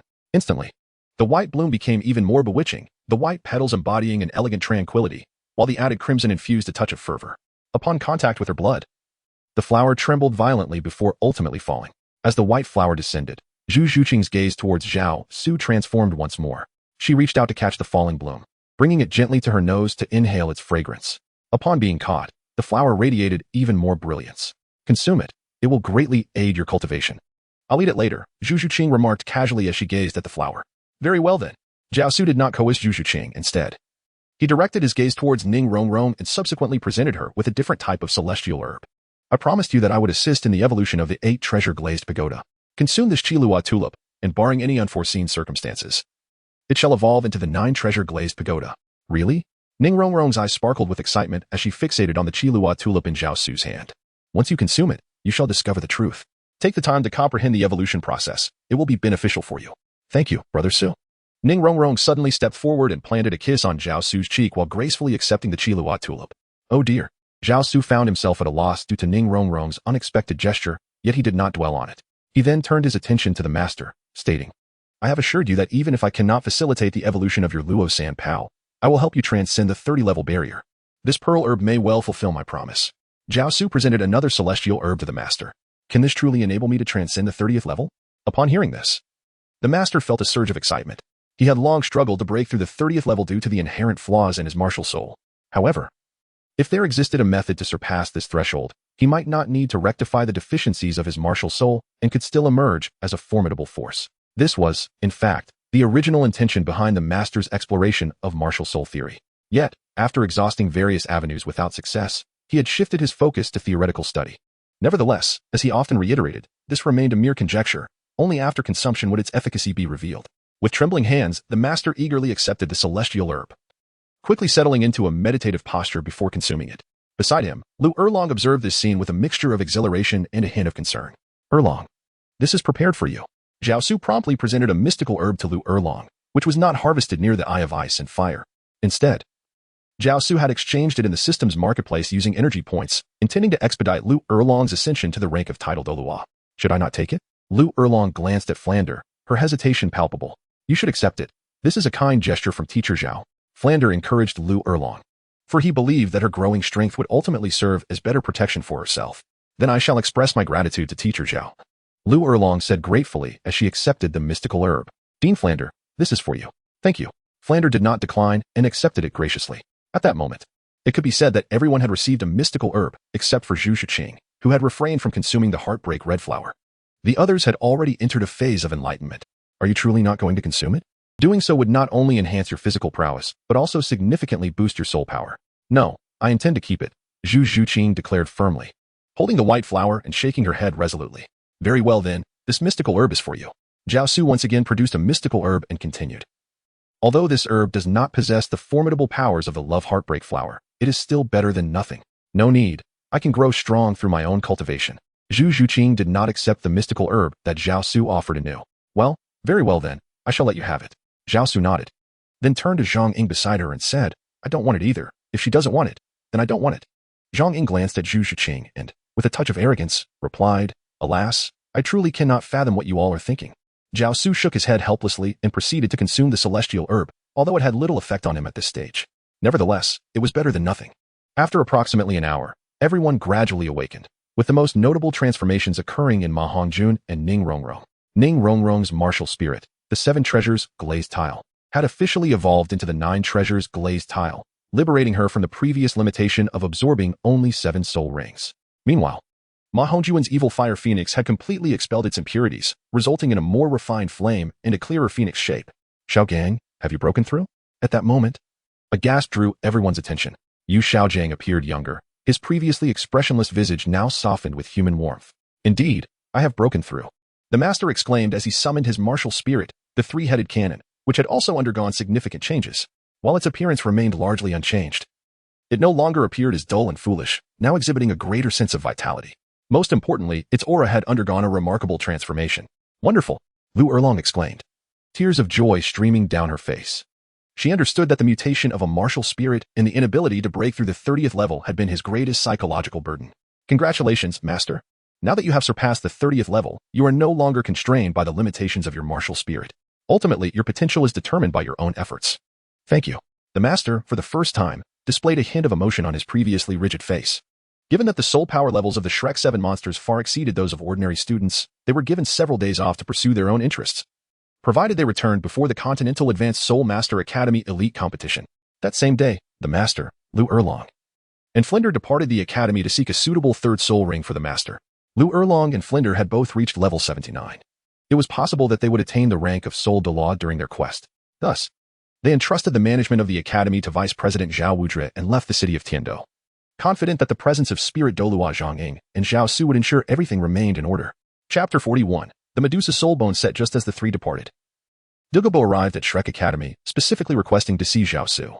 The guards at the academy's entrance displayed exceptional deference upon recognizing the title Douluo, guiding him to the conference room while informing the academy's head, Zhao Wuzhi, of his arrival.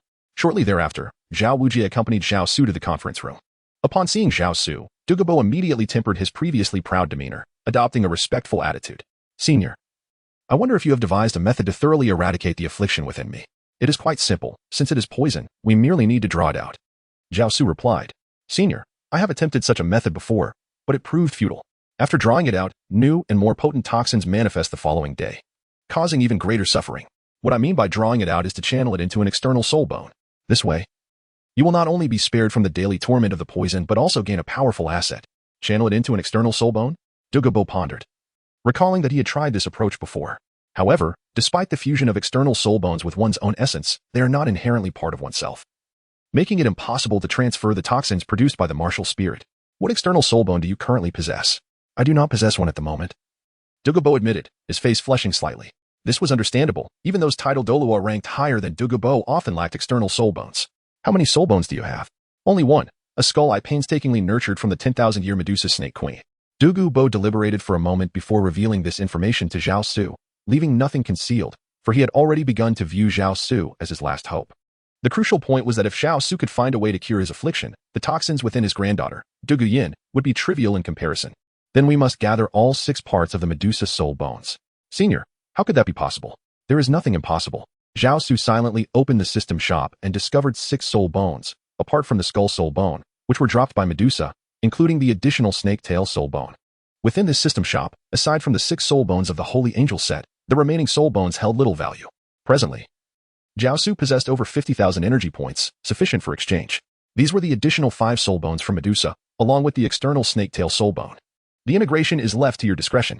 Zhao Su casually cast 6 soul bones onto the table beside Douluo. Could it be that these are the soul bones shed by Medusa? Witnessing Zhao Su's nonchalance as he presented the complete set of soul bones from Medusa, including an external soul bone also derived from her, left him utterly speechless in astonishment. During the fusion process, I shall assist you in channeling the toxins within your body, guiding them into the passage of the external soul bone resembling a serpent's tail, thus allowing you to fully integrate with all the soul bones. In contrast to Douluo's astonishment, Zhao Su remained remarkably composed, as if these soul bones were nothing extraordinary, merely inconsequential fragments of bone. From this day forth, I, Douluo, shall follow the guidance of my esteemed predecessor, and all members of the Bailin Snake clan are willing to lay down their lives for you, sir. The excitement within Douluo was beyond the realm of mere words to convey, as he knelt before Zhao Su, prostrating himself in utmost reverence. Enough of this superfluous chatter. I have matters to attend to. Let us proceed with the fusion swiftly. Zhao Su spoke lightly. Indeed. Douluo rose, his hands trembling as he reached for the soul bone that lay quietly on the table. Upon finally making contact with the soul bone, a flicker of unreality surged within him. Yet, he hesitated no longer. He sat cross-legged on the ground and began the process of integrating the soul bone. As he merged the external soul bone of the serpent's tail, Zhao Su also intervened, a powerful essence of sanctity flowing into Douluo's body. Simultaneously, The tangible mental energy that had taken form within the golden pool of Zhao Su's mind revealed its formidable nature. At the moment when the external serpent's tail fused with Douluo's martial spirit, the emerald phosphor serpent, he sensed a warm current entering the external soul bone. The toxins accumulated within him over the years gradually flowed into the external serpent's tail soul bone. Once the toxins were fully expelled, a formidable soul power surged back from the external serpent's tail into Douluo's body. The external soul bone had transformed the toxins into soul power, offering it back to Douluo. Thus, the venom once produced by the emerald phosphor serpent became not a torment, but a boon to his cultivation. Thank you, sir. Upon completing the fusion, Douluo felt the transformation of the toxins within him and knelt once again. That will suffice, as long as you remember the promise you made to me. Of course. Douluo rose and looked at Zhao Su, wanting to express more, yet the words remained unspoken. Your granddaughter is still young, and her toxins are not profound. You simply need to find an external soul bone for her and guide it into her soul bone. Zhao Su, while speaking, once again presented a small porcelain vial to Douluo, instructing him to administer the elixir during the fusion of the external soul bone, assuring him that the rest would unfold in due course. Thank you, esteemed sir. Now, let us dispense with idle chatter and proceed. You have just integrated the soul bone, and it is imperative that you acclimatize to it for your benefit. Indeed, I shall take my leave now. Douluo first bowed respectfully to Zhao Su, then nodded slightly to Zhao Wujie, before slowly departing. With Douluo's assistance, the demise of the Heaven Do Empire appears to be an inevitable fate. After Douluo's exit, Zhao Wujie finally spoke to Zhao Su. Although Zhao Wujie's soul power level had not significantly increased over the years, he had nonetheless integrated all 6 soul bones dropped by the Titan Great Ape, much like Douluo. While his soul power level may fall short of a title Douluo, in actual combat, he might not necessarily be weaker than Zhao Wujie, showcasing the extraordinary nature of soul bones. Furthermore, the reason for not hastily elevating Zhao Wujie's soul power level was to avoid premature exposure. It is still uncertain. We are not the only ones watching the Heaven Do Empire, Zhao Su remarked, contemplating something further, and continued, I should seek assistance from another individual. Whom do you refer to? Someone rumored to have a special connection with the Snow Knight Emperor. Zhao Su refrained from revealing the identity of this individual. And upon witnessing this, Zhao Wujie chose not to press further. I reiterate my sentiment. I hope that when the time comes, you will spare Flander's life. As long as he does not oppose me, I shall not take his life. Doing so would bring me no advantage. I take my leave. Zhao Wujie nodded slightly and turned to leave the conference room. He is now the vice dean of the new Shrek Academy, which currently boasts hundreds of students. And there are numerous matters that require his attention. Chapter 42. Ningfengji of the 7 Treasure Glazed Tile School. After Zhao Wujie departed, Zhao Su stood up, stretched languidly, and prepared to take a stroll, intending to meander through a certain place. Just as he stepped outside, he encountered Zhang Ying, who was approaching the meeting room. It was evident that Zhang Ying had come to seek him out. Are you planning to take a walk? I have nothing to do, so I'll accompany you. I'll go too. At that moment, a cold voice emanated from behind, belonging to Zhu Juqing. Without any superfluous words, she simply uttered 3 words and bypassed Zhao Su and Zhang Ying, striding purposefully toward the academy's exit. Zhang, could you not walk so briskly? We are merely out for a leisurely outing, not engaging in physical exercise. On the bustling street, Zhu Juqing walked at a rapid pace, almost nearing a jog. Zhao Su chased after Zhu Juqing, addressing her as she ran. Zhu Juqing halted her steps, casting a glance at Zhang Ying, who had been trailing beside Zhao Su, before turning her gaze back to Zhao Su. Do you really need to run to keep fit? Isn't your evening workout sufficient? Zhu Juqing's words momentarily left Zhao Su at a loss for words. Where do I even exercise in the evening? Zhao Su seldom exhibited any signs of embarrassment. Yet he approached and gently grasped Zhu Juqing's hand, teasingly suggesting, if you're willing, we could train together for a couple of evenings. Get lost. Who would want to train with you? Zhu Juqing's cheeks flushed slightly as she shot a glare at Zhao Su and hurriedly departed. Soon after, however, Zhu Juqing deliberately slowed her pace, maintaining a distance from Zhao Su. Master, Ningfengji, and Chen Xian. The group strolled through the bustling streets of Heaven Do City for a while. Zhang Ying spotted a distinguished middle-aged man, whose attire and demeanor exuded an air of sophistication, accompanied by a tall elder with meticulously groomed silver hair, entering an auction house. Let us follow them. Zhao Su glanced at the forward-moving Zhu Juqing, contemplated briefly, and then stealthily departed with Zhang Ying. When Zhu Juqing turned back to look for Zhao Su, she found that both he and Zhang Ying had vanished. She anxiously scanned her surroundings but could not catch sight of Zhao Su. Humph. Zhao Su, don't expect me to pay you any heed in the future. Zhu Juqing stomped her foot and huffed in indignation. Meanwhile, Zhao Su and Zhang Ying had arrived at the entrance of the auction house, only to be halted at the door. Entry was forbidden without an invitation. Recalling the plot from the original story, Zhao Su retrieved the Zhuge Divine crossbow from his storage jade pendant and presented it. As anticipated, the attendant at the entrance displayed great curiosity upon seeing the crossbow and escorted them to an evaluator. Before long, they secured their entry and, upon entering the auction hall, Zhao Su casually scanned the surroundings. The duo of Ningfengji and sword Douluo Chen Xin was conspicuously noticeable. Zhao Su cast a discreet glance at Zhang Ying before settling beside Ning Fingxi and Qinxin. As Zhang Ying took a seat, the meditative Qinxin sensed the presence of a titled Douluo, gradually opening his eyes. He first gazed at Zhang Ying, then turned his attention to Zhao Su. However, he could not discern Zhao Su's soul power level. Fingxi, that girl is a titled Douluo, and she may even be a super Douluo reaching level 95. Qinxin whispered into Ning Fengxi's ear, deliberately lowering his voice and using his soul power to seal the surrounding area. What? Ning Fengxi held a strong belief in Qinxin's discernment. This only intensified the astonishment he felt within. Zhang Ying appeared to be merely 23 or 24 years old, yet had already attained the rank of a super titled Douluo. However, what captured Ning Fengxi's attention even more was Zhao Su. Zhao Su, clad in white garments, bore a subtle smile at the corners of his lips, his tall and slender figure exuding an extraordinary presence. Notably, there was an absence of any soul power fluctuations emanating from him. Amid Ning Fengxi's astonishment, the auction commenced. The first item presented was a cat girl, a creature whose body had undergone a mutation during the awakening of her martial soul, now confined within a cage. Marked by several bloodstains and displaying a terrified demeanor as she crouched within. How disgraceful to treat a being as a mere pet for auction. Upon witnessing the cat girl, Zhang Ying let out a cold snort, her aura uncontrollably radiating outward. Had she not encountered Zhao Su, who rescued her? She might have been destined to live in darkness for eternity. Now, seeing this cat girl facing the prospect of being auctioned off due to the mutation of her martial soul, reduced to a plaything for others, perhaps Zhang Ying was reminded of her own past. Although her martial soul did not manifest the feline traits exhibited by the cat girl, and she had yet to cultivate any potential, the uniqueness of her shadow martial soul had intertwined her existence with shadows since childhood, preventing her from living a normal life. It was Zhao Su who aided her in evolving her shadow martial soul into a more advanced form, allowing her to break free from the limitations it imposed and live as an ordinary person. Soon, the bidding for the cat girl escalated beyond 10,000 gold soul coins, with the bidders adorned in opulent attire, showing little concern for the cost, merely desiring to acquire the cat girl for their peculiar amusement. 20,000. Ning Fengxi entered the fray, instantly doubling the price. The auctioneer and the previously bidding noble turned their gazes toward Ning Fengxi, all of whom were familiar with him, which naturally deterred any further bids. Should we place a bid? Seeing no one else willing to offer, Ning inquired of Zhao Su. No need. Zhao Su shook his head, for he understood that Ning Fengxi sought to pursue a different path from that of Catwoman and the nobles. In truth, Zhao Su held a deep admiration for Ning Fengxi. Initially, he had contemplated directly courting Ning Fengxi's alliance, yet he recognized that the three great sects were invariably united, and given Ning Fengxi's disposition, he would certainly not align himself with the Spirit Hall. Thus, it was inevitable that they would confront the two great empires and the remaining sects together. Consequently, Zhao Su shifted his focus towards Ning Rongrong. When the need arose, he would assist her in ascending as the new leader of the Seven Treasure Glazed Tile sect. This was an agreement forged between Zhao Su and Ning Rongrong. Young brother, how may I address you? Upon hearing Zhao Su's words to Zhang Ying, Ning Fengxi found himself increasingly intrigued by Zhao Su, prompting him to lower his demeanor and greet him. I am Zhao Su. Noticing the exceptional aura of the young man, Ning Fengxi inquired further, you must hail from a distinguished lineage, correct? His probing continued, as he harbored ulterior motives.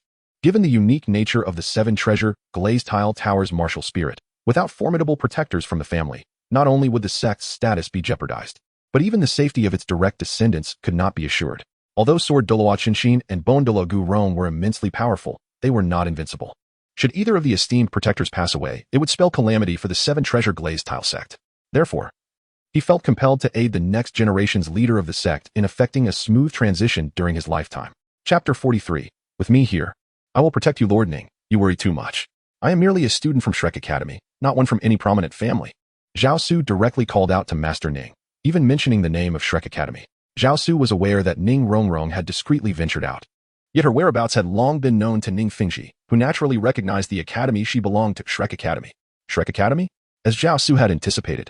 When Ning Fengxi heard Zhao Su address him as the Master Ning, he exhibited no surprise.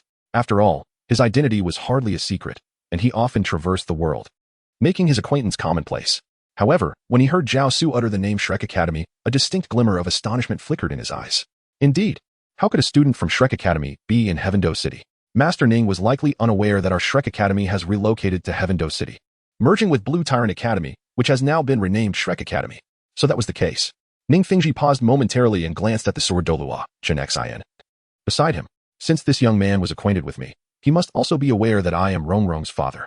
Certainly, Zhao Su did not deny it. Instead, he nodded and remarked, so Rongrong is in Heavendoe City as well? If I am not mistaken, she must have returned home early this morning. Young brother. Ning Fengxi interjected, this place is not far from my Seven Treasure Glazed Tile School. Would you be inclined to visit us for a while?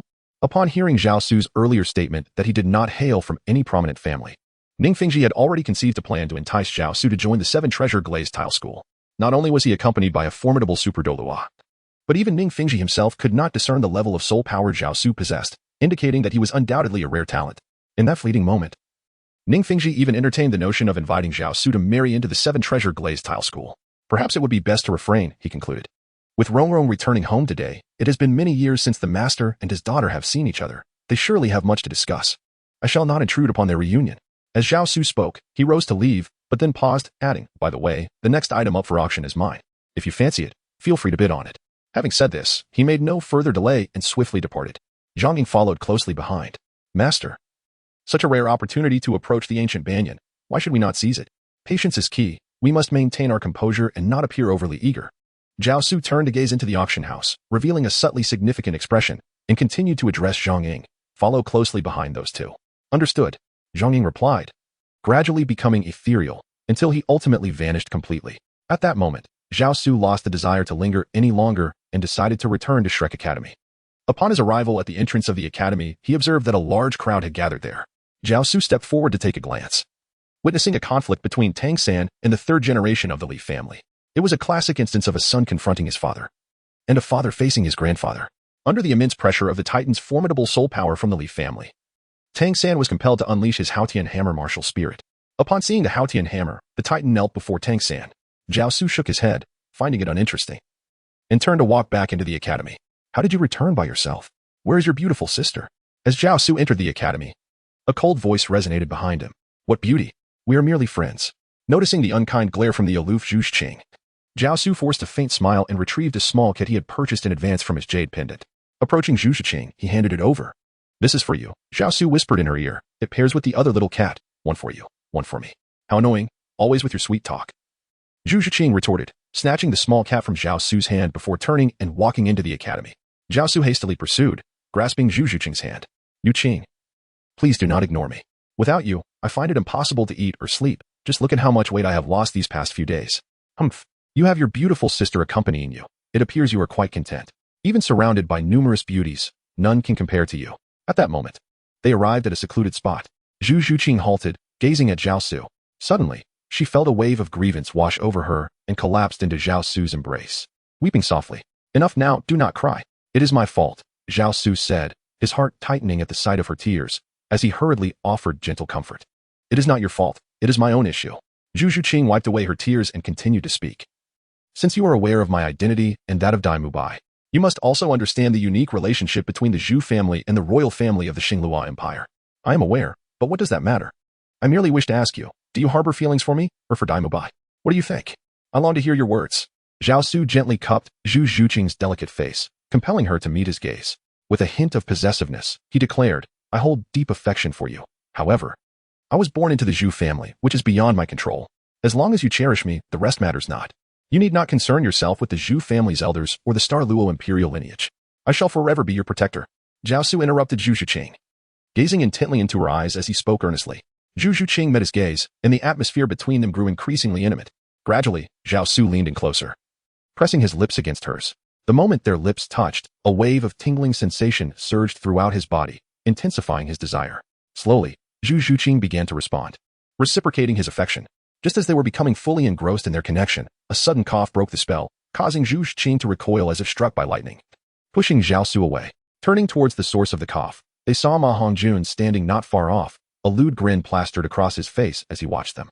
Zhu Qing's cheeks flushed crimson, and she playfully slapped Zhao Su before turning and fleeing. I say, Zhao, can you not be more mindful of your surroundings? Ma Hongjun approached Zhao Su, who still bore a look of blissful reminiscence, and inquired. Enough of your chatter. What brings you here? Zhao Su took a deep breath, suppressing the agitation within his heart, and turned to the stout man beside him. Ning Rongrong has returned, accompanied by her father, the esteemed leader of the Seven Treasure Glazed Tile sect. He wishes to see you and is currently awaiting you in the conference room. Ning Fengji? What could he possibly want with me? Who can say?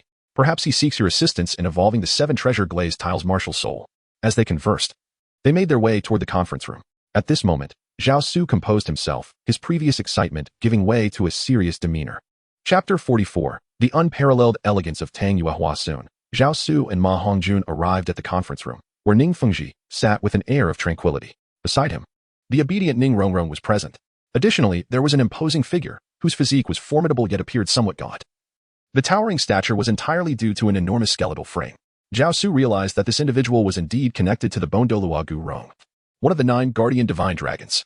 Suddenly, a notification resonated in Zhao Su's mind, indicating the presence of a formidable bone dragon aura. At that moment he entered the conference room. Zhao Su confirmed the link between Gu Rong and the bone dragon, which had previously been mere speculation. With this realization, his mind began to ponder how to compel Gu Rong to manifest the true form of his 7th spirit skill and the 9th spirit skill, the bone transformation divine dragon. Identifying which of these was the bone dragon among the 9 guardian divine dragons would simplify matters considerably. If Zhao Su were to take action himself, he would undoubtedly compel Gu Rong to unleash both of his soul skills. However, this would disrupt the meticulously crafted plan he had devised. By refraining from intervening, Zhao Su finds that, within the realm of the Douluo continent, it is quite rare for anyone to force him to exert his full strength, unless faced with a coordinated assault by several individuals. This, too, would deviate from Zhao Su's intentions, thus he must bide his time. Ah, my young friend. I never anticipated that we would meet again so soon, Ning Fingji exclaimed, rising from his seat upon spotting Zhao Su entering the conference room. A casual smile adorning his face, indicative of the esteem in which he holds Zhao Su. Meanwhile, Gu Rong remained seated, eyes gently closed, his sparse hair barely stirring as he remained still. Ning Secmaster, you are too courteous. May I inquire what brings you to seek my presence? Zhao Su directly addressed Ning Fingji, stating, since you are so forthright, I shall be candid as well. Upon hearing Zhao Su's words, Ning Fingji dispensed with pleasantries and inquired, I wish to know if you possess the Chilua tulip that can evolve the 7 treasure glazed tower into the 9 treasure glazed tower, as mentioned by Rongro. Such a celestial herb is indeed a rare find. Thus far, I have only one, which I have already given to Rongro. A fleeting glimmer of disappointment crossed Ning Fengji's eyes, but it quickly returned to normalcy. Then, where might one acquire it? I do not know. I see. Nevertheless, I must express my gratitude for your assistance in helping Rongrong evolve the 7 treasure glazed tower into the 9 treasure glazed tower. Rongrong is my classmate, and she is akin to a younger sister to me, so there is no need for further thanks. Subsequently, Ning Fingji placed an order with Zhao Su for a batch of concealed weapons to protect the 7 treasure glazed sect. Zhao Su was not obliged to assemble the items himself. Instead, he sold the complete and detailed blueprints to Ning Fingji for the sum of 5 million gold soul coins. He also promised to provide free instruction to the craftsmen of the 7 treasures glazed tile school, teaching them how to assemble the items. This was, in fact, part of Zhao Su's cunning plan, as he anticipated that the craftsmen would inevitably encounter difficulties during assembly. At that juncture, he would have the opportunity to visit the 7 treasures glazed tile school, allowing him to further his acquaintance with Gu Rong, while simultaneously gauging Ning Fingji's intentions, to see if he could be of service to him. The following morning, Zhao Su departed from Shrek Academy.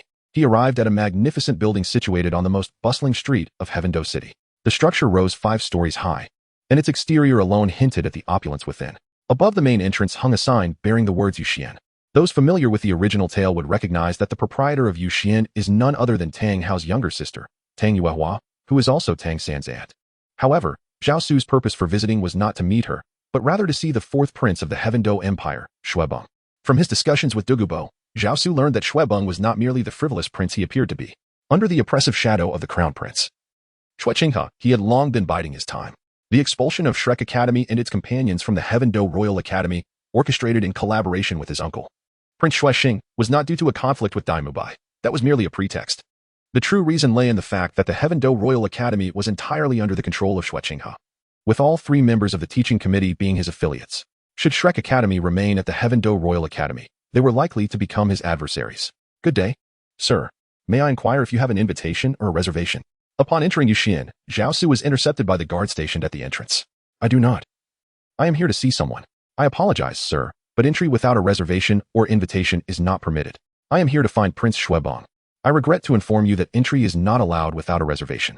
Zhao Su had initially intended to keep a low profile, as he was secretly visiting Xuebeng and did not wish to attract undue attention. However, upon encountering the guard's obstinacy, his temper flared. I shall say this once more. I am here to find Prince Xuebeng. As Zhao Su spoke, he proceeded inward, but after taking just a few steps, he was once again halted. Given this circumstance, Zhao Su hesitated no longer. He unleashed a formidable surge of soul power, sending all those who obstructed him flying backward. However, he did not take the lives of these individuals, for they were all under the command of Tang Yuehua. She held significant value for him, and he deemed it necessary to show her some respect. Stop. What's going on? Are you not aware that the lady is resting? At that moment, a lean, middle-aged man resembling a steward approached, his voice cold and filled with reprimand. Master Ao, this person lacks an invitation and has made no prior arrangements. He seeks to force his way in, someone interjected. Who are you? Ao regarded Zhao Su, his gaze still laced with disdain, though his tone remained relatively gentle. I have come in search of the Avalanche Prince. I have made my intentions abundantly clear. Today marked a rare occasion when Zhao Su restrained his temperament in the past. He would have effortlessly toppled this so-called moon pavilion. What is happening? Before Ao could respond, another voice echoed from the staircase, and simultaneously. Zhao Su sensed a gentle aura enveloping him. This soothing presence gradually quelled the anger that had begun to rise within him. Zhao Su turned his gaze toward the direction of the sound, and beheld a beautiful woman gracefully descending the staircase. She was adorned in a shimmering silver gown, and every movement she made exuded an air of elegance and poise. Zhao Su recognized the individual as Tang Yuehua. The moment he laid eyes on her, his expression brightened instantly. In terms of both grace and beauty, she was certainly not inferior to Bai Bai Dong, yet lacked the latter's imposing aura. Her figure was unremarkable but perfectly proportioned in all the right places. Most importantly, she exuded an air of noble gentleness that was absent in others. Although her appearance suggested she was merely 25 or 26, the calmness she carried, born from life's trials, embodied a flawless amalgamation of youthful charm and mature poise, leaving Zhao Su somewhat entranced. Madam, there are disturbances. I sincerely apologize for interrupting your rest. Odell stepped forward, respectfully offering his apologies to Tang Yuehua. Odell, who dares to cause trouble?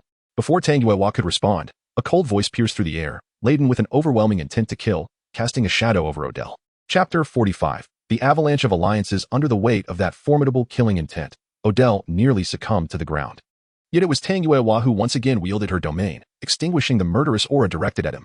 Sir, I apologize for my inadequate arrangements. The speaker was Douluo, the poisoned Douluo. For Douluo to speak on Zhao Su's behalf was not surprising, given the noble lineage of those present. However, his subsequent actions left all in attendance astounded. In a remarkable display, Douluo leaped from the third floor, landing before Zhao Su, bowing his head with utmost respect and addressing him. It is worth noting that Douluo was a titled Douluo, a prestigious guest hired at great expense by the entire Tiando Empire, the only titled Douluo among them. Even the princes of the Tiando Empire and the Emperor of Snowy Night would treat him with deference, fearing to offend him in any way. Yet today, he lowered himself before a youth who appeared to be no older than 20, admitting fault and adopting such a humble demeanor. Let it be. I do not wish to dwell on it further, Zhao Su replied. Indeed, please. Douluo gestured for Zhao Su to ascend the stairs. Master Tang, please take the time to properly educate your servants. If you cannot even instruct your own servants, how can you teach the royal family the etiquette they require? Although Zhao Su expressed a desire to let go of grievances, when Douluo passed by Tang Yuehua, he could not help but offer a word of caution. Subsequently, he ceased his discourse and quickened his pace to catch up with Zhao Su, who was ascending the stairs. Madam, it is imperative to refrain from such impulsive actions in the future. Since he has claimed to be searching for someone, a mere notification would suffice. Indeed, it was my folly to act without discretion. I shall be more mindful henceforth. Tang Yuehua nodded, refraining from reprimanding the old servant. Instead, she lifted her gaze to Zhao Su, who was just entering the room. For reasons unbeknownst to her, upon encountering Zhao Su, a profound curiosity ignited within her heart. As if an inner voice urged her, approach him. He possesses the ability to transform your martial spirit. This was, in fact, a manifestation of Zhao Su's immense spiritual power. Zhao Su no longer felt inclined to approach Tang Yuehua with the same gradual method he had employed with Zhu Shiqing. On one hand, this was due to the fact that Tang Yuehua was not an innocent young girl like Zhu Shiqing. She had long been immersed in the world of nobility and politics. Her vast experiences and knowledge were such that even men might struggle to match her. The tactics used on Zhu Shiqing would be utterly futile with her. Given this reality, Zhao Su had no choice but to adopt a more direct approach. After integrating the soul bone of the holy angel set into his right arm, his mental prowess had undergone a remarkable enhancement, surpassing the realm of spirit domain and reaching an astonishing 53,000 points of divine essence. Furthermore, his mental strength had become substantial. Even the mental power of a titled Douluo who had ascended to godhood would pale in comparison. Thus, dealing with Tang Yuehua, who was merely at the 9th level, even with her innate domain, would be a trivial matter. Just then, there was a knock on the door of the room where Zhao Su and his companions were situated. Lord Zhao, I apologize for my earlier rudeness, Douluo said. Addressing Zhao Su, please do not hold it against me. As he spoke, he instructed those following him to bring in exquisite gifts as a gesture of contrition. Very well, you may leave, said Douluo, his gaze remaining as cold as ever. Ode slightly bowed, refraining from further comment, and respectfully exited. He had done all he could. The outcome was beyond his control, and he could only leave it to fate. Did you mean to say that Crown Prince Xueqinghe is a disguised member of the Spirit Hall? After Ode's departure, the skeptical Xuebing turned to Zhao Su for confirmation. Indeed, Zhao Su leaned back against the chair, casually yet assuredly asserting, so that is the case. No wonder the conduct of Xueqinghe has undergone such a significant transformation over the years. Xuebong, kneeling before Zhao Su, implored, "Please, sir, save me." On the surface, Xue Beng appeared to be a debauched prince, but in reality, he had been masquerading for years, living in constant fear of Xue Qinghe's assassination attempts. Moreover, he had witnessed Zhao Su's merciless treatment of Douluo at the Sky-Do Royal Academy. At this moment, Douluo displayed profound respect towards Zhao Su, instilling in Xue Beng a glimmer of hope. "Rise," Zhao Su commanded. "If you wish for my assistance, you must adhere to my directives. I can assure you that you will inevitably become the next emperor of the Sky-Do Empire." Xue Beng pledged his unwavering loyalty to Zhao Su, ready to comply with his every instruction. "First, continue to play the role of the dissolute prince. Do not arouse any suspicion in Xue Qinghe. Bide your time." "What exactly is the timing of which you speak?" Xue Beng inquired. "It will come soon. It shall not be long now," Zhao Su replied, gesturing for Xue Beng to draw nearer. "Remember, until I instruct you to take action, you must remain still, regardless of what transpires. Do you understand?" "Yes, I understand." Xue Beng nodded gravely. "Good, that is all I need to hear. I shall take my leave. Allow me to escort you, sir." Douluo hastily rose as Zhao Su prepared to depart, only to be halted by Zhao Su's intervention. "No need for that." With those words, Zhao Su exited the room. Just as he turned to descend the stairs, a voice called out to him, "Mr. Zhao, might you be interested in joining me for a moment?" It was Tang Yuehua, standing there with a gaze fixed upon Zhao Su, evidently having waited there specifically for him. Zhao Su's lips curled into a smile as he turned to face Tang Yuehua. "It is indeed an honor to be personally invited by the esteemed Master Yu." Zhao Su ascended towards the uppermost floor, which served as Tang Yuehua's private sanctuary. Unauthorized entry was strictly prohibited, even for the esteemed chief steward, Aoda, unless granted permission. Upon entering the chamber, a gentle, refreshing fragrance enveloped him, imbued with an invigorating essence. Though the aroma was delightful, one could wonder if the Moon Pavilion master feared that indulging too much might disrupt her slumber at night. Zhao Su casually settled onto the sofa, a playful smile gracing his face as he gazed at Tang Yuehua. In that moment, Tang Yuehua felt her heart begin to race, an inexplicable sensation that left her perplexed. A woman well-versed in the tempest of life, she found it unusual to experience such a lapse in composure, particularly in the presence of a youth scarcely over 20. "Sleeping is perhaps the greatest waste of time. I wish I could remain awake forever."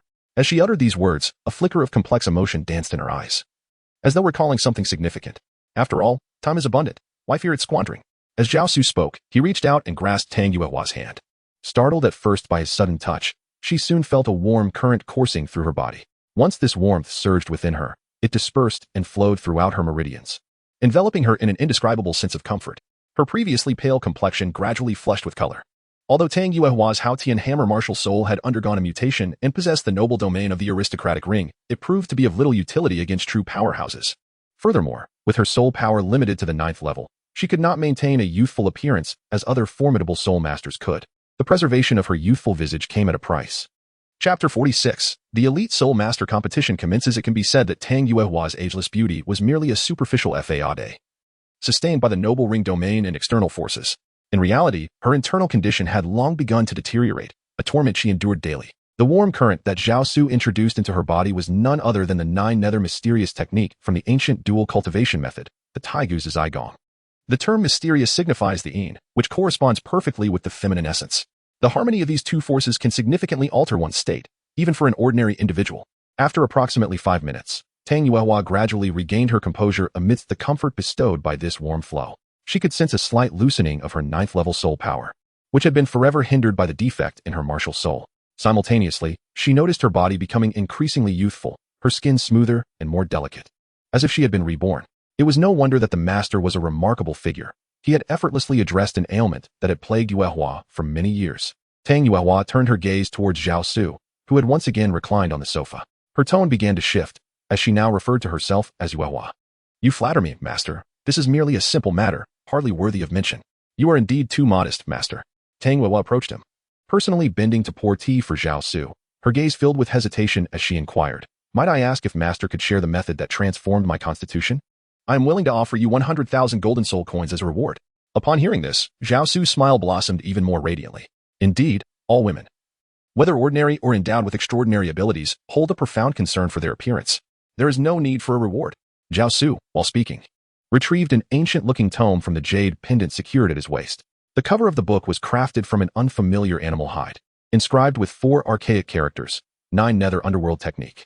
"As long as the Moon Sovereign can remember me, that is sufficient." Zhao Su placed the ancient text upon the table before him and, without uttering another word, rose and departed. Tang Yuehua stood there, casting a glance at the ancient tome resting on the table, then turned her gaze toward the retreating figure of Zhao Su, her emotions intensifying within her heart.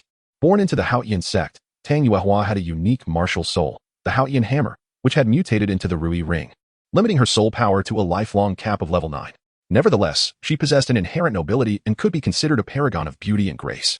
The most pivotal aspect of her life was her two brothers, particularly Tang Hao, whose exceptional talents cast a long shadow over her own achievements.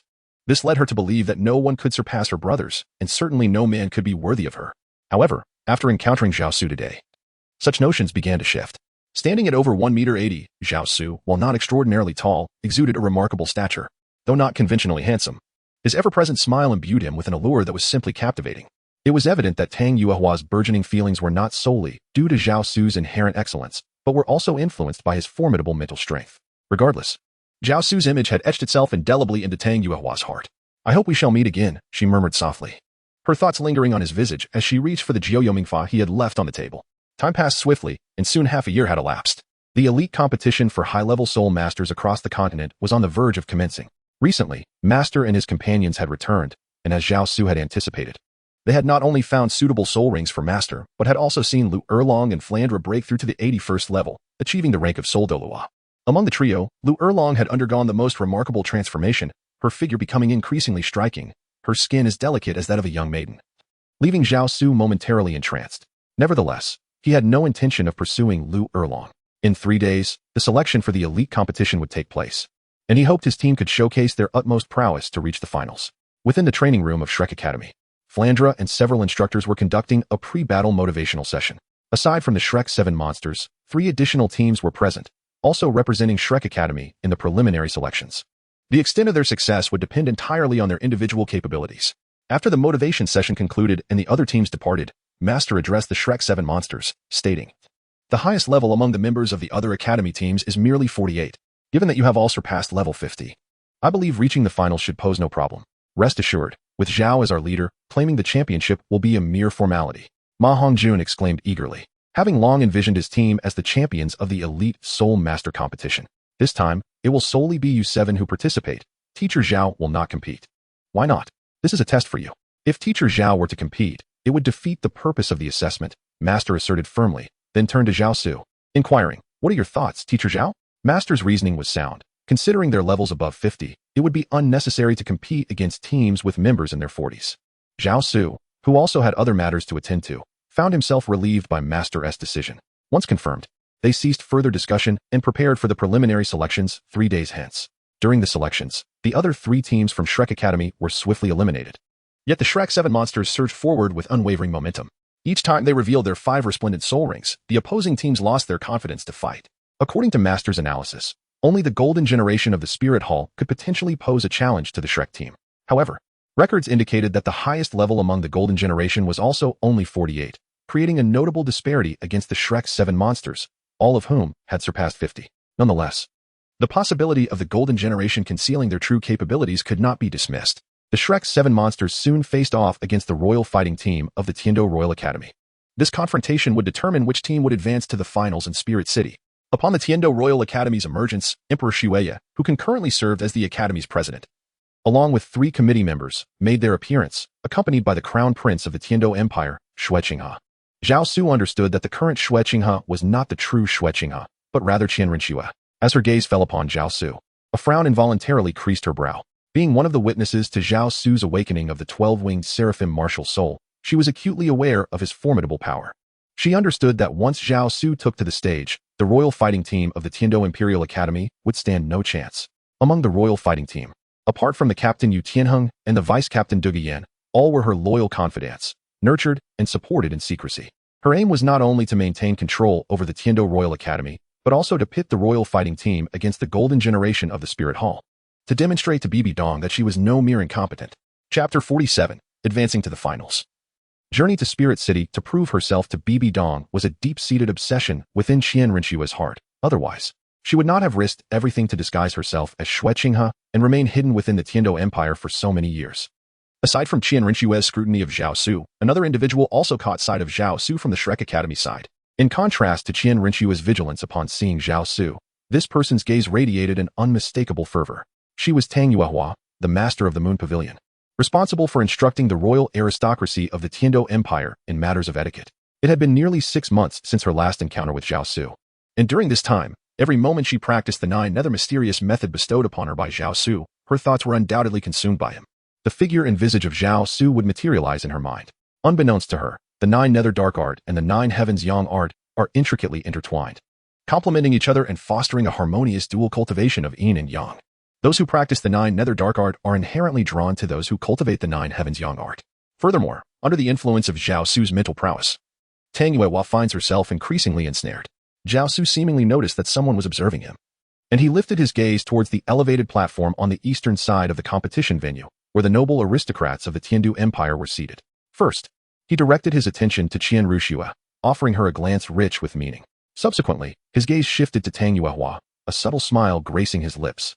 Over the past 6 months, due to Tang Yuehua's comprehension of the 9 nether dark arts, she appeared not only more youthful, but also exuded a significantly enhanced aura. Adorned in a perfectly tailored gown, she radiated elegance and charm, captivating all who beheld her. A certain part of Zhao Su's body stirred involuntarily.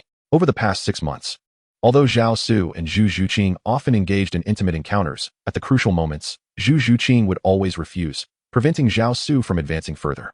A pent-up desire had long been simmering within him.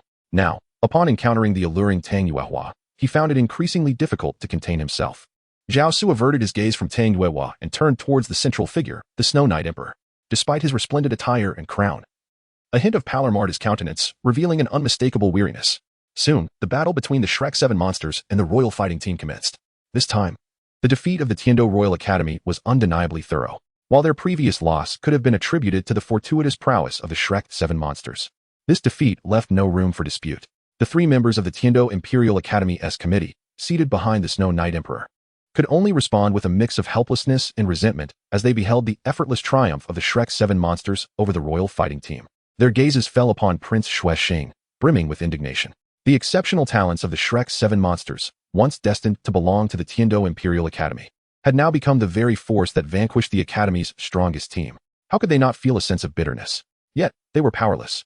For the Tiandu Royal Academy belonged to the Imperial family, reducing them to mere subordinates. With their victory, the Shrek 7 monsters secured the opportunity to advance to the finals in Seoul City, scheduled to take place in 10 days.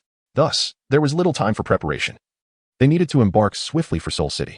Any delay could result in forfeiting their chance to compete. Meanwhile, within the Pope's Hall in Seoul City, Bibi Dong sat regally upon the Pope's throne, listening to reports regarding the teams from the 2 great empires that had progressed to the finals. Upon learning that each member of the Shrek 7 monsters, all merely 18 or 19 years of age, had reached the Spirit King level, a flicker of surprise crossed her otherwise cold gaze. Such talent and rapid cultivation surpassed even the most gifted, Tang Hao. Moreover, this remarkable achievement was not limited to a single individual but encompassed all 7 members. Provide me with the detailed profiles of the Shrek 7 monsters, Bibi Dong commanded, her voice devoid of emotion, even bordering on indifference. The attendants hastily retrieved the detailed information on the 7 members, presenting it to her with utmost respect. Bibi Dong perused the documents casually, yet with each passing moment, her astonishment grew. It was one thing for top-tier spirit cultivators to progress swiftly. It was another entirely to see Oscar, a mere food-type spirit wielder, attain the Spirit King level at such a young age. Her astonishment peaked upon discovering Tang San's dual spirits and the identity of his mentor, Yu Xiaojiang, as her aura intensified. Dismissed, she instructed, handing the profiles back to her attendants, before retracting her imposing presence with a wave of her hand. Yes, they responded promptly, bowing respectfully as they exited. Yu Xiaojiang, I shall not grant you your wish for your student. Once the hall was devoid of any presence but her own, her aura surged, enveloping the space with a chilling sense of impending doom. On this day, Master Flander and Lu Erlong, leading their party, prepared to journey to Seoul City with minimal baggage. Upon reaching the city gates, they were approached by an individual who halted their progress. Greetings, may I inquire if Mr. Zhao Su is accompanying you? The speaker was none other than Lord Eud, the steward of Yuxian. Hearing Lord Eud's voice, Zhao Su poked his head out from the carriage and inquired, Is there something you wish to discuss? My lady wishes to converse with Mr. Zhao. She assures me it will not take up too much of your time, Eud added. And who might this lady be? Zhu Zhiqing, inside the carriage, shot a sharp glance at Zhao Su, her curiosity piqued by Eud's mention of a lady, a former acquaintance. Do not overthink it, Zhao Su replied. Zhao Su gently caressed the pouting cheek of Zhu Zhiqing before disembarking from the carriage. He addressed Flander, saying, Director Flander, you may proceed without me. I shall catch up shortly. Time is of the essence, so you should set off. After a brief pause, he added a soft caution. To be careful on the road. Flander initially appeared taken aback, but then nodded in understanding. choosing not to elaborate further as he cracked the whip against the horse's rear. When Zhao Su arrived at the moon pavilion alongside Odd, night had already enveloped the sky. Tang Yuehua stood at the entrance, eagerly awaiting Zhao Su's arrival. Upon seeing him, her smile radiated even brighter. I wonder what the master of the moon pavilion seeks from me. Has she encountered difficulties in her contemplation of the 9 nether dark arts? Zhao Su intentionally posed a question to Tang Yuehua. Let us discuss this upstairs. I have prepared tea and pastries for us to enjoy while we converse. Tang Yuehua casually approached and linked her arm with Zhao Su's, ascending the stairs together. Upon reaching the top floor, Zhao Su indeed discovered the meticulously arranged tea and snacks. And in the hall, a guqin was elegantly displayed. I wonder if Mr. Zhao would be interested in listening to me play a piece? Tang Yuehua inquired as she gracefully sat cross-legged before the guqin, her slender fingers delicately resting upon its strings. I have often heard that the melodies played by the Moon Pavilion's master are the most enchanting and divine on this continent. It seems that today, I am fortunate to be graced with such auditory delight. At this moment, Zhao Su settled onto the sofa, gazing at Tang Yuehua with an expression of profound tenderness. Chapter 48. The True Yin-Yang Harmony with Tang Yuehua. Sensing Zhao Su's gentle gaze, Tang Yuehua refrained from speaking, merely offering a serene smile. Her fingers delicately danced across the strings of the guqin, producing a melodious and soothing sound that resonated throughout the room. Simultaneously, Tang Yuehua's innate domain was unleashed. As the music flowed, the soft waves emanating from her domain grew increasingly gentle, as if capable of soothing all sorrow in the world. Even Zhao Su, enveloped in this tranquil ambience, felt his heart gradually relax. Interwoven with the tender melodies, it seemed to liberate Zhao Su from all his past intrigues, transporting him back to the carefree days of his childhood. Slowly, Zhao Su closed his eyes, leaning back against the sofa, savoring this rare moment of ease. After nearly 10 minutes, he remained immersed in this blissful state. How are you feeling? Do you feel more relaxed? Tang Yuehua's gentle voice roused Zhao Su from his reverie. At that moment, she had moved beside him, resting against him. Her exquisite countenance bore a smile, each subtle expression tugging at Zhao Su's heartstrings. It's nice, but I could feel even more relaxed. I wonder if sister you would be willing to assist me? As Zhao Su spoke, his gaze grew increasingly fervent. The soft sensation of Tang Yuehua leaning against his arm, coupled with the faint fragrance emanating from her, stirred something deep within Zhao Su, awakening his long-subdued desires. The tone of his voice became more suggestive. Sister, I can help you with anything you need. Hearing Zhao Su's slightly suggestive words, Tang Yuehua noticed a change in him. Her eyes became increasingly dreamy, more alluring by the moment. Unable to contain himself any longer, Zhao Su's primal instincts surged forth. To resist any further would be akin to losing one's humanity altogether. Really? Zhao Su inquired once more. As long as you desire it. Perhaps it was the enchantment that had ensnared Zhao Su, but in that moment, Tang Yuehua's voice sounded irresistibly tempting. With a mischievous smile, Zhao Su effortlessly closed the distance and kissed her. Tang Yuehua initially feigned a token resistance, but soon began to reciprocate. Zhao Su's movements became increasingly pronounced, and his hands grew increasingly restless. After a few minutes, when Zhao Su finally breached the last barrier, Tang Yuehua beneath him let out a soft grunt, her brows knitting together as a hint of pain flickered across her face. Zhao Su was taken aback. He never expected that Tang Yuehua, the lord of the Moon Pavilion, who had long been entangled in the aristocracy of the Tian-Do Empire and was rumored to have a special relationship with the Snowy Night Emperor, was still a paragon of virtue. Zhao Su cast a glance at Tang Yuehua, whose expression had grown increasingly enchanting, her cheeks tinged with a delicate flush. His movements gradually softened, evolving from initial discomfort to a state of bliss. Amidst this exquisite euphoria, Tang Yuehua, hindered by the flaws of her mutated martial soul, which had prevented her from transcending level 9 soul power, inadvertently transcended her limitations. Half an hour later, still blushing, Tang Yuehua nestled shyly in Zhao Su's embrace, savoring the tranquil moments that followed their shared ecstasy. Sister Yu, he said, you must diligently ponder the 9 nether mysterious arts. It holds the potential not only to transform your constitution but also to accelerate your cultivation speed. Zhao Su gently kissed Tang Yuehua on her cheek and spoke softly. Tang Yuehua merely nodded slightly, remaining silent.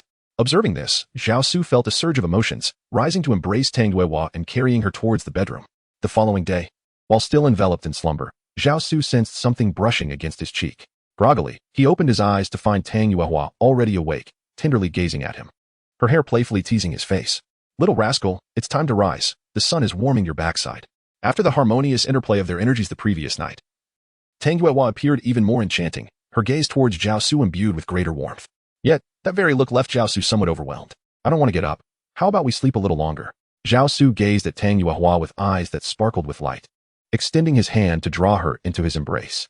Was last night not sufficient? Do you desire more? Tang Yuehua gasped as Zhao Su pulled her close. Yet this time he merely held her without any further advances. After all, the balance of yin and yang must be maintained with moderation. Especially considering that Tang Weihua had only just experienced her initiation the previous night, too much would not be beneficial for her delicate constitution. Although Zhao Su is a beast, he is nonetheless a benevolent one. After sharing tender moments for a while, he finally rose from bed. Tang Weihua had already prepared a sumptuous breakfast. After finishing the meal, Zhao Su prepared to take his leave. Though the warmth of affection was enticing, he had other matters to attend to and could not remain here indefinitely. Could he perhaps postpone his departure for a few days? After the Soul Master tournament concludes, I shall return to find you. However, he realized that if he delayed any longer, he would not reach Wuhuan City in time. Very well, do remember to come back and find me. Although Tang Weihua felt a tinge of disappointment, she acquiesced to Zhao Su's departure with a gentle reminder to him. Rest assured, once I have completed my tasks, I will certainly return. Zhao Su, while speaking, retrieved a spherical object from the storage space of his jade pendant and handed it to Tang Weihua. Wear this at all times, no matter where you go. In the face of danger, activate it with your soul power. Even a titled Douluo would be powerless against you. Simultaneously, Zhao Su imparted the specific usage of the Buddha's Wrath Lotus to Tang Weihhua's mind, ensuring she would firmly remember it, never to forget. I await your return, Tang Weihua said, tightly clutching the sphere Zhao Su had given her. Take good care of yourself. Zhao Su gently kissed Tang Weihhua's cheek and, without a moment's hesitation, swiftly turned and departed. Upon exiting the moon pavilion, Zhao Su glanced back, taking a deep breath to quell the tumultuous emotions swirling within. He hastened towards the city gates. At this moment, his master, Yu Shaojiang, had already parted ways with Flinder and his companions, embarking alone to the Spirit Hall to meet Bibi Dong, who had dispatched the titled Douluos, Zhu, and Gui to eliminate Tang San and his associates. Zhao Su had barely taken a few steps when he appeared by his side. Go and covertly protect Tang San and his companions. They must not perish just yet. Understood, Zhang Ying responded, his form gradually becoming ethereal before vanishing entirely. Zhao Su did not linger any longer and hastened towards the direction of Spirit City with unwavering determination. After 7 days, he finally arrived at Spirit City, just in time to witness Yu Shaojiang making his way to the Hall of Spirits to meet with the Pope, Bibi Dong. Within the grand hall of the Pope's residence, hidden in the shadows, Zhao Su observed the once imposing Bibi Dong, now devoid of her usual authority, displaying a tumult of emotions as she faced Yu Shaojiang. Zhao Su not only felt a tinge of disappointment, but he also understood that in Bibi Dong's heart, the memory of Yu Shaojiang remained ever present. As the saying goes, where there is no love, there can be no hatred. Yet, the intensity of Bibi Dong's animosity towards Yu Shaojiang reveals the significant place he holds in her heart. Chapter 49. A forced fruit may quench thirst, yet it lacks sweetness. Tang San must not meet his demise just yet. After Yu Shaojiang's departure, he gazed at Bibi Dong, who sat there, unable to regain her composure for an extended period. Zhao Su, no longer concealed, directly confronted Bibi Dong, speaking softly, "Is it you?" Upon seeing Zhao Su, Bibi Dong seemed to recall something, abruptly rising and coldly fixing her gaze upon him as she continued. "You were the one who secretly rescued Tang San?" "Indeed. It was I," Zhao Su replied. "But why? Why would you betray me as well?" Bibi Dong's eyes glinted with malice as she regarded Zhao Su, her voice exuding a chilling ruthlessness. In comparison to Zhao Su, Bibi Dong appeared more villainous. At times, Zhao Su pondered whether he, the supposed antagonist, had not quite fulfilled his role. "I have not betrayed you. I am merely assisting you in realizing your dreams, helping you escape the confines of your own heart. I require no assistance from you, nor from anyone else. I can achieve everything on my own," Bibi Dong retorted. "It seems I have been overly sentimental." "Do as you wish." Zhao Su, with a sense of resignation, shook his head and, with a hint of melancholy in his gaze, turned to leave the grand hall. Zhao Su could be described as utterly disenchanted with Bibi Dong, as he had not anticipated the profound significance that Yu Shaojiang held in her heart. He was reluctant to assume the role of a scapegoat, nor did he wish to confront Bibi Dong with an iron fist. While it is often said that forcibly obtained fruit lacks sweetness, it nonetheless quenches one's thirst. However, he still preferred fruit that was both sweet and refreshing. 3 days later, at the venue for the Soul Master Competition Finals, Zhu Zhuqing's countenance darkened considerably upon facing the Royal Academy team of the Star Luo Empire.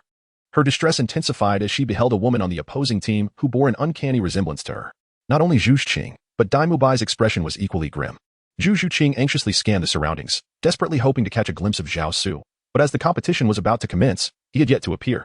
Do not dwell on unfounded thoughts. Have faith. You shall surely overcome them and emerge as the ultimate victor. Just as she was about to step onto the battle stage, a chill coursed through Zhu Zhuqing, and her slightly perspiring hand was enveloped by a warm palm. The gentle voice of Zhao Su resonated in Zhu Zhuqing's ears. "Yu Qing, have you already betrayed the family oath?" At that moment, Zhu Zhuqing was already on the soul fighting platform, and Zhu Zhuyun, who had been observing her, inquired. Zhu Zhuqing remained silent. Beside Zhu Zhuyun, Davis wore a smirk of schadenfreude as he looked at Dai Mubai, saying, "Mubai, the other half of your martial soul has betrayed you. What do you have left to contend with me?" "Humph, even without the martial soul fusion skill, I can still defeat you. My Star Luo Empire does not require such techniques to be invincible. Dai Mubai's enchanting eyes glimmered with fierce determination as he coldly replied to Davis. Very well, I shall see what you will use to overcome me, Davis sneered, choosing to remain silent as he awaited the commencement of the battle. Soon, both sides ascended the soul-fighting platform, as they revealed their respective martial souls. The sight of Tang San and his companions, all surpassing level 50 and adorned with dazzling soul rings, evoked expressions of disbelief from Davis and Zhu Zhuyuan. Being 3 to 4 years their senior, the two felt an unprecedented sense of crisis, realizing that in less than 5 years, they had been outpaced. They resolved that regardless of the outcome of this match, they must find a way to eliminate Dai Mubai and Zhu Qing swiftly. Otherwise, upon their return to the Star Luo Empire, they would pose a significant threat. However, no matter how unwilling Davis and Zhu Zhuyuan were, they would be utterly crushed in this battle. The nearly 10-level disparity was an insurmountable chasm. Davis, you have already lost. I offer you a chance. Never return to the Star Luo Empire, and I shall not make things difficult for you. After defeating the royal team of the Star Luo Empire, Dai Mubai's aura grew increasingly powerful, exuding a subtle majesty akin to that of a king of the forest. This is merely a match. The outcome is still uncertain. Davis's eyes were icy. If looks could kill, Dai Mubai would have been torn to shreds. Yet, despite his bravado, Davis's body betrayed his true intentions, and he did not linger at the martial soul hall. He and the rest of the team from the Star Luo Empire promptly departed, eager to return before Dai Mubai could. He intended to prepare everything meticulously, leaving no opportunity for Dai Mubai. Following the defeat of the royal team of the Star Luo Empire, only the Shrek team and the Martial Soul Hall Academy remained. Marking the battle that captured everyone's attention, Pope Bibi Dong, along with the powerful spirit Douluo, Ju Douluo, Ghost Douluo, and the 7 treasure glazed tile sects Chun Xin and Ning Fengji, emerged to witness this decisive clash for the championship. At that moment, Bibi Dong regained her former authority, her finely tailored ceremonial attire accentuating her flawless figure. Adorned with a crown and wielding a staff adorned with jewels, her mere presence instilled awe, causing many to avert their gazes, as the participants, except for those from Shrek, knelt before her in reverence. Bibi Dong glanced towards the Shrek Academy but quickly gestured for the others to rise. She then announced the final reward for the champions, 3 soul bones. The appearance of the 3 soul bones astonished everyone present, many gazing at them with covetous eyes, yet none daring to make a move. As the battle commenced, the master's predictions proved accurate. The golden generation of the Martial Soul Hall Academy was indeed concealing their true powers. Each of them, like the Shrek 7, exceeded level 50. In the earlier selection and subsequent advancement rounds, the Martial Soul Hall Academy had not been fielding their golden generation. While this did not comply with the competition rules, the final stipulation allowed for the Martial Soul Hall to exercise ultimate discretion, rendering any objections ineffectual and revealing the participants' timidity. Thus, the Shrek Academy had no choice but to take the stage, for the golden generation of the Martial Soul Hall was not necessarily stronger than they. The battle was fierce, and the golden generation of the Martial Soul Hall, handpicked by Bibi Dong herself, proved formidable. The martial soul fusion techniques of Hu Liena and Xie Yu were particularly powerful. Nevertheless, the outcome remained unchanged. They were defeated by the Shrek 7, with Hu Liena, Xie Yu, and others succumbing to a potent poison. Even though Tang San aided them in detoxification, they had already entered the 8 extraordinary meridians, which would significantly impact their future cultivation. However, Tang San was indifferent to the long-term effects of the poison on them. His only concern was victory. According to the competition regulations, Pope Bibi Dong awarded the 3 soul bones to the Shrek 7. After declaring the successful conclusion of the Continental Advanced Soul Master Academy Elite Tournament, her gaze shifted to the petite figure of Xiao Wu, concealed behind Tang San. Chapter 50, True Form of the Houtman Hammer. Ju Douluo, Ghost Douluo, seize that little girl. Pope Bibi Dong raised her staff, pointing toward Xiao Wu, and commanded Yu Guan and Gui Mei sharply. Understood. Both Yu Guan and Gui Mei, having recognized Xiao Wu's identity as a 100,000-year soul beast, heeded Bibi Dong's command without hesitation, swiftly approaching her. Wait, Your Holiness. Why unleash such fury upon a mere child? What has she done to offend you? Ning Fengji intervened, blocking their path and addressing Bibi Dong. Before she could respond, Chun Xin, the sword Douluo who had been close to Ning Fengji, leaned in and whispered to him. Ning Fengji frowned and looked towards Xiao Wu. Ning Sec Master, will you still obstruct me? Bibi Dong inquired, her tone deceptively calm, yet laced with murderous intent. Should Ning Fengji continue to interfere, she would show no mercy towards the 7 treasure glazed tile sect, including him. Yu Guan and Gui Mei took a step forward, exuding an implicit threat towards Ning Fengji. With a sigh, Ning Fengji ultimately chose to stand aside, taking a step back. The members of Shrek Academy immediately braced themselves, with the master rushing forward to shield them, producing the Pope's token that Tang Hao had bestowed upon him. Bibi Dong, as an honorary elder of the Martial Soul Hall, I have the right to inquire why you are doing this. Since you wish to know, why not ask your student? The master turned to Xiao Wu. Hidden behind Tang San, Xiao Wu is not human, She is a 100,000-year soul beast in the transformation phase. At this point, any attempts at concealment proved futile. Tang San could only speak the truth. Ultimately, Master Flander and Lu Erlong decided to protect Xiao Wu, for she was undeniably their student, particularly Lu Erlong. Not only Xiao Wu's mentor, but also her godmother. The three positioned themselves, raising their right hands, and the triune fusion technique was instantaneously activated. At this moment, Lu Erlong and Flander had reached the rank of 82nd level Soul Douluo, while the master had transcended the 30th level threshold. The summoned golden sacred dragon gleamed ever more resplendently, radiating an imposing presence. Even against the title Douluo, they might not be at a disadvantage. At that moment, Zhu Zhiqing scanned the surroundings but found no trace of Zhao Su. He had vanished amidst the chaos. Ultimately, Zhu Zhiqing chose to stand with Shrek Academy. What are you two waiting for? Anyone who dares to obstruct will be dealt with ruthlessly. With Bibi Dong's command echoing, Yu Guan and Gue may cease their hesitation, charging towards the master and his companions, while another headed for Xiao Wu. A chrysanthemum and a little ghost dared to threaten my son. Just then, a domineering voice resounded, accompanied by the arrival of a massive hammer. The newcomer was none other than Tang Hao, still clad in tattered attire, yet emanating an increasingly potent aura. The immense soul power transmitted from the Haotian hammer sent Yu Guan and Gue Mei flying. In that instant, Bibi Dong also moved, assisting Yu Guan and Gue Mei in countering Tang Hao's subsequent hammer strike. Meanwhile, within the Pope's hall behind Bibi Dong, a formidable presence surged forth, rapidly approaching. It was the other four elders of the Spirit Hall. Truly, the Spirit Hall was formidable, boasting 7 titled Douluos. Tang Hao hovered in midair, the Haotian hammer suspended beside him, his gaze coldly surveying Bibi Dong and the 6 titled Douluos behind her. Do you truly believe that you alone can withstand the combined assault of all 7 of us? You may attempt it. As he spoke, Tang Hao had already moved, grasping the Haotian hammer and unleashing his ultimate move, the true body of the Haotian hammer. However, at that moment, the elders of the Spirit Hall, aside from Ghost Douluo and Chrysanthemum Douluo, hesitated and retreated to the Pope's hall. Clearly, they had never regarded Bibi Dong as the true Pope of the Spirit Hall. It was likely at Qian Daolia's behest. After all, Qian Renxue had grown up. Should Bibi Dong perish, she would inherit the papal position. This had undoubtedly been a premeditated plan, merely awaiting the opportune moment. Tang Hao's appearance ignited their perception of a chance to eliminate Bibi Dong. Boom. At this juncture, there was no opportunity for Bibi Dong to contemplate further. She exerted all her strength to counter Tang Hao's full-force strike of the true body of the Haotian hammer. Bang! Tang Hao and the Haotian hammer merged as one, delivering a relentless barrage of strikes. The overwhelming assault was indeed befitting of the youngest titled Douluo on the continent. A succession of blows sent both Chrysanthemum Douluo and Ghost Douluo flying, before he focused his intent on Bibi Dong. Bibi Dong, many years ago. Qian Xuanji withstood 3 of my strikes. I wonder how many you can endure? Though Tang Hao's voice carried a certain weariness, it resonated with an undeniable authority. As his words fell, the Haotian hammer descended upon Bibi Dong. In that moment, her heart was thrown into disarray. The tremendous pressure, the recent betrayal of the 4 elders, and Tang Hao's mention of Qian Xuanji ignited uncontrollable rage within her, tinged with a hint of fear. Bang, bang, bang. The 3 consecutive strikes landed. Although Bibi Dong managed to defend against them, she sustained injuries, spitting out a mouthful of blood. You are no different. What does it matter that you possess twin martial souls? Boom. Tang Hao swung his hammer once more. Bang. Just when everyone believed that Bibi Dong would either be gravely injured or perish under Tang Hao's strike, a figure cloaked in a black robe emerged. One hand encircled Bibi Dong's waist, while the other effortlessly blocked the massive Haotian hammer. With a sudden surge of strength, this figure sent both the hammer and Tang Hao flying. Let us go. After propelling Tang Hao away, Zhao Su did not pursue further. Merely casting a cold glance at him, Tang Hao stood there, gazing at the figure shrouded in black. His eyes widening as he recalled the time Zhao Su had helped him recover from old injuries in Shrek Academy. Do not let them escape. Kill them. Bibi Dong struggled fiercely to free herself from Zhao Su's embrace. Her composure completely shattered. Shouting furiously, everyone step aside, let them go. The powerful soul force emanating from Zhao Su caused a tremor of fear among the Spirit Hall's enforcement team, who had been obstructing Tang Hao and the members of Shrek Academy, compelling them to retreat in compliance.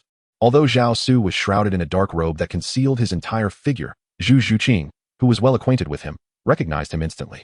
Looking towards Zhao Su, her gaze was tinged with confusion. Zhiqing was about to leave when Ning Rongrong reached out to pull her back, prompting her to snap out of her reverie and follow the group, glancing back with lingering hesitation. Why must they leave? You promised you would help me. After witnessing Tang Hao and the Shrek Academy members depart, Bibi Dong fixed Zhao Su with a frosty stare, her voice rising in indignation. Enough. Just look at yourself. You have lost your mind. You must take a moment to compose yourself. Zhao Su spoke as he extended his hand to rest gently on Bibi Dong's back. A wave of sanctity that could purify the soul entering her being. Gradually she calmed down, leaning her head slowly against Zhao Su's shoulder. Chapter 51. The completely insane Bibi Dong. Once Bibi Dong had settled, Zhao Su lifted her and returned to the bedroom of the papal palace. Laying her down upon the bed, he then retrieved a small porcelain vial from the storage space of the jade pendant at his waist, extracting a pill to administer to Bibi Dong. At that moment, Zhu Douluo Yuiguan and Gue Dongene entered the room. Zhu Douluo's complexion appeared somewhat pale. Although Gue Douluo's features were obscured, Zhao Su could discern that both had evidently sustained injuries beneath Tang Hao's Haoyan Hammer true form. Take the medicine and rest well. Your injuries will heal swiftly, Zhao Su reassured them. Is His Holiness all right? Zhu Douluo inquired, stepping forward to gaze at Bibi Dong, who lay on the bed with a furrowed brow, concern etched upon his face. She will be fine. A good sleep will suppress the inner demons, Zhao Su replied. Hearing this, Zhu Douluo felt a sense of relief wash over him as he turned his attention to Zhao Su, now devoid of his dark robe, and asked, What shall be done with those 4 individuals? What purpose does it serve to keep the traitors? A glint of murderous intent flickered in Zhao Su's eyes as he continued. You need not concern yourselves. I shall handle this matter. The ghostly figure of the ghost Douluo cautiously inquired, Your Highness, should we await the Pope's awakening before making a decision? Indeed, it is entirely at Your Highness's discretion. The chrysanthemum Douluo replied, respectfully ushering the ghost Douluo out. After Yuiguan and Guei Mei departed, Zhao Su took a seat beside Bibi Dong's bed. Shortly thereafter, another ethereal figure materialized behind Zhao Su, reporting, Master, the 4 traitors have been executed. What of Douluo? Any developments? None as of yet. A day ago, the 3rd sacrifice, the Qinghuan Douluo, returned to the Douluo Palace after an unexplained absence to meet with Douluo, but there have been no further updates since. Summon Guangdao Hongfeng back. He shall remain in the Spirit Hall, vigilant against Douluo. Master, why complicate matters? Simply eliminate Douluo, and it will all be resolved without further ado. Currently, Douluo must not perish. He still serves a purpose. We need only keep a watchful eye on him. Understood. Although the shadow did not fully grasp Zhao Su's intentions, it refrained from further inquiries. There is one more matter. Zhu Shiqing sought me out, inquiring about your whereabouts. She intends to return to the Star Luo Empire with Dai Mubai. A few days prior, Bibi Dong had dispatched Yuiguan and Guei Mei to ambush the Shrek group. It was the Shadow's timely intervention that repelled Yuiguan and Guei Mei, after which the Shadow chose to remain with Shrek's entourage. Very well, I am aware. Zhao Su nodded in acknowledgement and softly responded, Please don't go. Stay with me. One to you? Just as Zhao Su was about to rise and depart, Bibi Dong suddenly grasped Zhao Su's arm.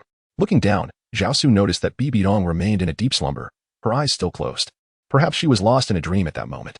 I have nothing left now. Everyone has betrayed me. You are all I have. Zhao Su gazed at the slumbering figure of Bibi Dong, whose brow was furrowed and tears trickled from the corners of her eyes, revealing a rare glimpse of vulnerability in this petite woman. He felt an undeniable pang of sympathy. Yet, throughout it all, Bibi Dong never uttered the words, I have only you, leaving the question of whom she truly spoke of lingering in the air.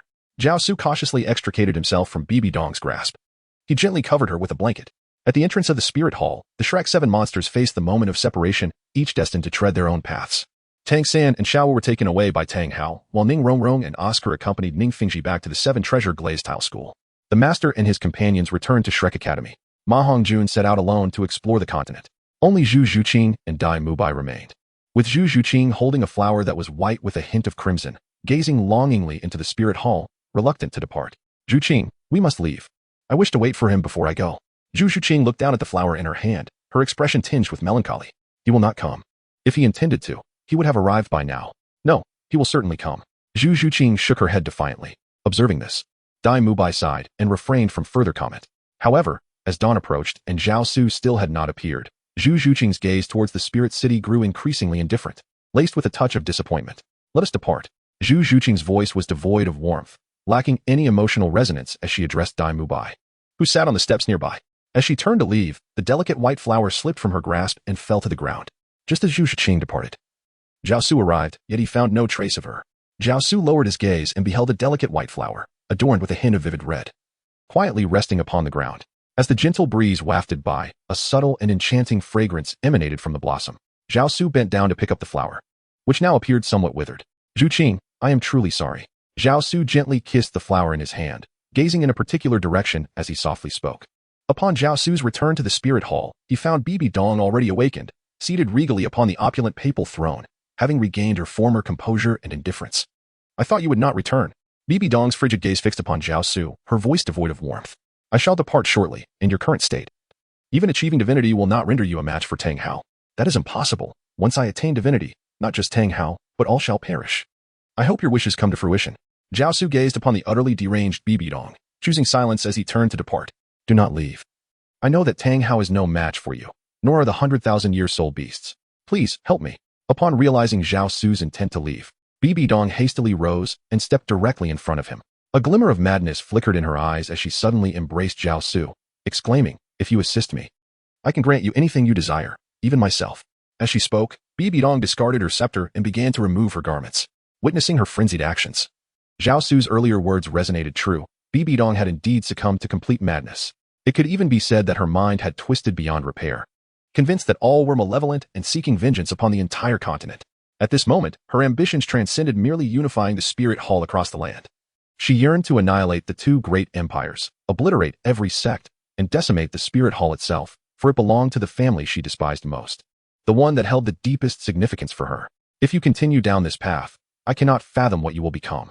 Zhao Su grasped the hand of Bibi Dong, who was in the process of shedding her long robe, and continued, "The aura of death from the land of slaughter has already begun to influence you. Heed my advice and destroy the realm of the god of death." Humph, Zhao Su, your words sound appealing, but if I possessed your talent, your martial spirit, and your opportunities, would I have become what I am today? Bibi Dong retorted with a cold laugh, pulling her hand away, ceasing her disrobing, and picking up the staff from the ground. She turned and resumed her seat upon the grand papal throne, her gaze icy as she regarded Zhao Su. "You may leave. It is acceptable for you not to assist me, but I hope you shall not hinder me." Chapter 52. The supreme unity of two forces. These pills can suppress your murderous tendencies and prevent the deathly aura of the god of death from eroding your soul. Consider this wisely. Zhao Su stepped forward and pressed a small jade vial into Bibi Dong's hand. Without any hesitation, he turned and left the Pope's palace. Bang! Watching Zhao Su's departing figure, Bibi Dong forcefully hurled the jade vial to the ground, shattering it and scattering the white pills across the floor. "No one can obstruct me from accomplishing my goals." Bibi Dong's gaze grew increasingly frigid. "Master, you must remain in the Pope's palace, by her side, to thwart her when she descends into madness." "Master, there is one aspect I do not quite comprehend. Are you questioning why I must impede Bibi Dong?" "Indeed. Allowing Bibi Dong to take the lead is advantageous for us, as it will lead to mutual destruction, allowing us to reap the benefits. Now is not the time. We have yet to locate any of the 9 guardian divine dragons. We cannot allow them to ascend to divinity prematurely, or it will spell our own annihilation." Though Zhao Su did not possess Bibi Dong's fervor, he was the true antagonist orchestrating everything from the shadows. The villain system had previously stated that he could not attain divinity without acquiring the 9 guardian divine dragons, while he was invincible within the rank of title Douluo. No one could guarantee that he would remain so against deities whose soul power had transformed into divine power. Thus, he urgently needed to find the guardian divine dragons while simultaneously enhancing his strength to swiftly ascend to the title Douluo level. Only then could he ensure his invincibility. The subordinate understood. "I know what must be done. You must also safeguard yourself. At all times, prioritize your life in the face of danger." "Am I to understand that you are concerned for me?" Hearing Zhao Su's words, Zhang Ying smiled, her eyes filled with anticipation as she looked at Zhao Su. "I have always cared for you." Zhao Su also chuckled, and then, without lingering, swiftly departed from the soul hall. In Zhang Ying's heart, Zhao Su's words were such that she would willingly lay down her life for him. After Zhao Su departed from the spirit hall, he exhibited no hesitation and promptly returned to the city of Tiando, intent on entering the city of slaughter to acquire the domain of the god of slaughter. Only by obtaining this domain could he find a means to mitigate the harmful influence of its deathly aura upon himself. Tang San's ability to withstand the deadly onslaught of the god of slaughter's domain was, to some extent, facilitated by the assistance of Tang Yuehua. Yet it was predominantly the balancing effect of the blue-silver emperor's domain that played a crucial role. It must be noted that Tang San's fortuitous destiny is truly remarkable, as all elements harmoniously complement one another. Under the moderation of the blue-silver emperor's domain, he not only remained unscathed by the deathly aura emanating from the god of slaughter's domain, but was also able to maximize its formidable power. Even Tang Hao, hailed as the foremost genius in the youngest title Douluo, could not achieve such a feat. Moreover, Bibi Dong's hatred grew increasingly intense due to the corrosive influence of the god of slaughter's deathly aura, driving her further into madness. However, before venturing into the city of slaughter, he felt compelled to visit Tang Yuehua first. "Little beauty, what are you pondering?" In the private chamber of Tang Yuehua at the pinnacle of Moonlight Pavilion, she sat by the window, her chin resting on her hands, gazing at the waning moon in the sky, lost in thought. At that moment, a gentle voice broke through her reverie. "Su, you have finally returned. I have missed you so." Upon hearing Zhao Su's voice, Tang Yuehua's eyes sparkled with delight, and disregarding her dignified demeanor as the etiquette instructor of the Tiando Empire, she sprang to her feet and leapt into Zhao Su's embrace. In that instant, Tang Yuehua was devoid of any semblance of the authoritative figure she typically embodied, transformed into a joyous young woman overwhelmed with affection upon reuniting with her beloved. "I have missed you too." Zhao Su gently embraced Tang Yuehua, his gaze filled with tenderness. Subsequently, he lifted her and carried her into the room. In Zhao Su's arms, Tang Yuehua's slightly flushed visage only deepened his affection for her. An hour later, Tang Yuehua, somewhat breathless, leaned against Zhao Su's broad chest, her expression one of utter contentment. This time, you won't leave, will you? She inquired. If I must go, I am bound for the city of carnage. At the mention of the city of carnage, Tang Yuehua's demeanor shifted to one of anxiety, her face etched with concern. That place is akin to hell. Once one enters, there is no escape without traversing the road of hell. What could possibly compel you to go there? I seek to attain the domain of the god of slaughter. Zhao Su replied. Is becoming stronger truly of such paramount importance to you? Tang Yuehua asked, her voice tinged with disappointment. Zhao Su gently kissed Tang Yuehua's forehead before continuing. This is my mission, an immutable fate. Su, may I inquire about something? But you must promise not to be angry. Tang Yuehua rested her chin against Zhao Su's chest and asked, are you curious about my identity? It's fine if you don't wish to disclose it. I am a member of the Spirit Hall, and Pope Bibi Dong is my mentor. The Spirit Hall? Indeed. Although Bibi Dong acquired the domain of the god of slaughter in the city of slaughter, she has also been tainted by its deathly aura. I intend to change the god of slaughter's domain. You're risking yourself in the perilous city of slaughter for Bibi Dong. Upon hearing Zhao Su's words, Tang Yuehua's eyes reflected a hint of disappointment as she pulled her robe around her, concealing her graceful form. She rose from the bed and walked to the window. She is my mentor. I must save her. Observing Tang Yuehua's demeanor, Zhao Su stood, donned his garments, and approached her, wrapping his arm around her exposed, delicate shoulder. Just a mentor? Of course. Humph. Tang Yuehua let out a playful huff, continuing, I hardly believe that. In truth, Tang Yuehua felt a twinge of jealousy. She understood from the beginning that a person like Zhao Su could not possibly have only one woman. Yet, she did not mind, as long as Zhao Su loved her. Really, how could I bear to deceive my precious one? How annoying. A smile finally grazed Tang Yuehua's face as she nestled back into Zhao Su's embrace. Together, they sat in tranquil silence, gazing at the moon in the sky. Su, our Haotian sect, particularly my elder brother, has a profound enmity with the Spirit Hall. Will you promise me never to harm him, no matter the circumstances? Rest assured, I shall not harm him. I knew you were the best. As Tang Yuehua spoke, her hands began to wander, her gaze imbued with a teasing glimmer. Under her playful provocation, Zhao Su felt a surge of desire once more. Lowering his head to capture Tang Yuehua's exquisite visage in a fervent kiss, as if he wished to consume her entirely, merging their beings into one, achieving the pinnacle of unity. In the ensuing 3 days, the couple scarcely left their chamber. Through the harmonious interplay of their energies, Zhao Su's life essence, infused with the fusion of yin and yang, flowed into Tang Yuehua, profoundly transforming her constitution. This also significantly enhanced the mutated spirit of her Rui ring. Once merely white, the Rui ring now radiated with golden halos.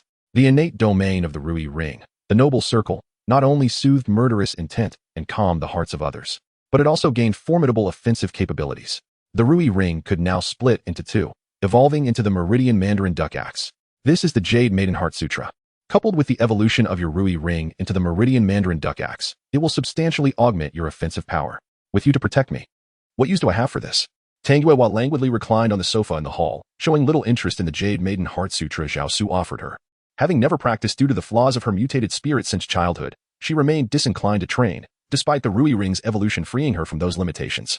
I cannot remain by your side forever. When I am not present, I hope you will possess the ability to protect yourself. Zhao Su gazed at Tang Yuehua, asserting with unwavering conviction, this afternoon, I shall accompany you to the sunset forest in search of a suitable soul ring. Tang Yuehua attempted to voice her thoughts, but Zhao Su interrupted her, insisting, trust me. Resignedly, Tang Yuehua acquiesced, feeling a pang of injustice, and chose not to protest further. If you do not wish to cultivate, it is of no consequence. Merely dedicate some time each day to ponder and reflect. Once you possess the ability to protect yourself, I shall feel at ease. Are you about to depart again? Yes, I must hasten to the city of slaughter. I have already delayed for too long, and I fear unforeseen circumstances may arise. How about this? I shall accompany you to the city of slaughter. At this suggestion, Tang Yuehua's eyes sparkled with hope. She was reluctant to part from Zhao Su. No. The city of slaughter is far too perilous. If you were to encounter any danger, I would never forgive myself for the rest of my life. In truth, while the city of slaughter is fraught with peril, for Zhao Su it hardly posed a challenge. Zhao Su possesses her own considerations. If unforeseen circumstances do not arise, Tang San will undoubtedly venture into the city of slaughter. She is reluctant to have Tang Yuehua by her side, primarily to prevent her from encountering Tang San. Due to his mastery of the Xiantian skill, coupled with his extraordinary fortune and formidable hidden weapons, Tang San's progress has been exceedingly rapid. It is essential to appropriately suppress his cultivation speed. Presently, even when factoring in Tang Hao, Zhao Su harbors no fear of Tang San. However, it is crucial to acknowledge that Zhao Su is bound by limitations on her ascension to divinity, while Tang San faces no such constraints. Should Tang San attain godhood before she secures the Guardian 9 divine dragons, The transformation of his soul power into divine power could lead to unpredictable outcomes. It is conceivable that by that time, he may truly surpass her as an adversary. Such a scenario is absolutely intolerable. Should she be defeated by Tang San, the villain system would collapse or deem her unworthy as the destined antagonist. Consequently, Zhao Su would be erased in search of a more suitable candidate. Well then, you must exercise caution and avoid any peril. Tang Yuehua did not persist in her desire to accompany Zhao Su into the city of slaughter. Although she has never set foot in that notorious place, she has heard tales of its terrifying nature. She is also apprehensive that her insistence on following Zhao Su could place Zhao Su in danger, as she might have to protect her. At this moment, it can be said that Zhao Su represents everything to Tang Yuehua. Rest assured, only I stand here. For now, no one in this world can harm me. What does for now signify? Zhao Su inhaled deeply, contemplating carefully, and ultimately decided to reveal a portion of the truth to Tang Yuehua. However, he replaced the term system with devouring demon god, while concealing his identity as a traveler, an identity that must remain a secret, never to be disclosed to another soul. After all, once a secret is known by a second party, it ceases to be a secret. The legacy of the devouring demon god? Upon hearing Zhao Su's account, Tang Yuehua furrowed her brow, her expression turning to one of concern. Indeed, when I was young, I inadvertently encountered the legacy of the devouring demon god.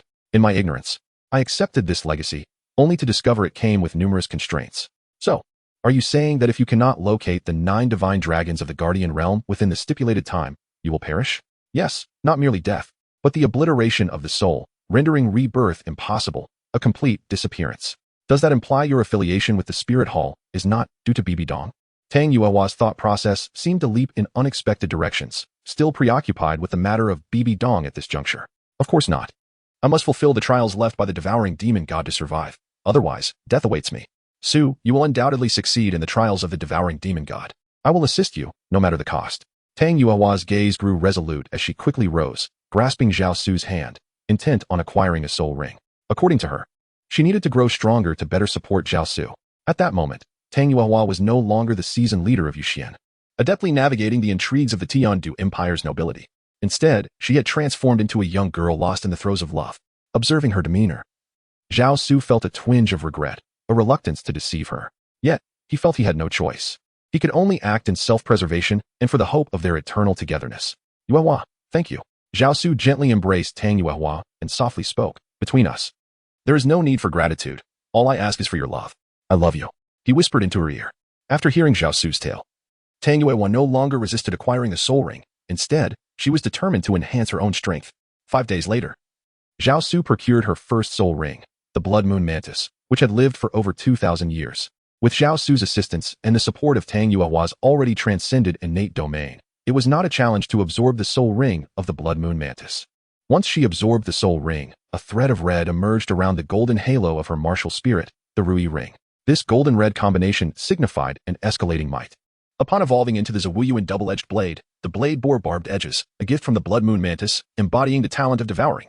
Any adversary struck by these barbs would find their vitality and soul power parasitically consumed. This could be regarded as Tang Yuehua's initial soul skill. Upon returning to the Moon Pavilion, Zhao Su exchanged a complete set of soul bones suitable for Tang Yuehua in the system marketplace.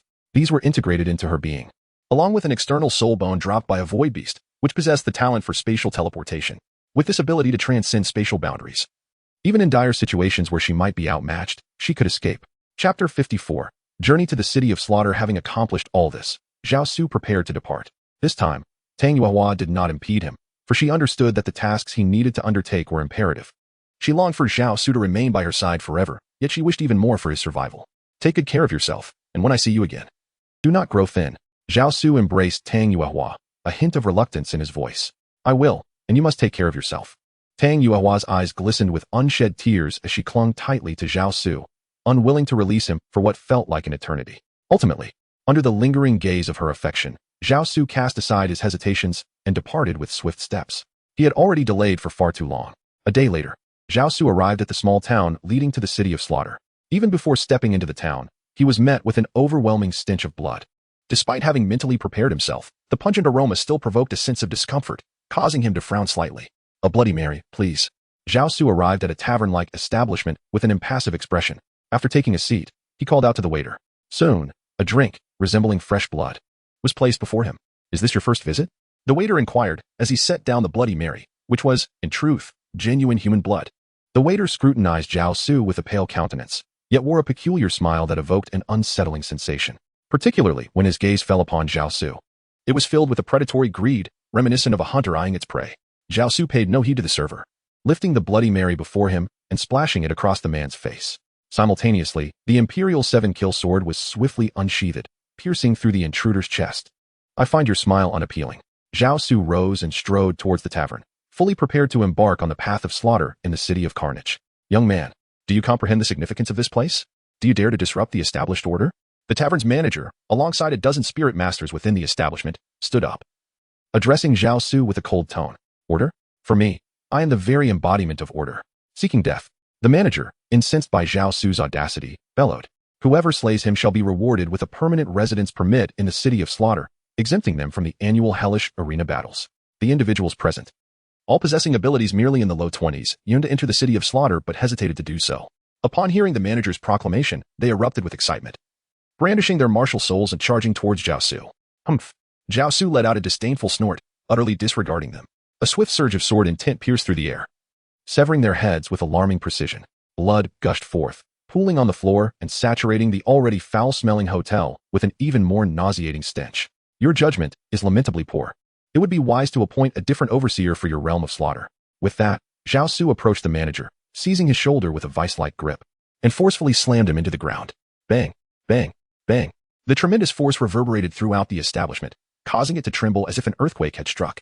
The remaining patrons dared not intervene, silenced by fear, for a single utterance might provoke this harbinger of death into taking their lives. In this place, though notorious as a den of iniquity, human life was deemed exceedingly worthless.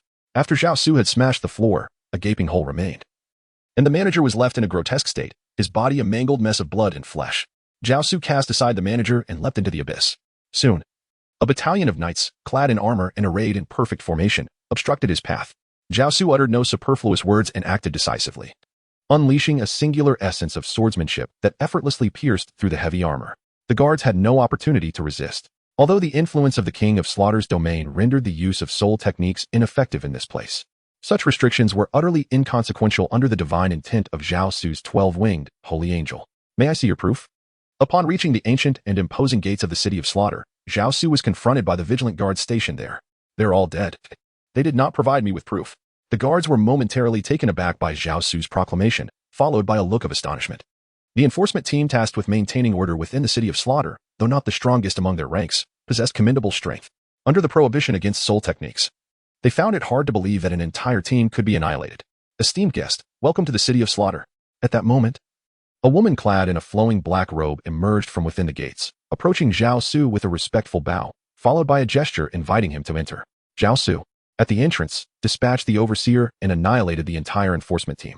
The King of Slaughter had already been informed of this. The woman in the black robe was, in fact, acting on the King of Slaughter's orders, sent to guide Zhao Su into the city.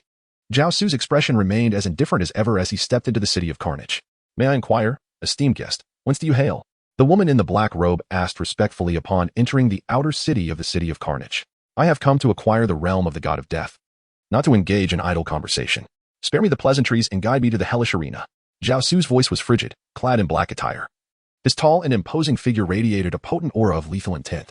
Do you not wish to gain a deeper understanding of the city of slaughter? He queried. What is there to comprehend about such a trivial place? He continued, I trust you recognize that this realm lies under the dominion of the illustrious King of Slaughter. Your words are a grave disrespect to his greatness. Should you possess the audacity, compel him to take action, Zhao Su retorted, having already stepped into the inner city of the city of slaughter. The rampant debauchery and the omnipresent scenes of carnage only deepened his disdain for this locale. It would be more fitting to characterize this place not merely as a den of iniquity, but rather as a realm that transforms individuals into true beasts. Humanity is defined not by a superior cultivation talent over beasts, but by an understanding of fundamental moral and ethical principles. Here, the most basic tenets of humanity had evidently been forsaken. I hope you do not come to regret the words you have uttered. The woman in the black robe felt the chill of Zhao Su's remark, her expression turning icy, and with a mere whispered retort, she hastily departed. She needed to report to the King of Slaughter without delay. Zhao Su paid her no heed, pressing onward in solitary pursuit of the arena of hellish slaughter. Caution. At that moment, he sensed a palpable murderous intent looming behind him. Before he could react, a woman clad in form-fitting black attire, her long hair ensnared by a rough rope, struck with precision, eliminating the assailant who sought to ambush him from the rear. Zhao Su glanced at the individual before him, the indifference on his face gradually softening. He had not anticipated that the first familiar face he would encounter here was not Tang San, but rather Hulaina.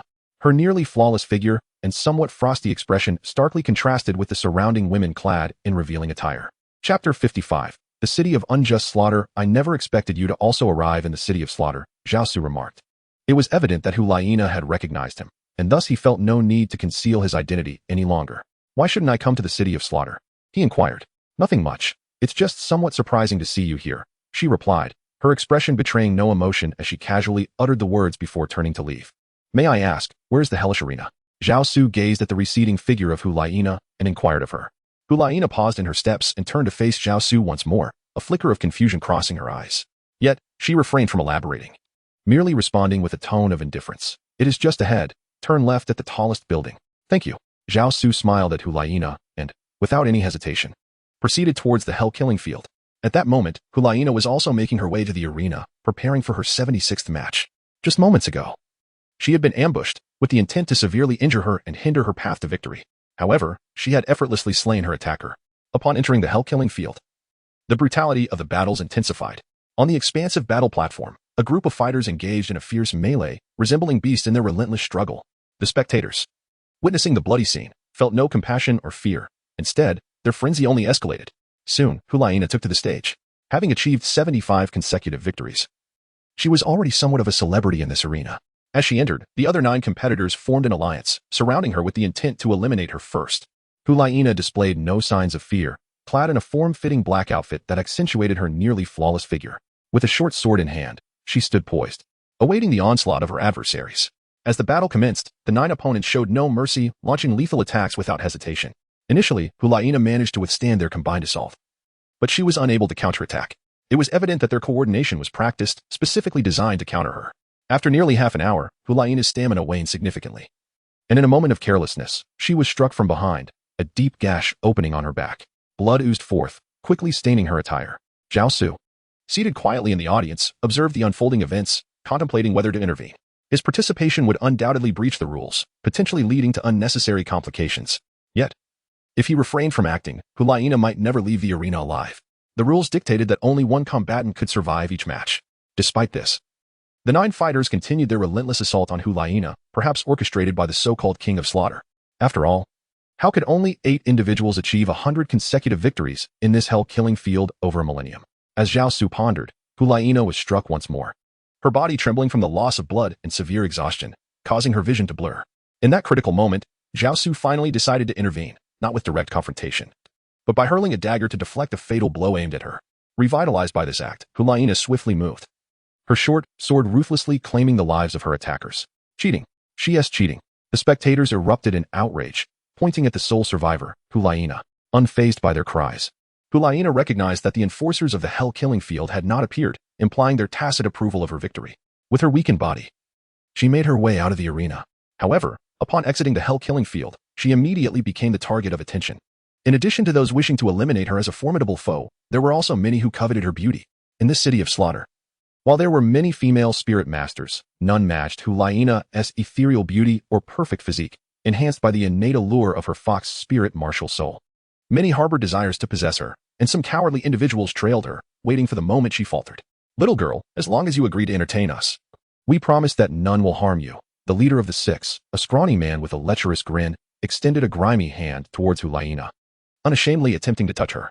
Outraged by the sight of these despicable individuals, Hulaina, her pallid face a testament to her blood loss, shouted in disgust and lunged with her short sword. If you wish to be disrespectful, do not blame us for being ruthless.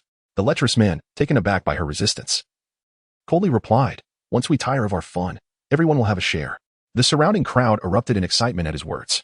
Though Hulaina was a prodigy, having achieved the rank of a spirit king by the age of 25, her current state, exhausted and bloodied, rendered her incapable of confronting the 6 leering men before her.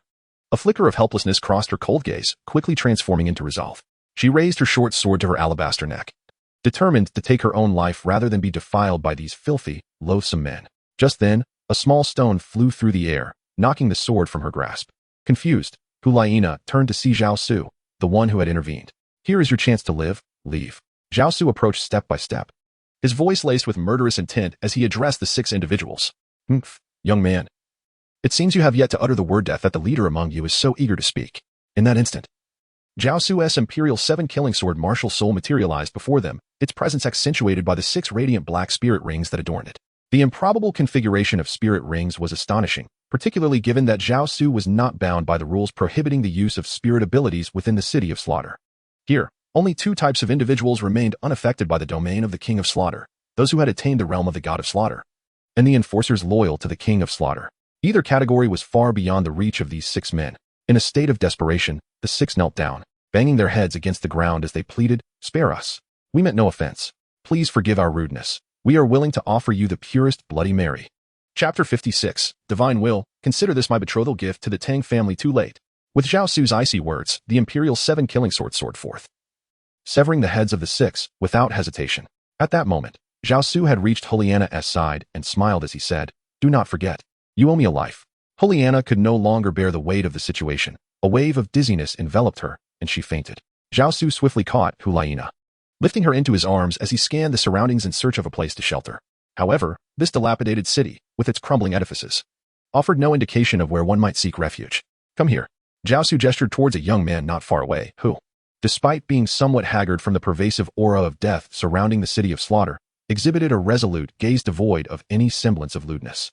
The man, having witnessed the earlier spectacle, approached Zhao Su with an air of trepidation, intimidated by the chilling presence of the Emperor's 7 kills sword hovering beside Zhao Su, which instilled fear in all who beheld it. "Pray tell, is there a place to reside here that is both spacious and clean?" Zhao Su inquired. "Proceed eastward and take a turn. There you shall find accommodations reserved for those with over 50 victories, which are considerably more pristine than this area," the man replied. "And how does one acquire the right to reside there?" "There are no formal regulations. Simply eliminate the current occupants of a dwelling, and it shall become yours." "Indeed." Without further ado, Zhao Su embraced Juliana and proceeded toward the eastern direction as indicated by the man. Upon reaching the end and turning a corner, they arrived at another street. Indeed, it was as the man had described. The surroundings were significantly more tranquil and tidy. Zhao Su casually glanced around and settled on a room, striding straight in. Before long, an unfortunate soul emerged, unceremoniously hurled out by Zhao Su as if he were a mere punching bag.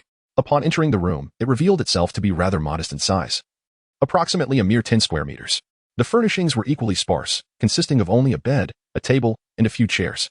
Gently urged Juliana to lie upon the bed, extending his hand to remove her form-fitting black attire.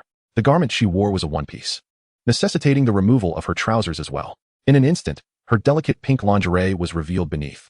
Although Juliana was positioned on the bed, the snug pink shorts, which barely grazed the upper thigh, accentuated her subtly rounded dairy, rendering her even more alluring.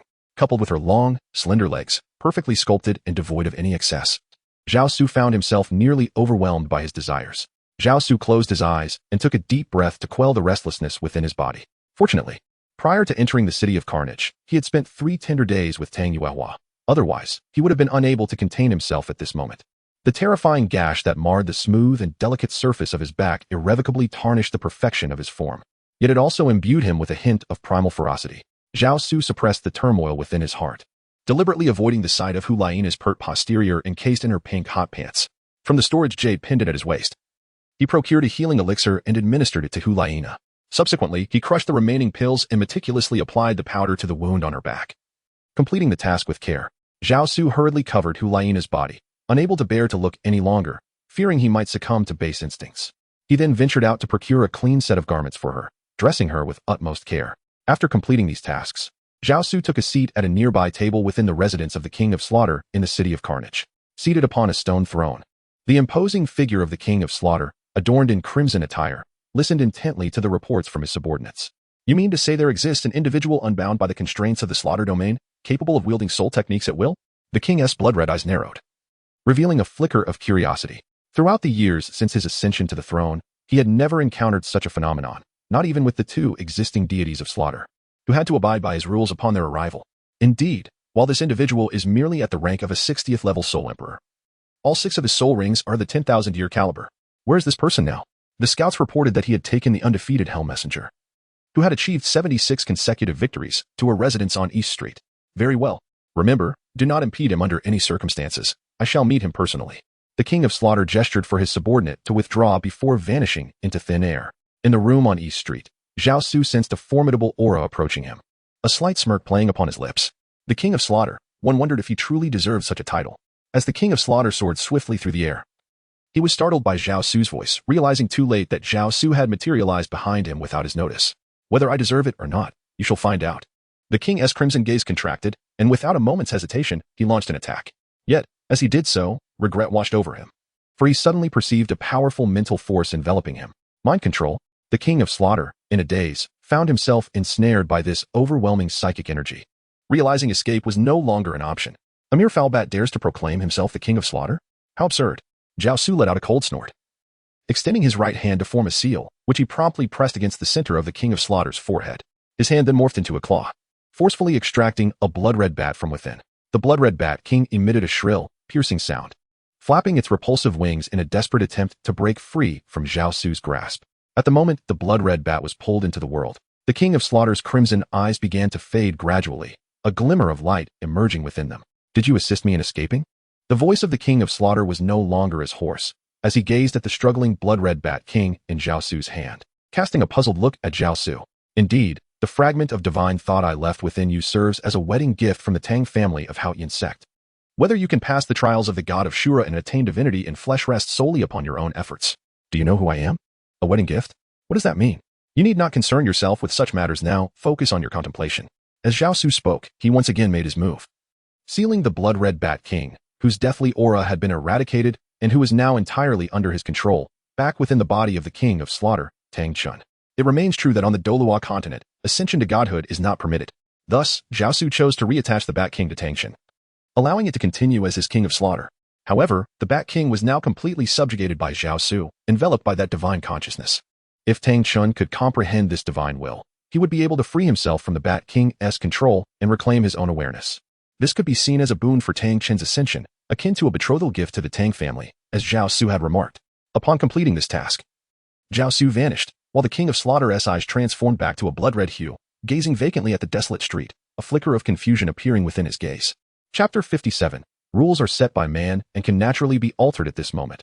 Although the king of slaughter could not recall what had transpired moments ago, he still retained the chilling memory of Zhao Su's terrifying divine consciousness.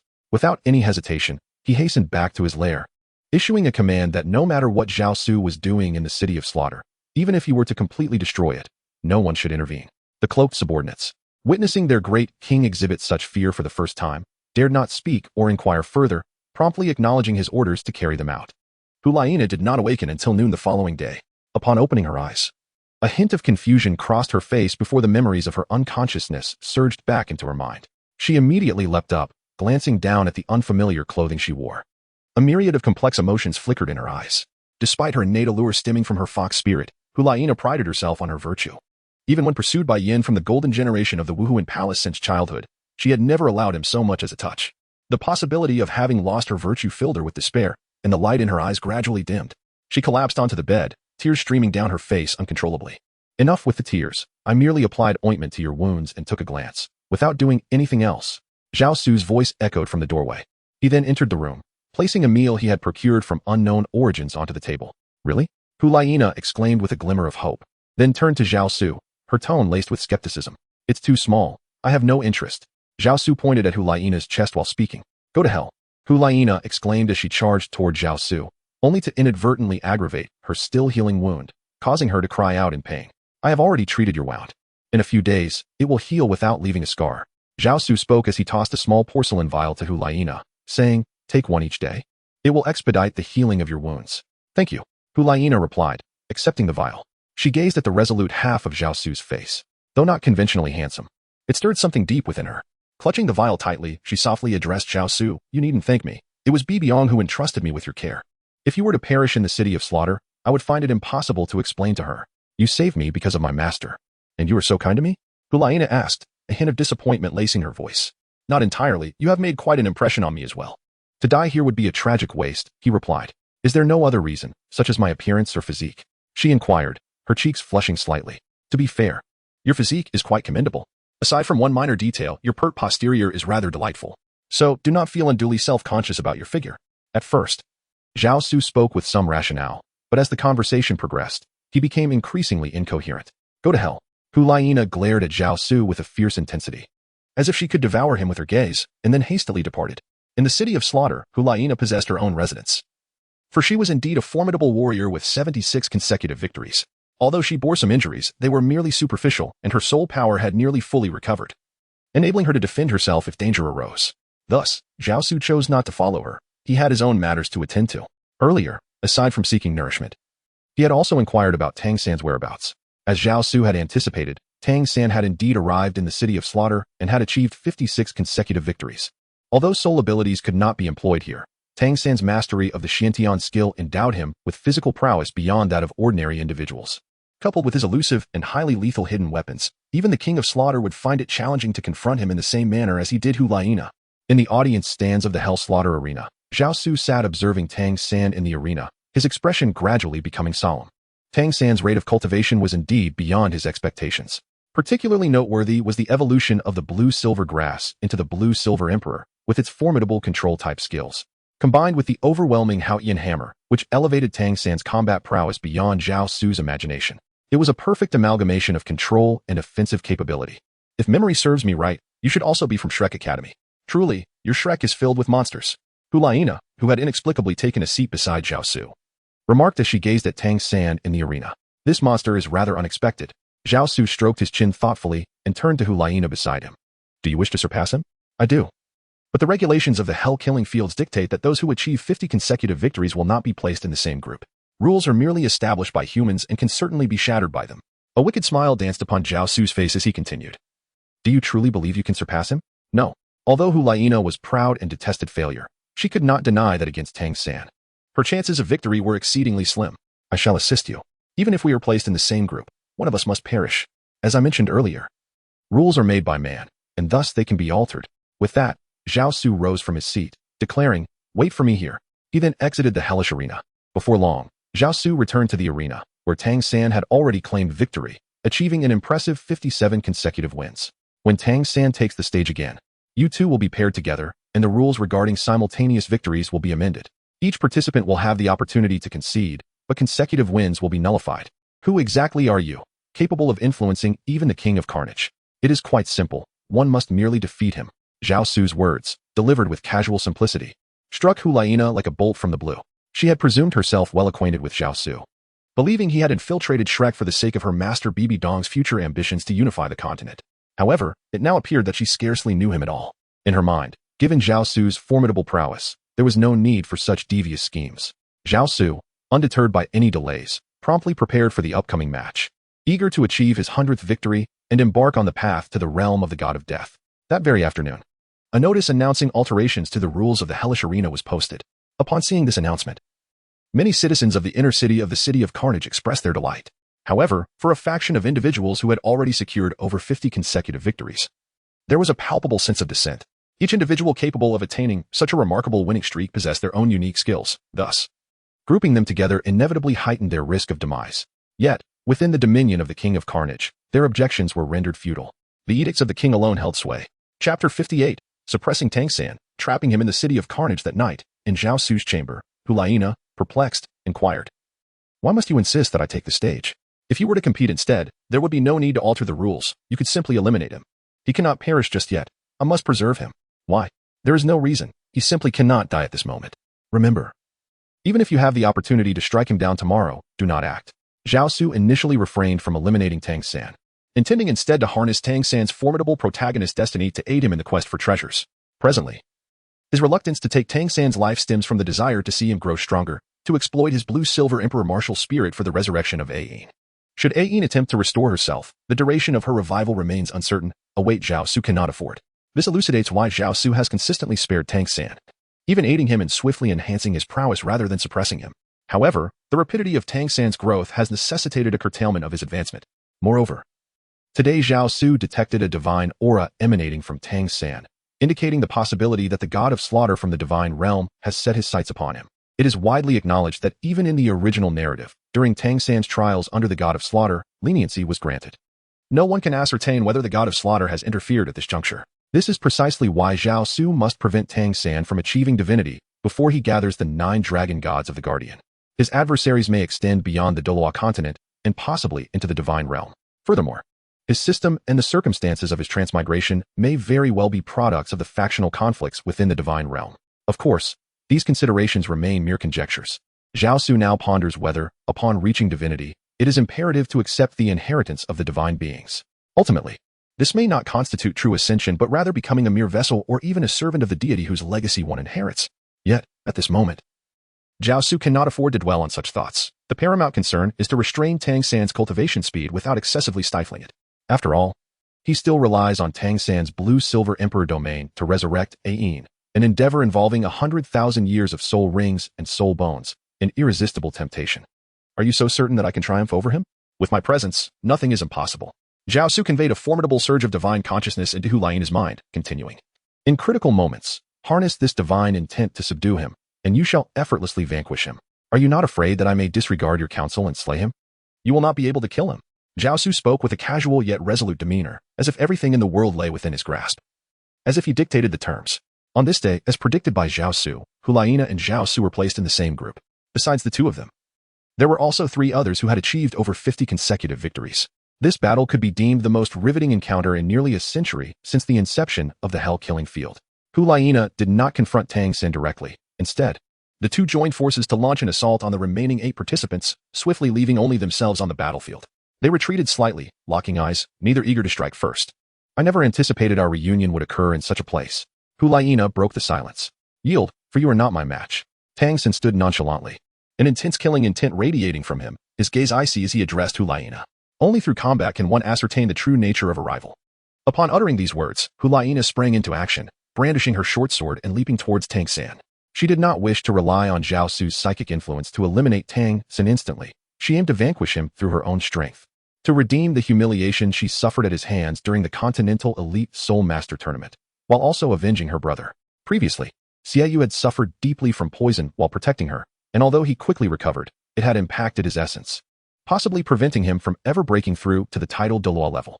As Hu Laiana charged towards Tang San, he regarded her attack with indifference. In a fleeting moment, she realized that her current strength was insufficient to defeat him. Disappointment flickered in her eyes. Submit, or you shall perish at my hand. Tang San's voice was devoid of emotion as he repelled Hu Laiana's relentless assaults. Do not rejoice too soon. Today, I shall spare you, but one day, I will defeat you in a fair fight. As Hu Laiana finished speaking, Tang San felt a powerful psychic force seize control of his entire being, rendering him immobile. In that instant of distraction, Hu Laiana closed the distance, gripping his shoulders and forcefully flinging him away. He crashed onto the hard concrete outside the killing field, the impact causing a surge of pain that forced him to spit out blood.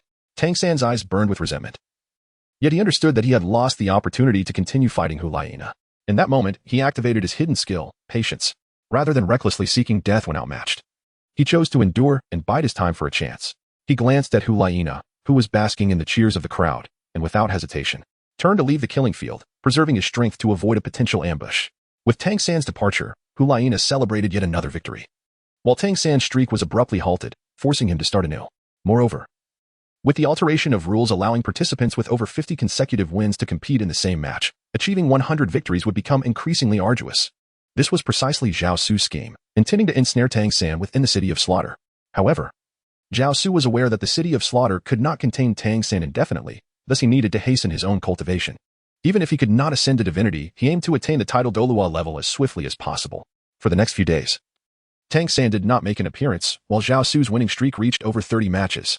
Although he harbored a disdain for the City of Slaughter, a den of vice, he could not deny the plentiful energy he amassed daily from the countless deaths occurring both within the city and the killing fields. Each death allowed him to convert the soul power of the deceased into energy points. Eventually, Zhao Su found himself somewhat fond of the place, contemplating whether to gather enough soul bones for a complete set of the holy angel armor before departing. However, the mechanical voice of the system soon resonated, prompting Zhao Su to realize that he must leave promptly. Ding! The location of the remaining bones of the 9-winged dragon has been calculated. There exists a skull at the 7-treasure glazed tile school. Ding! Quest acquired. Proceed to the 7-treasure glazed tile school to obtain the 9-winged dragon skull. Quest reward: 100,000.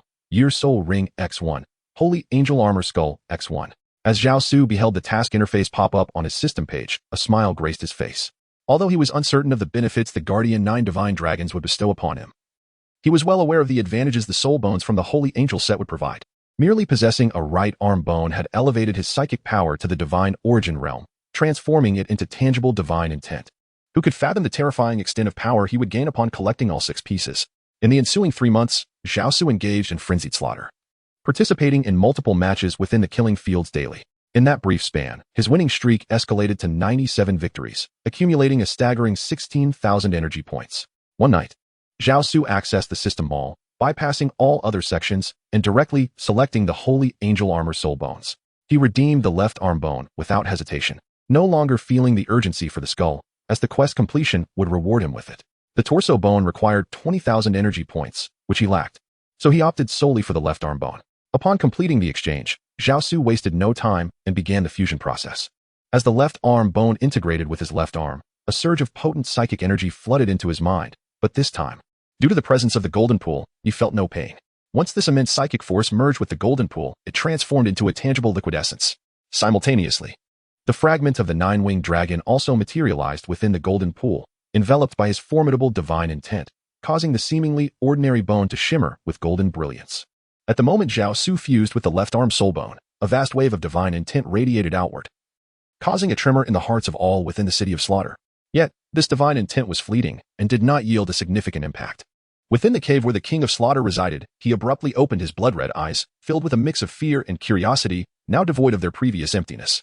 Suddenly, a knock echoed at the door, and before Zhao Su could respond, the door swung open to reveal Hulaina. Was that powerful force emanating from you?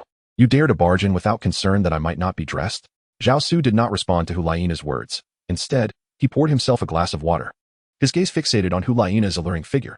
I truly wonder what sort of person you are, he remarked, unfazed by Zhao Su's scrutiny. Hulaina took a seat beside him and continued, I have come to seek your assistance with something. Seek my help? How peculiar. You, the esteemed Miss Hu, require my aid? Zhao Su replied, a hint of skepticism in his tone. After achieving 100 victories, I wish to traverse the path of the underworld with you. Is it a lack of faith in me, or perhaps in yourself? Zhao Su queried. Before my arrival, my mentor advised me not to rush through my 100 victories, but to thoroughly absorb the deathly aura of the city of slaughter. Only then can one hope to traverse the path of the underworld. Humph. Zhao Su huffed, a note of exasperation escaping him. It is indeed unfortunate that you have such a mentor. She is doing you a disservice rather than a favor.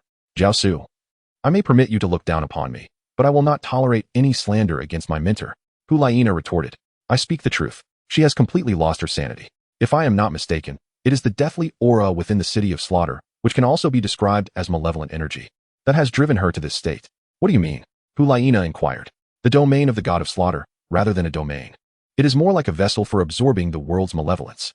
Excessive absorption of the evil energy from the city of slaughter can imbue one with a potent desire to kill, yet it simultaneously gnaws at the soul, transforming a once normal individual into someone utterly deranged. Furthermore, this Bloody Mary merely facilitates the swift and flawless absorption of malevolent energy. Zhao Su gestured towards the Bloody Mary held by Hulaina. What? Thus, do not believe everything your mad master says. She is no longer the BB Dong of your. Impossible. What is impossible about it? You have been by her side every day. Have you not noticed how she has fundamentally changed since entering the city of slaughter and acquiring the domain of the god of slaughter? Hulaina lowered her head. For as Zhao Su had stated, she had indeed felt BB Dong's transformation. She had become irritable, increasingly violent, and more brutal than ever. Yet, to Hulaina, her master was the most cherished person. In her heart, she had long regarded BB Dong as her mother. She was unwilling to accept the truth that her master had succumbed to madness. Is there a remedy? Not at present. I have come to the city of slaughter to attain the god of slaughter's domain and to seek a means to dispel the malevolent energy within it. These pills, taken daily, will suppress the evil energy within you. Refrain from consuming that Bloody Mary any longer. Zhao Su handed Hulaina a small porcelain vial, then gestured towards the glass of Bloody Mary on the table, speaking with a grave tone. He wished to prevent Hulaina from ever becoming as deranged as BB Dong. The following day, Zhao Su resumed his participation in the arena of slaughter, engaging in battle consecutively until he swiftly amassed 100 victories. At this juncture, Hulaina also achieved her own 100 victories. The arena erupted in fervor. It could be said that while many had heard tales, none had ever truly witnessed two individuals accomplishing 100 victories simultaneously. Unbeknownst to them, all who had previously witnessed such feats had perished, for their blood was necessary to unlock the path to hell. As the crowd remained enraptured in their ecstatic excitement, the king of slaughter, clad in a crimson robe with blood-red eyes, made his entrance. The king of slaughter wasted no time with idle talk, forming hand seals. Those in the audience who had been chanting for the king of slaughter suddenly exploded, their bodies disintegrating, and their blood flowed down the grooves of the spectators' stand, cascading into the arena below.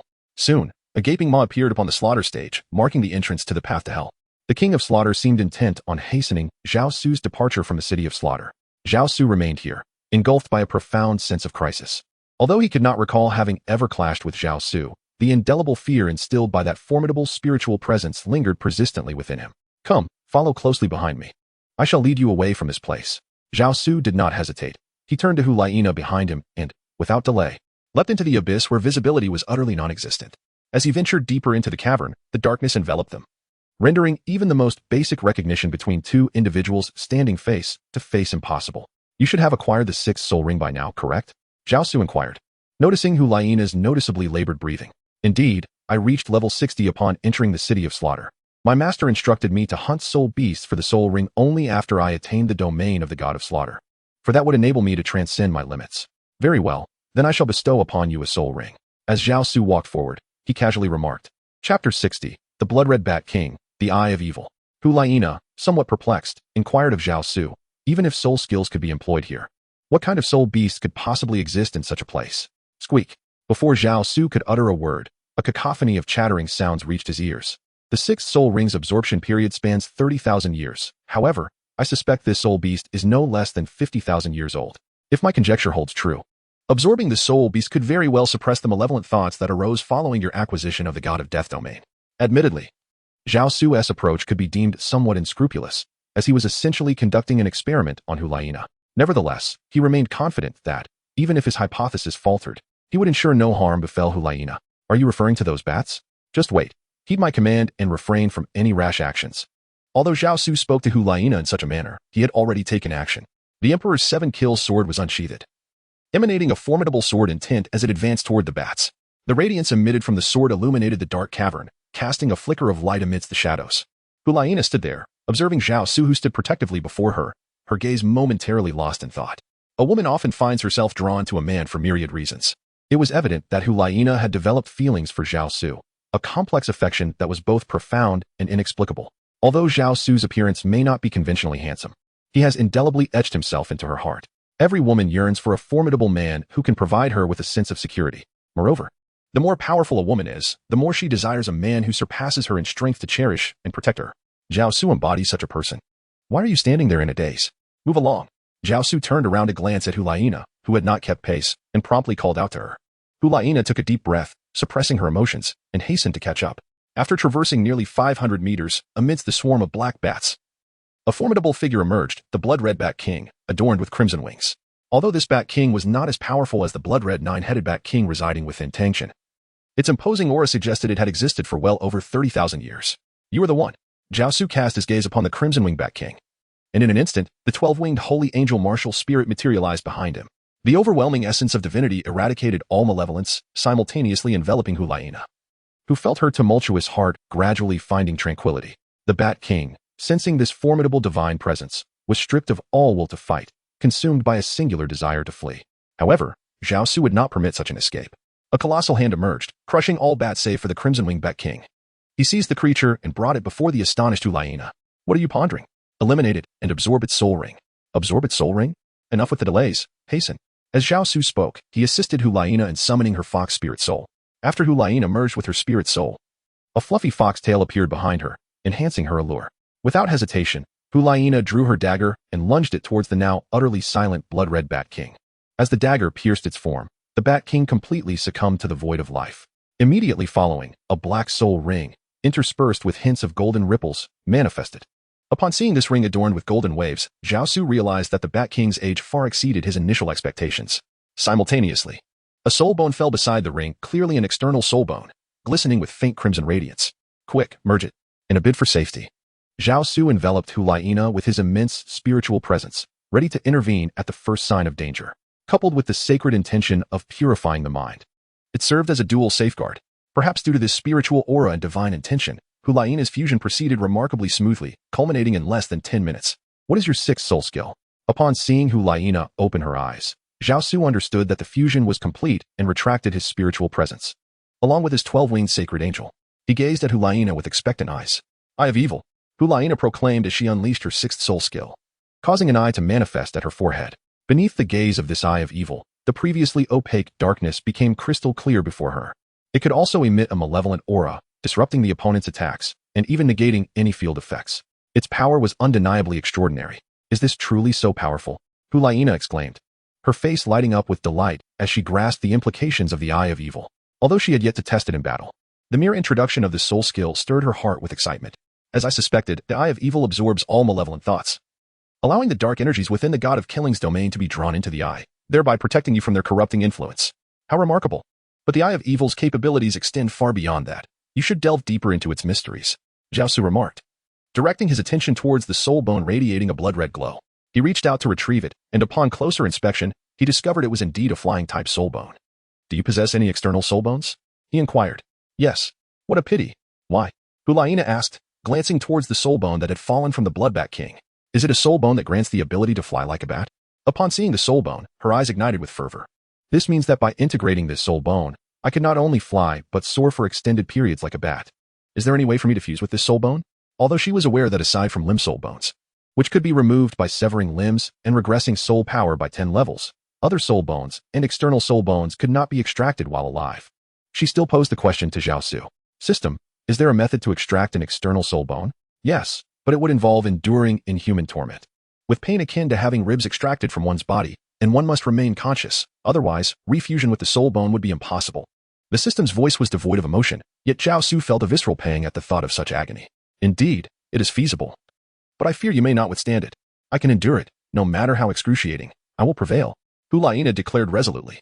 Zhao Su then explained to her the process of extracting the fused soul bone and subsequently fusing with a new one. After hearing this, Hulaina's complexion turned pale. The method of extraction and refusion filled her with a sense of despair. To completely extract the original soul bone while fully conscious and simultaneously fuse with a new one seemed a daunting task. Beyond the unbearable pain, any minor misstep during the procedure could lead to death. How do you feel now? Do you still believe you can withstand it? Zhao Su observed the panic etched on Hulaina's face and shook his head as he inquired. Just when Zhao Su assumed that Hulaina would choose to give up, the fear in her eyes transformed into a resolute and determined gaze. I can endure it, as long as it allows me to undergo this transformation. I can withstand any suffering, she declared. You must understand that failure does not signify the absence of events. Rather, it represents death. I fear not even death. Let me ask you one final time. Are you truly resolved to proceed with the transformation? This marks the third inquiry from Zhao Su to Hulaina, and it shall be the final one. Should she persist, Zhao Su shall not refuse. However, the outcome and the prospect of survival hinge solely upon her own willpower. I am certain that even in the face of death, there would be no turning back. Very well, if that is the case, I shall assist you in the transformation. So remove your garments. Zhao Su extended his hand to form a seal, conjuring a colossal hand that effortlessly drew over a massive boulder. Flattening it with a mere few strokes, he gestured towards the stone, resembling a bed of rock, and inquired of Hulaina, is this the place? Where do you wish to go? Zhao Su countered, continuing, if you wish to exchange your soul bone, it is best to do so before you attain the domain of the God of Slaughter. In doing so, once you acquire the God of Slaughter's domain, you will be able to harness its murderous intent to seamlessly integrate the new soul bone with your body, achieving a state of perfection. Very well, Hulaina responded without further ado, reaching to untie the belt that loosely secured her clothing at the waist. She removed her outer garment, revealing beneath it a pink ensemble, a testament to her evident fondness for the color. To be candid, although Zhao Su often remarked that Hulaina's figure was modest, it was, in truth, far from it. Typically concealed by her attire, her alluring dimensions were not fully showcased. Particularly striking were her long, slender legs, which added to her undeniable charm. Zhao Su inhaled deeply, forcefully suppressing the tumult within his heart, even resorting to emanating a hint of sacredness to aid himself. What is your other external soul bone? Inquired Hulaina, who lay upon the boulder clad solely in pink lingerie. The tailbone of the nine-tailed celestial fox. Tailbone. Upon hearing this, Zhao Su unconsciously cast his gaze toward Hulaina as pert dairy re, his expression shifting to one of peculiar curiosity. Could it possibly have fused to that part? At that moment, although Hulaina's demeanor remained frosty, a faint blush graced her cheeks as she merely nodded in response. You truly know how to pose a challenge for me. Zhao Su spoke, gesturing for Hulaina to turn over. Are you certain this is necessary? Indeed. I must first assist you in removing your bone before you can integrate a new soul bone. Hulaina's cheeks flushed slightly, yet she complied with Zhao Su's request, revealing her exquisite form once more. Let me make it clear, I have no personal interest in you. This is solely to facilitate your bone exchange. Understood, proceed. Zhao Su nodded, choosing not to speak further, his demeanor shifting to one of earnestness. After preparing all that was necessary, he placed a medicinal pill into Hulaina's mouth, stating, although this pill cannot entirely eliminate your suffering, it will stimulate your consciousness, preventing you from losing consciousness. Remember, it is imperative to remain alert. Hulaina responded with a soft sound, revealing her evident tension as her body remained taut, accentuating her elongated figure. Release your external spirit bone. At Zhao Su's command, A magnificent foxtail, divided into 9 elegant strands, gradually emerged from Hu Laiina's shapely form. Zhao Su, without any hesitation, extended his hand to the slightly elevated center of Hu Laiina's perky backside, adorned with a fox's tail. Despite the barrier of her snug shorts, the delicate, smooth, and elastic sensation caused a jolt of surprise within Zhao Su's heart. He had no choice but to amplify the sacred intent that could calm his spirit, striving to maintain his composure. The moment Zhao Su's hand made contact with Hu Laiina's curved form, her body quivered, only to be swiftly overtaken by a wave of excruciating pain. As Zhao Su exerted more force, attempting to detach the soul bone that had become one with Hu Laiina, the intensity of the pain escalated. Soon, Hu Laiina's entire body was cloaked in a fine sheen of perspiration. Despite her initial resolve to remain silent, the overwhelming sensation soon compelled her to cry out. Do not succumb to slumber. Do not let yourself fall asleep. Zhao Su carefully regulated the force required to extract the soul bone while calling out to the increasingly silent Hu Laiina. He infused a fragment of his consciousness into her mind. This allowed Hu Laiina to maintain her awareness, yet it also heightened her perception of the excruciating pain coursing through her lower body as her bones were violently shattered. At the moment the tailbone of the 9-tailed sky fox was completely severed, Hu Laiina could no longer restrain herself and let out a cry. Sweat poured from her body as if she had just emerged from a bath. Drops of perspiration clung to her flawless, smooth skin, rendering her all the more alluring.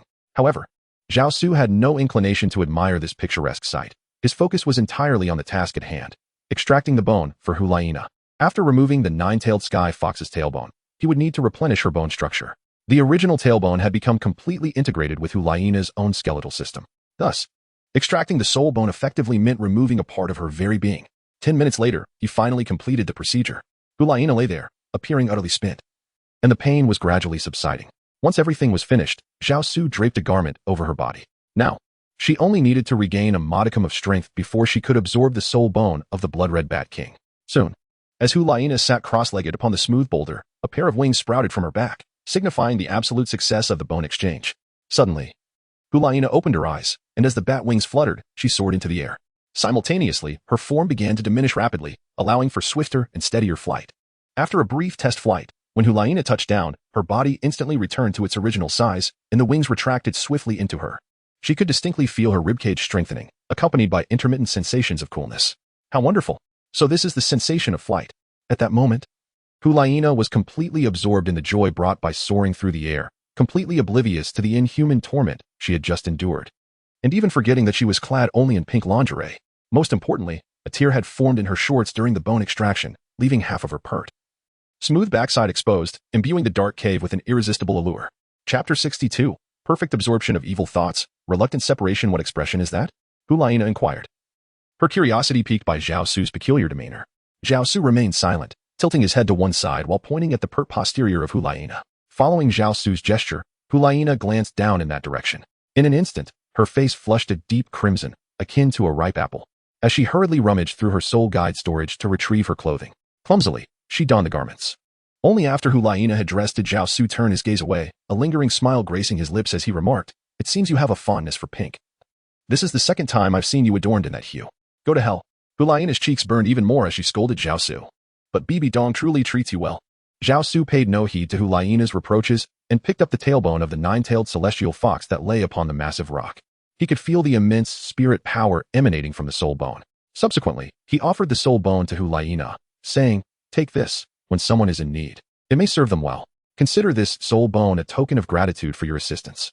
However, Hu Laiina declined to accept the soul bone Zhao Su proffered, softly responding, "You should keep it. If it is of no use to you, it could be sold for gold spirit coins, which would be far more beneficial to me." Zhao Su ultimately placed the bone spirit into Hu Laiina's hands. Observing that she did not refuse, but instead accepted the soul bone, he felt a sense of relief. "Thank you." After a while, Hu Laiina's emotions gradually stabilized, her complexion no longer as flushed. She approached Zhao Su and expressed her gratitude. "You need not thank me. It is your own strength that is remarkable. Few could endure such pain." This sentiment was a genuine reflection of Zhao Su's admiration, rather than mere flattery. At this moment, Zhao Su began to regard Hu Laiina with newfound respect. Her indomitable spirit and earnest demeanor compelled him to reassess his previous perceptions of her. What Zhao Su was unaware of was that Hu Laiina's childhood was far from joyful. Before encountering Bibi Dong, she and her brother endured countless scorn and suffering. This painful past is precisely why Hu Laiina ardently desired to become powerful. On one hand, she wished to escape the disdain and humiliation of others, while on the other, she sought to repay the kindness bestowed upon her by Bibi Dong's guidance and nurturing. Thus, Hulaina had long vowed in her heart to dedicate her entire life to the Spirit Hall, assisting her master Bibi Dong in realizing the dream of unifying the continent. Death, in her view, held little consequence. After an hour, Zhao Su and Hulaina finally emerged from the Hell Road. Returning to the small town where they had entered the city of slaughter, they had successfully attained the God of Killing domain. When Hulaina activated the God of Killing domain, the evil eye, which had just acquired its 6th soul skill, would automatically awaken, absorbing the malevolence within the domain. Each instance of absorbing this wicked essence would render the evil eye increasingly formidable, effectively counteracting the corrupting influence of the malevolence within the God of Killing domain. Furthermore, as the evil eye consumed all forms of evil, Hulaina herself experienced a transcendence, her spirit becoming ethereal and impervious to any temptations or illusions. Now, it is time for us to part ways. Zhao Su still had other matters to attend to, so upon exiting the path of hell, he turned to his companion, Hulaina, and spoke. However, Hulaina's expression did not reflect the joy of having attained the domain of the God of Killing through the treacherous journey. Instead, she appeared burdened with concern. As Zhao Su prepared to depart, she suddenly called out to him, but ultimately, her words were trivial. Until we meet again, take care. Take care. Zhao Su nodded to Hulaina, uttering a gentle farewell, before turning and vanishing into the distance in mere steps. As she gazed in the direction of Zhao Su's departure, Hulaina found herself inexplicably shedding tears. My dear, I did not expect you to return so swiftly. At that moment, a voice emerged, pulling Hulaina back from her reverie. Upon recognizing the speaker, she hastily wiped away her tears and exclaimed, Elder Zhu, Elder Gui. It was indeed the two who had escorted Hulaina to this city of slaughter, and she was taken aback to see they had not yet departed after such a lengthy time.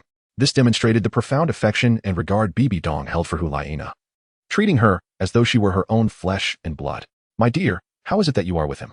Elder Gui and Elder Yueguan had discreetly observed Zhao Su earlier, only revealing themselves after his departure. We encountered each other in the city of slaughter. He guided me through the path of hell. Hulaina's eyes shimmered with a hint of melancholy as she spoke of him. You have surpassed level 60? Elder Yueguan inquired, perplexed as he grasped Hulaina's hand to examine her closely. Upon confirming that she had indeed attained the rank of 61st Soul Emperor, he was left wondering how one could acquire soul rings in such a treacherous place. However, upon inspection, he found nothing amiss with Hulaina's body or martial soul, which eased his concern slightly. Yes, I have obtained my 6th soul ring, Hulaina declared, releasing her martial soul, showcasing her 6 soul rings, 2 yellow, 2 purple, and 2 black, which could not be deceiving. Notably, the 6th soul ring, predominantly black yet adorned with dark golden ripples, signified a quality far surpassing 10,000 years, reaching 5,000 years or more. Did you slay the Bat King along the path of hell? Indeed, and from the Bat King, I acquired a soul bone, which I have absorbed, and it is an external soul bone, Hulaina proclaimed proudly, lifting her chin. Your luck is indeed remarkable. An external soul bone? Elder Yueguan mused, clearly recalling something, and continued. Did you not already fuse with an external soul bone? That is true, but I removed the one I had. What? Both Elder Gui and Elder Yueguan gasped in astonishment, for as titled Douluos, they were acutely aware of the methods and sacrifices involved in extracting a soul bone. Yet, Hulaina appeared unscathed, contrary to their understanding of the toll it demanded. This is no simple matter. We must hurry, for I must return to report my good fortune to my master.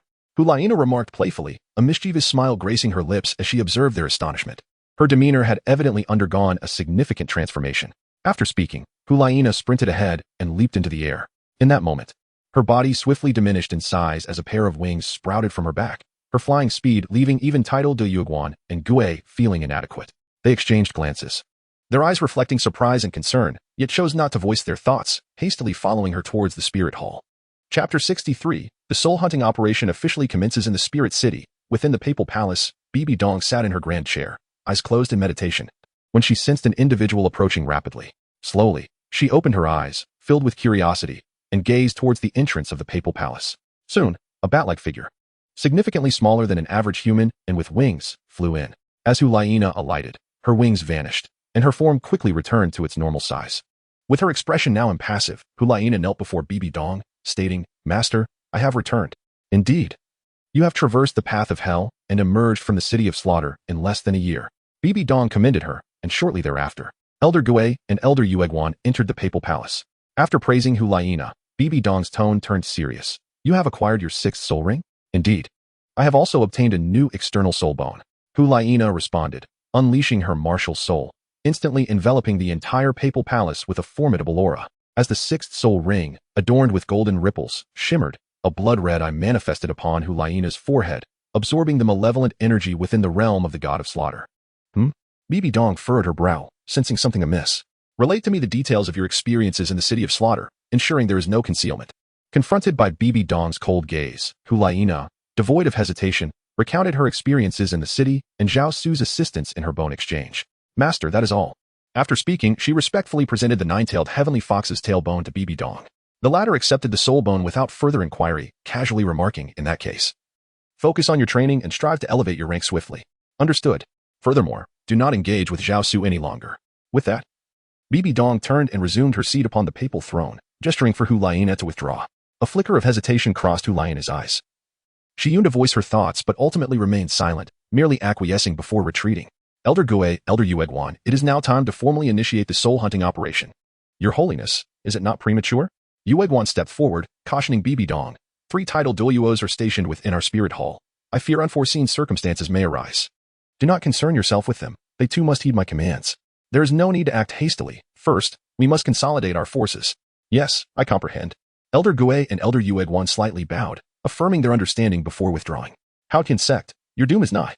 Bibi Dong gazed towards the direction of the Haotian sect, her aura growing increasingly frigid, as if it were about to materialize. At that moment, not far from the 7-treasure glazed tile school, in the Sunset Forest, Ning Rongrong and 2 other outer disciples of the 7-treasure glazed tile school were being pursued. Ning Rongrong had recently attained level 60 and was on a quest to find her 6th spirit ring. Initially, the sword Douluo and Xin intended to accompany her on this endeavor, but she declined, wanting to embark on this journey alone as her final trial before becoming the heir of the sect. Before entering the Sunset Forest, Ning Rongrong teamed up with several others for this mission. As the most exceptional genius of the 7-treasure glazed tile school, coupled with her evolution into the 9-treasure glazed tile pagoda, it was effortless for her to assemble a team. However, ultimately, it was due to the treasures she carried that they were ambushed while hunting a nearly 30,000-year-old spirit beast. If not for the 2 outer disciples of the 7-treasure glazed tile school fighting valiantly to break through the siege, Ning Rongrong would have perished at the hands of the attackers. This exemplifies the inherent weaknesses of support-type spirit masters. In the absence of protection, even spirit masters of lower ranks could easily dispatch them. Miss, you must flee. We will hold them off. Despite their severe injuries, the 2 disciples fought desperately to shield Ning Rongrong. They were both children of impoverished backgrounds, taken in by the 7-treasure glazed tile school, which afforded them the opportunity to become spirit masters. Their current existence was entirely a result of the sect's benevolence. No, I will stay to assist you and confront them. Ning Rongrong's face was pale, clearly wounded, yet she summoned the 9-treasure glazed tile pagoda with determined resolve. Rays of light emanated from the pagoda in her right hand, enveloping the 2 disciples. At that moment, the pursuers had closed in 7 in total, led by an individual who had reached the rank of level 81 spirit Douluo. The remaining 6 were also spirit saints, each above level 70. It was evident they were aware of Ning Rongrong's identity and had come specifically to eliminate her. They understood that once she recognized them, her fate was sealed. If she returned to the 7-treasure glazed tile school alive, it would spell their doom. Do not resist. Even if your 9-treasure glazed tile pagoda possesses unparalleled support abilities, your level is too low, and your companions too weak, the leading spirit Douluo remarked mockingly, observing Ning Rongrong, who was completely encircled. Tuoba Ming, are you truly willing to instigate a war between the 7 sects? You 7-treasure glazed tile school are merely a support-type martial spirit. Without external aid, what merit do you have to occupy the 2nd position among the top 3 sects? You should have been expelled long ago. Tuoba Ming sneered at Ning Rongrong's words, his oppressive aura descending upon the trio. His level 81 spirit Douluo status was far beyond what Ning Rongrong could contend with. The mere ability to protect herself and her companions under such overwhelming pressure was a testament to the 9-treasure glazed tile pagoda's might. Roar. Tuoba Ming, incensed that Ning Rongrong could withstand his pressure despite her injuries, grew even more furious and decided to eliminate her swiftly to avoid any further complications. His martial spirit manifested as a white-armored earth dragon, resembling a dinosaur rather than a traditional dragon. With a resounding roar, Tuoba Ming lunged forward, aiming a fierce attack at the trio. Seeing him charge towards them, Ning Rongrong despairingly closed her eyes, awaiting the inevitable arrival of death. However, after a moment, she realized she had not been harmed. The fierce assault from Tuoba Ming had ceased. Slowly opening her eyes, she saw Zhao Su, clad in white, standing not far away. The members of the Holy Dragon sect lay defeated on the ground. Brother Su. Upon seeing Zhao Su, Ning Rongrong's face lit up with joy, and she retracted the 9-treasure glazed tile pagoda, rushing towards him. After more than a year apart, Ning Rongrong had grown even more beautiful. Though her figure did not rival Zhu Zhuqing's voluptuousness, she donned a flowing white gown, her fair skin exuding the charm of a neighborly younger sister. Chapter 64. Holy Dragon Sect. White-armored earth dragon, you are truly bold to venture out here alone. Zhao Su's lips curled upwards, a subtle smile gracing his face as he surveyed Ning Rongrong. Continuing, It has been over a year since we last met, and you have become increasingly beautiful. Brother Su, you two have grown ever more handsome. The two exchanged compliments upon their reunion. Who are you? Tuoba Ming, half kneeling on the ground and gravely injured by Zhao Su, cast a wary glance at him, suppressing his fear as he demanded, "First, do not inquire about my identity. I wish to know if your holy dragon sect possesses the remnants of the nine-winged Long." Moments earlier, as Zhao Su approached Tuoba Ming, the system had alerted him to the presence of the nine-winged Long's essence emanating from him. Additionally, the white-armored earth dragon of their holy dragon sect is a degenerated form of Kuailong, one of the 9 divine dragons that guard the realm. How do you know? Upon hearing Zhao Su mention the nine-winged Long, Tuoba Ming could no longer maintain his composure, fear evident in his eyes. This matter was regarded as a closely guarded secret even within their holy dragon sect. Aside from the sect leader and a few elders, even the direct disciples were unaware. Take your questions with you to the depths of hell. Zhao Su did not respond to his words.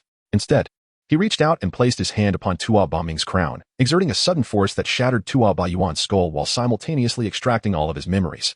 Within Tuoba Yuan's recollections, Zhao Su uncovered the whereabouts of the remnants of the nine-winged dragon hidden within the ancestral tablet of the sacred dragon sect. It was precisely this fragment of the nine-winged dragon that enabled the sacred dragon sect to rise once more after the decline of their martial spirits. What exactly is this remnant of the nine-winged dragon that you speak of? Ning Rongrong inquired, her curiosity piqued as she gazed at Zhao Su. Nothing much. Merely a soul bone that fell from the dragon's body, he replied nonchalantly. Is that true? She asked, her skepticism evident. Of course, why would I deceive you? Then what brings you here?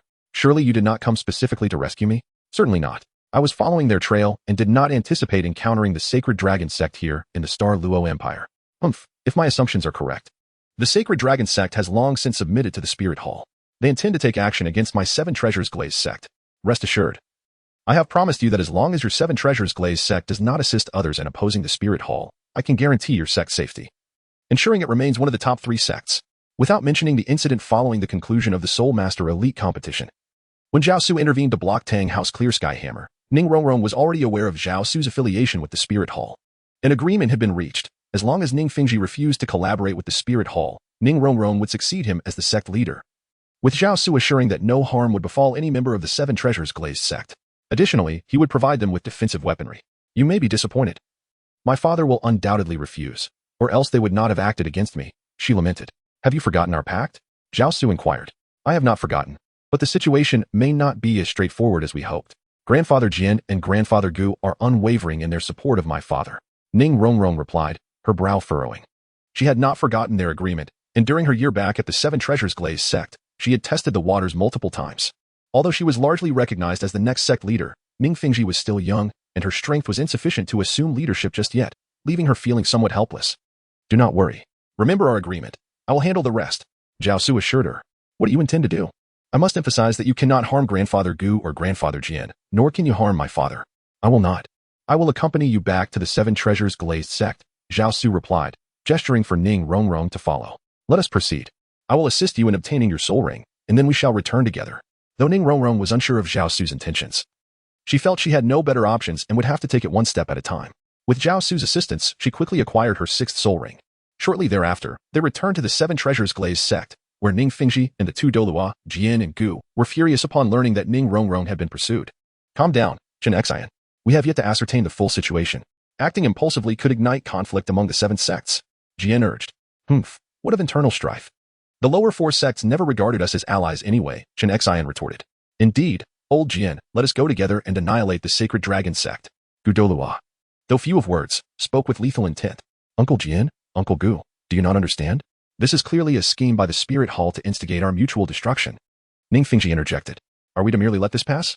It is utterly disgraceful, Chen Xian exclaimed. Since Rongrong has not sustained any injury, this is not the time for such considerations. What do you think of Zhao Su? Ning Fingji motioned for them to sit before posing the question. That Zhao Su is evidently the black-clad figure who rescued Bibi Dong from the Spirit Hall. I wonder what his purpose is for coming to our Seven Treasures Glazed sect. Chen Xian reflected, having regained his composure. This individual is a potential threat to us. It may be prudent to eliminate him sooner rather than later, Gu suggested, mimicking a throat-cutting gesture. Old Jian and I shall confront him together. I refuse to believe he can withstand our combined might. That is unwise. He is shrouded in mystery, having easily withstood Tang Hao's true form. If we were to falter, it could spell devastation for the Seven Treasures Glazed sect, Ning Fengji cautioned. Indeed. Moreover, have you not noticed how readily Rongrong accedes to his words? There seems to be an undeniable connection between them. Chen Xian observed. Ning Rongrong was the most cherished among them, and any subtle change in her demeanor would not escape their notice. At that moment, Gu seemed to recall something, his eyes narrowing as he mused. Could it be that he has come for that artifact? Uncle Gu, what do you mean? Ning Fengji inquired. While outsiders remained oblivious to Gu's true identity, Ning Fengji and Chen Xian were well aware of it. This was arguably the greatest secret concealed within the Seven Treasures Glazed sect, as Zhao Su had surmised. Gu was not a native of the Douluo continent, but rather belonged to one of the dragon clans from the Divine Realm. The Divine Realm, which everyone on the Douluo continent yearned for, was not the paradise it appeared to be. It was rife with factions, intrigue, and unending conflict. Gu's dragon clan had been among the defeated factions in the recent Divine Realm struggle. Forced to seal their divine power and flee to the Douluo continent to conceal themselves and await the opportune moment. Impossible. How could he possibly know of the Divine Realm? Let alone the location of the nine-winged dragon's skull within our sect? Ning Fengji questioned, incredulous as Gu nodded in acknowledgement of his speculation. Nothing is impossible, otherwise. How could he, a soul king of over 60 levels, withstand the true form of the clear sky? Gu asserted, reclining against the sofa, having deduced Zhao Su's intentions. Old Bone, are you suggesting that Zhao Su is similar to you? It is difficult to say, but I can assure you that even if he is not from the Divine Realm, he is undoubtedly connected to it. Fengji, assist us in eliminating him, Chen Xian urged, his sword intent radiating from him. That is not feasible. We have yet to clarify the situation. Acting recklessly may lead us to confront a formidable foe. Putting not only the Seven Treasures Glazed sect but also Uncle Gu in peril, Ning Fengji countered. What then is your suggestion? We shall observe the situation and remain prepared to act.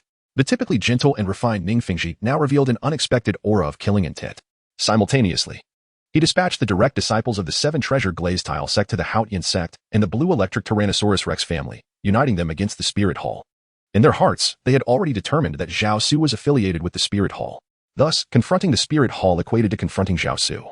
That evening, Ning Fengji personally hosted a banquet for Zhao Su, ostensibly to express gratitude for Zhao Su's life-saving assistance to Ning Rongrong, yet covertly seeking information. However, as soon as Ning Fengji spoke, Zhao Su discerned his intentions. With that understanding, Zhao Su decided to abandon any pretense. You are correct, Sect Master Ning. I am indeed a member of the Spirit Hall, but my purpose here is not for the Spirit Hall. Then what brings you here, Brother Zhao?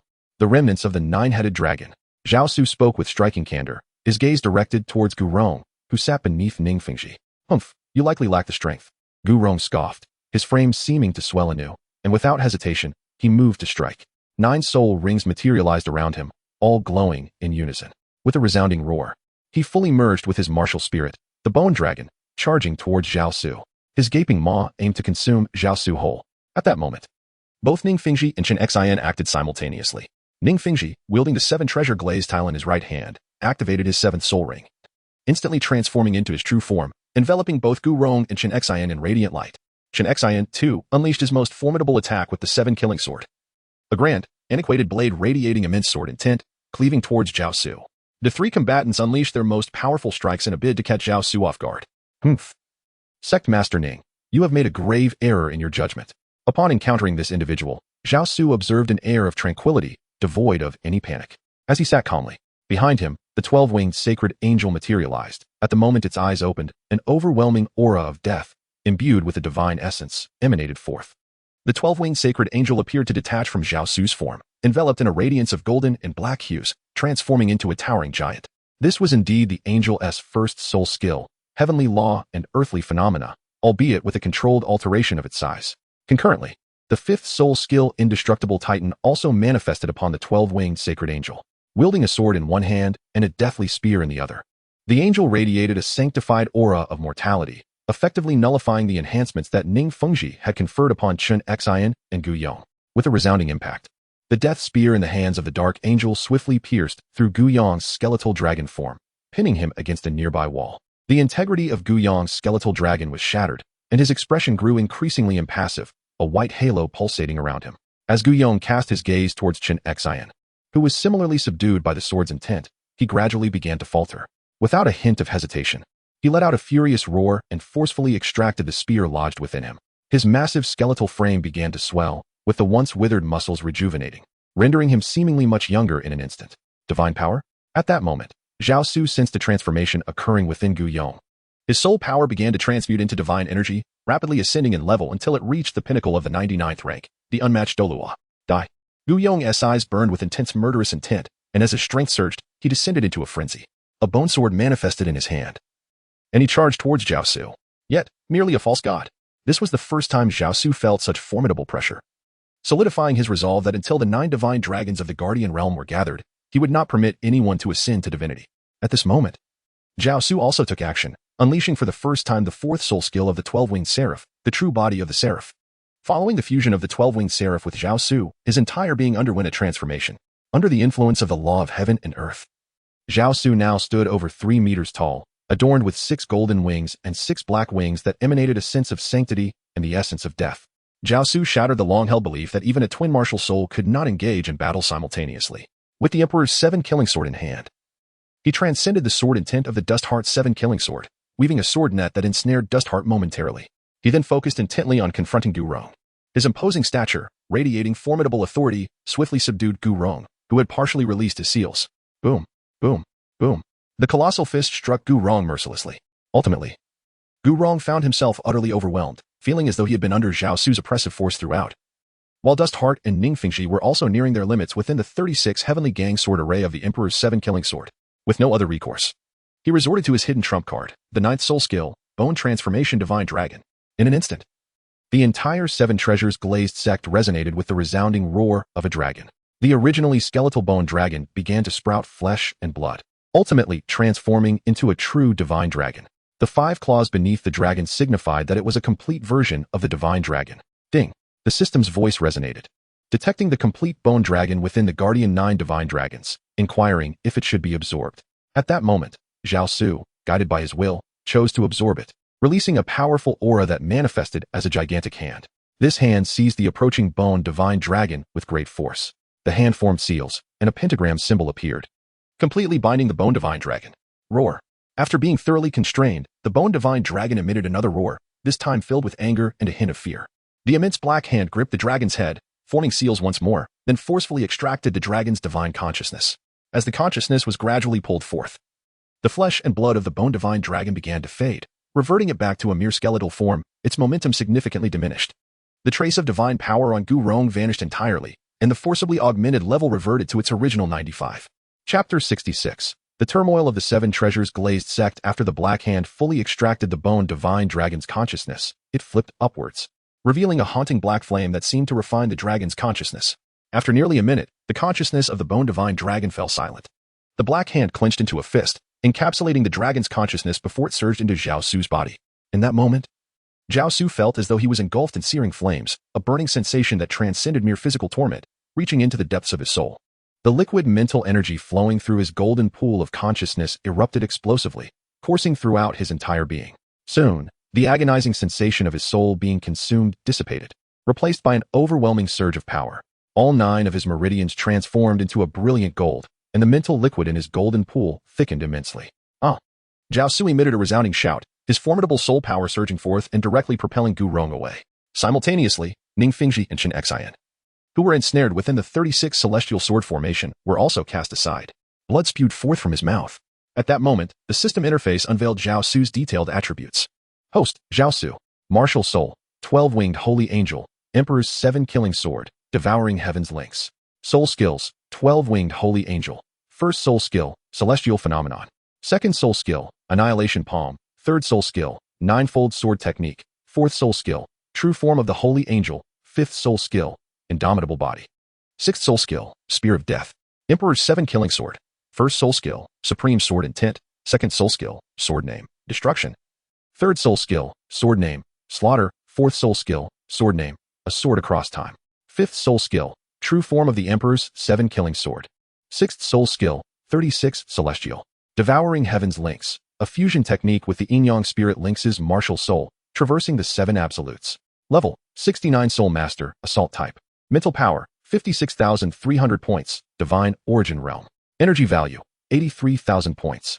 Fortune value, 53 points. Guardian divine dragon, remains of a 9-winged Yinglong X1. Complete 9-winged Yinglong. Concurrently, Zhao Su discovered that the 9-winged Yinglong was currently being nurtured within the golden pool. A white skeletal dragon was swimming through the liquid essence of divine consciousness. Zhao Su retracted his consciousness, reclaiming the 12-winged holy angel and the Emperor's 7 kills sword. Hand over the remnants of the 9-winged Yinglong. Otherwise, you shall all meet your demise today. Zhao Su approached the fallen Gu Rong, whose pallid face lay against the ground, and knelt beside him. If you hand me the remnants of the 9-winged Yinglong, I can assure you that your 7 treasures glazed sect will eternally remain among the top 3 sections. Who are you, and how do you possess such knowledge? You need not concern yourself with my identity. Simply understand that I am the only one capable of safeguarding you and your entire 7 treasures glazed sect. Impossible. I could never entrust the remnants of the 9-winged Ing Long to someone like you. Someone like me? Pray tell, what manner of person do you believe me to be? Undoubtedly a collaborator in tyranny. Do you comprehend the secrets of the 9 divine dragons? What do you mean? Upon hearing this, Zhao Su furrowed his brow. As Gu Rong had remarked, all he knew about the so-called 9 divine dragons of the Guardian Realm came solely from the system. Whether they were a blessing or a curse, or the reason behind the necessity of gathering these 9 divine dragons, remained a mystery to him. Each time he inquired, the system either feigned ignorance or evaded the question with vague responses. Ha ha ha, just as I suspected, you are nothing more than a puppet of others. Observing Zhao Su's expression, Gu Rong realized his thoughts were indeed correct. He erupted into laughter and continued, kill me. Do you truly believe that by remaining silent, I would be unable to uncover the truth? Zhao Su extended his right hand, gently placing it upon the sparse strands of hair atop Gu Rong's head. Do not harbor any illusions. You cannot extract my memories. Gu Rong, fully aware of Zhao Su's intentions, nonchalantly uttered these words before closing his eyes. The consciousness of this individual was enveloped by a formidable soul force, and any attempt at forced exploration would result in self-destruction. As Gu Rong spoke, the voice of the system resonated in Zhao Su's ears. Hold on. Do not harm Grandfather Bone. Here is your soul bone. At that moment, Ning Rongrong appeared, tossing a palm-sized, miniature dragon head soul bone to Zhao Su. Zhao Su accepted the skull of the 9-winged dragon tossed over by Ning Rongrong. The formidable aura of the divine dragon was undeniably authentic, prompting him to secure the skull. Task accomplished, rewards obtained. As Zhao Su stowed away the skull, the system's voice resonated, confirming the reward's arrival.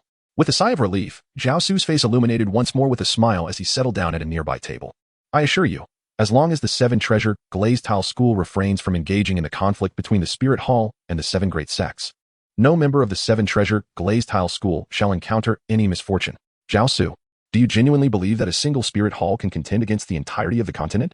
One can only ascertain by attempting. Zhao Su spoke with an air of casualness. In light of this, let us await the outcome with bated breath. At this moment, Ning Fingji appeared remarkably composed, devoid of any anger, as if the matter at hand bore no relation to him whatsoever. Father, are you all right? Ning Rongrong inquired with genuine concern, her gaze evasive. Reluctant to meet Ning Fingji's eyes. I am fine, Rongrong. I have grown old. The 7-treasure glazed tile school shall be entrusted to you henceforth. It was evident that Ning Fengji had grasped that Ning Rongrong was undoubtedly aware of Zhao Su's intentions for the 7-treasure glazed tile school. His eyes reflected a hint of resignation. Father, please say no more. I understand that for over 20 years, the entire continent has been unnaturally tranquil, too quiet for comfort. The responsibility of weathering the storm now falls upon you young ones.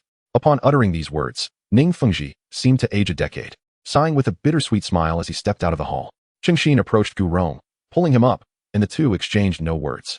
They merely cast a glance at Ning Rongrong and Zhao Su before following Ning Fengji's departure. The duo had resolved that as long as the 7-treasure glazed tile school faced no existential threat, they would remain in the shadows.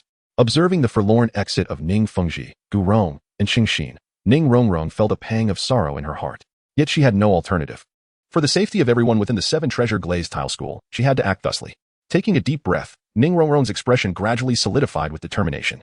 No longer plagued by hesitation, even if the entire world turned against her, it mattered not. Father, Grandfather Gu, Grandfather Jian, rest assured, with me at the helm.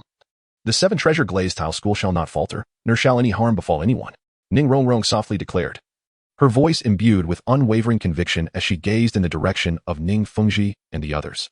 Perhaps this was the best outcome. Seated at the table, Zhao Su addressed Ning Rongrong. I wish to know, if the Haotian school and the Blue Lightning Tyrant Dragon clan were to oppose the Spirit Hall, what would your course of action be? War brings not only calamity but also progress. Though I am not fond of war, sometimes it remains the simplest means of resolving conflicts. Zhao Su's statement is undeniably clear. In Chapter 67, the system's spiritual awareness, the concealed conspiracy behind the unknown. It is merely a misguided rationale, driven solely by your own ambitions. Ning Rongrong, in the interest of her father and the safety of her kin from the 7-treasure glazed tile school, reluctantly collaborates with Zhao Su. However, she does not concur with his perspectives. Whether it be fallacious reasoning or ambition, you will eventually realize that this is an inevitable outcome. I no longer wish to engage in this discourse. I have fulfilled my promise to you. When will you complete yours? It can be done now. Zhao Su, as she spoke, retrieved 5 exquisite Qilua tulips from the storage space of the jade pendant and placed them delicately upon the table. These Qilua tulips possess the remarkable ability to significantly alter one's physical constitution. However, I cannot guarantee that every individual who consumes them will evolve into a 9-treasure glazed pagoda. I understand this. While it is true that not every direct descendant of the 7-treasure glazed pagoda will necessarily transform into a 9-treasure glazed pagoda, it is certain that even in the absence of complete evolution, their physical constitution will be greatly enhanced. This will undoubtedly provide them with immeasurable benefits in their future cultivation. Well, our agreement has been fulfilled, and henceforth, we shall have no further entanglements. Zhao Su stood up, ready to depart. At this moment, he had obtained everything he desired. The 7 treasures glazed tile school no longer held any significance for him. Whether they would become adversaries or allies in the future depended solely on the decisions made by the 7 treasures glazed tile school. Your association with Zhu Qing must serve some ulterior motive, does it not? Just as Zhao Su was about to take a step, Ning Rongrong suddenly inquired. Upon hearing this, Zhao Su halted but offered no response, quickly resuming his departure. This incident had matured Ning Rongrong considerably, for she realized that being the leader of the 7 treasures glazed tile school was no easy task. Her heart began to conceive its own thoughts. She understood that relying on others was not a sustainable means of ensuring the safety of her sect. Meanwhile, Zhao Su found himself in a secluded residence on the eastern street of Heaven Do City, seated beside a stone table, gazing at the skull of the 9-winged dragon that lay quietly before him, alongside the recently awarded skull from the Holy Angel set. The words of Douluo earlier that day had caused Zhao Su to waver, contemplating whether the immense power bestowed upon him through the system and these soul bones was a blessing or a curse. You need not ponder these matters, for you possess no alternatives. You must proceed according to the tasks assigned by the system. May I inquire as to your true identity? At that moment, a spectral figure materialized beside Zhao Su, its features obscured. He could sense no fluctuations of soul power or divine energy emanating from this apparition, but from its emotionless, almost mechanical voice, Zhao Su understood that this specter was the consciousness of the system, an entity long devoid of a name. Were you once human? Perhaps, the emotionless figure replied, a fleeting hint of sentiment flickering within its demeanor before it returned to its previous state. Did I traverse here because of you? Even if I divulged everything to you now, you would not retain it. Upon awakening the next day, you would forget all. Currently, you have no choice but to continue with the tasks. And what if I choose not to? You must understand, you are not alone in this. Only upon completing all tasks and attaining divinity will you have the potential to resist. With that, the ethereal figure gradually faded from view. Zhao Su then turned his gaze back to the skull of the Holy Angel set upon the stone table. Resolute, he stored the 9-winged dragon skull and began the fusion process. Upon completion, he felt his consciousness swell in strength, likely surpassing the initial stages of divine essence. His mind became increasingly lucid, and the liquid consciousness within the golden pool in his mind expanded, enhancing the already formidable presence of the bone dragon submerged within it. This augmentation resulted in a profound transformation of Zhao Su's aura. Subsequently, he summoned his 12-winged Holy Angel martial soul and fused it with the reward of a 100,000-year soul ring, officially stepping into the realm of a soul sage at level 70. The presence of the head soul bone further augmented Zhao Su's handsomeness, adding to his stature. The Holy Dragon sect. At this juncture, Zhao Su hastened his search for the 9 divine dragons, for he understood that only by achieving true invincibility could he attain genuine safety. Before proceeding to the Holy Dragon sect within the Douluo Empire, Zhao Su made a visit to Shrek Academy, discovering that Flinder and Lu Erlong had reached the formidable level of 84 in the realm of Soul de Law. Even Master Yu Xiaojiang had surpassed the 40th level. While their cultivation speed was not remarkably swift, it eclipsed that of ordinary individuals. This acceleration was facilitated by Zhao Wujia's daily addition of a pill left by Zhao Su into their tea, hastening their ascension to the rank of title Douluo. Within the Holy Dragon sect in the imperial capital of the Douluo Empire, the conference room was filled with an air of tension. Tuobashi sat at the head, flanked by 8 elders, all bearing grim expressions. Moments earlier, they had learned that Tuoba Ming, who covertly sought an alliance with Ning Fengji of the 7 Treasures Glazed Tile School, had been killed after pursuing Ning Rongrong, the future heir, following a rejection. Fools. Acting on their own accord, they deserve their fate. Tuobashi scoffed, slamming his hand down on the table after hearing reports from his subordinates. Master, this is not the time for such musings. We must consider our next course of action. What can be done? The die is cast. We can only remain passive and let others dictate our fate. And how shall we respond to the Spirit Hall? We must express our unwavering allegiance to the Spirit Hall, pledging our loyalty to His Holiness the Pope. The Holy Dragon sect found itself with limited options, having already provoked the 7 Treasures Glazed Tile School. Their only path forward lay in loyalty to the Spirit Hall. Master, there is someone outside claiming to be from the Spirit Hall, requesting an audience with you, and bearing the Pope's token. Initially dismissive, Tuobashi's demeanor shifted as he turned to see the emblem adorned with 6 symbols being presented by a disciple, his eyes narrowing in surprise. Quickly, let him in. He rose swiftly, along with the elders, to welcome the visitor.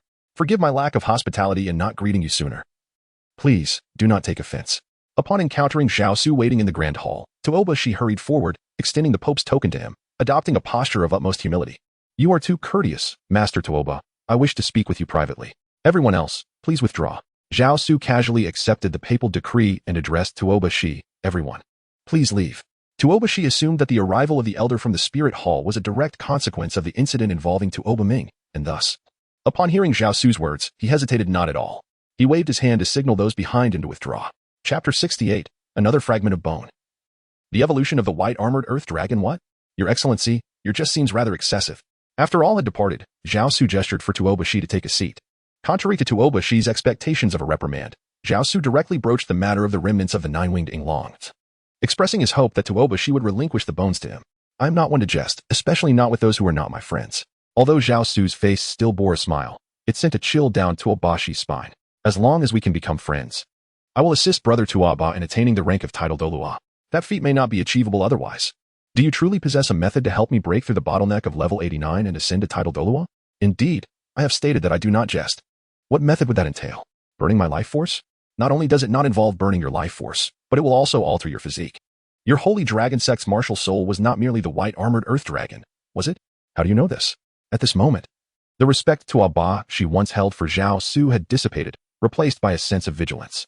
Although he could not perceive Zhao Su's rank, he would not remain passive should Zhao Su choose to exert his strength. The notion of altering one's physique to reach the level of title Douluo seemed utterly preposterous. More importantly, Zhao Su had knowledge of secrets that even the Pope of the Martial Soul Hall could not possibly know. Confidential information about their holy dragon sect. I killed Tuoba Ming, and all his memories have been extracted from him. Humph, you are not at the Martial Soul Hall? At this, Tuoba Shi suddenly rose to his feet, his aura surging rapidly. The immense fusion of his martial soul, the white-armored earth dragon, rendered his already formidable figure even more imposing. In that case, allow me to express my sincerity. Zhao Su declared that his entire being had already shifted. Upon witnessing Zhao Su vanish into thin air, Tuoba Shi was taken aback. When he encountered Zhao Su once more, the latter had already materialized before him. Before he could fully comprehend the situation, he found himself ensnared by an overwhelming force of divine consciousness. Not only was the soul power within him restrained, but his very body was also held captive. At this moment, any attempt to move was utterly impossible. Zhao Su reached out and grasped Tuoba Shi's cheek, compelling him to open his mouth, forcibly administering a medicinal pill. Once the pill entered, it transformed into a warm current that flowed into Tuoba Shi's body. At that moment, the martial spirit he was merging with began to disintegrate, returning to his being and intertwining with the warm current. The white-armored earth dragon, upon contact with this warmth, commenced its evolution. Ultimately, it transformed from a creature resembling a dinosaur into a dark, one-legged dragon, entirely black in hue. The formidable aura it exuded surpassed that of Tuoba Shi's original martial spirit, the white-armored earth dragon. The immense energy radiating from the Kuei-long martial spirit seamlessly converted into soul power, effortlessly breaking through the long-standing bottleneck at level 89, propelling Tuoba Shi into the realm of the title Douluo at level 90. Upon the completion of this profound evolution, the restraints on Tuoba Shi's body were entirely lifted, causing him to collapse to the ground. He was acutely aware of the transformation of his martial spirit and the breakthrough of his bottleneck. His eyes sparkled with a frenzied joy. For many years, he had been trapped at the pinnacle level of ultimate soul Douluo, having exhausted numerous methods to no avail. Not only had he successfully ascended to the title Douluo, but he was also astonished by the evolution of his martial spirit. Although their family had inherited the white-armored earth dragon since his father's time, the ancestral hall bore a depiction of his forebear's martial spirit, which mirrored the appearance after its evolution. Thank you, esteemed elder. Since you desire those remnants, they are of no use to me. I shall offer them to you. At that moment, Tuoba Shi's earlier arrogance vanished completely, replaced by profound respect when addressing Zhao Su. He would not hesitate to relinquish even his bride if Zhao Su requested it. Esteemed elder, are you truly a person of the spirit hall? Swiftly, Tuoba Shi personally retrieved the remnants of the nine-winged Inglong and respectfully presented them to Zhao Su. He then inquired of Zhao Su, having made the decision to no longer serve as a pawn of the spirit hall, but rather to pledge his loyalty to Zhao Su. If Zhao Su were not affiliated with the spirit hall, he would not hesitate to sever ties with them. Naturally, Zhao Su discerned Tuoba Shi's intentions, advising him to remain loyal to the spirit hall and to His Holiness the Pope. Zhao Su sensed a familiar aura emanating from the remnants of the nine-winged dragon, akin to that which he had encountered within the skull obtained from the seven treasures glazed sect. Realizing that this was precisely what he desired, he retrieved it directly from the box and stored it within the jade pendant at his waist. Indeed, while our sacred dragon sect remains loyal to His Holiness the Pope, we also pledge our allegiance to our predecessors. Brother Tuoba is far more astute than your cousin, Tuoba Ming, Zhao Su remarked as he rose, presenting the papal insignia adorned with angelic wings to Tuoba Shi. Henceforth, you shall hold the esteemed title of Honorary Elder of the Martial Soul Hall. Thank you, esteemed elder. Tuoba Shi reverently accepted the papal insignia with both hands, bowing humbly as he spoke. Zhao Su casually waved his hand, choosing not to linger any longer, and turned to leave the sacred dragon sect. As he gazed at Zhao Su's departing figure, Tuobashi's eyes flickered with an overpowering desire. Human desires are insatiable. Upon reaching a certain height, one invariably yearns to ascend to another peak. At this moment, Tuobashi embodied such a mindset. After Zhao Su departed from the sacred dragon sect, he made his way directly to the imperial capital of the Douluo Empire, seeking out Zhu Zhuqing. In a secluded courtyard belonging to the Zhu family in the imperial capital, Zhu Zhuqing sat alone in a pavilion, lost in thought beneath the cloak of night. It had been over a year since she and Dai Mubai returned to the Douluo Empire, during which time Dai Mubai had decisively subdued Davis. Aside from a few diehard supporters of Davis, the majority of the royal nobles in the Douluo Empire had rallied behind Dai Mubai. In stark contrast to Dai Mubai's spirited demeanor, Zhu Zhuqing's circumstances had taken a turn for the worse. By steadfastly refusing to enter into a union with Dai Mubai, she had been cast out from the ranks of the Zhu family's direct descendants, relocating from the Zhu family estate to this remote and sparsely populated courtyard. Over the past year, Zhu Zhuqing had seldom ventured beyond the confines of her abode. Zhuqing, as she leaned against a pillar in the pavilion. Zhu Zhuqing heard Zhao Su's voice, and a flicker of light returned to her vacant gaze. She quickly turned her head towards the source of the sound, yet saw no sign of Zhao Su. She had experienced countless auditory hallucinations of his voice over the past year. Each night in her dreams, his shadow haunted her.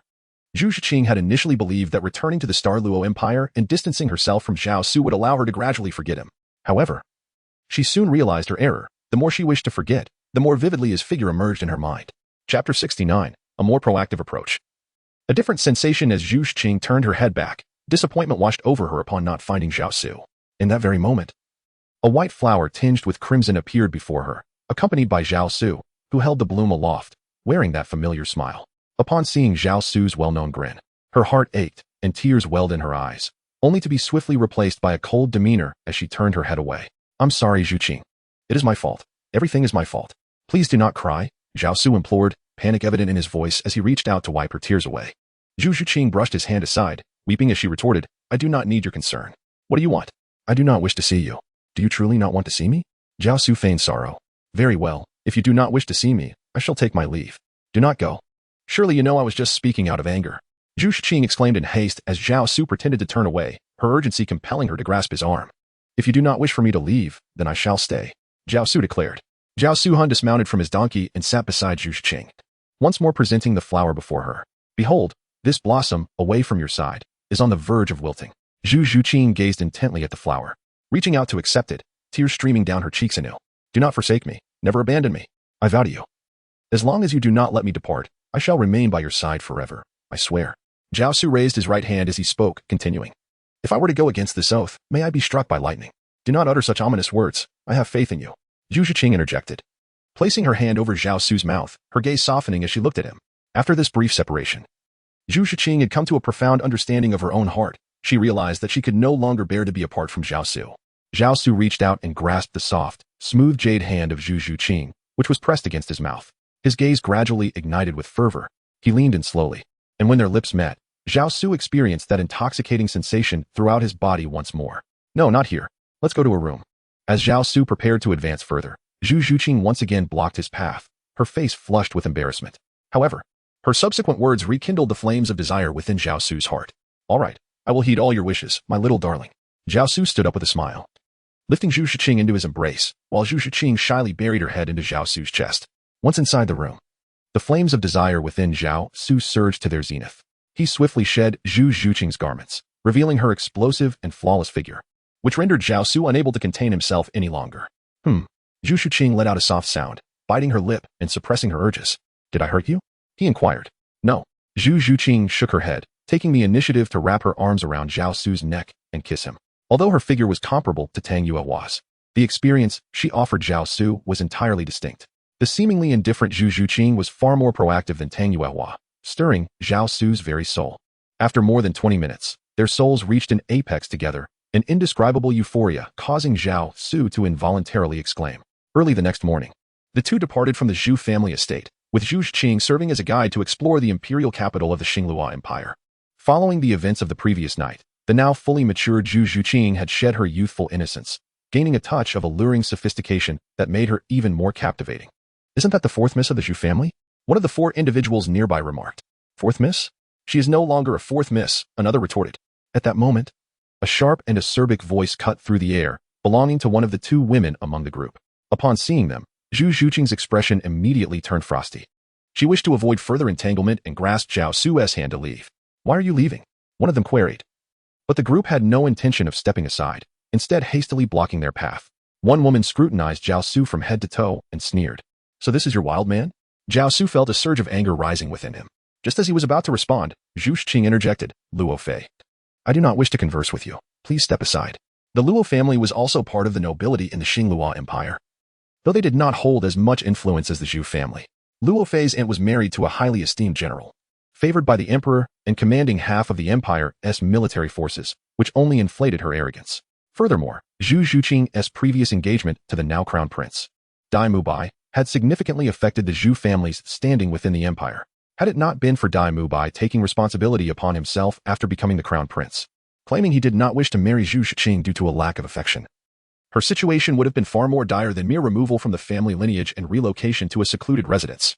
Though Dai Mubai assumed the blame, the aristocracy of the Xinglua Empire was well aware of the underlying circumstances. "I see you have no words left to say," Luo Fei taunted. "I was curious to know what kind of person would make you forsake the crown prince, but your taste appears to be rather lacking." She fixed her gaze on Zhao Su, a glimmer of mockery evident in her eyes. The fluctuation of soul power emanating from Zhao Su was not particularly intense, merely equivalent to that of a soul king of approximately 50 levels. This led those around to mistakenly perceive Zhao Su as nothing more than a worthless individual of the same level, resulting in their disregard for him. "Your opinion of my abilities is inconsequential." Zhu Zhuqing consistently held on to Zhao Su, wary of any potential aggression from him. As she attempted to lead Zhao Su away once more, the others began to regard him as a pushover, emboldening their arrogance. After all, the two young men standing behind them, who appeared to be of a similar age, had long since attained levels exceeding 60, representing a formidable duo. In their minds, dealing with a mere 50-level Zhao Su would be effortlessly simple. Zhao Su, who remained silent behind Zhu Zhuqing, only reinforced their conviction. "What? Are we not allowed to speak of your disgraceful actions?" As the voices of the two rose, passers-by soon gathered around. For the allure of spectacle is a universal trait across all realms. Zhu Zhuqing's icy and striking countenance flushed with indignation at their taunts. "I offer you a chance. Step aside immediately." Witnessing Zhu Zhuqing nearly on the verge of tears from frustration, Zhao Su could no longer contain his rising fury. "Just a worthless wretch. And you dare speak of giving us opportunities?" Before Luo Fei could finish her sentence, she felt her body uncontrollably propelled backward, crashing hard against the ground. Chapter 70. I never strike a woman, unless provoked. I have never laid a hand on a woman, except for those who invite such treatment upon themselves. Zhao Su let out a cold snort, completely disregarding Luo Fei, who lay unconscious on the ground. As Zhao Su finished speaking, he grasped Zhu Zhuqing's hand and prepared to depart. "Young man, you are exceedingly arrogant. Do you think you can simply leave after assaulting someone?" At that moment, the two onlookers, who had been standing a short distance away, sprang into action. One approached to assess Luo Fei's condition, while the other, uttering words of aggression, reached out to seize Zhao Su. Bang! Zhao Su casually delivered a kick, sending the man flying. Initially, Zhao Su had no intention of embroiling Zhu Zhuqing in trouble. Hence he did not exert much force in his strike. Seeking death, in the presence of onlookers, that man was sent sprawling by Zhao Su's kick. His pride inevitably wounded, feeling utterly humiliated. With a furious roar, he revealed his martial spirit, which manifested as a black wild boar with menacing tusks. Upon merging, his body sprouted a series of black spikes. 6 soul rings shimmered around him, and he charged fiercely towards Zhao Su. How audacious for a mere wild boar to act in such a brazen manner. Zhao Su uttered a mocking remark, remaining stationary as an aura of authority emanated from him, which effortlessly subdued the wild boar charging towards him.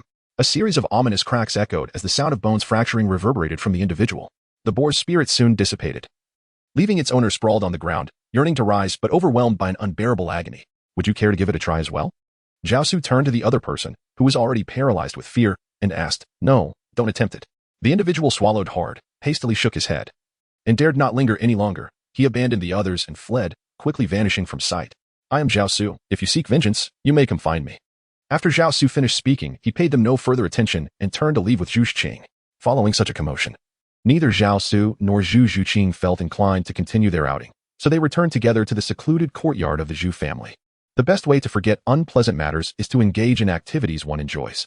Soon, enveloped in shared joy, Zhao Su and Zhu Zhuqing cast aside the day's discontent.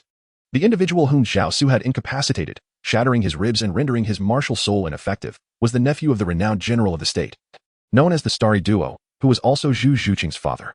Upon witnessing the tragic state of his nephew, The general was immediately consumed with fury and dispatched formidable warriors from his estate, vowing to find Zhao Su and exact vengeance. Naturally, Zhu Yuming, Zhu Zhuqing's father, soon received word of this incident.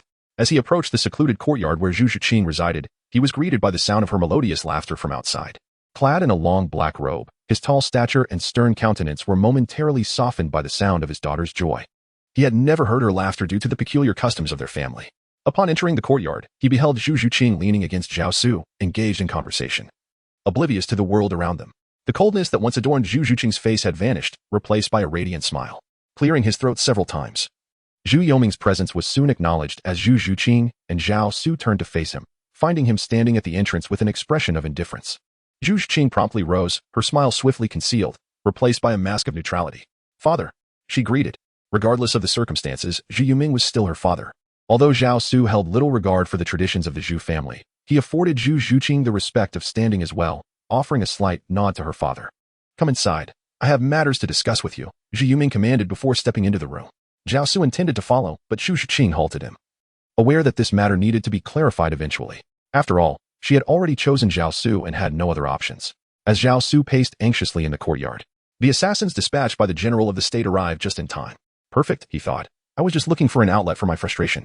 Zhao Su let out a cold snort, and before the hidden assassins could make their move, he acted decisively. This time, Zhao Su summoned the Emperor's 7-killing sword. The 7 dark soul rings gleamed simultaneously, unleashing waves of sword intent towards the lurking assassins.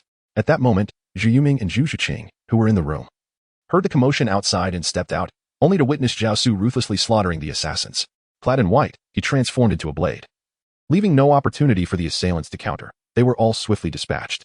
There were approximately 8 individuals in total, with the leader being a soul sage of over 70 levels, while the others surpassed 60 levels. Zhu Yuming observed the 7 black soul rings on Zhao Su's Emperor's 7-killing sword, revealing a hint of astonishment in his eyes. "Brother Su, are you alright?"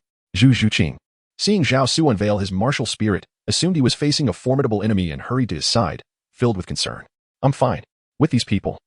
Even if more come, they cannot harm me. They are from the Wang family, and I know Wang Jie's character. He will not let this go lightly." Zhu Yuming coldly addressed Zhao Su. "And what if he does not let it go? Let them come." Zhao Su replied boldly. "Rest assured, Teacher Zhao, the Wang family will no longer trouble you." Just then, a voice emerged from outside the courtyard, and a figure entered. The very person was Daimu Bai. Having heard of the day's events, he was aware that Wang Jie would undoubtedly seek revenge and had sent someone to warn him not to provoke Zhao Su. However, he was a step too late. "Your Highness."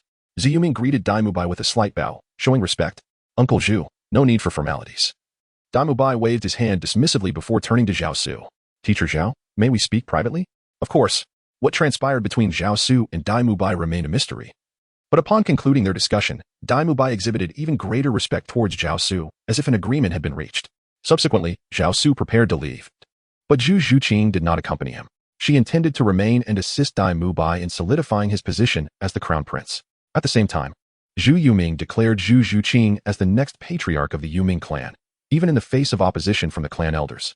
Zhu Yuming displayed a domineering side, allowing no dissent, threatening to depart from the Yuming clan if anyone dared to object. It was evident that Zhu Yuming had firmly united the Yuming clan with Daimu Bai, willing to spare no effort in helping him secure the crown prince's position. If Daimu Bai were to ascend as the future emperor of the Xinglua Empire, the Zhu family would continue to hold substantial power within the realm.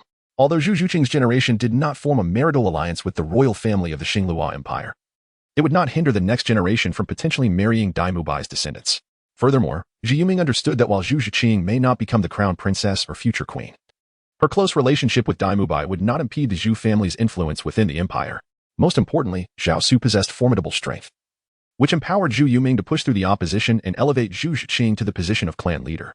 Chapter 71. The Might of Power as the Supreme Voice in the Douluo continent, where strength reigns supreme, powerful prowess is undoubtedly the most compelling voice. Henceforth, Zhu Zhuqing no longer remained silent, taking her place behind Daimu Bai as the heir of the Yuming clan. After Zhao Su departed from the Starluo Empire, he made his way directly back to Heavendo City. This was prompted by the news he received about Tang San's emergence from the City of Slaughter, where he had similarly acquired the domain of the God of Slaughter. Zhao Su could not help but marvel at Tang San's innate talent and his own capabilities. At that moment, Tang San was immersed in training under Tang Yuehua at the Moon Pavilion. Therefore, Zhao Su chose not to visit Tang Yuehua directly, opting instead to remain concealed within Heavendo City. Several months later, after Tang San's departure from the Moon Pavilion, Zhao Su finally made his presence known. Upon his arrival at the pinnacle of the Moon Pavilion, Tang Yuehua sensed Zhao Su's aura. Her exquisite features instantly broke into a smile as she turned to gaze in his direction. Upon seeing Zhao Su standing there, she swiftly rose and ran towards him. "Little beauty, have you missed me?" Zhao Su inquired. "Of course I have. But what about you, have you missed me?" Tang Yuehua perhaps only displayed her feminine charm in front of Zhao Su. "Certainly. Every day, every night, I think of you incessantly." Such sweet words. Though Tang Yuehua spoke lightly, her heart was as sweet as honey. By the window, leaning against Zhao Su's embrace, Tang Yuehua suddenly lifted her gaze to meet his. "Su. In a few days, I must return to the sect to see my elder brother. Would you care to accompany me? Now that the Haotian sect is in a secluded state, wouldn't it be inappropriate for me to go? What could be inappropriate about it?" Tang Yuehua rose from Zhao Su's arms, her expression now serious as she asked him, "Do you wish to marry me?" "I do." Zhao Su exhibited no hesitation and spoke directly. After all, in the Douluo continent, there are no restrictions on monogamy. Thus, it is settled. "My father is no longer with us, and if you wish to marry me, you must obtain my elder brother's approval." "Very well, since that is the case. I shall accompany you back to the Haotian sect to meet your brother." At this, Zhao Su smiled and turned to Tang Yuehua, asking, "Are you not afraid that I will learn the location of the Haotian sect, which could be detrimental to you? Though the Haotian sect is concealed, do you truly believe that the spirit hall is unaware of its whereabouts?" Tang Yuehua sighed and continued, "They merely fear the strength of my grandfather." Upon hearing Tang Yuehua mention Tangchen, Zhao Su gently embraced her, speaking with an air of mystery. "Do you know whom I encountered in the city of slaughter? Tang San?"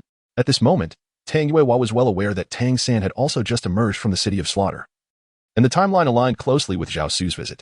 "I did indeed meet Tang San, but he is not whom I am referring to." Zhao Su shook his head as he spoke. "Who is that? Did you not mention them just a moment ago?" "My grandfather?" Tang Yuehua initially displayed a hint of confusion, but then realization struck her, transforming her expression into one of shock. "My grandfather is in the city of slaughter?" "Indeed, although he cannot yet leave that place. However, I have presented him with a betrothal gift, and your grandfather has already consented to our union." While Zhao Su's beliefs were entirely his own, he thought that since he had delivered the gift and she had accepted it, it signified agreement. "You cannot be jesting with me, can you?" Tang Yuehua, noticing Zhao Su's somewhat mischievous smile, seized his ear and inquired with a fierce tone.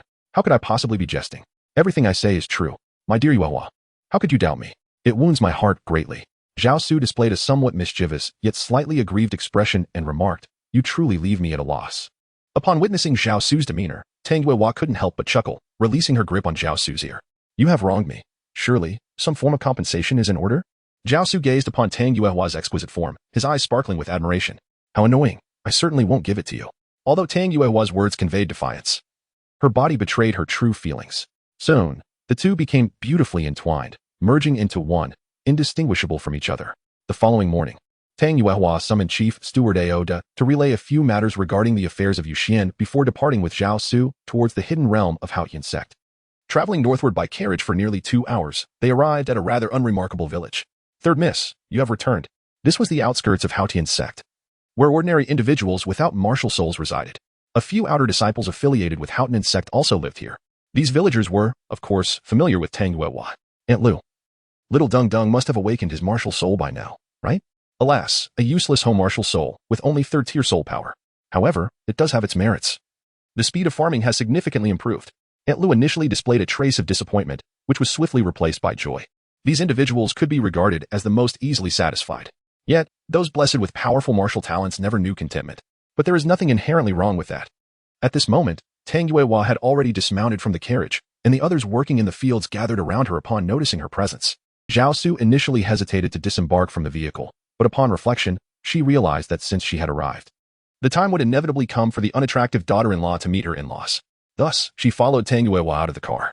Upon seeing Zhao Su's descent, Tang Yuehua was momentarily taken aback, but soon her smile returned as she spoke and made her way towards the village. "Auntie," as they ventured deeper into the village, the surrounding villagers thinned out, leaving only a handful of children.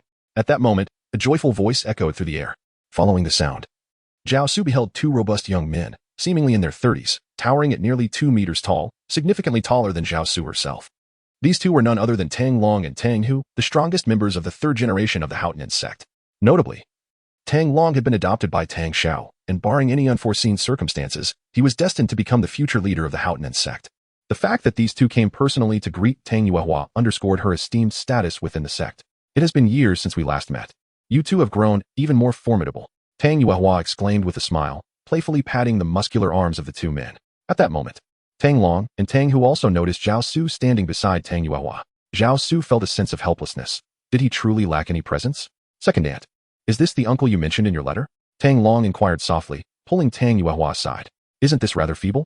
The spiritual energy exuded by Zhao Su was comparable to that of the two individuals, leaving them somewhat disheartened. Enough of your prattle, lead the way ahead. I must see my elder brother. Tang Yuehua chided as she gave Tang Long a gentle nudge to guide them towards the Haotian sect, perched atop the mountain peak.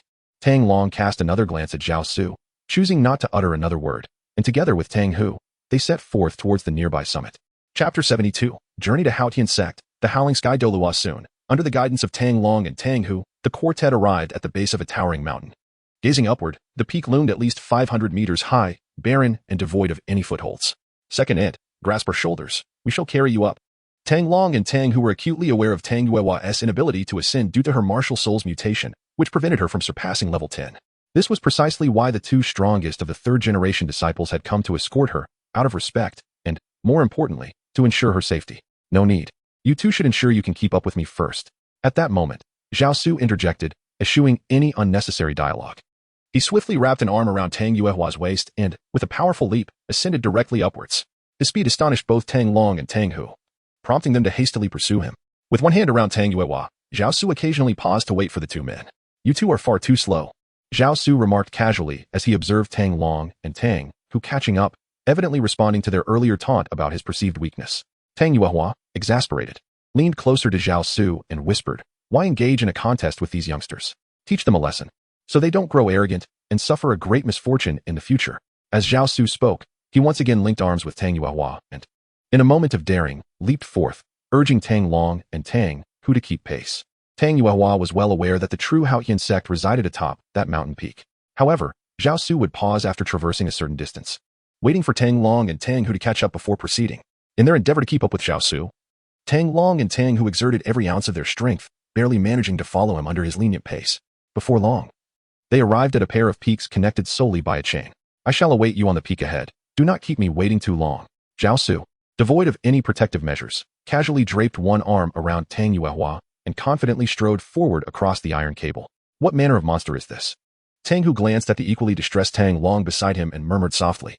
He then began securing the rope and proceeded towards the opposite side of the iron cable.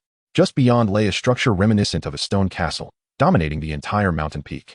Upon reaching the fortress's grand entrance, two guards greeted Tang Yuehua before turning their attention to Zhao Su, demanding, please present your token. Token, you say? Surely. You must recognize this distinguished guest as the one the sect master instructed to arrive today. At this moment, Zhao Su and Tang Yuehua stepped forward, visibly irate, reprimanding the guards for their earlier insolence. It was evident that their earlier humiliation at Zhao Su's expense was being vented upon these two. Come now, it is their duty, Tang Yuehua remarked to Tang Long before taking Zhao Su's hand and entering the Haotian sect, bypassing both Tang Long and Tang Hu directly to the courtyard where Tang Xiao resided. Upon their arrival, Tang Xiao stood at the door, awaiting them. Elder brother. Tang Yuehua rushed towards him, her eyes glistening with unshed tears. It had been many years since the siblings had last met. Seeing Tang Xiao's grizzled hair stirred a pang of sorrow within her. Following the death of their father and the departure of her second brother, Tang Hao, from the sect, all the burdens had fallen squarely upon Tang Xiao's shoulders. Enough of the tears. You're no longer a child to be weeping daily, lest the younger generation mock you. Tang Xiao's resolute visage softened into a smile upon seeing Tang Yuehua. While he comforted her, his gaze shifted to Zhao Su. As a super title Douluo of the 96th rank, Tang Xiao could discern that Zhao Su's prowess was far more profound than what his outward soul power suggested. Is this the suitor you mentioned in your letter? Tang Xiao scrutinized Zhao Su, his brow furrowing slightly. He appears rather young, does he not? With a 25-year age gap between him and his soul sister, Tang Xiao had always regarded Tang Yuehua with paternal affection. He was wary of her being swayed by a mere pretty face and sweet words, fearing it might lead her to greater heartache in the future. Having experienced the anguish of love lost himself, he did not wish for his sister to follow the same path. I am not young, I merely appear so, Zhao Su replied, as Tang Yuehua wiped her tears and smiled brightly, pulling him forward. Zhao Su, this is my elder brother, Tang Xiao. Elder brother. Zhao Su called out in acknowledgement of Tang Yuehua's introduction. Are you capable of protecting Yuehua? Tang Xiao did not respond directly, but instead allowed an intense pressure to emanate from him, enveloping Zhao Su in an overwhelming aura of authority. Yet, Zhao Su stood unfazed beneath the formidable presence of the title Douluo. Rest assured, I will protect Yuehua well and ensure her safety, Zhao Su declared with unwavering confidence. Zhao Su's lips curled into a slight smile as he casually addressed Tang Xiao. Is that so? I believe you are unable to protect Yuehua. Upon uttering these words, Tang Xiao sprang into action, conjuring a massive black hammer in his right hand, launching it towards Zhao Su.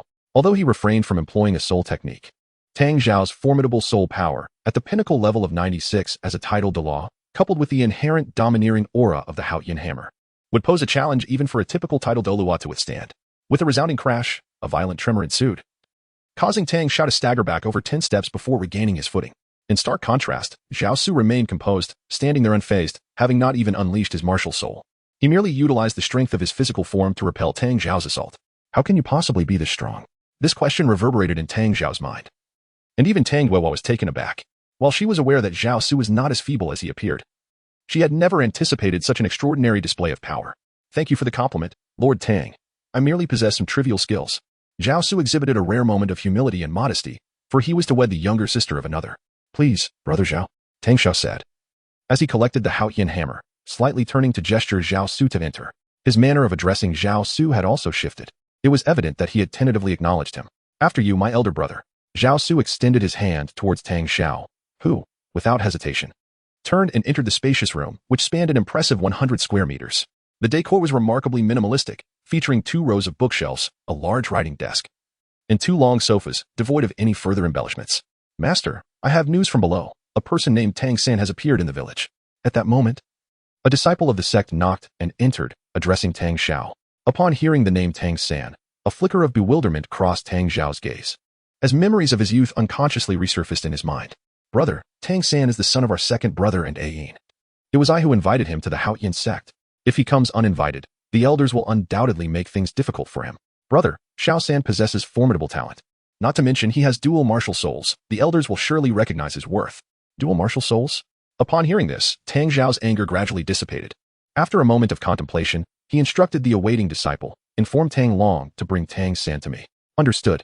The direct disciple of the Haotian sect acknowledged and swiftly departed to find Tang Long. Zhao Su reclined on the sofa in silence, immersed in an extended period of quietude. After nearly half an hour, Tang Long's voice resonated. Sect Master, Tang San has arrived. With his back turned to Tang Zhao, who stood before the desk, he coldly commanded, let him in. Upon entering the room, Tang San immediately noticed Tang Yuehua and Zhao Su seated on the sofa. The moment he caught sight of Zhao Su, his eyes narrowed in evident astonishment, yet he refrained from uttering a word, directing his gaze instead to Tang Zhao at the desk. I pay my respects to the sect master, Tang San said, bowing deeply before the towering Tang Zhao, who stood over 2 meters tall. Enough, rise, Tang Zhao replied.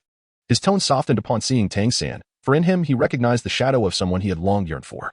Zhao Su perceived the shift in Tang Zhao's demeanor and understood the reason behind it. He couldn't help but reflect on the peculiar nature of love in the Douluo continent, where there existed not only the unconventional romance between the master and Lu Erlong, but also the bizarre entanglement of Qin Xuanji and his own disciple, merely to ensure Bibi Dong remained in the spirit hall.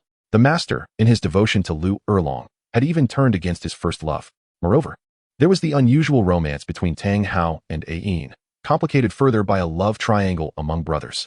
The intricate web of love and hatred among Tang Chun, Qian Dalu, and Poseidon, as well as the peculiar affection Tang San harbored for a rabbit, exemplified the convoluted nature of Tang San's psyche. You wish to acknowledge your ancestry and atone for your father's sins. I have no objections. However, this must also be sanctioned by the elders, Tang Zhao remarked, observing the 2 legacy soul bones that Tang San presented, originally belonging to Tang Hao. As a super Douluo, Tang Hao was acutely aware of the sacrifices involved in retrieving soul bones, and a wave of discomfort washed over him as he closed his eyes. Even for the sake of his brother and Ayin, Tang Zhao acquiesced to Tang San's desire for acknowledgement. Nevertheless, the final decision rested not solely with him, but also required the elders' consent. Thank you, uncle. Please rest now. Tomorrow's interrogation by the elders will not be a trivial matter. After Tang San departed, Tang Yuehua, upon learning that Tang Hao had severed his own leg and arm to obtain the legacy soul bones, wept and inquired of Tang Zhao, brother, do you truly have a way to persuade the elders to allow Zhao San to acknowledge his ancestry? It's still uncertain. It all depends on his performance tomorrow. Tang Zhao replied, shaking his head as he gazed at the 2 soul bones within the black box. Ding! The system's voice suddenly echoed in Zhao Su's ear, detecting the presence of the 9-winged divine dragon's remnants. Startled, Zhao Su straightened in his seat. Upon further attunement, he indeed sensed the essence of the 9-winged divine dragon emanating from the soul bones, both exuding the same aura. Elder brother, Zhao Su pondered before rising to his feet. Addressing Tang Zhao, might I exchange these soul bones with your esteemed sect? Exchange? Tang Zhao responded, taken aback. Although aware that the 2 soul bones were dropped from a dragon, he had not realized they belonged to the 9-winged divine dragon, merely considering them as 2 high-quality soul bones.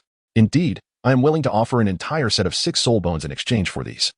Or you may select any specific part of a soul bone you require.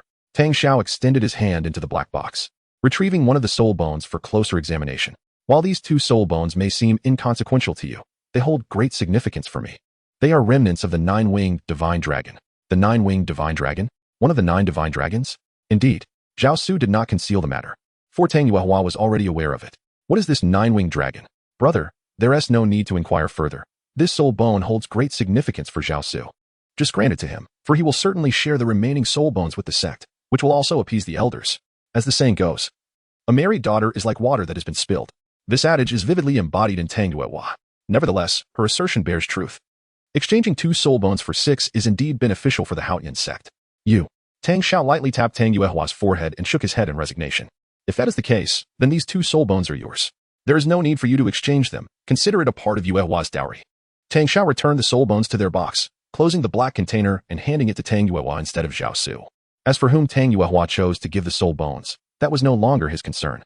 Thank you, brother, Tang Yuehua exclaimed, her charming face lighting up with a radiant smile as she grasped Tang Xiao's arm. At that moment, Tang Xiao suddenly turned to Tang Yuehua, a hint of confusion flickering in his gaze. He then clasped her hand. Due to Tang Yuehua's noble domain, inherent to her martial spirit, even a titled Douluo could not discern her soul power level. In Tang Xiao's mind, he believed Tang Yuehua could not surpass rank 9 and thus paid little heed to her changes. However, as he calmed down and made contact with her, he immediately sensed something unusual about Tang Yuehua. 19 ranks? Have you broken through? Indeed, I had intended to surprise you. But it seems you discovered it before I could reveal it. Tang Yuehua replied, summoning her martial spirit. The Rui ring not only had its appearance transformed, now adorned with golden waves tinged with crimson, but her aura had significantly intensified as well. Splendid. Tang Xiao smiled, genuinely delighted for Tang Yuehua. And that is not all. Tang Yuehua continued, as the Rui ring, radiating golden waves, began to morph rapidly, reassembling into a pair of meridian duck blades, each adorned with barbed spikes. This was the soul skill of her first soul ring, Blood Moon Devouring. Chapter 74. Haotian Sect, Honorary Elder Brother, be cautious. Tang Yuehua warned, and in an instant, she vanished from sight. When Tang Xiao next perceived her, she was already behind him, the meridian duck blades aimed at him. Although the spatial teleportation granted by the external soul bone provided considerable surprise, Tang Yuehua's soul power was still too feeble. Even with the enhancements from the external soul bone and her complete set of soul bones, Tang Xiao easily deflected her attack. Nonetheless, he felt a jolt of shock. It was merely the fact that Tang Yuehua's level was still low. Had she reached the rank of a titled Dong, or even a soul sage at level 70, Tang Xiao would have likely paid a significant price to withstand such an unexpected strike. After all, this sudden assault bore no forewarning, and by the time he sensed it, it was already too late. External soul bones and a complete set of soul bones? Yuehua, your return has truly astonished me. All thanks to ASU. Tang Yuehua retracted her martial spirit and gazed at Zhao Su, her eyes brimming with affection. Zhao, my apologies for what I said upon first meeting you. Tang Xiao inclined his body slightly, his gaze towards Zhao Su now devoid of condescension. Brother, you are too courteous. Yuehua is my beloved. It is only right that I do this. Zhao Su replied, retrieving a black box from the storage space of his jade pendant and placing it on the expansive desk. This contains 6 soul bones. I implore you not to decline. Zhao Su opened the black box, revealing 6 soul bones, including the skull and torso bones, forming a complete set. These were the soul bones dropped by the Forest King White Tiger, and the kingly aura of the forest, combined with the unparalleled martial spirit. The Haotian hammer would imbue it with even greater might. Each individual piece of the White Tiger soul bone set, when taken separately, was on par with the 2 soul bones of the 9-winged dragon. Even Tang Xiao, who considered himself worldly, could not suppress the avarice gleaming in his eyes. Well then, I shall no longer decline. Tang Xiao ultimately accepted the 6 White Tiger soul bones. However, as he was already full of soul bones, he could not absorb more, which left him with a tinge of regret. Yet, he did not dwell on it, simply stowing the soul bones away for the most talented heirs of the Haotian sect. At that moment, Zhao Su had undoubtedly earned Tang Xiao's recognition, receiving his consent to marry Tang Yuehua. That very evening, Tang Xiao summoned all the elders of the Haotian sect and proclaimed Zhao Su as an honorary elder. Naturally, this decision was met with unanimous opposition from the elders. However, when Tang Xiao presented the 6 White Tiger soul bones gifted to the Haotian sect, all the elders fell silent, acquiescing to Zhao Su's honorary elder status. Subsequently, Tang Xiao recounted how Tang San sought to return to the Haotian sect on behalf of his father, wishing to reclaim his ancestry. Impossible. If you allow that wretched son of Tang Hao to return, I shall leave the Haotian sect. As soon as Tang Xiao finished speaking, a gaunt elder leaped forward, snorting dismissively, leaving no room for negotiation. This individual was the 7th elder among the 7 of the Haotian sect. Years ago, due to Tang Hao's offense against the Spirit Hall, his son had been murdered during a supply run. The pain of losing a son, compounded by Tang Hao's disregard for the sect's safety in his quest for Ayin, had led the Haotian sect into seclusion, forbidding direct disciples from venturing outside. Once the foremost among the three sects, the Haotian sect now stood as a laughingstock in the eyes of others. In the eyes of this seventh elder, Tang Hao was perceived as an ungrateful wretch, unworthy of the sect's nurturing. Thus, he was the most vehement opponent of the return of the Tang father and son. Seventh uncle, it has been so long. Why must you cling to the past? Tang Xiao, seated at the head, spoke with a calm voice, betraying no hint of emotion. Humph. The only way for Tang Hao and his son to return is if I am dead, or if you, the sect master of the Haotian sect, expel me. Otherwise, it is utterly impossible. Elder 7, your emotions have gotten the better of you. Rein them in. The speaker was an elderly man with long eyebrows, seated beneath Tang Xiao. He was the eldest among them and possessed the second strongest cultivation, surpassed only by Tang Xiao himself. To Zhao Su's astonishment, of the 7 elders present, 5 had already attained the rank of titled Douluo, aside from 2 others. This indicated that the Holy Heaven sect now boasted as many as 6 titled Douluo, all of whom were direct descendants of the sect, unwavering in their loyalty to it. Truly, this was the foremost of the 3 great sects, and deservedly so, for it possessed the most formidable weapon spirit in the world. Typically, a sect or family, even one as illustrious as the Blue Lightning Tyrant Dragon clan, would be unlikely to have so many titled Douluo alive at the same time. As Zhao Su pondered this, the 7th elder spoke once more, declaring, "This is my decision, and it shall not be altered." With that, the elder rose and exited the conference room. The others, witnessing this, refrained from further discussion, falling into a profound silence. The following day, upon waking, Zhao Su was greeted by a cacophony of sounds emanating from outside his door. Zhao Su hastily rose, donned his attire, and exited the room, making his way towards the courtyard from whence the sounds of combat emanated. Upon his arrival, he discerned that the 7th elder was engaged in battle with Tang San. "You have awakened?" Upon seeing Zhao Su, Tang Yuehua swiftly approached his side, yet her gaze remained fixated on the duel between Tang San and the 7th elder. Her brow furrowed slightly, clearly indicating her concern for Tang San. "Ah, they have commenced their fight so swiftly?" Zhao Su observed the clash between Tang San and the 7th elder, a smile creeping onto his face. However, upon noticing the resentful look in Tang Yuehua's eyes directed at him, he promptly concealed his smile. "Rest assured, the 7th elder will not deliver a fatal blow to Tang San. You do not understand. The 7th elder harbors a deep-seated grudge against the family of my second brother. It will not happen." Zhao Su gently grasped Tang Yuehua's hand, which was damp with a subtle sheen of perspiration, offering her quiet solace. "Su," she called out to him, her gaze fixed on Tang San, who was being suppressed by the 7th elder, forced into evasion without the means to retaliate. "If the 7th elder truly intends to harm Tang San, you must intervene." Tang Yuehua's request for Zhao Su to take action was not without her own calculations. After all, Tang Xiao held the title of sect master. Should he intervene at this juncture, it would undoubtedly displease several elders. In contrast, Zhao Su, though an honorary elder, remained an outsider. Offending the elders of the Haotian sect would bear little consequence, for it was evident that Zhao Su would not linger within the sect for long. One cannot help but admire Tang Yuehua's meticulousness. Amid the chaos, she had already contemplated every aspect of the situation. "Very well, should the moment arise, I shall act." Zhao Su did not refuse. Whether it was due to Tang Yuehua's plea or his own considerations, he was determined not to allow Tang San to perish here. Chapter 75, the catastrophic blow of his own Haotian hammer. However, Tang Yuehua had underestimated Tang San, or rather, the acumen of Tang San. Aware that with his current soul power level exceeding 60, he stood no chance against the titled Douluo. Nonetheless, prior to their duel, an agreement had been reached. Elder 7 could only utilize 40% of his soul power, and exceeding this threshold would signify his defeat. Tang San skillfully exploited this accord, avoiding direct confrontation with Elder 7.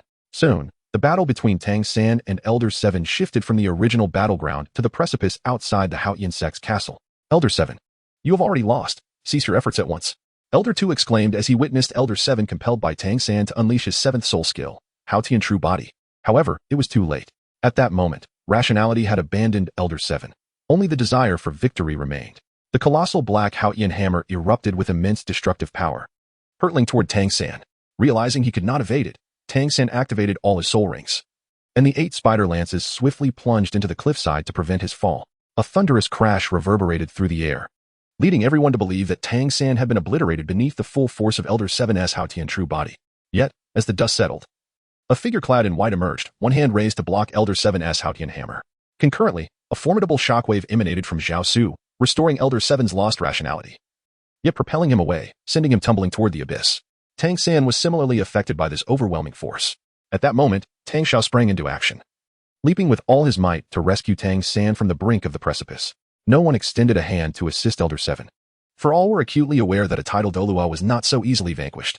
Indeed, moments later, Elder 7 clawed his way up from the depths of the chasm. Ignoring the meditating Tang San, he turned his gaze toward Zhao Su, who appeared utterly nonchalant in his white attire. In the instant of that furious strike, although Elder 7 had lost his composure, upon regaining his senses, he had witnessed Zhao Su effortlessly block his Haotian hammer with a single hand. Was it you who thwarted my Haotian hammer? Indeed, has Elder 7 regained his clarity now? Zhao Su wore a faint smile, as if effortlessly blocking the formidable Haotian hammer wielded by the 7th Elder was merely a commonplace occurrence. At that moment, not only the 7th Elder but also the other elders, Tang Xiao, and all the disciples of the Haotian sect were struck by disbelief. How could it be possible to withstand my Haotian true form with bare hands? The 7th Elder, filled with skepticism, proposed a contest. Let us engage in a match. If you can compel me to unleash my martial soul, I shall concede your victory. Very well, I shall see what you are truly capable of, he retorted. Ignoring the 2nd Elder's admonitions, upon hearing Zhao Su's words, the dark Haotian hammer reappeared in his right hand, and he swung it fiercely towards Zhao Su. He remained unconvinced that Zhao Su could indeed block his Haotian true form with nothing but his bare hands. Upon encountering the 7th Elder, who was furiously wielding a massive hammer towards him, Zhao Su couldn't help but feel a sense of resignation. Nevertheless, he held a rather favorable impression of this hot-tempered and straightforward elder. With this in mind, Zhao Su resolved to demonstrate what true strength entailed. At that moment, he did not summon the 12-winged holy angel. Instead, he invoked his first soul skill, heavenly transformation. Instantly, his physique began to enlarge, reaching an imposing height of over 3 meters. Though towering, his stature appeared harmonious. A radiant white light enveloped his body. With a swift motion, he seized the Haotian hammer that was descending from the 7th Elder's grasp, forcefully wresting it away. The Haotian hammer, measuring over 1 meter in length, was effortlessly held in Zhao Su's hand, resembling a mere toy in the grasp of a child. One hand pressed firmly against the 7th Elder's head while the other wielded the Haotian hammer, delivering a series of thunderous blows. Now you shall experience the weight of the Haotian hammer. Bang, bang, bang. Zhao Su relentlessly wielded his hammer, striking the utterly motionless 7th Elder, producing sounds akin to iron being forged. Towering at 3 meters tall, Zhao Su appeared as a colossal giant, while the diminutive 7th Elder resembled a mere child before him, lacking any strength to retaliate. Observing this spectacle from a distance, the 2nd Elder furrowed his brow, yet dared not intervene. Instead, he turned to the equally astonished Tang Xiao beside him. Master, perhaps it is time to teach him a lesson, after all. Elder 7's erratic behavior stems from his grief over losing his son, and his transgressions do not warrant death.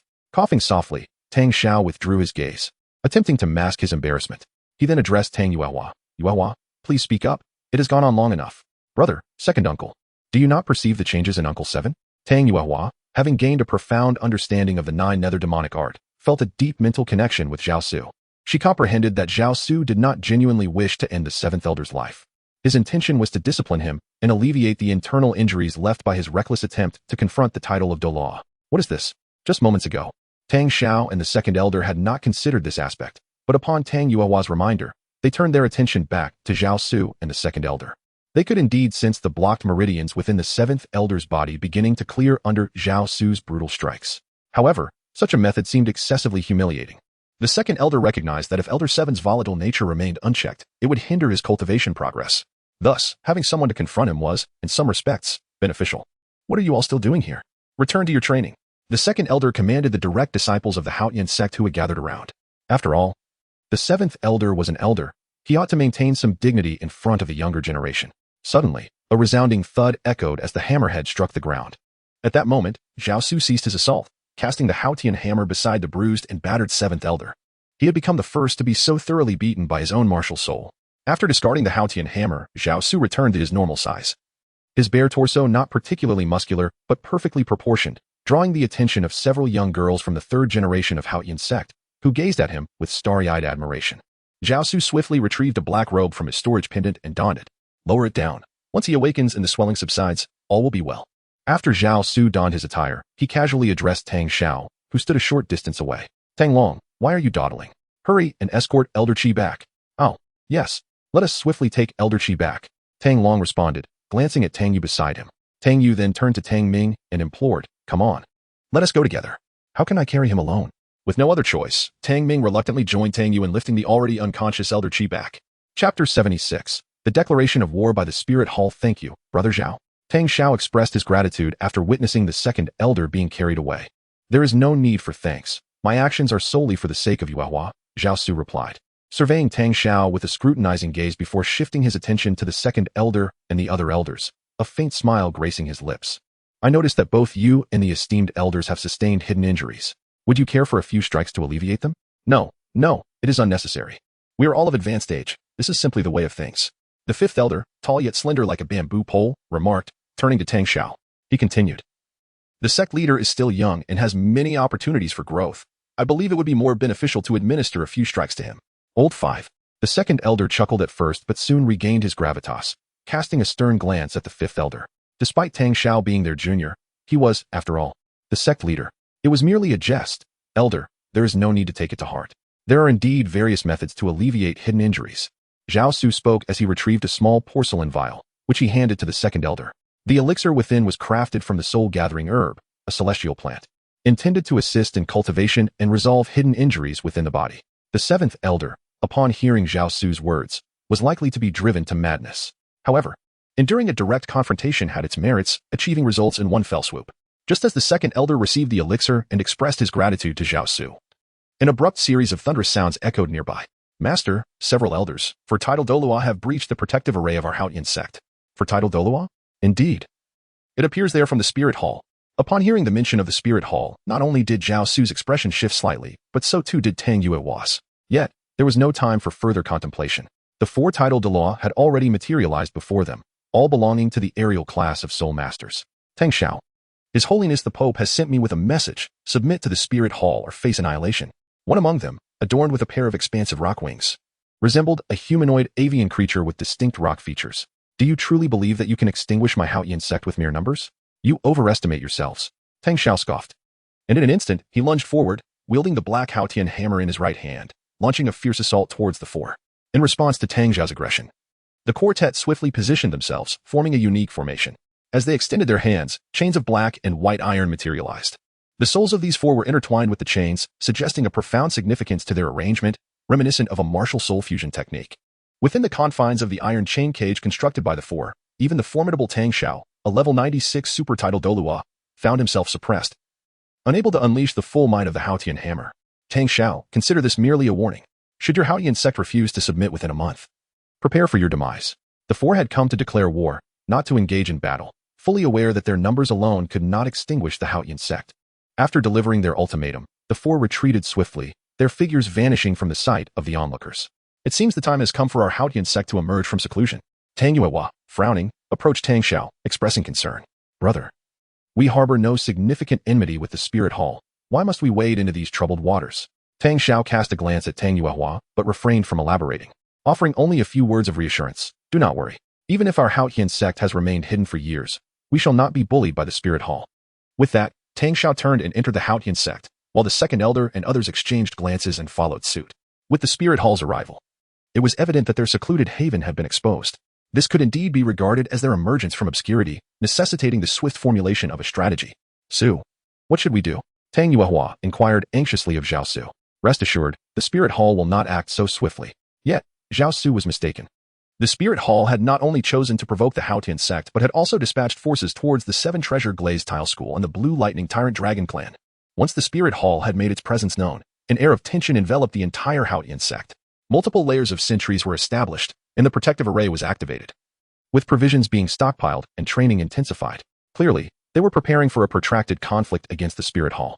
That night, as Tang Yuehua departed Zhao Su's chamber, a shadowy figure appeared behind him. Master, Bibi Dong has made her move against the 7 Treasure Glazed Tile School and the Blue Lightning Tyrant Dragon Clan. So soon? Did I not instruct you to remain at the Pope's palace and disregard her commands? We underestimated Bibi Dong. Her scheming runs far deeper than we anticipated. Besides Bibi Dong and Yu Guan, the Spirit Hall conceals 9 additional title Douluo, all loyal to her. It appears I have grossly underestimated the Spirit Hall. At that moment, Zhao Su recognized that the unfolding events were no longer adhering to the original narrative of the story. Perhaps with his presence, a being unbound by the original storyline. The trajectory of events had irrevocably shifted. It was akin to a parallel universe, where every distinct decision could alter the course of all things. Shadow, you must immediately proceed to the Blue Lightning Tyrant Dragon Clan and ensure the survival of at least one direct descendant. And the 7 Treasure Glazed Tile School? I shall personally visit the 7 Treasure Glazed Tile School. I once vowed to Ning Rongrong that I would not harm anyone from her school, and I intend to uphold that promise. Zhao Su's expression was quite grim. Indeed, I shall go at once. After Zhang Ying departed, Zhao Su approached the window, opened it, and gazed up at the waning moon in the sky. The reason Zhao Su chose to remain in the spirit hall is not solely for the sake of Bibi Dong. In the beginning, Zhao Su harbored a profound yearning for her. However, he has since been thoroughly disenchanted by Bibi Dong. He understands that someone of her caliber approaches emotions with utmost seriousness, which is evident in her deep-seated animosity towards Yu Xiaojiang. On one hand, her feelings for Yu Xiaojiang contribute to this hatred. On the other hand, it stems from her belief that if she cannot possess something, no one else shall either. Zhao Su's decision to remain in the spirit hall and assist Bibi Dong is attributed to the imperatives set forth by the system. The system has issued 2 essential tasks that must be accomplished. First, to gather the 9 divine dragons of guardian spirit. Failure to do so would render the attainment of divinity forever unattainable. Second, to aid Bibi Dong in achieving the position of the raging god. Not merely inheriting the title, but rather usurping it. This latter task is undeniably more arduous than the quest for the 9 divine dragons. After all, the dragons can be located with some diligence and careful planning, minimizing the risk of significant errors. Conversely, Bibi Dong is an individual with her own fervent thoughts, a veritable wild card who cannot be easily controlled by anyone. The rationale behind the system's imposition of such a formidable task remains an enigma to Zhao Su. To completely supplant the raging god rather than merely inherit the title, it is imperative to empower Bibi Dong, enabling her to vanquish the raging god at the moment of her ascension during the 9 trials of the raging god. Chapter 77. The 7-treasure glazed tile school faces devastation. It is crucial to note that the raging god is a first-tier deity, renowned for ranking among the most formidable beings in the divine realm. To slay the raging god with the prowess of a demigod seems an insurmountable challenge. Thus, Zhao Su has undertaken the task of assisting Bibi Dong in locating soul rings of the 100,000-year caliber. Presently, a preliminary plan is taking shape. Having already identified 4 candidates, Xiaowu, the celestial blue bull python, the titan giant ape, and the resurrected Ayin. Coupled with the 100,000-year soul ring that Bibi Dong already possesses, this leaves a need for 4 more. According to the intelligence gathered by Zhao Su's shadows, additional 100,000-year soul beasts have been preliminarily identified, including the demon whale king, the 3 brothers of the 1,000-gene ant emperor, the dark demon evil god tiger, and the nearly million-year-old deep sea demon whale king. Only by assembling such powerful allies can they hope to eliminate the raging god upon achieving the status of demigod. The difficulty of this endeavor is readily apparent. For Zhao Su, however, there exists no alternative. He must resolutely forge ahead. Zhao Su repressed his thoughts and, after a moment's contemplation, stepped out of his room and entered Tang Yuehua's chamber. "Yuehua, are you asleep?" he inquired. "Not yet. What brings you here? Are you up to no good again?" Tang Yuehua replied, opening the door, her gaze imbued with a captivating allure as she looked at Zhao Su. "Of course I am. Even if it means indulging in mischief every day, I would willingly embrace it." Zhao Su spoke as he extended his hand to embrace Tang Yuehua's waist, drawing her into his warm embrace. "How annoying." Tang Yuehua playfully slapped Zhao Su's chest. Her cheeks flushed as she declared, "But I must take my leave now." Upon hearing Zhao Su's words, Tang Yuehua's expression fell. The Spirit Hall has launched an attack on the 7 Treasures Glazed Tile School and the Blue Lightning Tyrant Dragon Clan. I must hurry to the 7 Treasures Glazed Tile School. It is a promise I made to Ning Rongrong. I cannot allow the annihilation of the 7 Treasures Glazed Tile School. Very well, go, but do exercise caution, Zhao Su urged. Fear not, in this continent. No one can harm me. Rather, I worry for your safety. I shall be fine. With my elder brother and several elders here, the Spirit Hall dare not act recklessly. Despite her reassurances, Zhao Su felt a twinge of concern for Tang Yuehua's safety, as Bibi Dong had become unpredictable. No one could foresee the madness she might unleash. Take this. If you find yourself in peril, hand it over to the Spirit Hall members, and they will not harm you. Zhao Su, you must also be careful. Tang Yuehua accepted the papal order Zhao Su offered, her eyes reflecting his worry. At that moment, a storm was brewing in the Douluo continent. And even Zhao Su could not guarantee his own safety, especially in the impending battle against the gods. Do not dwell on it. Avoid returning to Heavendo City for now. It is safer here. Understood. Tang Yuehua nodded. Zhao Su refrained from speaking further, fearing that if he did, he would be unwilling to part ways. Under Tang Yuehua's reluctant gaze, Zhao Su hesitated no longer. As he turned away, a pair of butterfly wings appeared behind him, swiftly carrying him down the mountain.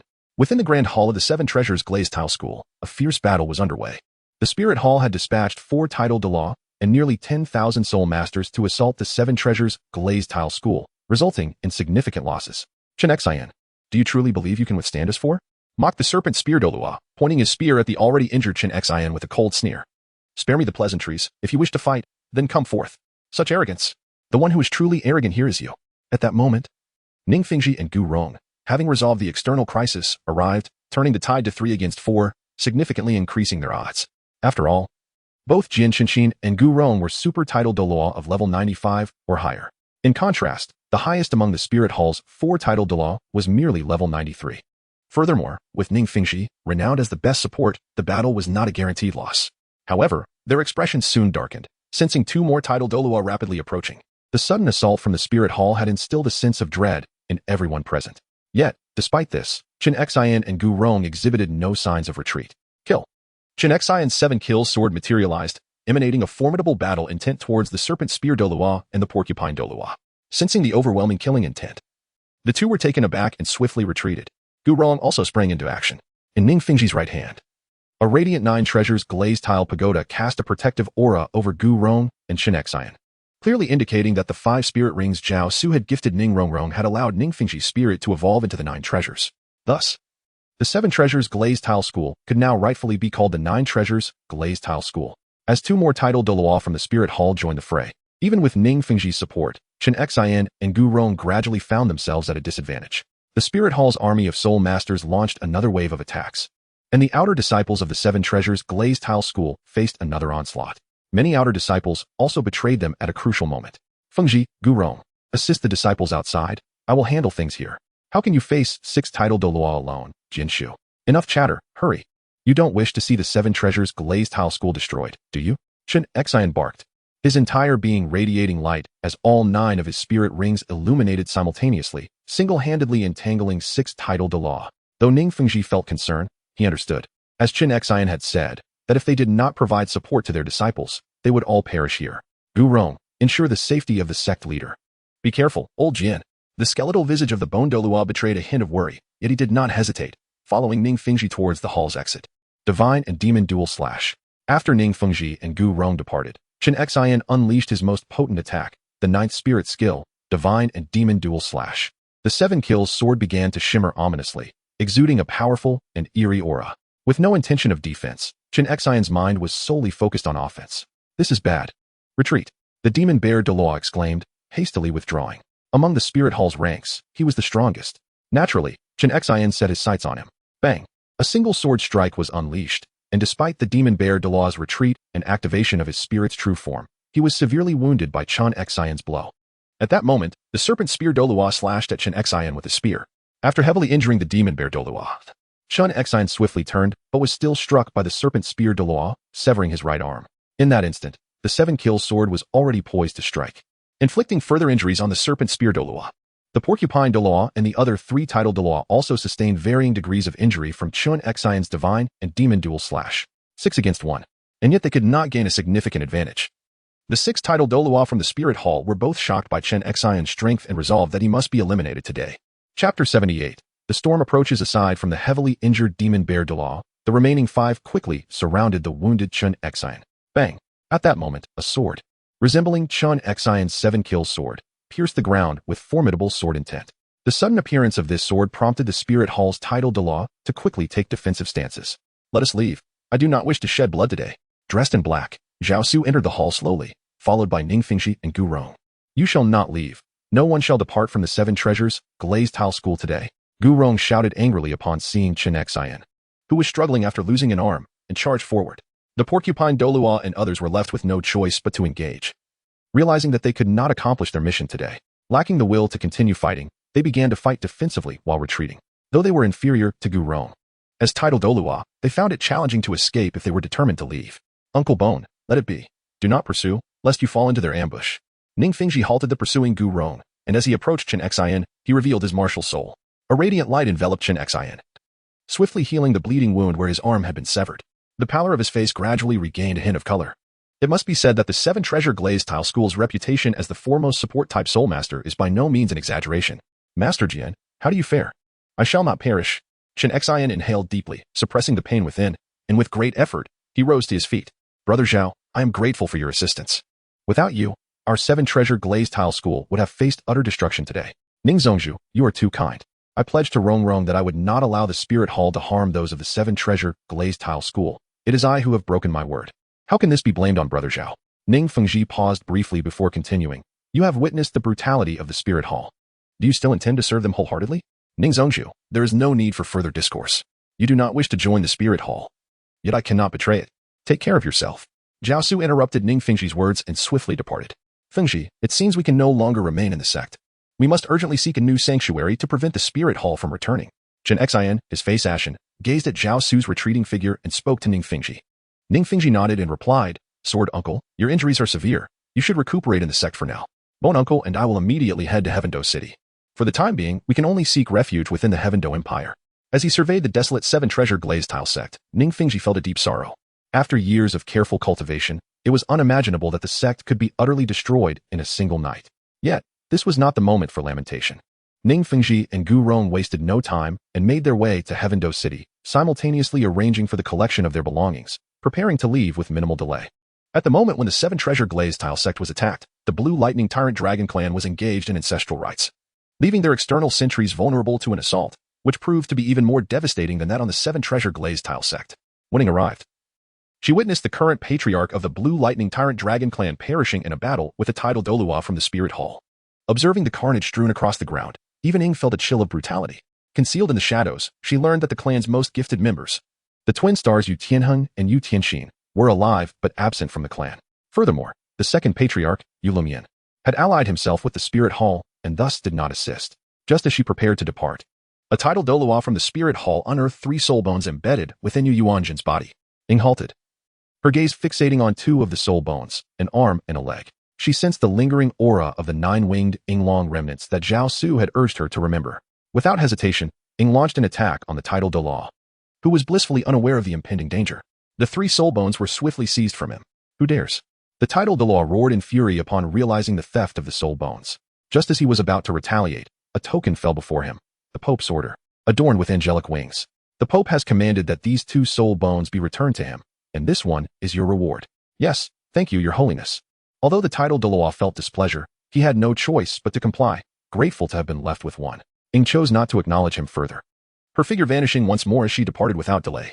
In Heavendoe City, at the entrance of Shrek Academy, the other 5 of the Shrek 7 monsters had reunited, excluding Xiaowu and Oscar. After a brief gathering, Tang San, eager to search for Xiaowu in the Stardoe Forest, set off alone. That night, Zhu Zhuqing and Ning Rongrong shared a room, discussing the events of the past 2 years. Suddenly, a knock echoed on the door, followed by Zhao Su's voice. Zhuqing, Rongrong, are you asleep? Upon hearing Zhao Su's voice, Zhu Zhuqing's typically stoic expression softened into a smile as she quickly got out of bed to open the door. Is Zhuqing's sister really that eager? Ning Rongrong teased the excited Zhu Zhuqing after rising. Brother Su, I missed you so much, Zhu Zhuqing exclaimed, leaping into Zhao Su's embrace. Her eyes filled with affection. I missed you too. Zhao Su, as he spoke, bestowed a gentle kiss upon Zhu Zhuqing's cheek. Yet his expression bore an oddity as he cast a glance towards Ning Rongrong. Rongrong, I am truly sorry. Upon entering the room, Zhao Su unexpectedly uttered these words, leaving both Zhu Zhuqing and Ning Rongrong in a state of perplexity. At that moment, Ma Hongjun rushed in with great urgency, calling out to Rongrong, only to notice Zhao Su as well. Boss Zhao, you have returned too? Indeed. Zhao Su merely nodded, remaining silent. What has happened to Fatty? You seem quite anxious. At that moment, he recalled, by the way, Master Rongrong has arrived. She is currently in the dean's office, seemingly due to some urgent matter. In truth, at that moment, Ma Hongjun was equally unaware of the unfolding events. He had simply been summoned by Flanders to seek out Ning Rongrong. The 7-treasure glazed tile school had been attacked by the Spirit Hall, resulting in the tragic demise of 2/3 of its direct disciples. And the sword Douluo had suffered the loss of an arm. It was then that Zhao Su spoke up, addressing Ning Rongrong, I have broken my promise. What? Ning Rongrong gasped in surprise, her eyes immediately filled with concern.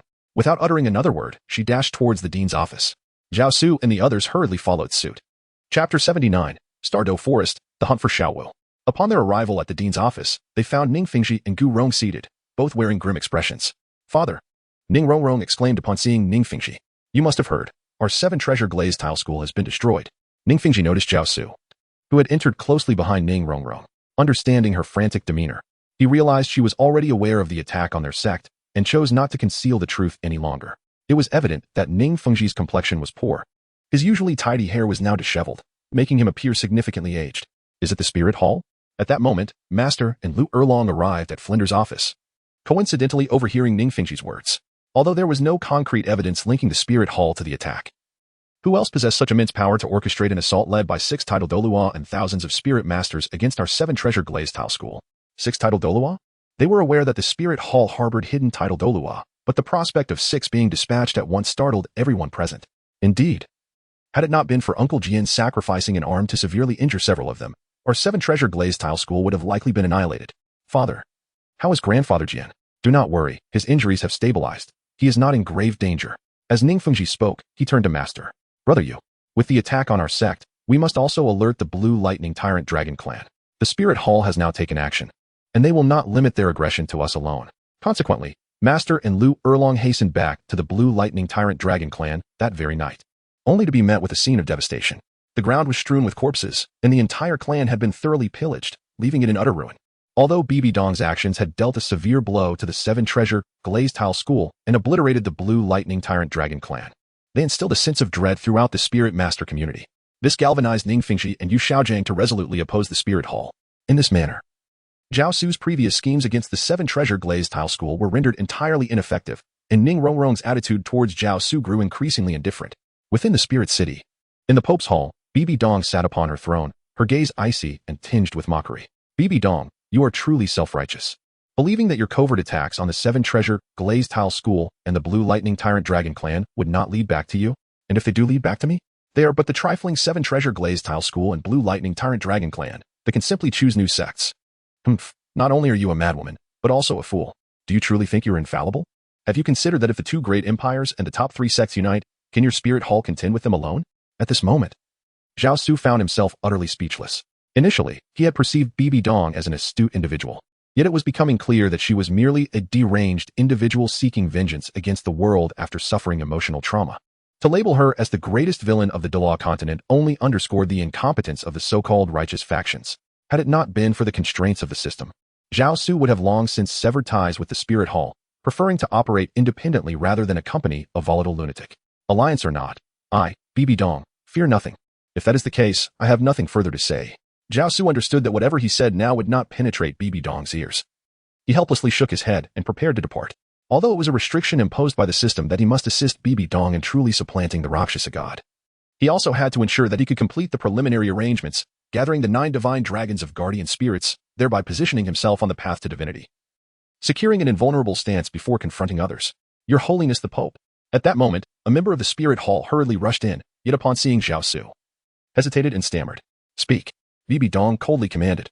Elder Gui and Elder Zhu have located Xiao Wu's whereabouts within the Stardow Forest, but encountered the obstruction of 2 other 100,000-year-soul beasts during the capture. 2 more 100,000-year-soul beasts? Indeed. You are to inform Elder Gui and Elder Zhu to seal off the entire Stardow Forest. I shall personally hunt down these 300,000-year-soul beasts. Understood. The individual acknowledged and respectfully withdrew. Bibi Dong's gaze flickered as she rose and turned to Zhao Su, her earlier coldness and arrogance dissipating. Can you assist me? If you can help me slay these 300,000-year-soul beasts, I shall heed your every command henceforth. Remember what you have promised. Do not act recklessly. Now is not the time to instigate a war across the continent. I comprehend. Bibi Dong recognized that relying solely on her own strength, she could not contend with 300,000-year-soul beasts. Even with the assistance of Gui and Zhu, success was not guaranteed. However, with Zhao Su's aid, her confidence blossomed. Zhao Su, feeling helpless, could only assist Bibi Dong to pacify her. Within the Stardow Forest, the moonlight and the specters had ensnared the sky blue bull python and the titan giant ape. However, as the others set out to capture Xiao Wu, Tang San suddenly appeared and took her away. Leading the pursuit were the golden generation of the Spirit Hall, including Yin, Xieyu, and Hu Laina. During the chase, Tang San managed to slay several Spirit Hall soul masters, even causing Hu Laina and her companions to suffer setbacks. Yet, Tang San was but one individual. Despite possessing twin martial souls and various concealed weapons, he was still only at the 60th level and had the responsibility of protecting Xiao Wu. Under the assault of dozens of foes, he gradually found himself at a disadvantage. Subsequently, he encountered a web trap set by the Spider King, which completely eliminated his chance of escape. In a moment of desperation, he forcefully shattered his right leg and threw the blue-silver Emperor Soul Bone, imbued with flight capabilities, to Xiao Wu, hoping to help her escape the encirclement. To save Tang San, Xiao Wu was left with no choice but to sacrifice herself. As she transformed entirely into radiance, offering her soul rings, soul bones, and spirit to Tang San, a powerful divine consciousness suddenly enveloped the scene, instantaneously separating the two. At that moment, Bibi Dong also emerged. Following the method Zhao Su had imparted to her, she formed hand seals and drew the already sacrificial Xiao Wu towards her. Xiao Wu's sacrificial soul rings began to merge with Bibi Dong's martial soul. At that juncture, Bibi Dong's second martial soul, the soul-eating Spider Queen, was adorned with merely a single red soul ring, indicating her premeditated desire for all rings of her second martial soul to be of 100,000 years. Chapter 80. The successful hunt of the sky blue bull python and the titan giant ape even though Bibi Dong had reached the 99th level. With 9 soul rings on her first martial soul that were all of the 10,000-year grade, she still faced formidable resistance while absorbing Xiao Wu's sacrificial martial soul. This was due to the overwhelming power of the 100,000-year soul ring and Xiao Wu's inherent resistance. No, Tang San, with a shattered leg, lay on the ground. Watching as Xiao Wu's soul rings were slowly consumed by Bibi Dong, he extended his hand, his eyes radiating boundless fury, calling out loudly. Yet, the outcome had already been sealed. Despite his intense unwillingness, there was nothing he could do. With Zhao Su's powerful divine consciousness aiding her, Bibi Dong took nearly an hour to completely absorb Xiao Wu's 100,000-year soul ring. After the absorption, Bibi Dong appeared more youthful, her skin remarkably fair and smooth, as if it could be easily punctured. Upon completing the absorption, she paid no heed to the prostrate Tang San, for she had promised Zhao Su not to lay a hand on him. Guided by Hulayina, she proceeded towards the central lake of the Douluo forest. A single 100,000-year soul ring from Xiao Wu was evidently insufficient for her. She intended to hunt the remaining 200,000-year soul beast as well. After Bibi Dong's departure, a divine consciousness gathered the remnants of Xiao Wu's soul, and soon, a small white rabbit began to take shape. However, at that moment, the rabbit's eyes were hollow, devoid of any light. Although Xiao Wu had lost her soul rings and soul bones, the possibility of her revival remained. Once Tang San attained the title of Douluo, he would be able to resurrect Xiao Wu, allowing her to truly live and cultivate anew. Zhao Su remained elusive throughout the entire ordeal, even altering the sound of his voice. He delivered the true form of Xiao Wu, a small rabbit, to Tang San's side. Simultaneously, a formidable regenerative power rapidly healed the wounds on Tang San's body. However, the blue-silver emperor's soul bone was not returned to him, as Zhao Su had taken it for himself, fully aware that his time was running short and that he could no longer proceed methodically with his original plan. He needed to employ some extraordinary methods to revive in using the soul bone, as the regenerative force mended Tang San's injuries. Zhao Su rendered him temporarily unconscious to prevent him from interfering with the hunt for the sky blue bull python and the titan giant ape. In the heart of the Douluo forest, the sky blue bull python and the titan giant ape, cornered by moonlight and ghostly charm, were consumed by rage. Acutely aware of Xiao Wu's dwindling life force, humans, we have shown you forbearance at every turn, yet you continue to press us relentlessly. Do you truly seek mutual destruction? They lamented. Humans are the apex of creation. You soul beasts exist solely as sacrifices to enhance our power. Suddenly, Bibi Dong, clad in a golden robe and wielding a scepter in her right hand, appeared before the sky blue bull python and the titan giant ape, her gaze filled with disdain. If that is the case, then we need not hold back any longer. Second, eliminate them. Upon hearing this, the sky blue bull python ceased wasting words, its massive serpentine form emerging from the lake, filled with fury as it charged at Bibi Dong. However, at that moment, a powerful divine will immobilized both the sky blue bull python and the titan giant ape. A longsword, imbued with a terrifying sword intent, appeared and cleaved through the sky blue bull python. Big brother. Upon witnessing the longsword slice through the hardened scales of the sky blue bull python, the titan giant ape let out a furious roar, striving to break free from the divine will's control, yet unable to summon its soul power. It could only watch helplessly as Bibi Dong approached and dispatched the sky blue bull python, sitting cross-legged to absorb its soul ring. Apart from the 100,000-year soul ring being absorbed by Bibi Dong, the sky blue bull python possessed a soul bone, the most precious trunk bone among the 6 parts. Everyone gazed at the trunk bone with covetous eyes, yet none dared to approach it. Soul bones, especially those from 100,000-year soul beasts, could bestow immense power. However, one must remain alive to harness that strength. After absorbing the soul ring of the sky blue bull python, Bibi Dong first glanced at the enraged titan giant ape attempting to break free from the divine will, then shifted her gaze to the trunk bone of the fallen sky blue bull python. Despite the trunk bone being inferior in age to the sky blue bull pythons, it was more suitable for her, as her body was already adorned with soul bones. Picking it up, she surveyed the eager faces surrounding her before finally tossing the trunk bone to Ghost Douluo, seized the opportunity to fuse with this soul bone. You are still too weak and must enhance your power. Yes, thank you, your holiness. The ethereal Ghost Douluo, upon receiving the trunk bone of the sky blue bull python, revealed his true visage for the first time before the crowd. He appeared as an ordinary middle-aged man in his 50s, standing at about 1.60 meters. Yet his plain features radiated excitement and joy. Bibi Dong then approached the titan giant ape once more, unleashing the long sword imbued with sword intent to pierce through its robust defenses, ultimately slaying the titan giant ape. Its colossal form fell to the ground, transforming into a soul ring and another trunk bone, similar to its elder brother, the sky blue bull python. This time, Bibi Dong did not rush to absorb the soul ring. Instead, she picked up the fallen soul bone of the titan giant ape, sensing a dominating power emanating from it. You still need one last soul bone, do you not? Here, take this. Bibi Dong tossed the soul bone to Hulayina, who immediately beamed with joy. Thank you, teacher. Do not mention it. I hope you grow swiftly and do not disappoint me. Bibi Dong replied, her tone resolute. Rest assured, teacher, I will not let you down. Hulaina declared with unwavering determination. Bibi Dong said nothing further, continuing to absorb the soul ring of the Titan giant ape. Once completed, the ambitious endeavor to hunt 100,000-year soul beasts came to a successful conclusion. After absorbing the soul rings from 300,000-year soul beasts, Bibi Dong appeared slightly taller, her figure shrouded in golden attire, increasingly perfect. Her cold, flawless visage exuded an irresistible allure. Dispatch orders to continue the search for traces of 100,000-year soul beasts. Notify me immediately upon discovering any leads. Before departing from the Starry Forest, Bibi Dong briefed Yu Guan and Gue Mei, then returned to the Spirit Hall with Hulaina. Concurrently, as Bibi Dong successfully hunted Xiao Wu and the twins, Ning Fengji and the Master had forged an alliance with the Snow Knight Emperor of the Heaven Do Empire to collectively oppose the Spirit Hall. Chapter 81. The urgency of accelerating one's training. The Snow Knight Emperor entrusted all soul masters within the Heaven Do Empire to the Master for training.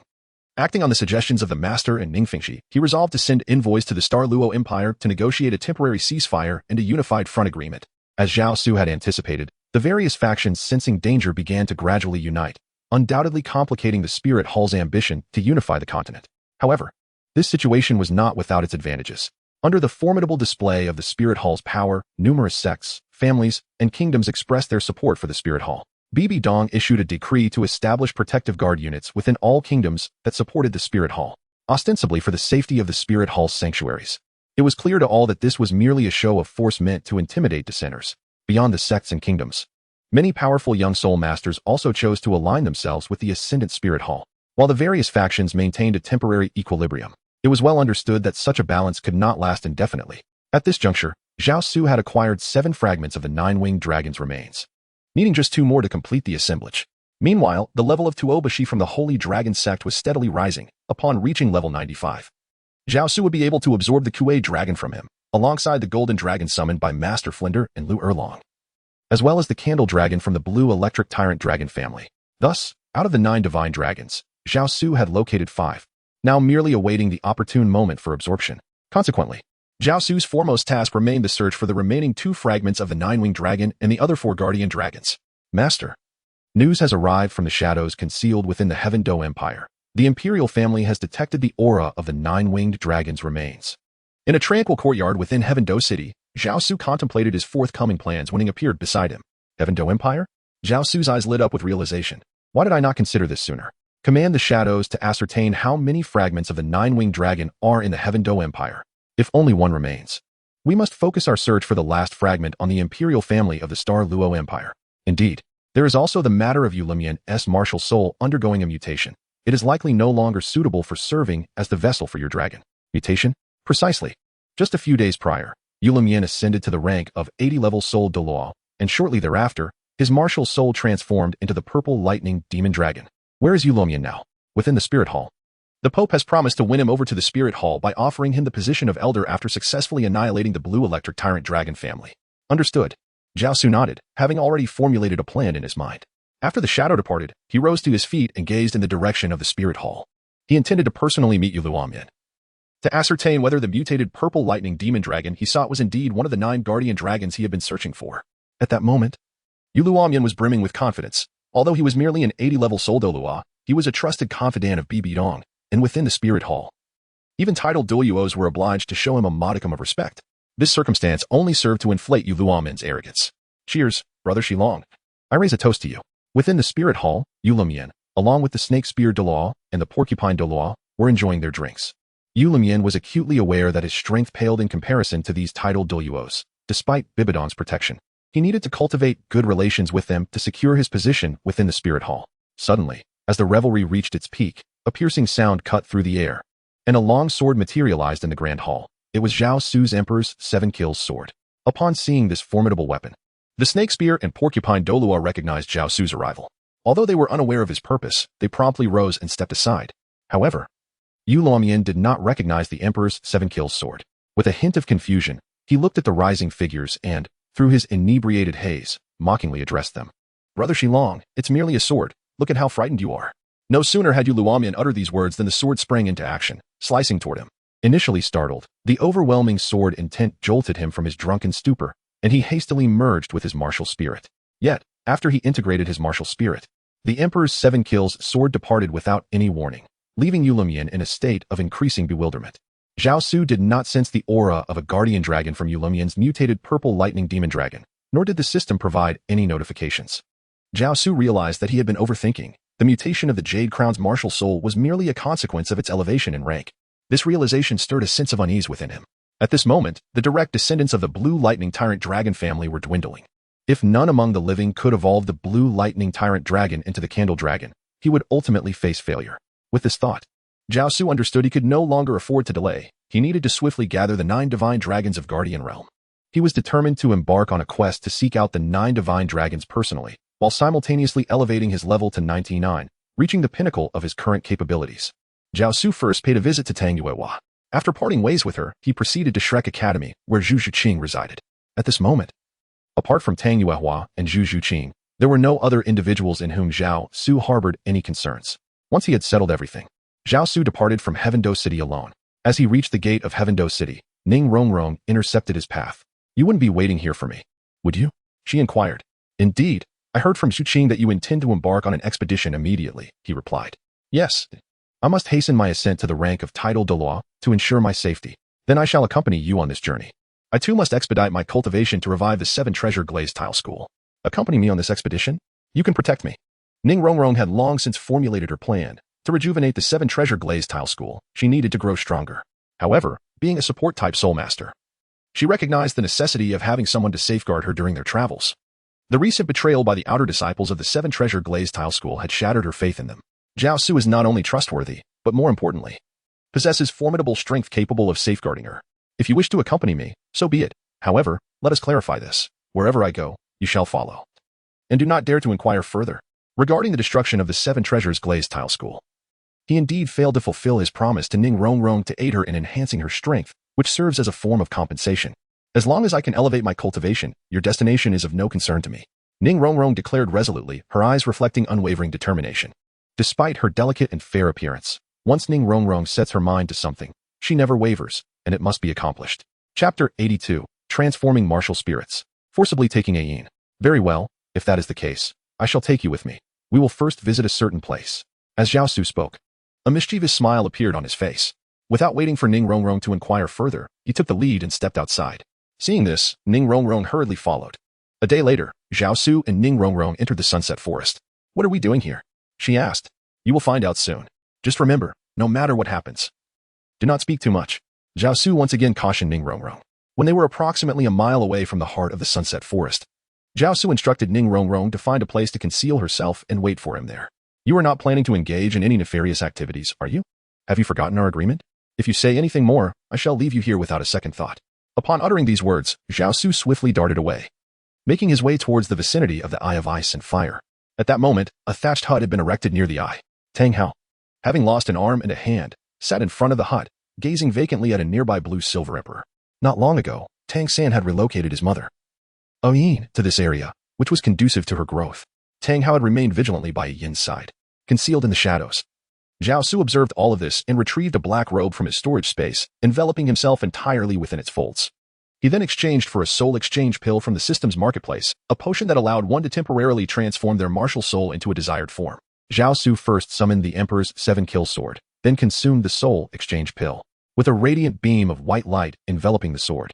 Its form began to transform at a visibly rapid pace. Ultimately, the Emperor's 7-kill sword metamorphosed into the Haotian hammer. The obsidian Haotian hammer, along with its aura, bore a striking resemblance to the genuine Haotian hammer. Zhao Su then intentionally released a hint of his aura, drawing Tang Hao's attention. As Tang Hao rose to gaze in Zhao Su's direction, Zhao Su had already made his move, wielding the Haotian hammer and striking towards the one-legged Tang Hao. To conceal his identity, he deliberately suppressed his power. Bang! Although Tang Hao was on one leg, he exhibited remarkable agility, swiftly evading Zhao Su's fierce blow. He quickly leapt backward, clearly aware that Ayin was planted nearby. He wished to avoid combat in order to protect her. "Who are you?" Tang Hao queried, his gaze, albeit somewhat clouded, fixated on the Haotian hammer in Zhao Su's grasp. In Tang Hao's heart, he believed the Haotian hammer could never be counterfeit, and its unique, domineering aura could not be feigned. "You need not know who I am. You betrayed the sect, bringing disgrace upon it. A person like you deserves death." Zhao Su not only transformed his martial soul into the Haotian hammer, but also completely disguised himself as a member of the Haotian clan. His motives for this deception are twofold. Firstly, to conceal his true identity, and secondly, to to sow discord between Tang Hao and the Haotian clan. By creating a rift between Tang Hao, he effectively undermines the relationship between Tang San and the Haotian clan. However, his visit this time is not solely to instigate discord between Tang Hao and the clan. His true purpose lies in his concern for Ain. Presently, he possesses the soul bone that had fallen from Ain, which can expedite her growth and facilitate her swift return to human form. Have you been sent by the sect to eliminate me? Spare me the pleasantries. Reveal your hammer. Zhao Su refrained from further words after concluding his statement. He swiftly wielded his hammer, striking once more at Tang Hao, despite having lost an arm and a leg and experiencing a significant decrease in his level. Now standing at a mere 76, Tang Hao's demeanor transformed entirely the moment he brandished the Haotian hammer. His once muddled gaze ignited with renewed vigor. You may be bereft of an arm and a leg, and although you were once the youngest title Douluo, you are no match for me now. Subsequently, Zhao Su unleashed one of the secret techniques of their Haotian sect, the chaotic cloak hammer method. Remarkably, this technique was among Tang Hao's specialties. Witnessing the chaotic cloak hammer method took Tang Hao by surprise. Many within the Haotian sect practiced this technique. However, few could wield its formidable power at the level of a soul sage exceeding 70. Tang Hao also employed the chaotic cloak hammer method. Yet due to his missing limb and leg, he could not exert his full potential and was ultimately struck away by Zhao Su. Tang Hao, today I shall not take your life, but for your betrayal of the sect for the sake of this herb, and for causing your father's demise through your disloyalty and unfilial actions, I will make you witness as I uproot this herb from its very roots. No. It is I who betrayed the sect. All of this is my fault, and it has nothing to do with Ain. You may kill me, but I beseech you, do not harm Ain. The mere fact that someone like Tang Hao uttered the word plead was enough to reveal the depth of his concern for Ain. This played perfectly into Zhao Su's scheme. He aimed to drive Tang Hao into madness, making him believe that it was the members of the Haotian sect who had destroyed Ain. Indeed, Tang Hao, this is what the elders instructed me to do, and it can only be said that this is the retribution you deserve. As Zhao Su spoke, he turned to uproot the blue-silver emperor. Observing Zhao Su drawing ever closer to the blue-silver emperor, Tang Hao let out a furious roar, disregarding his own injuries. He rose and raised the Haotian hammer, charging toward Zhao Su. Thud.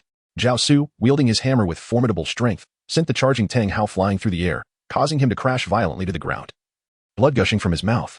Subsequently, Zhao Su grasped the base of the ethereal blue-silver emperor root, exerting tremendous force to uproot it entirely. With both hands forming intricate seals, he stored the blue-silver emperor along with its branches and leaves into his spatial storage. If Tang Hao wishes to reclaim this precious herb, he must seek it from the sect master of the Haotian sect.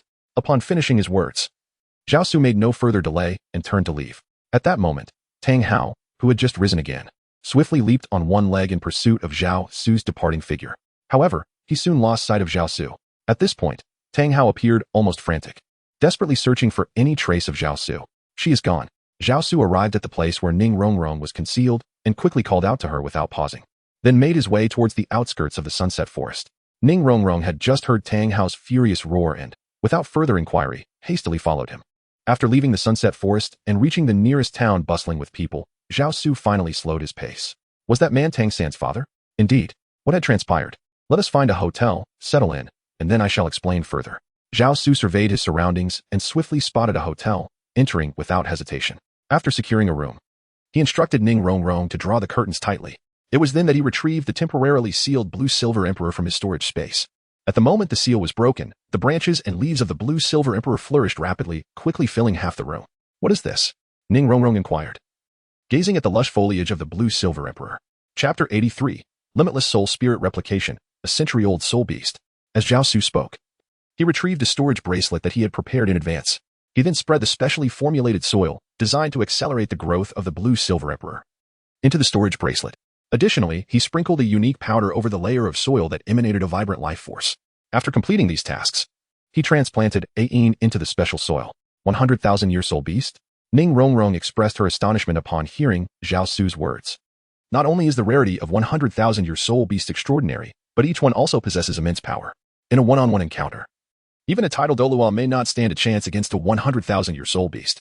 However, despite the lush growth of this particular herb, it still bore no comparison to the might of a 100,000-year soul beast. You must already know that Tang San's mother is the 100,000-year soul beast, the blue-silver emperor, right?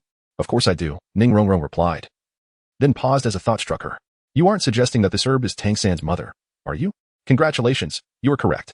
After Zhao Su ensured that Ain was settled, he took a seat by the table, a smile gracing his face as he nodded gently. What is it that you intend to do? I cannot disclose that just yet. You will naturally come to know when I achieve success. Surely you do not intend to domesticate the blue-silver emperor to obtain its 100,000-year soul ring for yourself? No, that is not my intention. Then what is the purpose? I have already stated that you will understand once I have succeeded.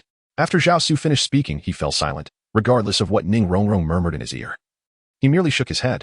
Eventually, Ning Rongrong, feeling exasperated by his reticence, fell quiet.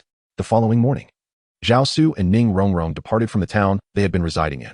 This time, Zhao Su did not linger around the vicinity of Heavendoe City. Instead, he rented a spacious and comfortable carriage, setting forth towards the frozen northern lands. He had received word from Shadow that the twin stars of the Blue Lightning Tyrant Dragon family, Yu Tianhing and Yu Tianxin, were currently training in the northern icy expanse. Their absence from the calamity that befell their family was due to their rigorous training outside. Upon receiving the master's message, though devastated, their resolve to seek vengeance ignited fiercely within them. They were determined to cultivate their strength in the frozen lands, with the intention of returning to avenge their kin once they had grown formidable. The direct descendants of the Blue Lightning Tyrant Dragon family were already few, and these brothers were the most likely candidates to undergo the evolution of their martial souls into the Blue Lightning Tyrant Dragon. Rongrong, do not pursue them any further. These individuals are not worth the expenditure of your spirit. Zhao Su called out to Ning Rongrong within the frozen forest of the north. At that moment, they had been away from Heavendoe City for a year, and Zhao Su's rank had ascended to the 81st level of Soul Douluo. Ning Rongrong had also just achieved a breakthrough to the 70th level of Soul Saint. Zhao Su possesses a marketplace that allows for the direct exchange of soul rings, whereas Ning Rongrong must seek out suitable soul beasts to acquire her own. Their venture into the frozen forest is aimed at assisting Ning Rongrong in obtaining a soul ring. However, 3 days have elapsed with no suitable soul beasts, nor any exceeding 50,000 years in age. Just moments ago, a squad of over 10 soul masters launched an ambush against Zhao Su and Ning Rongrong. Why did you not eliminate them? After more than a year of arduous training and enduring the elements, Ning Rongrong appears to have grown taller, her formerly fair skin now slightly tanned. Particularly, the aura of hostility surrounding her has intensified remarkably. The murderous intent emanating from you is excessively potent. Take heed lest it backfire upon yourself. Zhao Su did not respond to Ning Rongrong's inquiry. Instead, with a hint of concern, he gazed at her and remarked, I ventured forth solely for the purpose of honing my skills and elevating my level. I am indifferent to notions of murderous intent, and I shall not suffer any backlash. Since you have expressed your sentiments so, I find myself at a loss for words. Zhao Su helplessly shook his head, choosing to disregard Ning Rongrong as he continued forward in search of a suitable soul beast. Hurry, surround that mirror beast. It is already at its last gasp, and we must eliminate it.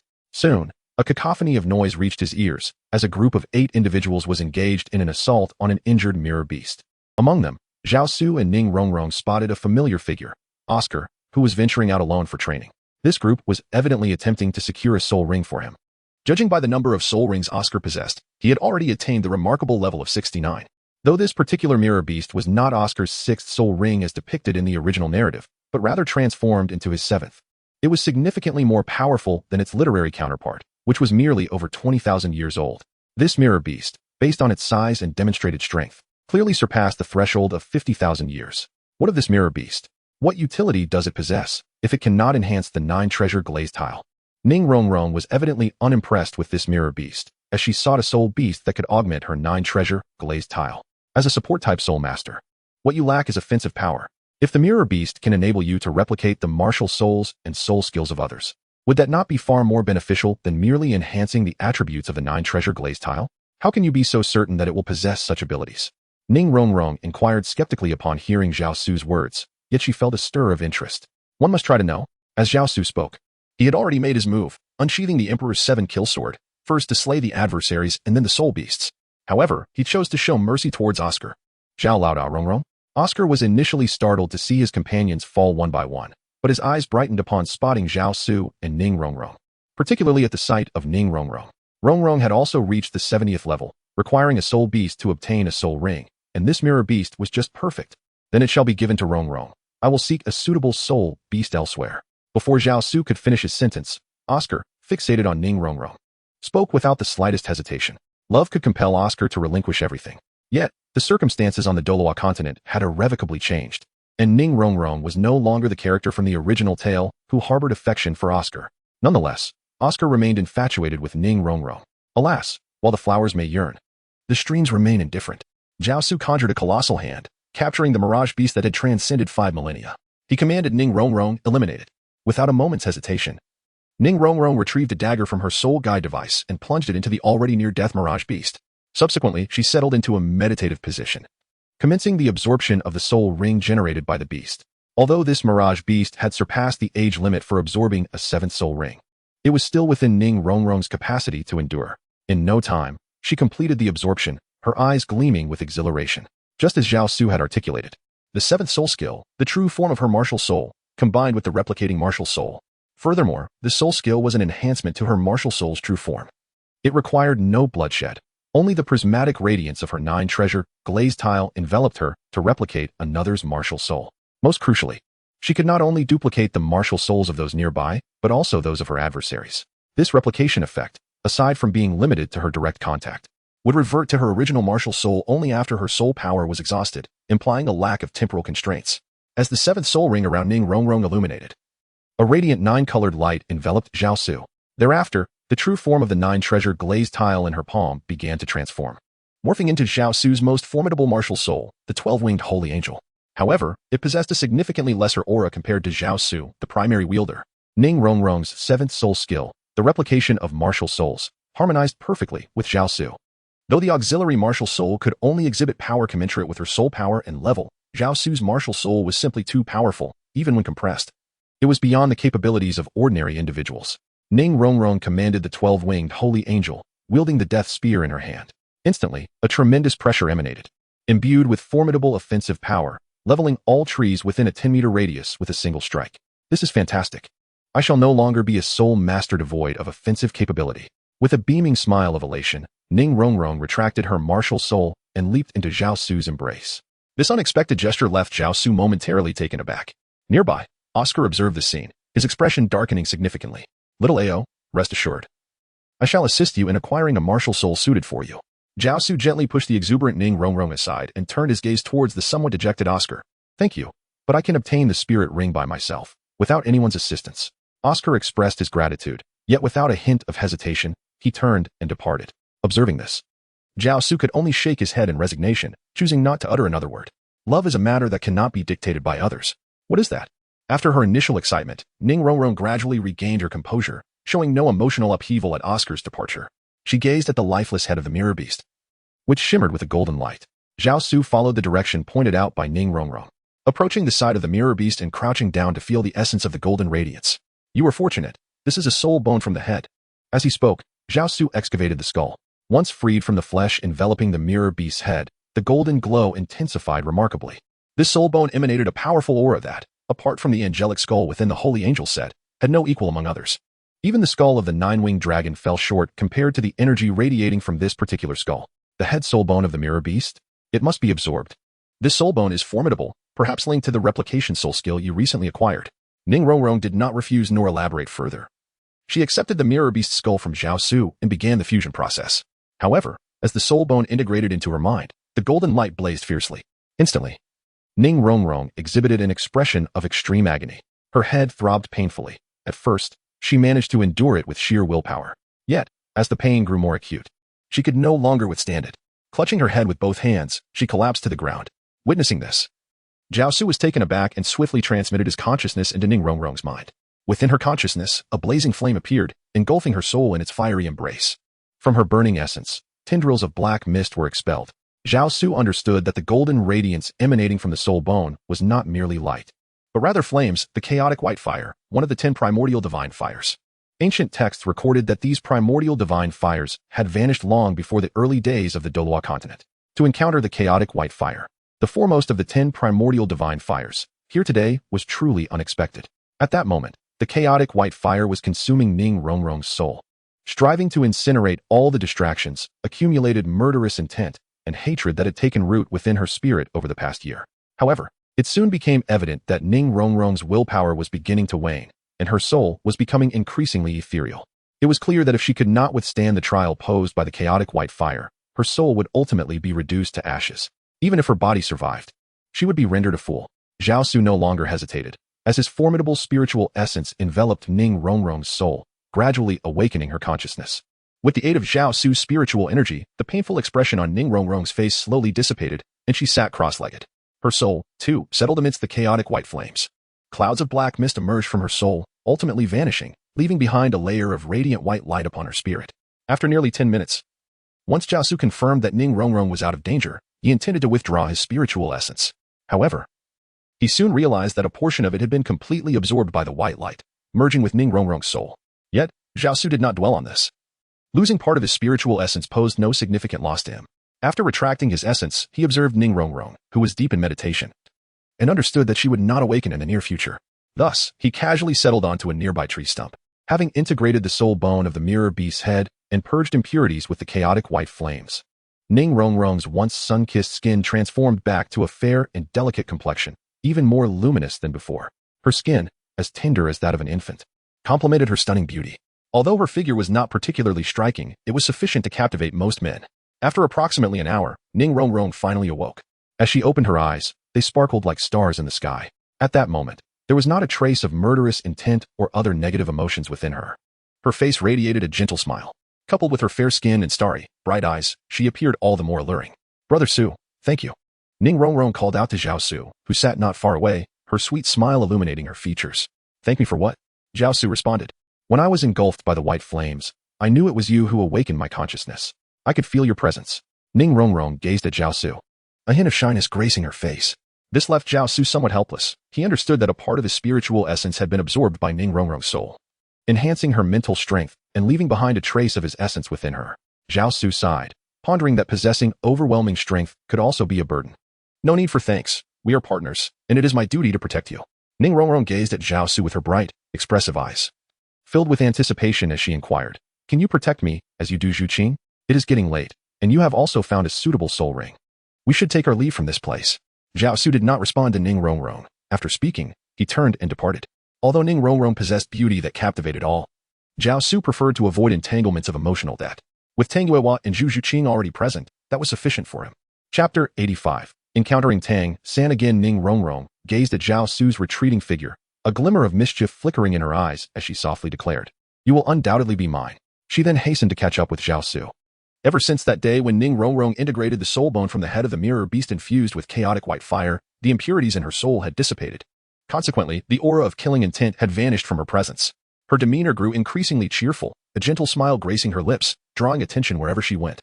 Yet, her gaze remained steadfastly fixed upon Zhao Su. "Could you please refrain from staring at me? You're making me quite uneasy," Zhao Su remarked, lifting his head to meet Ning Rongrong's intense gaze while he was enjoying his noodles in a small eatery. "I am willing," Ning Rongrong replied with that singular phrase, falling silent thereafter, her focus solely on Zhao Su, neglecting her meal. "Stop. Submit to inspection." At that moment, a voice drew Zhao Su's attention as he beheld Tang San and the robust patriarch of the Strength Clan, Titan, descending from a grand carriage. Zhao Su's eyes suddenly sparkled with excitement. He and Ning Rongrong had been residing in this border town for 3 days, eagerly awaiting Tang San's arrival. Drawing upon his memories of the Douluo continent from his previous life, along with the reports from the shadow, he felt a sense of anticipation. Zhao Su effortlessly discerned the whereabouts of Tang San and learned that after Zhao Su forcefully took Ain, Tang had descended into utter madness. He disregarded his identity as a traitor to his sect and stormed into the Haotian sect, demanding the return of his kin from Tang Xiao. Caught in a state of bewilderment, Tang Xiao had no opportunity to respond before Tang Hao unleashed his fury. In his prime, Tang Hao might have posed a challenge to Tang Xiao, yet in his current state, having lost 2 limbs and fallen to the 77th rank, he stood no chance against Tang Xiao, a formidable 96th rank super Douluo. The 5 elders, witnessing Tang Hao's reckless charge into the Haotian sect, immediately engaged in a fierce confrontation, particularly the 7th elder, who held the strongest disdain for Tang Hao. He acted decisively, suppressing Tang Hao with little hesitation. Ultimately, it was through the pleas of Tang Xiao and Tang Yuehua that the 7th elder relented, permitting Tang Hao to leave but insisting that he be expelled from the Haotian sect, never to return. Despite his seething rage, Tang Hao found himself powerless to retaliate. He then sought out Tang San, who, upon learning that his mother had been taken by the Haotian sect, did not respond with the same fury as Tang Hao. Instead, he offered words of comfort to Tang Hao, vowing to recover his mother. Tang San understood that this was a pivotal moment in their struggle against the Spirit Hall, and that their conflict with the Haotian sect would jeopardize their need for their support when the time came to engage in battle. Tang San exemplified the essence of a self-serving pragmatist, remarkably patient and strategic. He treated those he could utilize with courtesy, while those deemed unnecessary were met with an entirely different demeanor. This adaptability may well illuminate the reasons behind Tang San's rapid ascent. "Tang San, fatty, what brings you here?" Ning Rongrong exclaimed upon spotting Tang San and Ma Hongjun. She glanced at Zhao Su, who nodded, prompting her to dash out of the noodle shop towards Tang San and Ma Hongjun. "Rongrong, what are you doing here?" Ma Hongjun remarked. his eyes widening in surprise at Ning Rongrong's enhanced beauty. I came out with Zhao Laoda for training. We just arrived here yesterday and are planning to venture into the Douluo Empire. Ning Rongrong replied, gesturing towards Zhao Su, who was still enjoying his noodles. Zhao Su hastily took a couple of bites, set down his chopsticks, settled the bill, and rose from the noodle shop. Zhao Laoda, how come you two are together? Ma Hongjun gazed at Ning Rongrong and Zhao Su, his eyes gleaming with mischief as he continued. Could it be that you two have become an item? Nonsense. You lecherous fatso. Just wait until I give you a beating. Ning Rongrong's face flushed as she reached out to strike Ma Hongjun. You claim there's nothing between you. Yet your face betrays you. If Xiao Ao finds out, he will be heartbroken. Ma Hongjun dodged Ning Rongrong's attempts while pointing at her rosy cheeks. Enough, you two. Stop the bickering. At that moment, Tang San interjected, putting an end to the playful scuffle between Ning Rongrong and Ma Hongjun. He then turned his gaze towards Zhao Su, his eyes devoid of warmth, instead reflecting a hint of vigilance and caution. However, he concealed it well, not revealing it overtly. This is Titan, the esteemed leader of the Strength Clan. Tang San introduced Zhao Su, adding, and this is our teacher from Shrek Academy, Zhao Su. Upon hearing Tang San's introduction of Zhao Su, Titan's eyes displayed a flicker of curiosity. Zhao Su appeared to be merely a couple of years older than Tang San. Yet he was already the mentor of this prodigy. Such a remarkable age elicited disbelief. As he spoke, an overwhelming aura of power radiated from him, a palpable force demanding to gauge Zhao Su's strength. However, when Titan unleashed his full pressure, even Tang San had to rely on his soul power to barely withstand it. In contrast, Zhao Su stood unfazed, a smile gracing his lips. The principle of reciprocity dictated that when Titan's aura reached its peak, Zhao Su reciprocated with a measure of his own, effectively suppressing Titan's imposing presence. Ultimately, he managed to force Titan back several steps with a grunt, stabilizing himself with great effort. The direct disciples of the Strength Clan surrounding them were drenched in sweat, having sensed the specter of death under Zhao Su's overwhelming pressure. Having long heard of the esteemed Titan's reputation, witnessing it firsthand was indeed a testament to his renown. You flatter me. Before young Master Zhao, I feel as though I have lived in vain, Titan admitted, humbled in the face of undeniable strength. From their brief encounter, he discerned the vast chasm that existed between him and Zhao Su. While they exchanged compliments, a contingent of armored soldiers approached, commencing an inspection of their carriage. They even demanded that the contents of their soul guides be revealed. Following the reprimand from the direct disciples of the Strength Clan, 3 rather unsavory individuals emerged. One among them was none other than Douluo, who had once suffered the indignity of having his bird incinerated by Ma Hongjun. Provoked by Ma Hongjun's taunts, Douluo was consumed by rage and lunged at him recklessly. The other 2 joined in, surrounding Ma Hongjun. However, Ma Hongjun was no longer the easy target he once was. He had transformed significantly since their last encounter.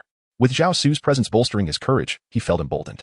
A resounding cry of a phoenix echoed as a magnificent fire phoenix materialized behind him, its 6 soul rings, 2 yellow, 2 purple, and 2 black, shimmering with brilliance.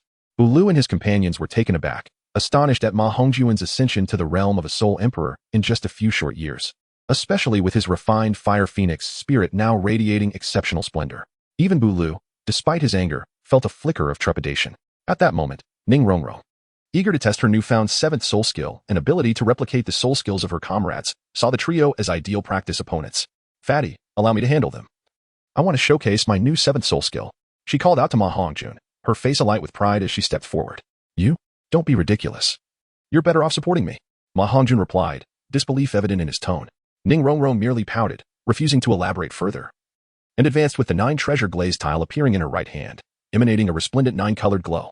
The 3 men were initially taken aback by Ning Rongrong's 7 soul rings, considering her youthful appearance, barely in her 20s, yet already at level 70. This milestone was a significant divide for soul masters. Once the martial spirit awakened, even 3 soul emperors of over 60 levels might struggle against her. However, they quickly dismissed her, for all her skills were auxiliary in nature. Little girl, it seems you do not grasp the distinction between auxiliary and assault-type soul masters. Do you think your level 70 can contend with us 3?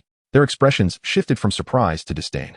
Ning Rongrong scoffed, undeterred, as she activated her 7th soul ring and directed its power toward Tang San. This time, she did not replicate Zhao Su's martial spirit, but instead enhanced Tang San's. The Haotian hammer was formidable, and crucially, she wished to keep Zhao Su's 12-winged seraph hidden from prying eyes. After bestowing her power upon Tang San, she charged toward Douluo and his companions, her 9 treasure glazed tile enveloped in a layer of white light. Confusion reigned among Douluo and his cohorts, as well as Titan and Tang San, who shared a similar bewilderment. While Tang San suspected Ning Rongrong had obtained an attack-oriented soul skill, he assumed it was merely for self-defense, never anticipating her intent to engage directly with 3 soul emperors. The ensuing scene rendered all spectators speechless, particularly Ma Hongjun, Tai Long, and the direct disciples of the Strength Clan. Ning Rongrong, wielding the Haotian hammer, black and engulfed in white flames, transformed into a fierce little warrior, eschewing elaborate techniques or flashy skills. With simple, powerful swings of the hammer, she sent each of Bu Li's companions flying. Ning Rongrong was relentless, swiftly pursuing them. The weight of the Haotian hammer, over 1,000 pounds, even without soul rings, felt light in her hands, akin to a toy. After absorbing the soul bone from the mirror beast infused with chaotic white fire, she not only purified her soul, but also significantly enhanced her physical prowess. Now, even without assisting others, her corporeal strength was formidable. Are you not going to flee? Do you wish to be reduced to a pulp? Only Zhao Su remained composed. Observing Ning Rongrong chase after Bu Lu and his companions, he addressed the soldiers who sought to obstruct them. The tin soldiers, upon hearing Zhao Su's command, dared not protest and fled back to their camp. Today, I am in a benevolent mood and shall spare your lives. Should I learn of your misdeeds again? I assure you, my next act will be far less forgiving. Initially, Bu Lu and his companions attempted to resist, but soon they found themselves overwhelmed. Left with no choice but to endure the onslaught. Bruised and battered, they knelt in supplication, pleading, "Thank you, esteemed lady, for sparing our lives. We shall behave ourselves from now on." Upon hearing Ning Rongrong's words, the three of them hastily bowed, eager to see her off as swiftly as possible. Ning Rongrong turned, her gaze imbued with a hint of pride, directing her attention towards Zhao Su. Subsequently, Zhao Su and Ning Rongrong boarded a carriage alongside Tang San and Titan. Initially, Tang San and Titan were reluctant to accompany Zhao Su and Ning Rongrong. For their journey to Longxing City in the Star Luo Empire was not merely to attend a gathering of the 4 attribute clans. Their ulterior motive was to persuade the other 3 clans to join the Tang sect. Having Zhao Su along would certainly complicate matters for them. However, both Zhao Su and Ning Rongrong seemed oblivious to this, with Ning Rongrong chattering aimlessly, much to the chagrin of Tang San and Titan. Yet, they found themselves powerless to object, as Tang San could not afford to confront Zhao Su directly at this juncture. Before long, the carriage rolled into Longxing City. Titan exchanged a glance with Tang San, inhaled deeply, and coughed gently before addressing Zhao Su. "Young Master Zhao, upon our arrival in Longxing City, we shall not proceed further. I sincerely apologize, but it appears we cannot accompany you any longer. Is that so? How about this?" Zhao Su replied. "I shall gift this carriage to young Master Zhao and Miss Ning, as a small token of goodwill from my elder." "That is unnecessary," Titan thought to himself, feeling a surge of delight at Zhao Su's words. However, Zhao Su's next remark caused Titan to roll his eyes in exasperation. "Since we have nothing pressing to attend to, why not accompany Titan Senior and broaden our horizons? Is there anything wrong with that?" Tang San interjected. "Since Zhao is keen to follow, let him do so. It matters not." With Tang San's affirmation, Titan chose not to press the issue further, though a hint of disdain flickered in his eyes. Nevertheless, both Zhao Su and Ning Rongrong feigned ignorance, gazing out of the carriage window. Longxing City stood as the most vibrant border city between the Tiando Empire and the Star Luo Empire. The streets bustled with a diverse throng of people, the sounds of vendors calling out their wares creating a lively backdrop. Although Longxing City could not rival the grandeur of Tiando City, its prosperity and population density far surpassed that of its counterpart. Soon, the carriage halted before a residence strikingly similar to that of the Li clan. Upon disembarking, Titan was greeted by disciples of the Yu clan stationed at the entrance, who promptly sent word to their clan leader, Niu Gao.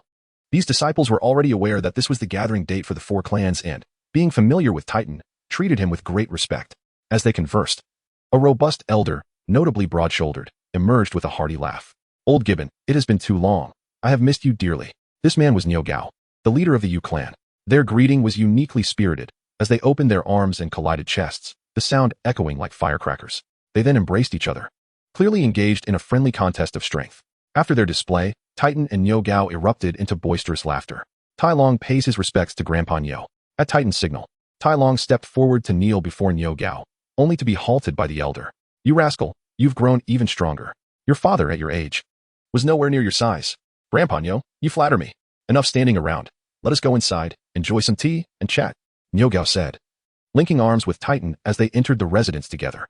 Zhao Su, Ning Rongrong, and several others followed Tai Long into the residence of the Yu family. Observing the exquisitely spacious abode, even Zhao Su could not help but express admiration. The Yu family, aside from their formidable defensive capabilities, displayed an exceptional mastery in construction, a skill that served as their means of survival. Upon entering the hall, while the furnishings were rather simple, each item was meticulously placed with purpose. Once seated, Niu Gao finally noticed Zhao Su, Ning Rongrong, and the portly Tang San. It was evident from their physiques and demeanor that they were not members of the Strength clan. "Old Gorilla, are you not going to introduce these young individuals to me?" Titan inquired, glancing at Tang San with a hint of hesitation in his eyes. Yet he proceeded to introduce them to Niu Gao. However, Niu Gao did not pay much attention to Zhao Su, Ning Rongrong, and the rotund Tang San. Instead, directing his gaze toward Tang San, This was not due to Tang San's appearance, but rather because of his surname Tang. Years ago, to safeguard itself, the Haotian sect declared a closure of its doors. While this decision preserved the sect's foundation and strength, it severely impacted the single attribute 4 clans depended upon it. Unable to locate the Haotian sect, the Spirit Hall vented its frustrations on these subordinate sections.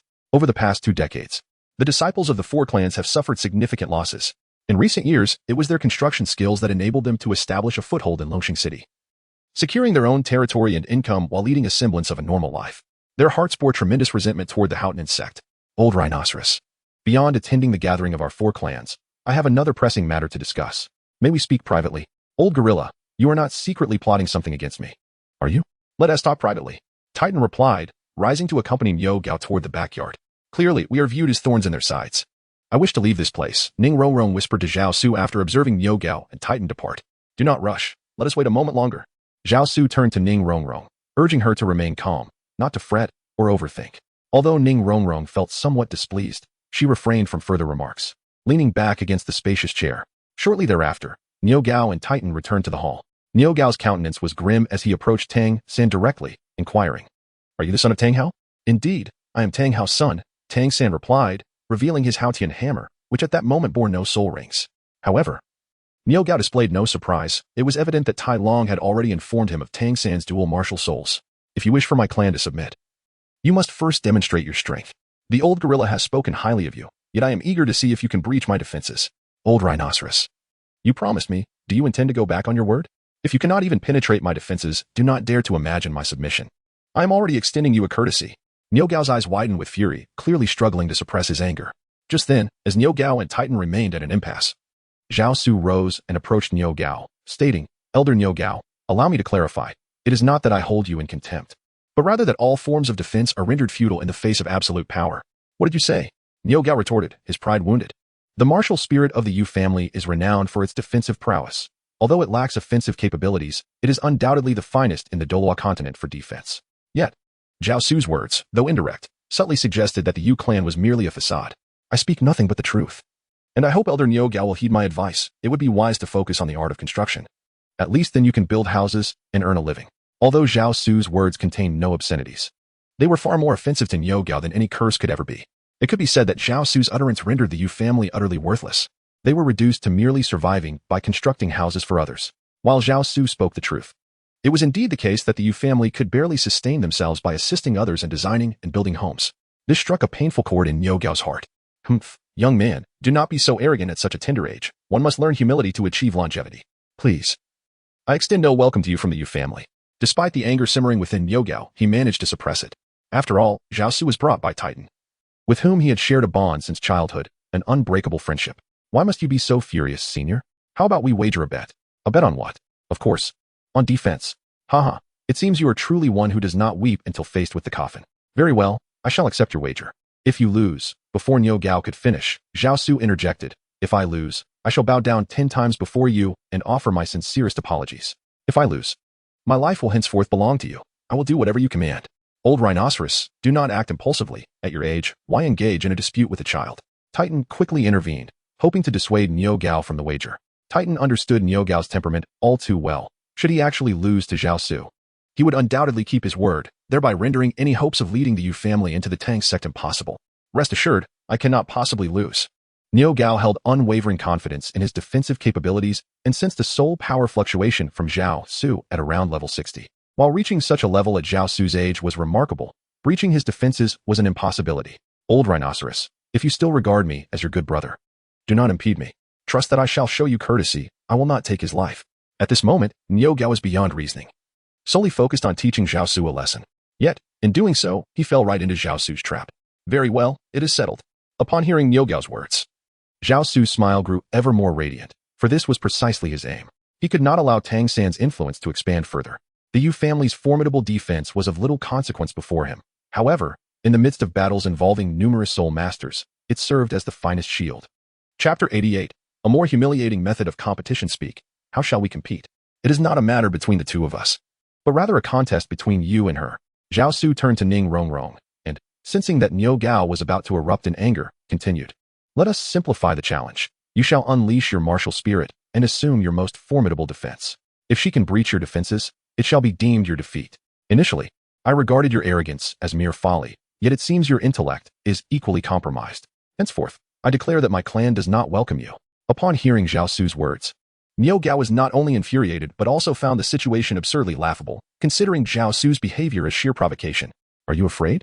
If a contest is to be held, let it be between us two, without the intervention of others. She represents my interests. Should she fail to penetrate your defense with a single strike, I shall concede defeat and immediately kneel in apology." Zhao Su's intention was not to seek the limelight for Ning Rongrong, but rather to convey to Niu Gao the undeniable truth of his words. A seemingly delicate young girl was capable of breaching his most formidable defense, which vividly illustrated the futility of Zhao Su's assertion regarding the ineffectiveness of defense in the realm of soul masters. "Very well, under these circumstances, I must insist that you bow your head today." Niu Gao refrained from further pointless dialogue, unleashing his armored giant rhinoceros martial soul, which manifested a thick, horn-like layer akin to that of a rhinoceros upon his body. Yet, the aura emanating from him suggested that he had not summoned his most potent defense. He firmly believed that a mere girl could not possibly penetrate his defenses. "Mimic my 12-winged holy angel, but refrain from revealing the martial soul. Employ the fourth soul skill. Indestructible body." Surely, this wouldn't prove fatal, would it? The words spoken by Zhao Su to Ning Rongrong were inaudible to others. Yet the words of Ning Rongrong resonated with everyone present. Her seemingly casual remark sent Niu Gao's anger soaring to unprecedented heights. "What are you underestimating? Do you still want to compete? Old rhinoceros, I advise you to unleash your martial spirit's true form and activate your strongest defense. Otherwise, should I strike you down, I shall not be held accountable." "Humph, such arrogance. You must first breach my defenses before uttering further challenges." "Very well, then I shall not hold back." A smile graced Ning Rongrong's lips as she approached, her small fist poised towards Niu Gao. "Are you ready? Enough with the chatter." Bang. Before Niu Gao could finish his words, Ning Rongrong had already unleashed her punch, seemingly light yet striking against the white protective barrier he had conjured. Crack. With a resounding impact, Niu Gao was propelled backward, crashing through the walls of the hall, followed by the sound of his body hitting the ground and the shattering of his protective shield. Old rhinoceros. The Titan was the first to react, hastening towards the now gaping hole in the wall. Upon passing through, he beheld Niu Gao's massive form sprawled on the ground, the horn-like exterior akin to that of a rhinoceros beginning to shed. His face had turned pale from the damage to his martial spirit, and the fury in his eyes morphed into disbelief. With the Titan's assistance, he managed to rise, forcefully pushing him aside as he rushed back into the hall. Glaring at Ning Rongrong, who stood there with an innocuous, sweet smile, he inquired, "What is the level of your soul power?" "I recently attained my 7th soul ring," Ning Rongrong replied, extending her right hand, from which emerged a 9-treasure, glazed pagoda radiating with prismatic brilliance. The 7 soul rings adorning it were strikingly evident. Impossible. How could the 9-treasure glazed pagoda's martial spirit so effortlessly breach my defenses? Though Niu Gao uttered disbelief, doubt began to creep into his mind regarding the formidable resilience of his own martial spirit. "I have long asserted, defense is of little value." Zhao Su, while speaking, retrieved a small porcelain vial from the storage jade pendant at his waist and presented it to Niu Gao, saying, "Take this elixir. Your injuries will swiftly heal." "I concede." Niu Gao did not accept the elixir offered by Zhao Su. Instead, he suddenly knelt before Zhao Su, declaring, "I accept my defeat. From this day forth, I, Niu Gao, along with the Yu clan, shall yield to your highness." "Why must you perform such a grand gesture, esteemed Niu Gao? The notions of submission are unnecessary. If you hold me, Zhao Su, in regard, then let us be friends henceforth." Zhao Su's words brought a considerable sense of relief to Niu Gao's heart. Yet, true to his character, he embraced the notion of accepting defeat gracefully, never one to renege on his promises. "Friends are friends, but from this moment forth, my clan, the Yu family, shall be the vassals of your excellency." Upon hearing Niu Gao's declaration, Titan sighed, casting a glance at Tang San, whose countenance displayed no emotion, betraying neither joy nor sorrow. With a helpless shake of his head, Titan understood the gravity of the situation. Tang San, in turn, signaled to Titan not to broach the subject of the Yu family's integration into the Tang sect any further. Zhao Su observed this entire exchange, yet remained unfazed, for he believed his objectives had already been accomplished. The rest was of little consequence. After Niu Gao consumed the elixir bestowed by Zhao Su, his injuries rapidly healed, and even his damaged martial soul was restored. His pallid complexion soon returned to its former vitality. With his soul power at the level of an 84th rank soul Douluo, he felt a surge of potential, confident that he would soon ascend to the 85th rank. This transformation deepened Niu Gao's respect for Zhao Su. As the anger and humiliation that once clouded his eyes began to dissipate, Niu Gao instructed his son, Niu Ben, to prepare a sumptuous banquet. The expansive table was laden with an array of meats, accompanied by 3 jars of potent liquor. Each jar contained nearly 10 pounds of spirits. Before each guest lay a deep, sturdy porcelain bowl, filled to the brim with almost a pound of wine. In the past, I, old rhinoceros, was akin to a frog at the bottom of a well, unacquainted with the broader world. I shall self-impose a penalty of 1 bowl, as an act of atonement. Niu Gao declared, lifting his porcelain bowl and downing its contents in one swift motion. Very well, since you, esteemed Niu Gao, are so forthright, I, Zhao Su, shall join you in this toast. Zhao Su similarly raised his wine bowl and drained it in one go. As he consumed more fiery liquor, the knots within Niu Gao's heart began to unravel, drawing him closer to Zhao Su. Ultimately, the two even addressed each other as brothers. It could be said that they had crafted a unique bond, one so exclusive that even Titan, this old comrade, could not interject. Although labeled as strong liquor, Zhao Su perceived its potency to be merely a notch above the beer he had consumed in his previous life. Nonetheless, this did not prevent bowl after bowl from being poured into his stomach. While he would not succumb to intoxication, he did feel a slight discomfort from the fullness. Today marked a rare moment of joy for Zhao Su since his arrival in this Douluo continent. He found himself increasingly fond of the irascible yet straightforward old man. Niu Gao. After the crowd dispersed, Niu Gao insisted on sharing a few more large bowls with Zhao Su, continuing until Niu Gao was thoroughly incapacitated, thus concluding the evening. Chapter 89. The fierce Ning Rongrong. After Zhao Su returned to his room, he splashed some water on his face to awaken his senses. Although alcohol is not inherently beneficial, at times it serves as a remedy that allows one to forget their troubles and momentarily cast aside all burdens. Zhao Su sat by the window, gazing up at the luminous full moon. With a surge of nostalgia, thoughts of his family, parents, and sister flooded his mind. He pondered the depths of despair his parents must be enduring since his disappearance. Having resided in this Douluo continent for over 2 decades, he wondered if the passage of time in his original world mirrored that duration. Lost in his reverie, Zhao Su eventually succumbed to slumber at the window. Perhaps it was only in dreams that he could reunite with his parents and those beloved relatives who cherished him. Brother Su, Brother Su. A tender voice whispered in his ear, rousing him from his sleep. Zhao Su groggily opened his eyes and, upon lifting his gaze, beheld the handsome visage of Ning Rongrong, which bore a hint of concern as she looked at him. Alas, it had been quite some time since he had indulged in such copious amounts of wine. Zhao Su sat up, taking a deep breath to suppress the longing within his heart. He turned his gaze towards Ning Rongrong and asked, "Why are you still awake at such a late hour? Is there something you wish to discuss with me?" "It's nothing important. I was merely concerned about you and wanted to check on you," Rongrong replied. "Rongrong, I am not the right person for you. It would be wise for you to refrain from harboring feelings for me." Zhao Su understood that Ning Rongrong's sudden change was due to the strand of divine consciousness she had inadvertently absorbed. "No, I am the most aware of what kind of person is suitable for me. You are the one who fits me perfectly." As Ning Rongrong spoke, she unexpectedly moved closer and perched herself on Zhao Su's lap, wrapping her arms around his neck. "I adore you. My silence in the past was due to Zhu Qing. This year of our private companionship has made me realize that I can no longer restrain my feelings." Rongrong. As Zhao Su was about to speak, he was silenced by Ning Rongrong's soft, sweet lips. "I do not care if you still have Zhu Qing. If you are worried about her, I shall explain everything to her. I no longer wish to deceive myself." With that, he kissed her once more. The somewhat unfamiliar kiss quickly ignited a fervor within Zhao Su's heart.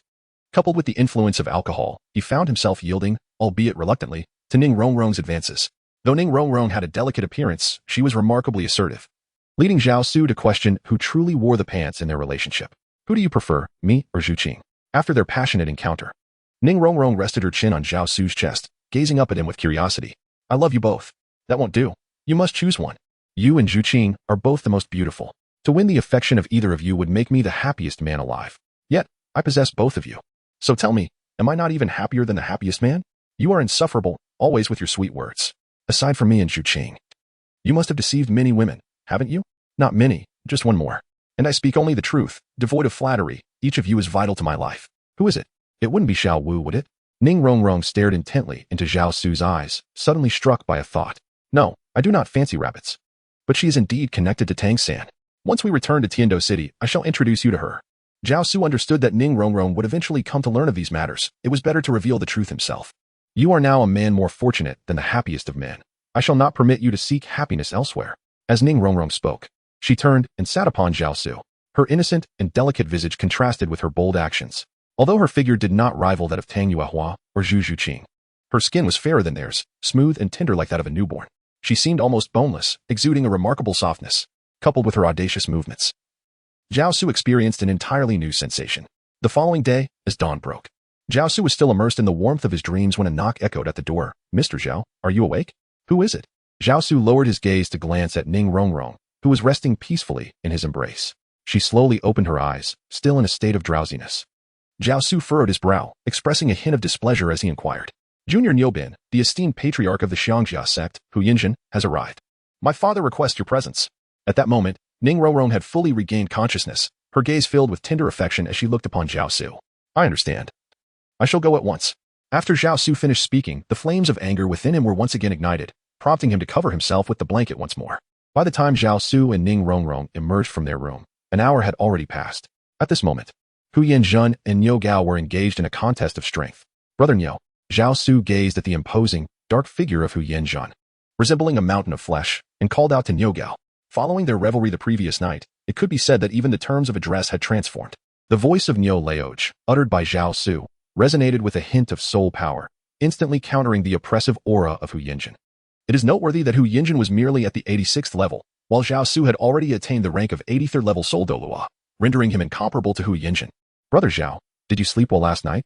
Upon encountering Zhao Su, Niu Gao completely sidelined Hu Yanjun and approached Zhao Su, casting a glance at Ning Rongrong beside him. A hint of shyness appeared on Ning Rongrong's fair and delicate face.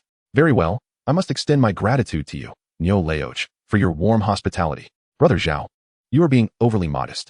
For my brothers, I, Niu, will never be stingy. However, for those who are not friends, I shall not be so courteous. Niu Gao's words were evidently directed at Hu Yanjun. If that is the case, I shall not intrude any further. Niu Gao, I hope you ponder carefully over what I have just spoken. Otherwise, your Yu family shall no longer be my friends. I, Hu Yanjun, shall show no mercy to those who are not friends. With that, Hu Yanjun rose swiftly and departed. The companions who had accompanied him followed closely behind.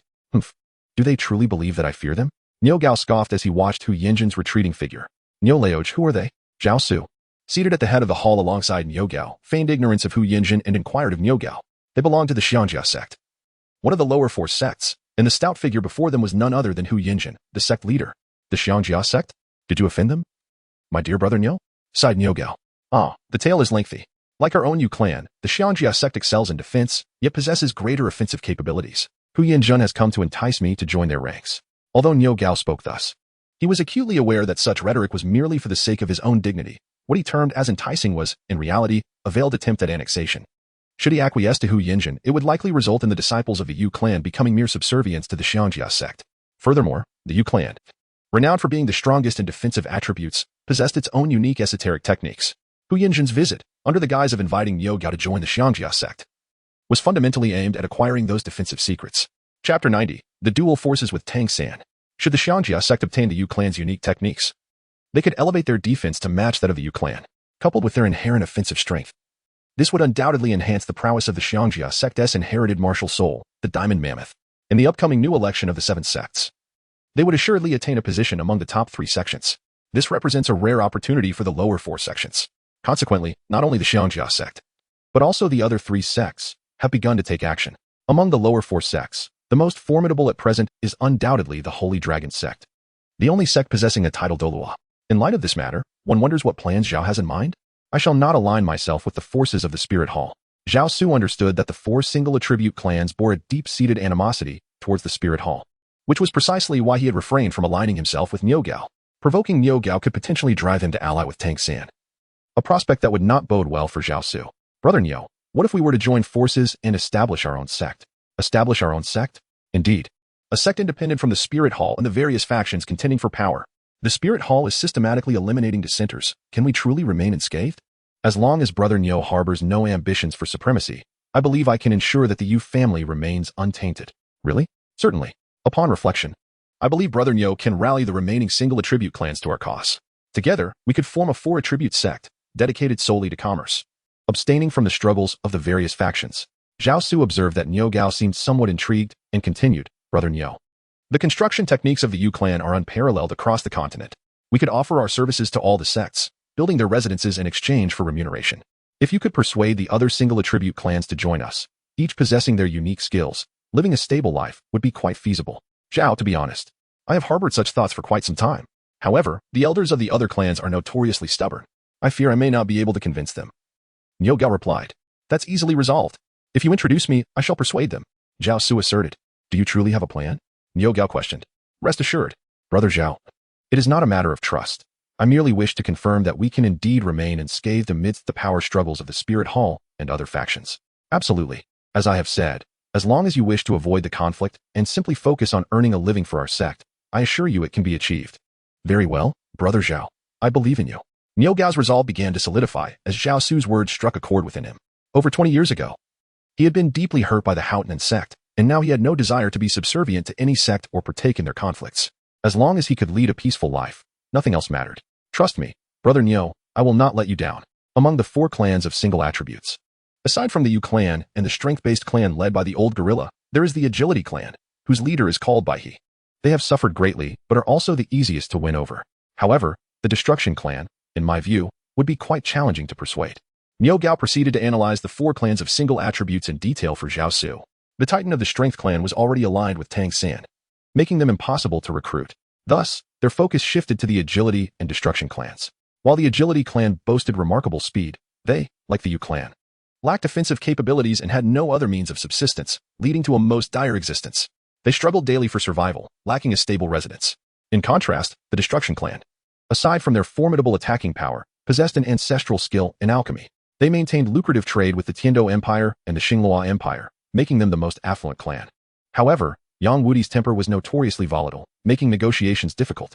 Additionally, the agility clan was related to Tang Hao. In terms of lineage, Tang Hao and Tang Shao are by his nephews. Let us set aside the agility clan for now and first attempt to win over Elder Yang. What do you think? Indeed, that seems our only option. Niu Gao agreed with Zhao Su's suggestion. Titan, Tang San, and the others then exited the room and entered the reception hall. At this juncture, 2 factions had emerged. Tang San and the Titan Strength clan formed the Tang sect, while Zhao Su and Niu Gao prepared to establish the single attribute united sect. Both Titan and Niu Gao had their own agendas. Shortly thereafter, they received word that the agility clan had arrived. Titan and Niu Gao promptly rose to greet them. In contrast to the imposing figures of Titan and Niu Gao, Bai He from the agility clan appeared considerably more delicate. In truth, Bai He's physique resembled that of an average individual, while Titan and Niu Gao had surpassed normal physical limits. Old Bai He, you've finally arrived. Titan and Niu Gao greeted Bai He warmly. Although Bai He disliked being referred to as old by Bird, he did not mind the familiar banter from his 2 old friends. Of course, while you belong to the agility clan, when it comes to feasting on old Rhino's generosity, I still arrive first. Enough standing around. Let us move inside to converse. Niu Gao smiled as he ushered both men in. Accompanying Bai He were 13 individuals, nearly the entire membership of the agility clan. Among them was a young woman, tall and graceful, possessing striking beauty. Though slightly slender, her appearance rivaled that of Zhu Zhiqing and Ning Rongrong's, with a hint of pride in her gaze as she surveyed her surroundings beside Bai He.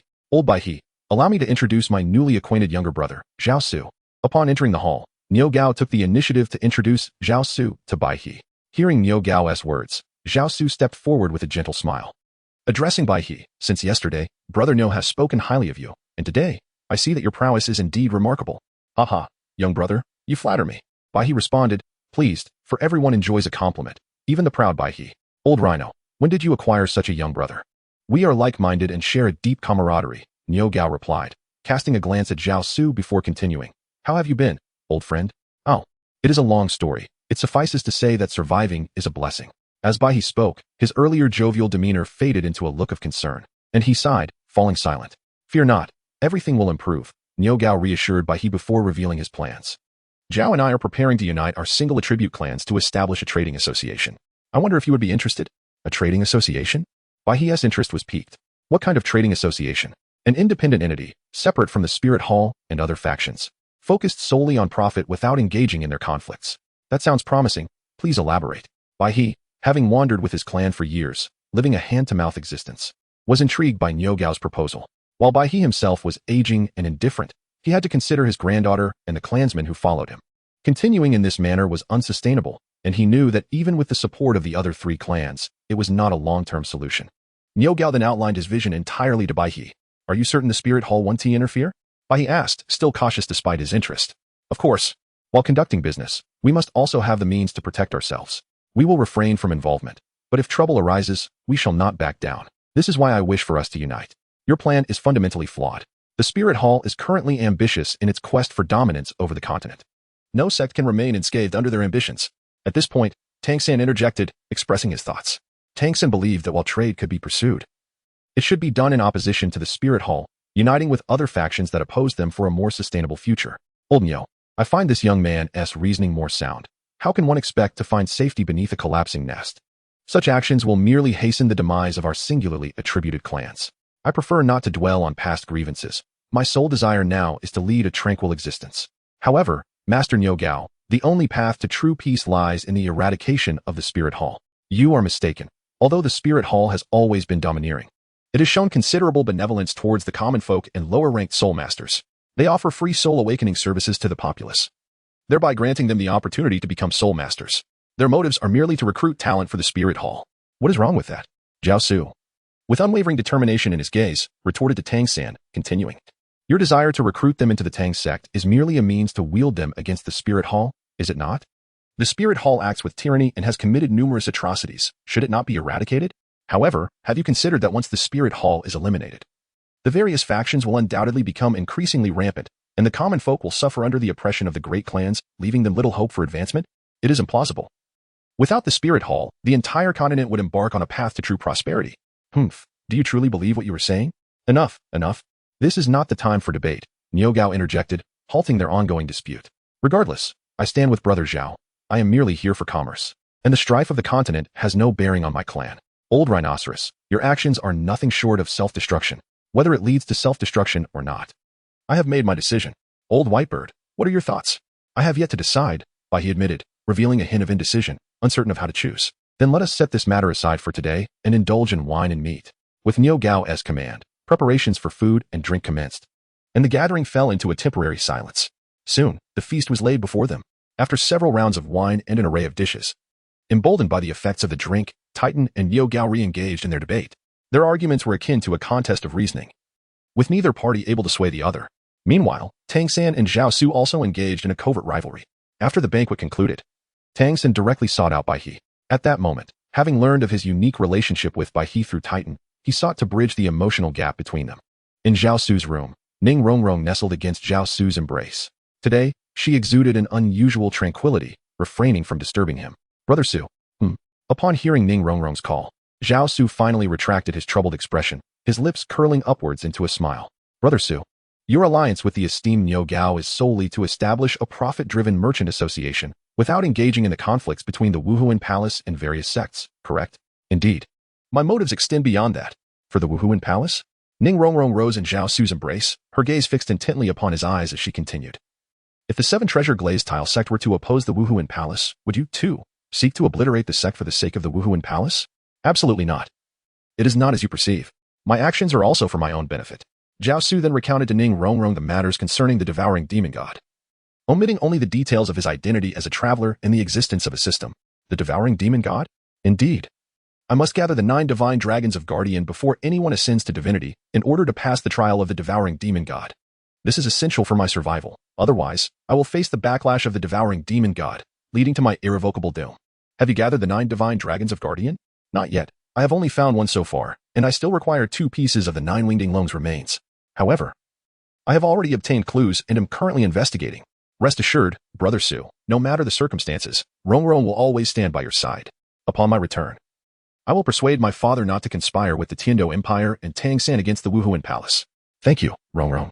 Zhao Su tenderly embraced Ning Rongrong, his emotions a complex tapestry woven with threads of apology towards her. We need not express our gratitude, dear Brother Su. You must promise me that you will cherish your life. Rest assured, until no one ascends to divinity, I shall encounter no unforeseen mishaps. Zhao Su positioned Ning Rongrong upon his lap, his previous frown replaced by a warm smile, and continued, moreover. Regarding the assault on the 7 Treasure Glazed Tile School by the Spirit Hall, I shall devise a means to compensate the esteemed leader Ning and the school itself. You still address me as leader Ning? My dear father-in-law, once this matter concludes and we return to the 7 Treasure Glazed Tile School, I shall seek your blessing for our union. How vexing. I have yet to declare my intention to wed you. Ning Rongrong's cheeks flushed a delicate hue as she turned her gaze away from Zhao Su. Now that you belong to me, to whom else could you possibly pledge your heart? Zhao Su, in a moment of uncharacteristic boldness, began to act mischievously, tugging at the fabric of Ning Rongrong's attire. In response, Ning Rongrong boldly revealed her fierce side once more. Originally seated sideways upon Zhao Su's lap, she turned to straddle him instead, her arms encircling his neck. With a gaze imbued with tenderness and a hint of seduction, she declared, I shall marry no one but you. With that, she leaned in for a kiss. After days of practice, her kissing technique had become increasingly adept, her soft tongue rendering Zhao Su utterly entranced as he experienced an unparalleled ecstasy.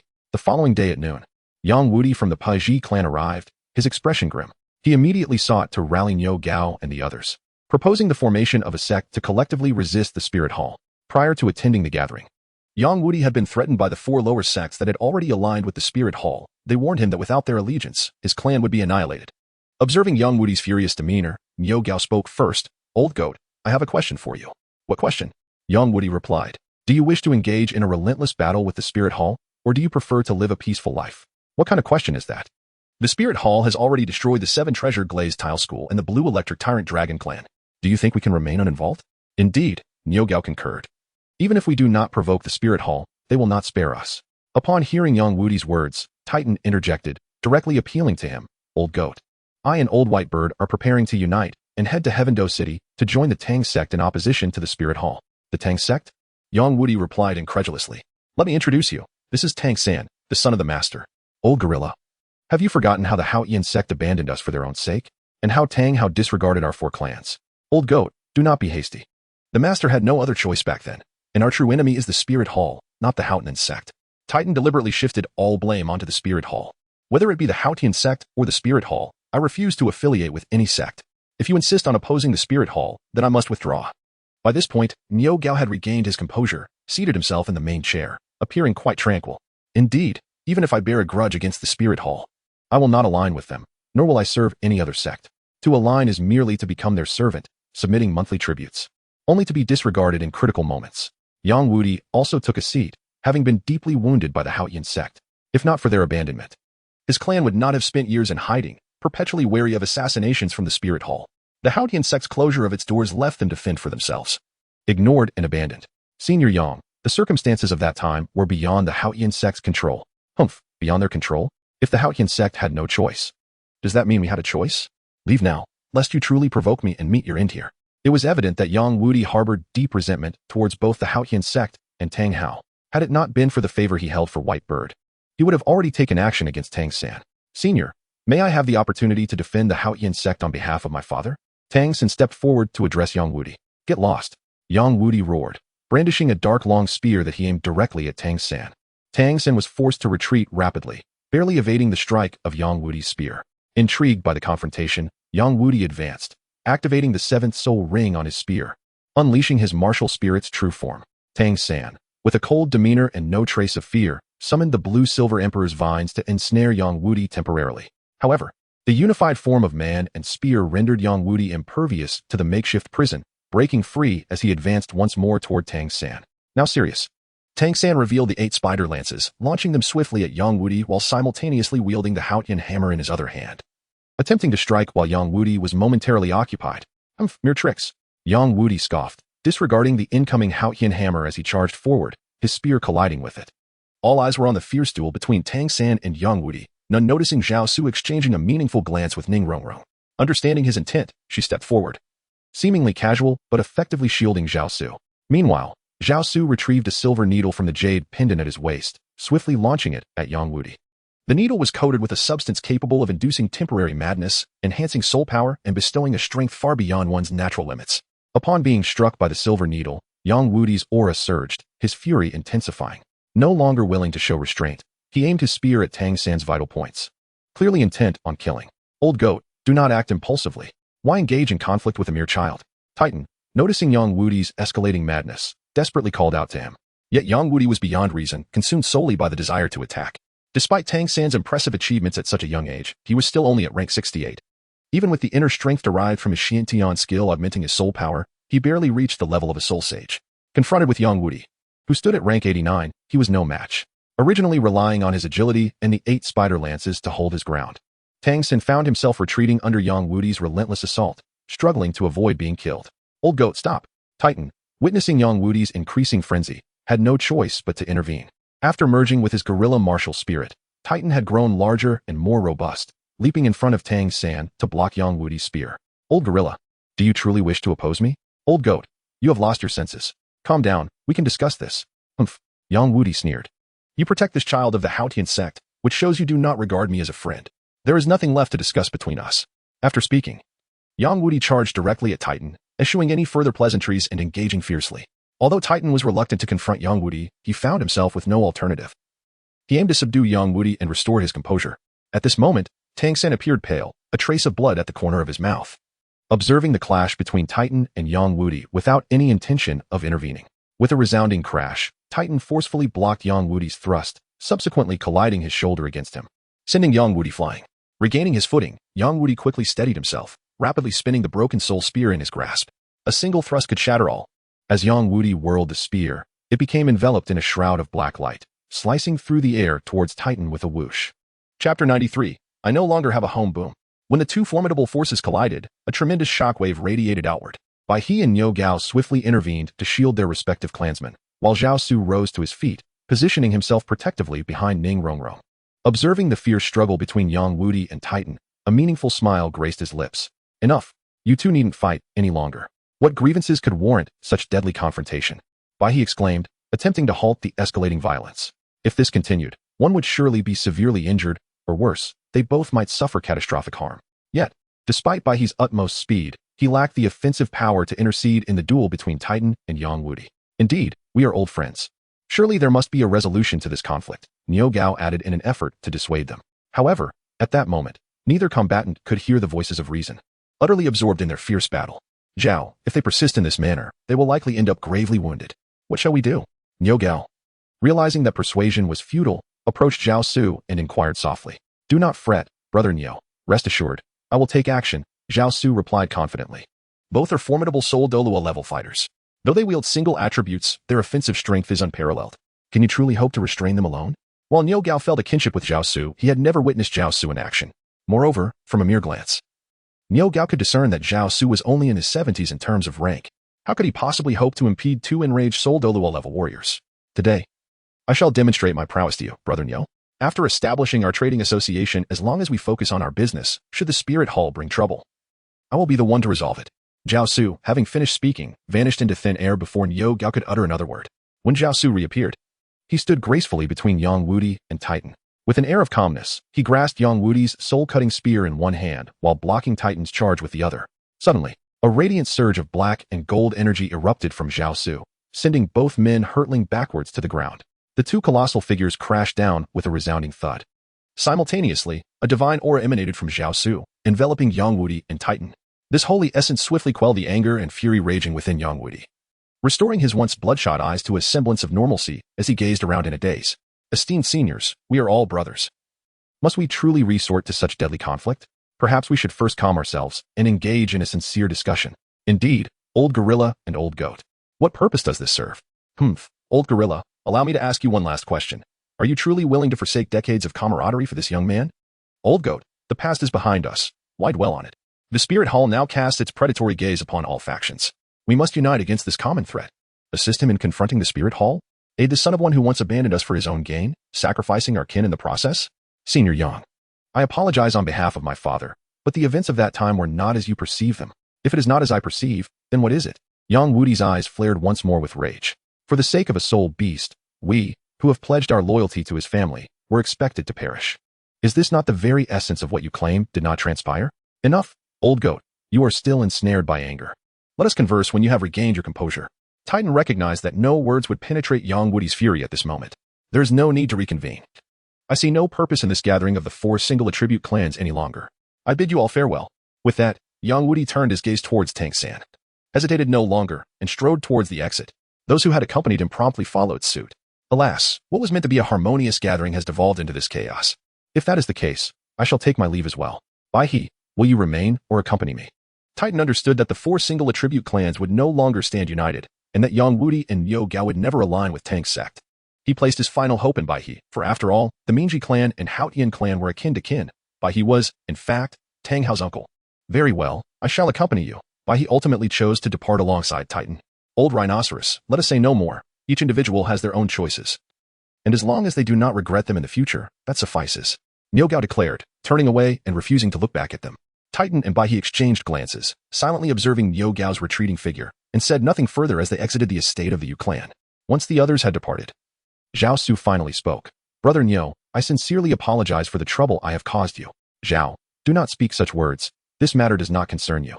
Come, let us share a drink. The food and wine are prepared, and to waste them would be a shame. Though Niu Gao spoke with levity, the disappointment in his heart was evident. At the dining table, Niu Gao downed 3 bowls in quick succession, and Zhao Su, undeterred, matched him drink for drink. They continued to imbibe until late into the night, at which point Niu Gao slumped over the table, finally succumbing to slumber. As they exited the dining hall, Zhao Su, with a slight flush upon his cheeks, gazed skyward, lost in thought. What occupies your mind? Ning Rongrong, having returned to her room, approached Zhao Su and gently took his arm, inquiring softly. Nothing much, merely a longing for home. I wonder how my parents are faring. Suaga, where is your home? Perhaps I could accompany you back? Home. At the mere mention of the word, a flicker of nostalgia and despair crossed Zhao Su's face. I have long been without a home. I apologize, Suaga, for bringing up such painful memories.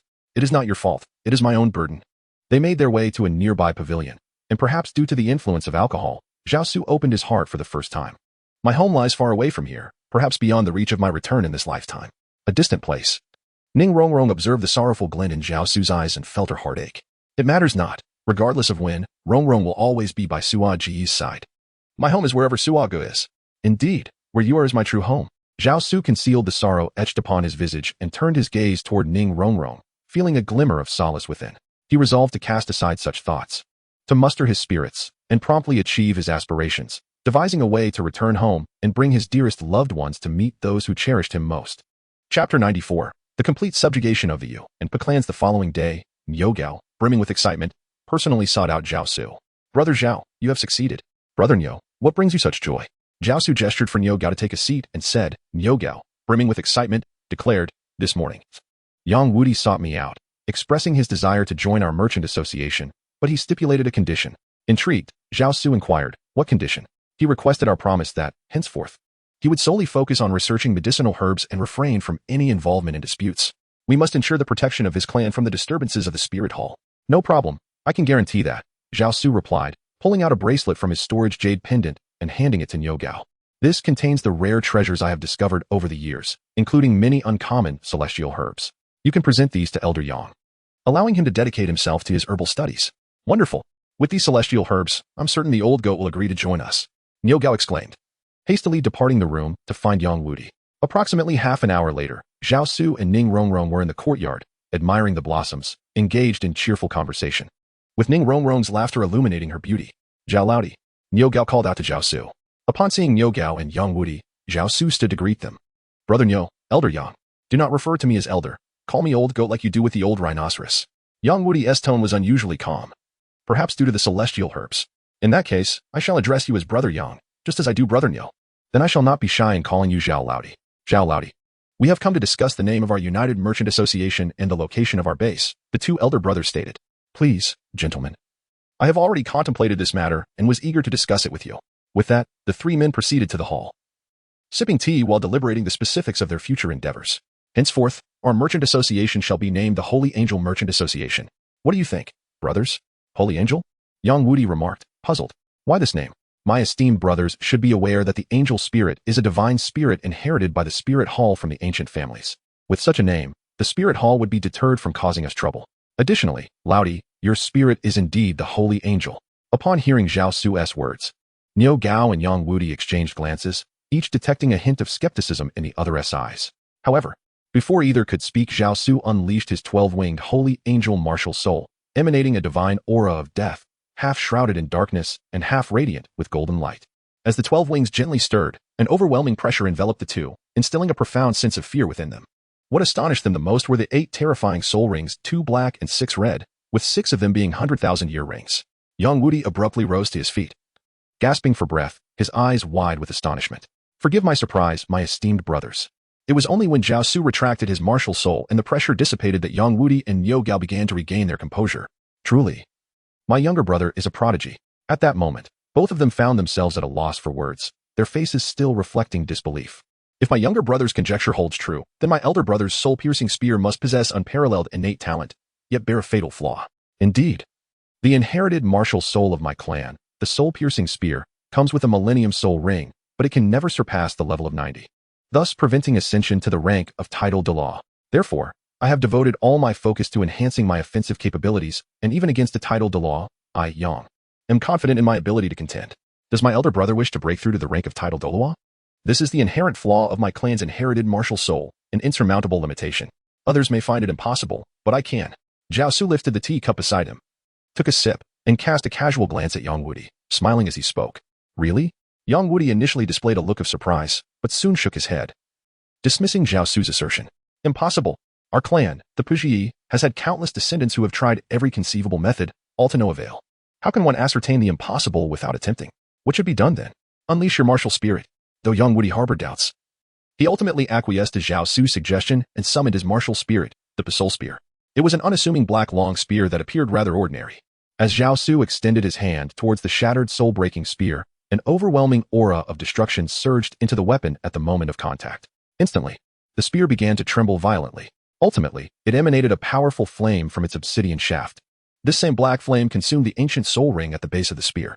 After approximately a minute, the black eternal soul ring suddenly erupted, detaching itself from the spear engulfed in black flames. Yet, instead of plummeting to the ground, it rapidly fused back, transforming once more into a complete soul ring, merging seamlessly with the spear. At the instant the soul ring rejoined the spear, young Woody felt his soul power escalating swiftly, culminating in a remarkable breakthrough to the 90th level. In that moment, the soul ring became the 9th ring of the soul-breaking spear, an innate 9th ring that would enhance alongside young Woody's growing soul power. When he reached the 90th 9th level, this originally innate soul ring would ascend to 100,000 years in caliber. With the complete integration of the 9th ring and Zhao Su's essence of destruction, the previously ordinary soul-breaking spear transformed into a formidable weapon. It could be said that the new spear rivaled the renowned Haotian hammer, known as the foremost weapon spirit. Level 91. I have truly ascended to the realm of a title Douluo at level 91. Young Woody reveled in an unprecedented sense of strength as he beheld the spear ablaze with black flames, radiating an aura of devastation. Overwhelmed with excitement, he lifted the spear and executed a series of techniques inherited from his clan. Though he tempered his strength, young Woody could distinctly perceive the profound transformation the spear had undergone. Brother Zhao, from this day forth, my life is yours. If you bid me to go east, I shall not venture west. Brother Yang, let us dispense with such formalities. We are friends across generations. Indeed, since you say so, let us not be coy. From now on, our clan shall follow your lead, Brother Zhao. Absolutely, Brother Zhao. Just say the word, and I shall comply. After the initial exhilaration subsided, young Woody's gaze towards Zhao Su was now devoid of doubt, replaced entirely by unwavering trust. Chapter 95. A return to the Holy Dragon sect. At this juncture, Zhao Su no longer felt the need for politeness and confirmed that the name of the joint trading association would be the Holy Angel Trading Association. Zhao Su serves as the president of the Holy Angel Chamber of Commerce, while Yang Woody and Yo Gao hold the positions of vice presidents, overseeing all affairs of the chamber, in addition to exclusively dealing with the medicinal products developed by the Pi clan. Niu Gao's Yu clan has established the Holy Angel Auction House. The ambition is to truly expand and become the strongest. This is merely a preliminary plan, as future endeavors will encompass various industries. The most pressing task now is to have Niu Gao seek out a group of exceptional blacksmiths, as Zhao Su aims to forge gold and silk armor capable of withstanding Tang San's concealed weapons. This should pose no issue. Although skilled blacksmiths surpassing the prowess of the Li clan are rare on this continent, they certainly exist, as long as we can afford the price. I assure you that the blacksmiths we find will be no less competent than those of the esteemed old gorillas Li clan. If a matter can be resolved with wealth, then it is hardly a problem. Zhao Su, while rummaging through the storage of jade pendants, produced a card containing 5 million golden soul coins and handed it to Niu Gao. This card held a substantial sum. Was it sufficient? 50 million, approximately. How much? 50 million? Niu Gao first murmured softly, nodding in acknowledgement, but then his eyes widened in realization as he fixed his gaze on Zhao Su for confirmation. Should it prove inadequate, I have an additional 50 million. For now, this will suffice. Subsequently, Zhao Su retrieved another card and placed it before Niu Gao. Not only Niu Gao, but even Yang Woody, who maintained business dealings with the Starry Empire and the Heavenly Empire through his pharmaceutical expertise, found such wealth to be extraordinary. He had never even heard of 100 million golden soul coins. This is more than enough. There is no need for so much.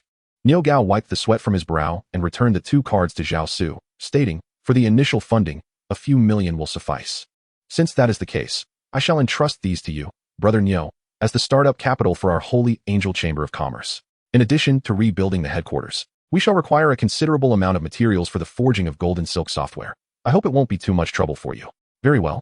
I shall not decline. I will establish a dedicated account for the Holy Angel Trading Company, ensuring that every expenditure is meticulously documented. Let us proceed as you two have decided. Zhao Su can now be said to possess an abundance of gold soul coins. So, Brother Zhao, where should we establish our headquarters?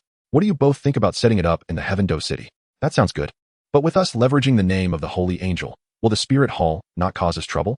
Rest assured, I will handle matters with the Spirit Hall. There will be no issues whatsoever.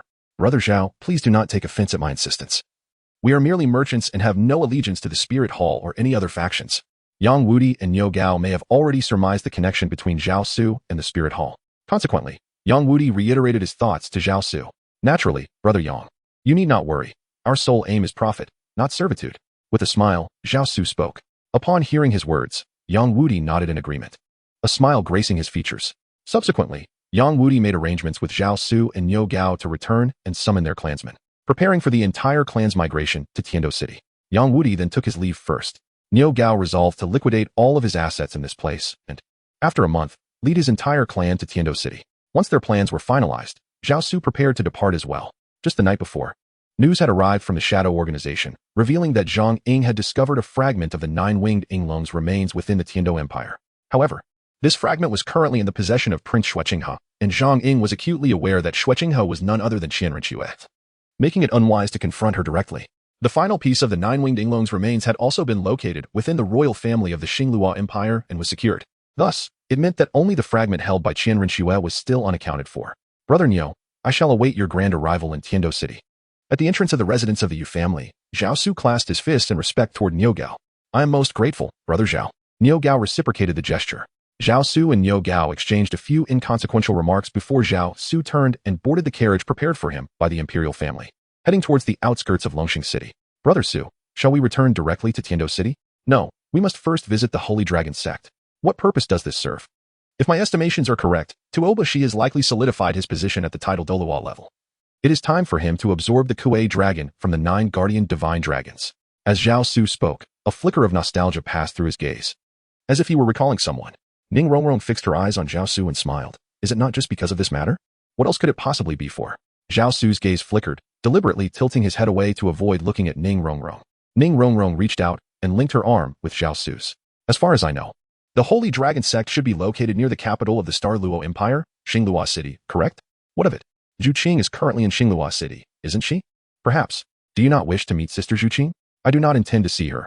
I am heading to the Holy Dragon sect to find Tuobashi, not to Xingluo City. In his previous life, Zhao Su, though not a romantic sage and having had few relationships, understood the unspoken rule of not displaying particular concern for another girl in front of one, even if she claimed indifference.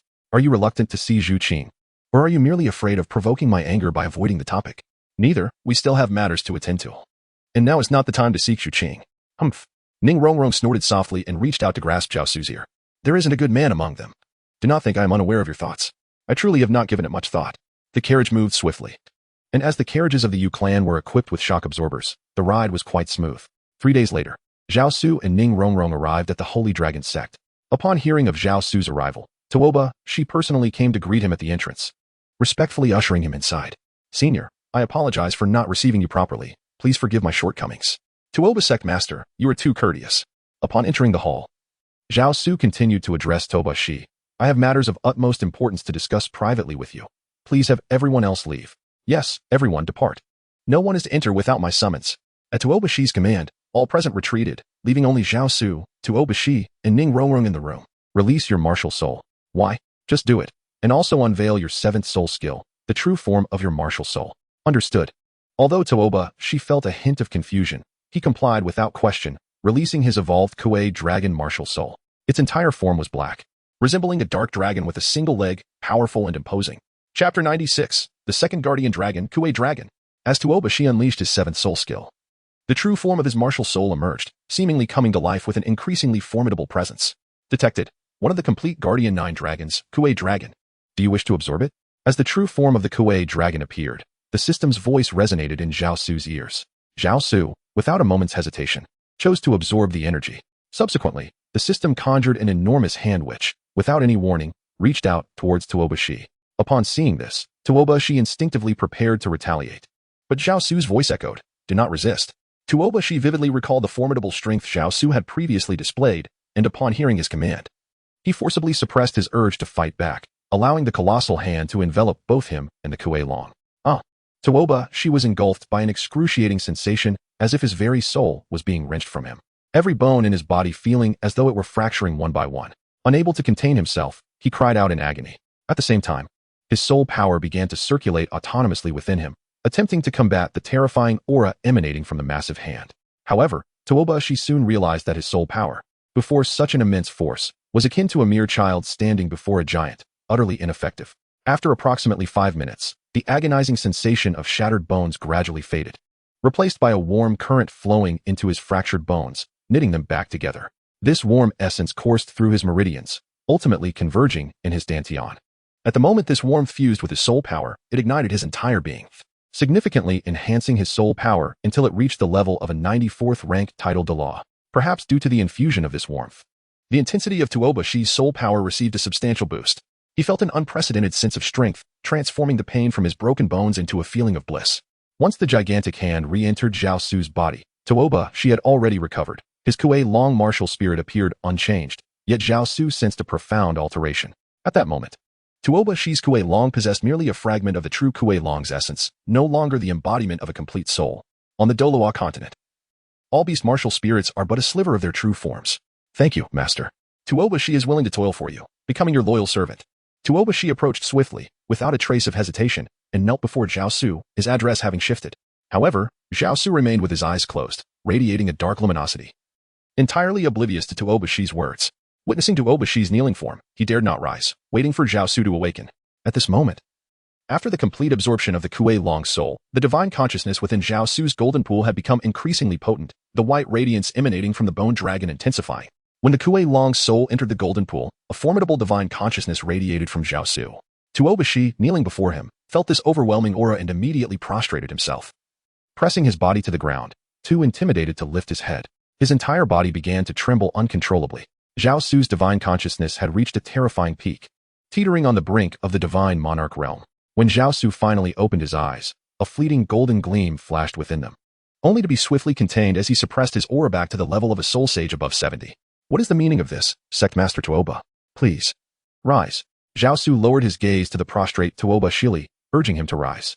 Upon hearing Zhao Su's voice, Tuoba Shi remained bowed and reiterated his devotion. Tuoba Shi is willing to serve his master diligently, to be a faithful servant. Zhao Su responded with gravity. Tuoba's sect leader. There is no need for you to be my servant. Simply fulfill your role as the esteemed leader of the Sacred Dragon sect. Please, stand up. Tuoba Shi rose respectfully to stand beside Zhao Su, expressing, it is both my honor and that of the entire Sacred Dragon sect to serve you, my master. Zhao Su continued, the appointed time for the new 7 sects at the Martial Soul Hall is approaching. Focus on your training. I have high hopes for the Sacred Dragon sect to emerge as the foremost among the top 3 sections. Thank you, my master. Tuoba Shi exclaimed. Noticing Zhao Su preparing to depart, he quickly added, Master, I have arranged accommodations for you and the mistress. As night has fallen, might it be prudent to rest here for the night before you continue your journey? No, I have other matters to attend to. Zhao Su did not linger at the Sacred Dragon sect. Under the cover of night, he departed in a carriage. Brother Su, are you truly not going to meet Sister Zhuqing? Ning Rongrong inquired once more in the carriage. I shall not, came his resolute reply. Zhao Su responded with remarkable decisiveness. Ning Rongrong, observing Zhao Su's serious demeanor, couldn't help but chuckle. Wow, it's been quite a while since I last saw Zhuqing. I truly miss her. Since you wish to go, then by all means, go. Upon hearing this, Zhao Su finally succumbed to laughter. Humph, I knew it. Flattering words from a despicable man. Ning Rongrong huffed lightly, pinching Zhao Su's waist, which immediately elicited a cacophony of exaggerated howls within the carriage. Amidst these cries, the carriage made its way toward the nearby Douluo city. In the residence of the Zhu family within Douluo city, the elders of the Yuming clan were uniting to oppose Zhu Zhuqing's ascension as the next clan leader. Even Zhu Yoming's staunch insistence on Zhu Zhuqing's leadership proved futile. Recently, Davis had hunted a formidable dark evil god white tiger beast, close to 100,000 years old, and not only acquired its soul ring, but also a piece of its skeletal remains. Coupled with the fusion technique of his martial spirit with Zhu Tiluan, the Yuming white tiger, he had reached a level where he could contend with ordinary title Douluos as a soul sage of over 70 levels. Although Dai Mubai possessed remarkable talent, he was merely a soul sage of 76 levels and lacked the martial spirit fusion technique shared by the royal family and the Zhu clan's Yuming spirit cat, rendering him no match for Davis. Recently, he had faced multiple defeats at Davis's hands, leading many old courtiers and various factions to shift their allegiance toward him. Even with Zhu Zhuqing's assistance, Dai Mubai remained at a disadvantage.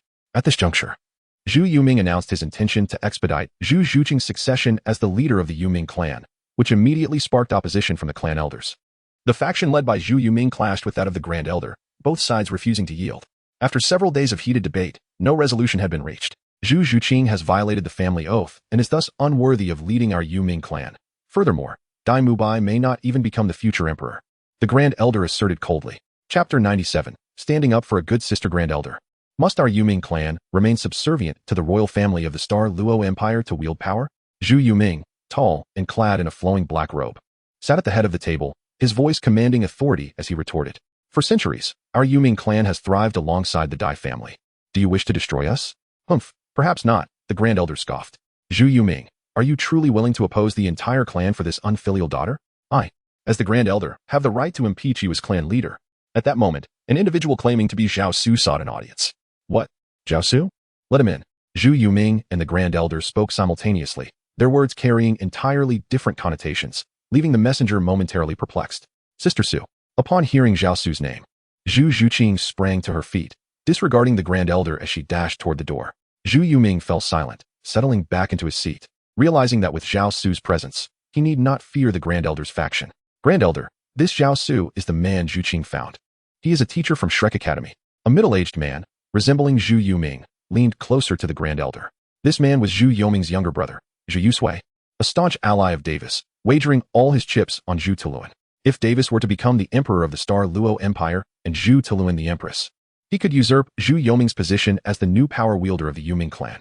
Thus, he sought to charm the Grand Elder to thwart Zhu Zhuqing's rise. What level of strength does this man possess? The Grand Elder inquired softly of Zhu Yusui. I have investigated thoroughly. He is at the Soul Sage realm of over 70 levels. Humph, a mere Soul Sage cannot possibly upend anything significant, the Grand Elder dismissed with a scoff, oblivious to how his nonchalance would soon alter the course of his life. At the entrance of the Zhu family courtyard, Zhao Su and Ning Rongrong had disembarked from the carriage, standing there quietly in anticipation of the messenger's news. Do not be anxious. I shall clarify everything to Zhu Qing. Ning Rongrong gently reassured the visibly perturbed Zhao Su, who was pacing back and forth. No, I Asugo.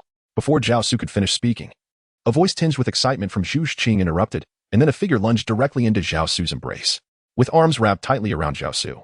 The grievances accumulated over the past few days erupted in an instant upon seeing him. Ignoring the gazes of those around, she began to weep. What's wrong? Have you suffered some injustice? Zhao Su gently extended her hand to wipe away Zhu Zhuqing's tears, her heart filled with compassion as she gazed upon Zhu Zhuqing's aggrieved expression. No, it's just that someone has been missing you.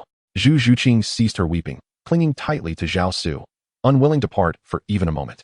Sister Zhuqing, I stand here as a living person. Surely you have not failed to notice my presence? Zhu Zhuqing's attention was entirely focused on Zhao Su, completely oblivious to the fact that another individual stood beside her.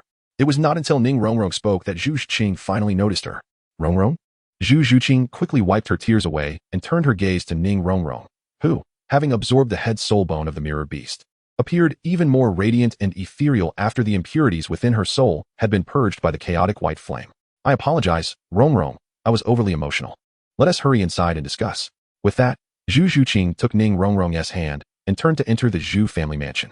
Instead of leading Zhu Zhuqing and Ning Rongrong to the conference room, she guided Zhao Su and Ning Rongrong to her secluded courtyard. After Zhao Su's departure, Zhu Yuming had wished for Zhu Zhuqing to return to the main residence, but Zhu Zhuqing had firmly declined. She preferred the tranquility of this place, which suited her temperament perfectly. Rongrong, how did you two end up together? Zhu Zhuqing inquired. I have reached the rank of Soul Sage at level 70 and need to hunt for suitable soul rings. Brother Su is also venturing out for training, so we decided to accompany each other. Ning Rongrong's cheeks flushed, and she could scarcely meet Zhu Zhuqing's gaze. Before their encounter, Ning Rongrong had exuded confidence, declaring that she would explain everything to Zhu Zhuqing. Yet, upon actually seeing her, she found herself at a loss for words. Zhu Zhuqing observed Ning Rongrong, then glanced at Zhao Su, harboring a flicker of suspicion in her heart, though she chose not to voice it. Miss, the clan leader and the elder have requested that you bring young Master Zhao to the conference room. Just as the atmosphere among the three grew somewhat delicate, a disciple of the Yuming clan knocked on the door and addressed Zhu Zhuqing. Reply to the elder that I have no desire to argue with him today. Any matters can be discussed tomorrow. Zhu Zhuqing replied. Wait.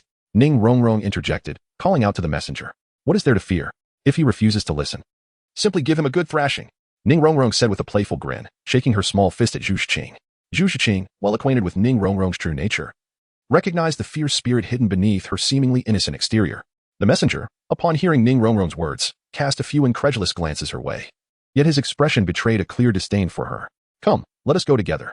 Zhao Su stepped forward and grasped Zhu Zhuqing's hand, offering her a reassuring look that conveyed his unwavering support.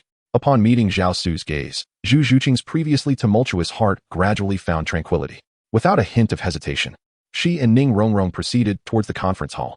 Zhu Zhuqing, as the direct descendant of our Yuming clan, you have audaciously torn apart the marriage contract between the Zhu family and the Dai family, rendering you unworthy of being a member of the Zhu clan, let alone the clan leader. Zhu Yu was the first to launch an attack on Zhu Zhuqing. Before Zhu Qing could utter a word, Ning Rongrong interjected. Your Zhu family sacrifices the happiness of your own daughters in exchange for your family's wealth and glory. Such a family should not even exist. What are you? To presume to speak here? The affairs of the Zhu family are none of your concern. The Grand Elder coldly rebuked, unleashing his formidable pressure, which was akin to that of an 80-plus level soul Douluo, enveloping Ning Rongrong. It was evident that the Grand Elder harbored murderous intent, far beyond merely intending to teach Ning Rongrong a lesson. Zhu Zhuqing's matters are my own, and your Zhu family's regulations are utterly disgraceful. Are we not allowed to voice our disdain? The Grand Elder's pressure had no effect on Ning Rongrong. She had already attained the level of a 73rd rank soul saint. And with her full soul bones and the ancient chaos white fire, even a titled Douluo would find it impossible to suppress her with mere intimidation. Impudent! How dare a mere girl flaunt her power in my Zhu family? You seek death. A burly man standing with the Grand Elder shouted, charging towards Ning Rongrong. The Yueming spirit cat instantly possessed him, transforming his hands into sharp claws, launching at Ning Rongrong with incredible speed. Humph, merely a cat. Ning Rongrong dismissed the oncoming threat, even turning her back to him as a silent insult. Buzz, just as he was about to make contact with Ning Rongrong. A sound akin to a sword being drawn resonated from her. The Emperor's 7-kill sword manifested, and a flash of sword intent swept through the air. The burly man, still in a forward charge, abruptly halted, the light in his eyes fading as he collapsed to the ground, a horrific wound marring his chest, his heart crushed. In my Zhu family, those who kill our kin shall not live to see another day. Do you even have the face to call yourselves the Zhu family? Your reputation is built on the sacrifice of your daughters. Ning Rongrong stated fearlessly, her confrontation rendering the Grand Elder's face ashen, yet he dared not act rashly. The sword intent emanating from the Emperor's 7 kills sword instilled terror even in him. Grand Elder, though the young lady's words may sting, they ring true. It is time for our Yueming clan to reconsider our customs. At last, Zhu Yuming spoke up, sitting with newfound confidence. Are you suggesting we sever ties with the Luo Empire's royal family? Humph. What alliance? Merely a pet raised to merge with the Dai family's martial soul. The White Tiger. The speaker was Zhu Zhuqing's third uncle, a man of slender build yet handsome features, possessing the potential of a pretty boy. He had been an unwavering supporter of Zhu Zhuqing since she had returned from winning the elite tournament in the Spirit City and insisted on dissolving her engagement with Dai Mubai. Zhu Yuming had initially sided with the Grand Elder, but after meeting Zhao Su, he changed his stance. Zhu Yuqing, do not forget your own position. Uncle, you enjoyed a life of luxury at the expense of your daughter. Have you ever considered what life was like for Lu Mei in the palace? Zhu Yuqing referred to the current empress of the Luo Empire, who had passed away long ago.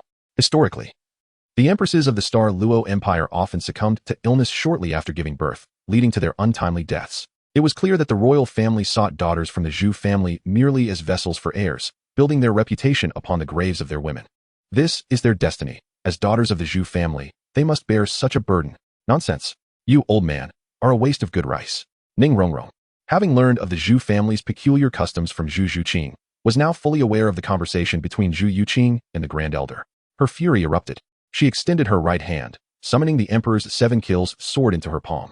The 7th black soul ring, imbued with golden ripples and over 60,000 years of age, illuminated, unleashing waves of sword intent directed at the Grand Elder. Feeling the overwhelming sword intent, the Grand Elder hastily unleashed his martial soul, attempting to flee. However, it was too late. The sword intent had already locked onto him. The Grand Elder was swiftly reduced to nothing more than bones. Who else dares to strike? Witnessing the gruesome scene, everyone aligned with the Grand Elder recoiled, no one daring to utter a word. Even Zhu Yuming, accustomed to the brutality of battle, was left stunned by Ning Rongrong's display, his complexion pale as he stood and declared, "From this day forth, we shall abolish our clan's rules. Everyone shall possess the right to love freely, and Zhu family women shall no longer be forced into marriage with the Dai family. Let us heed the leader's decision." Everyone echoed in unison, none daring to voice dissent at this point. Furthermore, from henceforth, Zhu Zhuqing shall be the new leader of our Yueming clan. Dad, I do not wish to be the leader of the Yueming clan. I do not want to remain in Luo City. I want to leave with Su Gu. Zhu Zhuqing tightly grasped Zhao Su's hand, her gaze resolute. Having made her decision, wherever Zhao Su went, she would follow. Perhaps it was Ning Rongrong's presence that instilled in her a sense of urgency. Very well, since you have made your choice, I shall respect your wishes. Though Zhu Yuming hesitated, he ultimately chose to support Zhu Zhuqing's decision. That night, Ning Rongrong shared a room with Zhu Zhuqing, while Zhao Su slept alone in another chamber. As night fell, Zhao Su lay restless in bed. The following morning, he rose early, stepping out of his room to sit by the stone table in the courtyard, gazing at the room where Ning Rongrong and Zhu Zhuqing resided. When the sun reached its zenith, Ning Rongrong and Zhu Zhuqing finally emerged from their room, appearing quite intimate. Zhu Zhuqing's expression remained cool, though not cold, and her gaze towards Zhao Su held a hint of longing. Have you both risen? Upon seeing the two individuals, Zhao Su hurriedly approached them, casting a glance at Ning Rongrong, who, however, chose to ignore him. Who was the other person? Zhu Zhuqing and Ning Rongrong each linked their arms with Zhao Su's, their hands simultaneously pinching the soft flesh at his waist. Zhu Zhuqing fixed her gaze on Zhao Su and inquired, "Once we return to Tiando City, I shall introduce you to her. No, you must divulge everything right now." Both women exerted their grip, and an intense wave of pain surged through Zhao Su's waist. Observing their furious expressions, Zhao Su had no choice but to confess entirely. "Is there anyone else?" "No, truly no one else, I swear." Zhao Su promptly raised his right hand and declared, "Aside from the three of us, you are forbidden from associating with any other women. Otherwise, we shall not spare you." At this juncture, Ning Rongrong and Zhu Zhuqing had undeniably forged a formidable alliance, leaving Zhao Su utterly devoid of any retort. He found himself thoroughly subdued, yet there was an undeniable joy that enveloped him, filling his heart with profound happiness. In Chapter 99, the alliance with the divine craftsman as pavilion, the subsequent days saw Zhao Su and the two ladies sharing the same room each night, immersing him in a haven of tenderness from which he was reluctant to emerge. It was not until 3 days later that news arrived from the Shadow Organization. A significant event had transpired within the imperial palace of the Tiando Empire. The Snow Knight Emperor was gravely poisoned and nearing his end. Zhao Su understood that it was undoubtedly Qian Renshua masquerading as Xue Qinghe who had begun to take action against the Heavenly Empire. This realization jolted Zhao Su awake from his reverie, compelling him to hasten back to Tiando City. However, before returning to Tiando City, he first needed to visit a particular location. Shadow had not only brought news of the palace coup in the Heavenly Empire, but also tidings regarding Niu Gao. When Zhao Su and Niu Gao parted ways, they had agreed that if Niu Gao and his kin reached Tiando City and Zhao Su was absent, they would make their way to the residence Zhao Su had acquired in Tiando City. There, they would find support from Shadow's associates, temporarily residing while seeking a suitable place to settle. With 100 million gold soul coins in his possession, Niu Gao was not lacking in funds.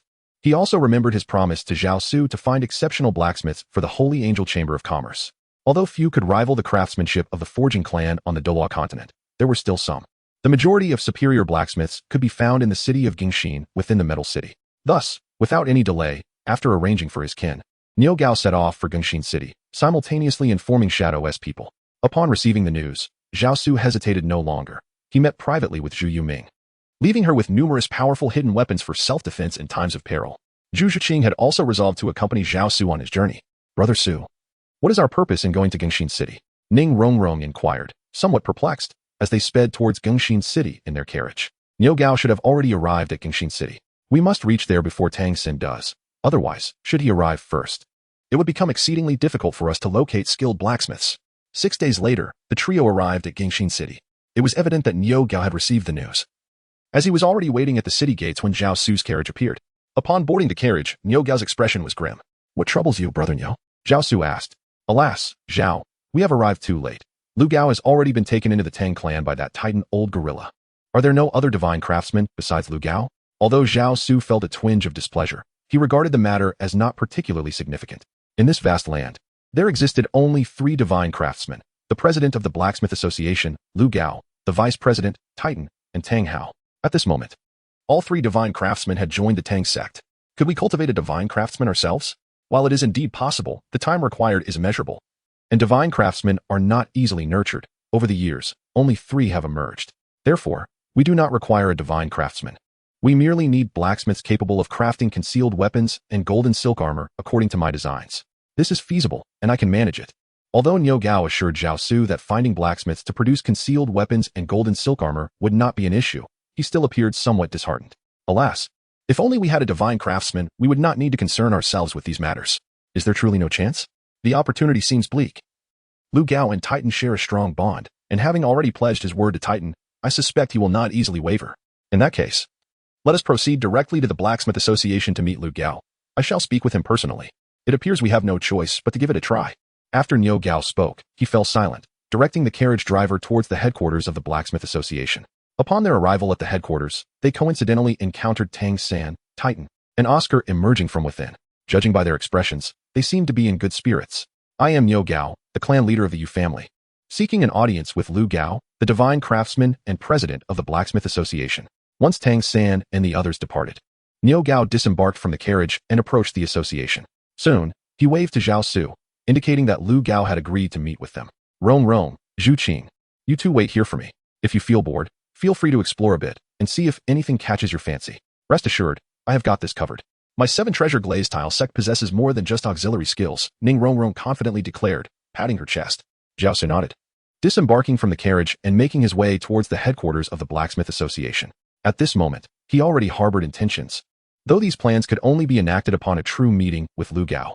On the 5th floor of the Blacksmith Association headquarters, within the private forge of Lu Gao, he was engrossed in studying blueprints when Zhao Su and Niu Gao entered. He merely glanced up at them before returning his gaze to the drawings. What brings you to me? Lu Gao inquired without lifting his head. Zhao Su did not respond to Lu Gao's words. He merely exchanged a glance with Niu Gao.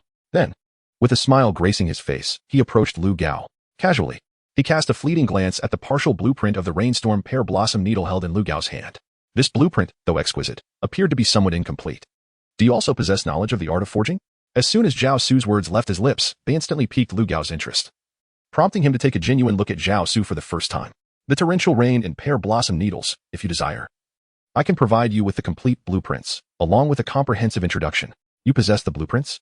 Zhao Su did not respond. Instead, he retrieved several blueprints from the jade pendant at his waist, which were far more detailed and complete than those possessed by the skilled craftsman. Lu Gao merely glanced at them casually, but was immediately captivated. He tossed aside the partial blueprints that Tang San had given him onto the table and eagerly reached for the blueprints that Zhao Su offered. After examining them, a radiant light shone in Lu Gao's eyes, as if these blueprints were not mere drawings, but rather a mesmerizing beauty that ensnared his gaze. Furthermore, I possess not only the blueprints for the rainfall pear blossom needle, but also designs that surpass even this exquisite creation. Zhao Su once again produced 2 sets of blueprints, one detailing the exquisite peacock feather and the other illustrating the formidable Buddha's fury lotus. Such intricacies are beyond the capabilities of mere mortal craftsmanship. As he gazed upon these 3 blueprints, Lu Gao's initial excitement transformed into disappointment, which was soon replaced by a calm demeanor. Turning his gaze toward Zhao Su, he continued, You must have some expectations in providing me with these blueprints, correct? To which Zhao Su replied, Indeed. I wish for President Lu to lead the Blacksmith Association in joining our Holy Angel Chamber of Commerce, to forge concealed weapons and the golden silk defenses against such weaponry. Zhao Su did not beat around the bush. Instead, he spoke directly to Lu Gao, stating, Our Saint Angel Chamber of Commerce will not impose any restrictions on your freedom, President Lu, nor on the entirety of the Blacksmith Association. We shall provide the necessary funding, allowing you to focus solely on your research into these concealed weapons. Each of these weapons can be inscribed with the names of the Blacksmith Association and President Lu. Chapter 100. Once again intercepting Tang San's Saint Angel Chamber of Commerce? What is that? At this moment, Lu Gao, momentarily recovering from his excitement, set aside the blueprints in his hands and inquired of Zhao Su. Niu Gao stepped forward to elucidate the details of the Saint Angel Chamber of Commerce to Lu Gao. Are you truly just merchants, with no connections to the Spirit Hall or any other factions? After listening to Niu Gao's explanation, Lu Gao was evidently intrigued. Although Tang San's promises were alluring, he preferred to immerse himself in the study of forging techniques, avoiding the conflicts among various factions. The proposition presented by Zhao Su regarding the Saint Angel Chamber of Commerce clearly aligned more with his aspirations. Of course, if we were to collaborate, you would still hold the position of president of the Blacksmith Association and could concurrently serve as the vice president of our Saint Angel Chamber of Commerce. Furthermore, you could auction the products forged by the Blacksmith Association through our auction house. And what is it that you seek? Quite simply, I aim to establish the largest commercial entity across the Douluo continent, with our principle being to maintain no entanglements with any sects while conducting business with all of them. Can one person truly safeguard the entire Saint Angel Chamber of Commerce?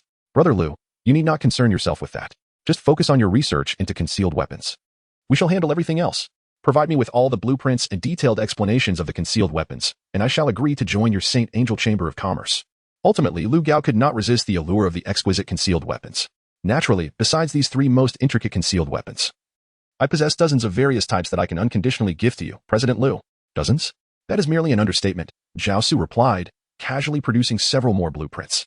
Whenever you have thoroughly studied these, I shall have more to offer. Have you truly forged all these? Lu Gao glanced at the blueprints, then turned to Zhao Su, a hint of skepticism in his gaze. He believed that while the blueprints Zhao Su provided were indeed ingenious, it was improbable that anyone could forge them. If that were the case, these blueprints would merely be scraps of paper. I share your enthusiasm for these creations, but I am not as obsessed as you, President Lu.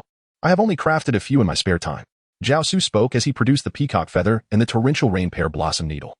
Placing them before Lu Gao, the torrential rain pear blossom needle appeared rather ordinary, merely a prototype device devoid of any remarkable features. What truly piqued Lu Gao's interest was the peacock feather. It was designed as a cylindrical structure, measuring a foot in length, with a diameter of 3 inches at its cross-section, adorned with 2 buttons on its surface. In its closed state, The peacock feather was strikingly beautiful, radiating a soft blue hue. How could such a diminutive object possibly accommodate 3 million concealed weapons? Lu Gao cautiously approached and picked up the peacock feather, observing it intently. The detailed blueprint accompanying the peacock feather commenced with an introduction, stating that in its activated state, it could unleash an impressive 3 million concealed weapons. If Lu, the president, harbored any doubts regarding its potency, he was invited to test it. How would one conduct such a test? By firing at me. You? Come forth. I believe President Lu is also eager to witness the unveiling of the peacock feather. Are you capable of withstanding it? Rest assured, it is my creation, and I am well aware of how to counter it. Then I shall proceed. Very well. Given Zhao Su's insistence, Lu Gao felt no need for further courtesy. He was not only keen to gauge the peacock feather's might, but was equally curious to assess Zhao Su's capabilities. Zhao Su was acutely aware of Lu Gao's intentions, which is why he chose to become the target, allowing Lu Gao to test the power of the peacock feather. As Lu Gao pressed the button beneath the peacock feather, the cylindrical shape unfurled, revealing a delicate azure hue, reminiscent of a peacock spreading its plumage.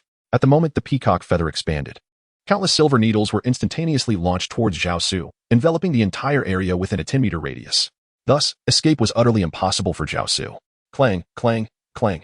In that instant, Zhao Su merged with the indomitable body of the holy angel martial soul, summoning a colossal hand that intercepted all the projectiles within the 10-meter range. However, Zhao Su deliberately allowed a few of the hidden weapons from the peacock feather to pierce his defenses. My young friend, what level are you at this moment? Lu Gao inquired, gazing at Zhao Su as he retracted the now-closed peacock feather. Zhao Su revealed his 12-winged holy angel martial soul without reservation. Upon witnessing the 8 soul rings, 2 black and 6 red, Lao Gao's eyes widened in astonishment, disbelief evident in his pupils. I have recently achieved the rank of an 83rd level soul Douluo. A soul Douluo? With such a soul ring configuration of 2 black and 6 red? Surely, I'm not mistaken? Indeed, what President Lu has observed today is entirely authentic. At such a level, with such a soul ring arrangement, it cannot fully counter the lethality of the peacock feather.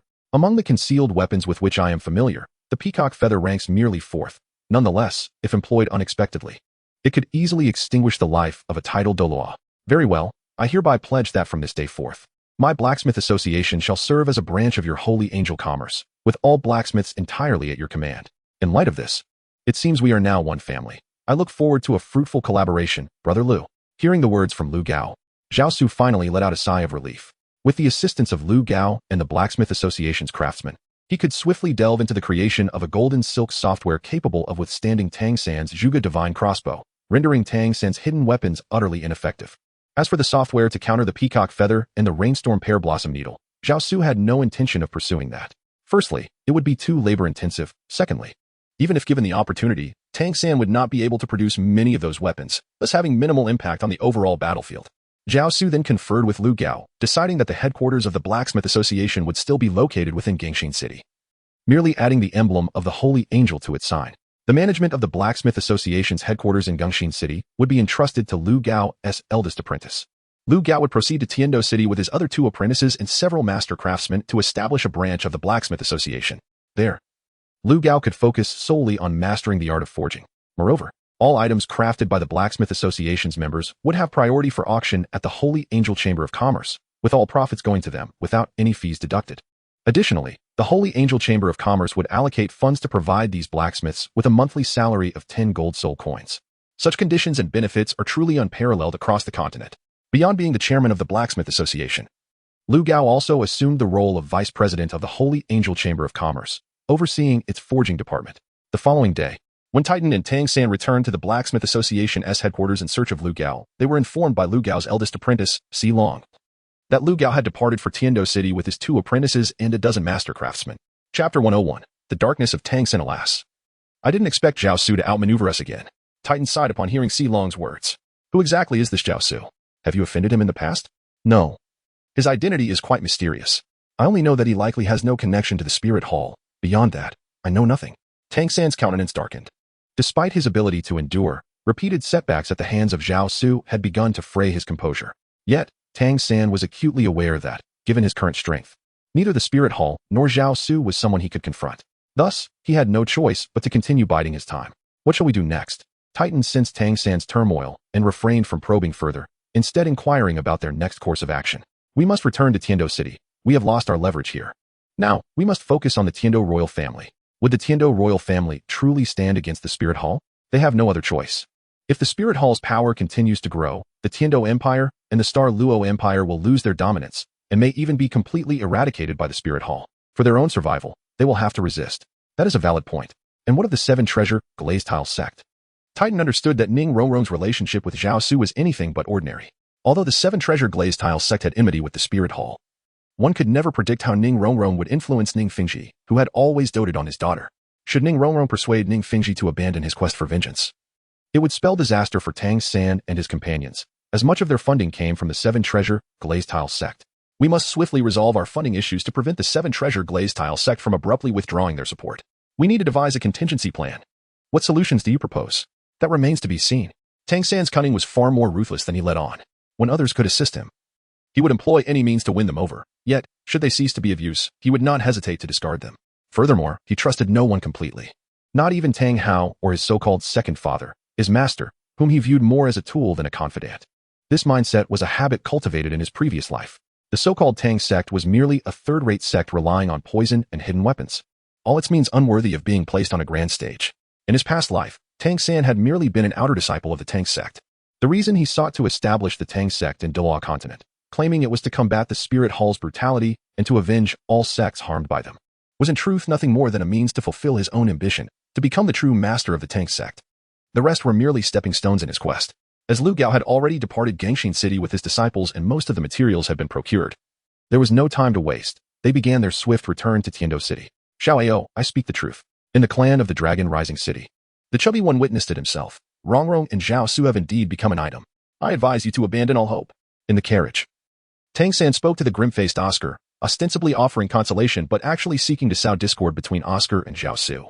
With Zhao Su already involved with Zhu Qing, even if he pursued Rongrong, she would never reciprocate. Oscar dismissed Tang San's claims. He had seen Ning Rongrong and Zhao Su together in the frozen forest. Although Zhao Su had taken his soul beast for Ning Rongrong, Oscar could sense that her heart was not with Zhao Su. Her association with him was merely a means to find a strong protector and secure her seventh spirit ring. Xiao, I understand your deep feelings for Rongrong. But Brother San is correct. Rongrong and Zhao Su's relationship is indeed exceptional. Enough. I know what I must do, Oscar retorted, turning his head away and ignoring Tang San and Ma Hongjun. As they observed Oscar's demeanor, a glint of cunning flickered in the eyes of Tang San and Ma Hongjun, though their thoughts diverged entirely.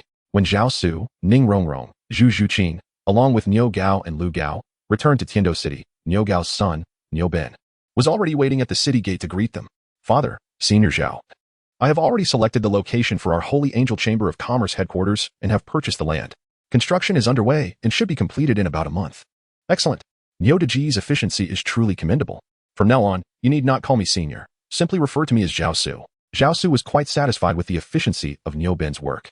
Moreover, he understood that, in contrast to the vice presidents such as Niu Gao and Lu Gao, it was truly the likes of Niu Ben who were doing the work. How could this be permissible? But how could it not? Is Brother Niu not taking us to have a look now? Very well, then I shall still address you as president. Niu Ben cast a glance at Niu Gao and continued, President, I have chosen the location for the headquarters of our Holy Angel Chamber of Commerce near the courtyard you purchased, centering it around that courtyard and acquiring all the surrounding residences. As he spoke, Niu Ben climbed into the carriage, heading towards the site of the under-construction Holy Angel Chamber of Commerce headquarters. Upon entering the city, Ning Rongrong and Zhu Qing exchanged mysterious glances with Zhao Su before departing together, without disclosing their destination. In the bustling Do city, there was little danger for them, so Zhao Su paid it no mind. Upon arriving at the headquarters, Niu Ben meticulously introduced his design to Zhao Su, covering every aspect with thorough consideration.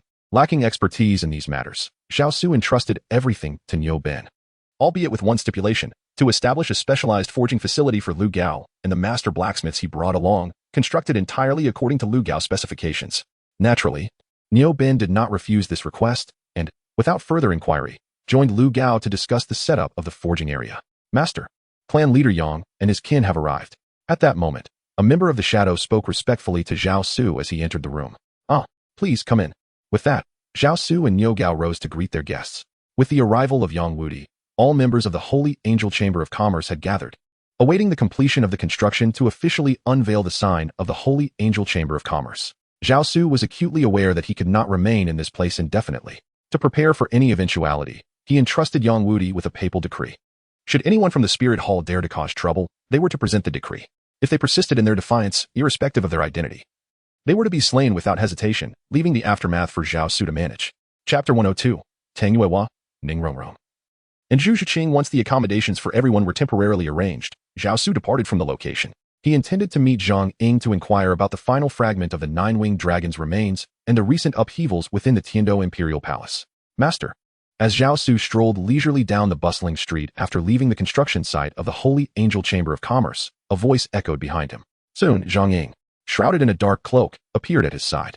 With Zhang Ying's true form revealed, the cloak dissipated. What is the current state of affairs in the Tiando Imperial Palace? Qian Renxue has firmly grasped control of the entire palace. The Serpent Spear Douluo, the Douluo, and 2 other titled Douluos, commanding nearly 5,000 soul masters, have completely taken charge of the palace. For titled Douluos along with 5,000 soul masters, what a formidable force. It seems Qian Renxue has also sensed my quest for the nine-winged dragon's remains and has deliberately concealed it. Does she know your identity? The specifics are unclear. She may have surmised a connection between myself and you, Master. Is Bibi Dong aware of Qian Renxue's maneuvers? Currently, Bibi Dong is solely focused on augmenting her own power, striving for the flawless fusion of her 2 soul rings, and has been in seclusion. Hong Feng has relayed information indicating that Qian Renxue's actions are likely supported by Qian Douluo from behind the scenes. Qian Douluo? Indeed, his activity has intensified of late, and it is highly probable that he has covertly undermined Bibi Dong, effectively seizing control of the Spirit Hall. I understand. Have the remains from the Star Luo Empire been located? Zhang Ying offered no further commentary, merely presenting the fragment of the nine-winged dragon to Zhao Su. Clutching the relic that exuded the essence of the nine-winged dragon, Zhao Su pondered how to obtain the final piece from Qian Renxue. Seek out Douluo and request his assistance from Tang San to help alleviate the poison afflicting Emperor Xueya, thus compelling Qian Renxue to act prematurely. Will Tang San trust Douluo? Rest assured, their interactions have been frequent over the years, and Tang San holds Douluo in high regard. Very well. I shall make the arrangements immediately. After Zhang Ying departed, Zhao Su returned directly to Shrek Academy, having not seen Ning Rongrong and Zhu Zhiqing for an entire day. An inexplicable sense of unease began to gnaw at him. Zhao Su was aware that Zhu Zhiqing and Ning Rongrong would undoubtedly return to Shrek Academy. Thus, he made his way directly towards the esteemed institution. Upon arriving at Shrek Academy, he was greeted by a cacophony of sounds emanating from the playground. Zhao Su casually inquired with a random student and soon discovered that representatives from the Four Elements Academy had come to challenge them, among whom was Thunder Academy. Supported by the Lightning Tyrannosaurus family, the representative of Thunder Academy was Yu Tianxin. Zhao Su's primary objective for venturing north was not only to undergo training but also to locate Yu Tianheng. However, he ended up forming a bond with Ning Rongrong and recruited the Yu and Pa families, along with the Blacksmith Association, yet he found no trace of Yu Tianheng. Reports from the Shadow faction revealed that Yu Tianheng had vanished after entering the Northern Snow Mountains. Initially, Zhao Su intended to enter the Northern Snow Mountains but ultimately decided against it. Besides Yu Tianxin, there were also the Fire Wushuang and Fire Wu siblings, as well as Feng Xiaodian. Although these individuals did not possess the same extraordinary talents as the Shrek 7 monsters, they were still distinguished members of the younger generation. The presence of the Fire Dragon, one of the 9 divine dragons guarding the realm, and the essence of the Blue Lightning Tyrannosaurus capable of evolving into the Candle Dragon was detected. Upon hearing the system's announcement, Zhao Su stood amidst the crowd, directing his attention towards the fiery Wushuang who was unleashing his unique fiery explosive dragon martial spirit, as well as Yu Tianxin, who stood nearby, refraining from making a move.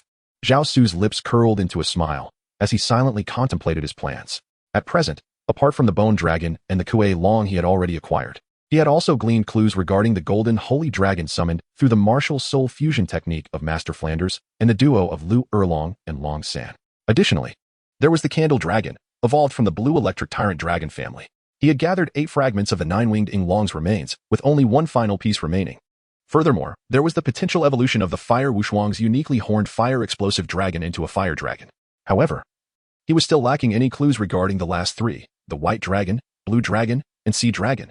Zhao Su firmly etched the names of Yu Tianxin and Huo Wushuang in his heart, preparing to seek an opportune moment to engage in a meaningful conversation with them. Once his thoughts were settled, he did not linger any longer. The individuals from the Four Elements Academy could now be likened to lost dogs. In the esteemed Academy of the Heaven Do Empire, which currently held the top position, it was improbable that they would stir any significant turmoil. Senior Zhao. Just as Zhao Su was contemplating a visit to Shrek Academy to check on whether Ning Rongrong and Zhu Zhiqing had returned, a timid voice called out to him. Are you calling me? Zhao Su turned towards the source of the sound and beheld a youth, seemingly around 14 or 15 years of age, clad in a peculiar brownish-yellow Shrek Academy uniform, standing there with palpable anxiety. Indeed, Ning Rongrong and senior sister Zhu Zhiqing sent me to inform you that they are awaiting you in the bamboo grove behind the academy, the boy declared before hastily departing. Waiting for me in the bamboo grove? Zhao Su murmured a thought, not dwelling on it, and made his way towards the bamboo grove behind the academy. Within the grove, amidst the towering bamboo, a plethora of vibrant flowers and greenery flourished, creating a picturesque setting, ideal for romantic rendezvous. The crisp air was infused with a subtle floral fragrance, naturally easing one's spirit. However, the gentle smile that adorned Zhao Su's face quickly faded. In the heart of the grove stood a stone table, around which sat 3 individuals, each a paragon of beauty, unparalleled in their own right: Tang Yuehua, Zhu Xuqing, and Ning Rongrong. Upon returning to Tiando City, Zhu Xuqing and Ning Rongrong had directly followed Zhao Su's directions to the Moon Pavilion, where they encountered Tang Yuehua. Upon seeing the 3 women, whose gazes were anything but welcoming, Zhao Su felt a surge of panic and instinctively turned to leave.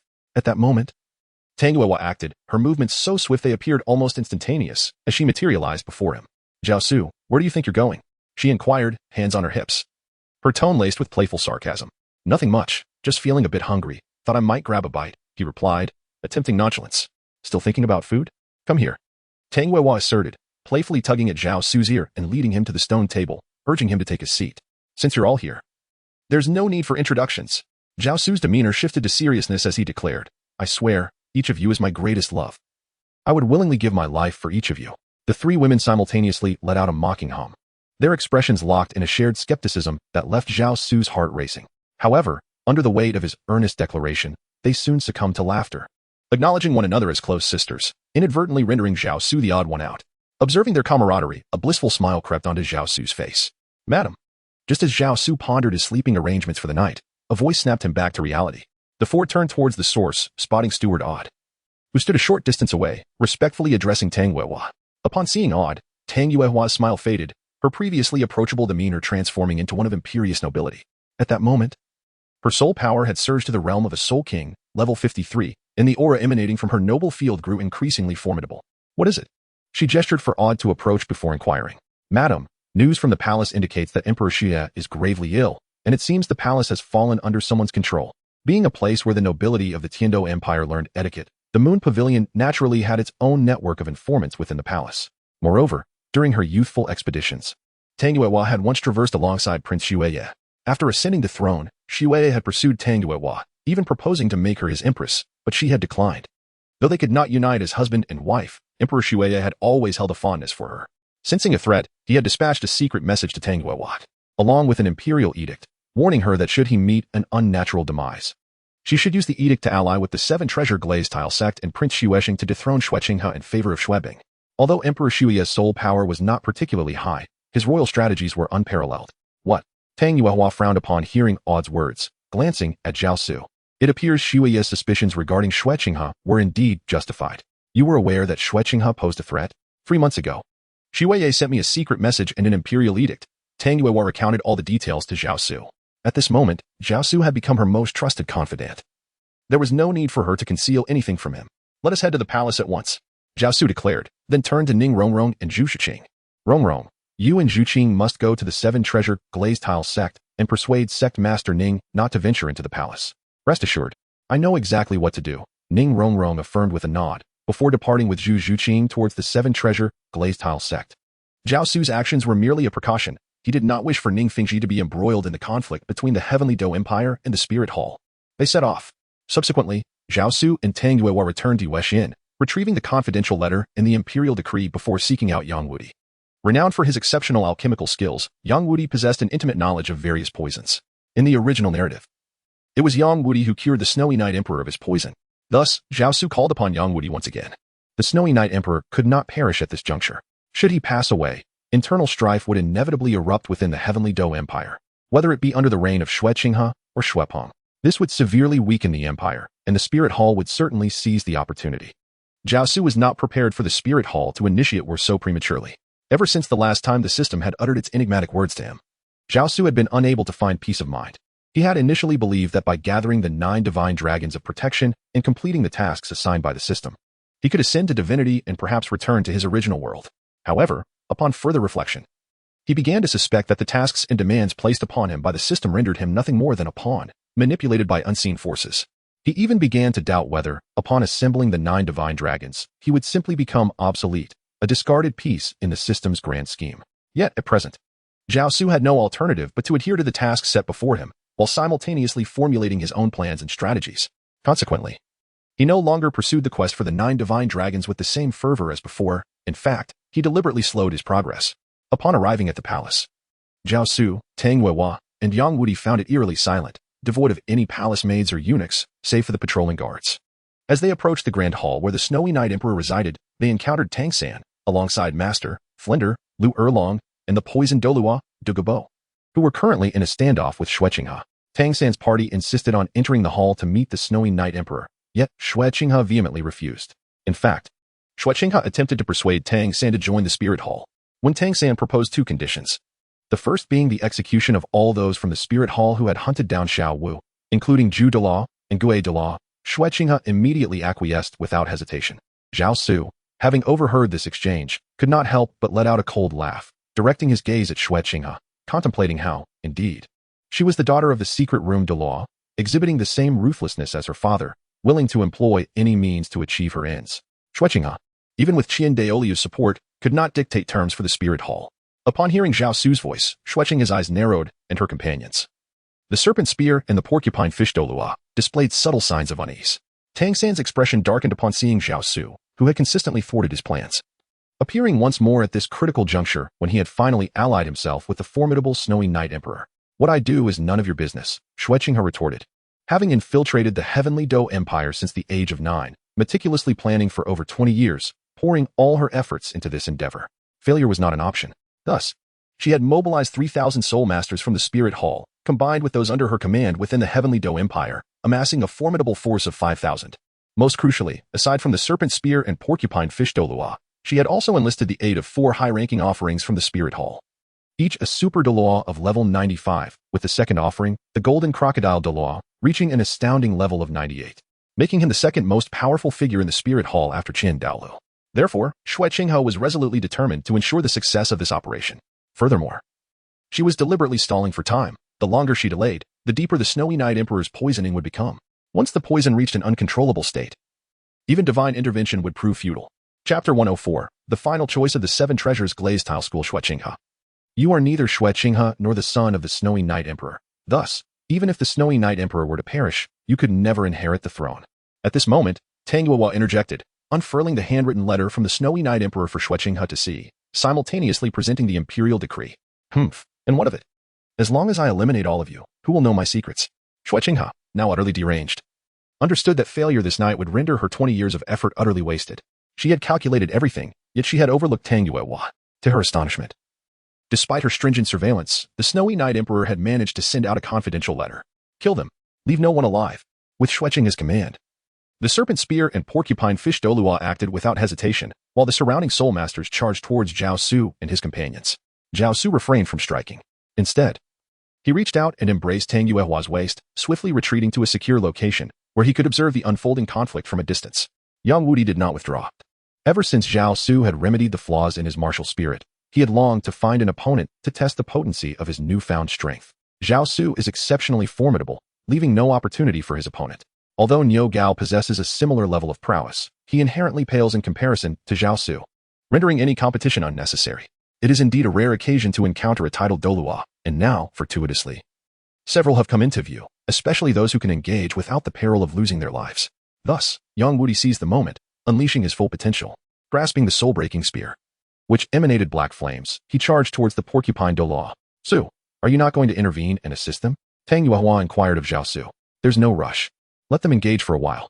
Besides, there are still others lurking in the shadows who have yet to reveal themselves. Zhao Su spoke, gazing into the darkness not far away.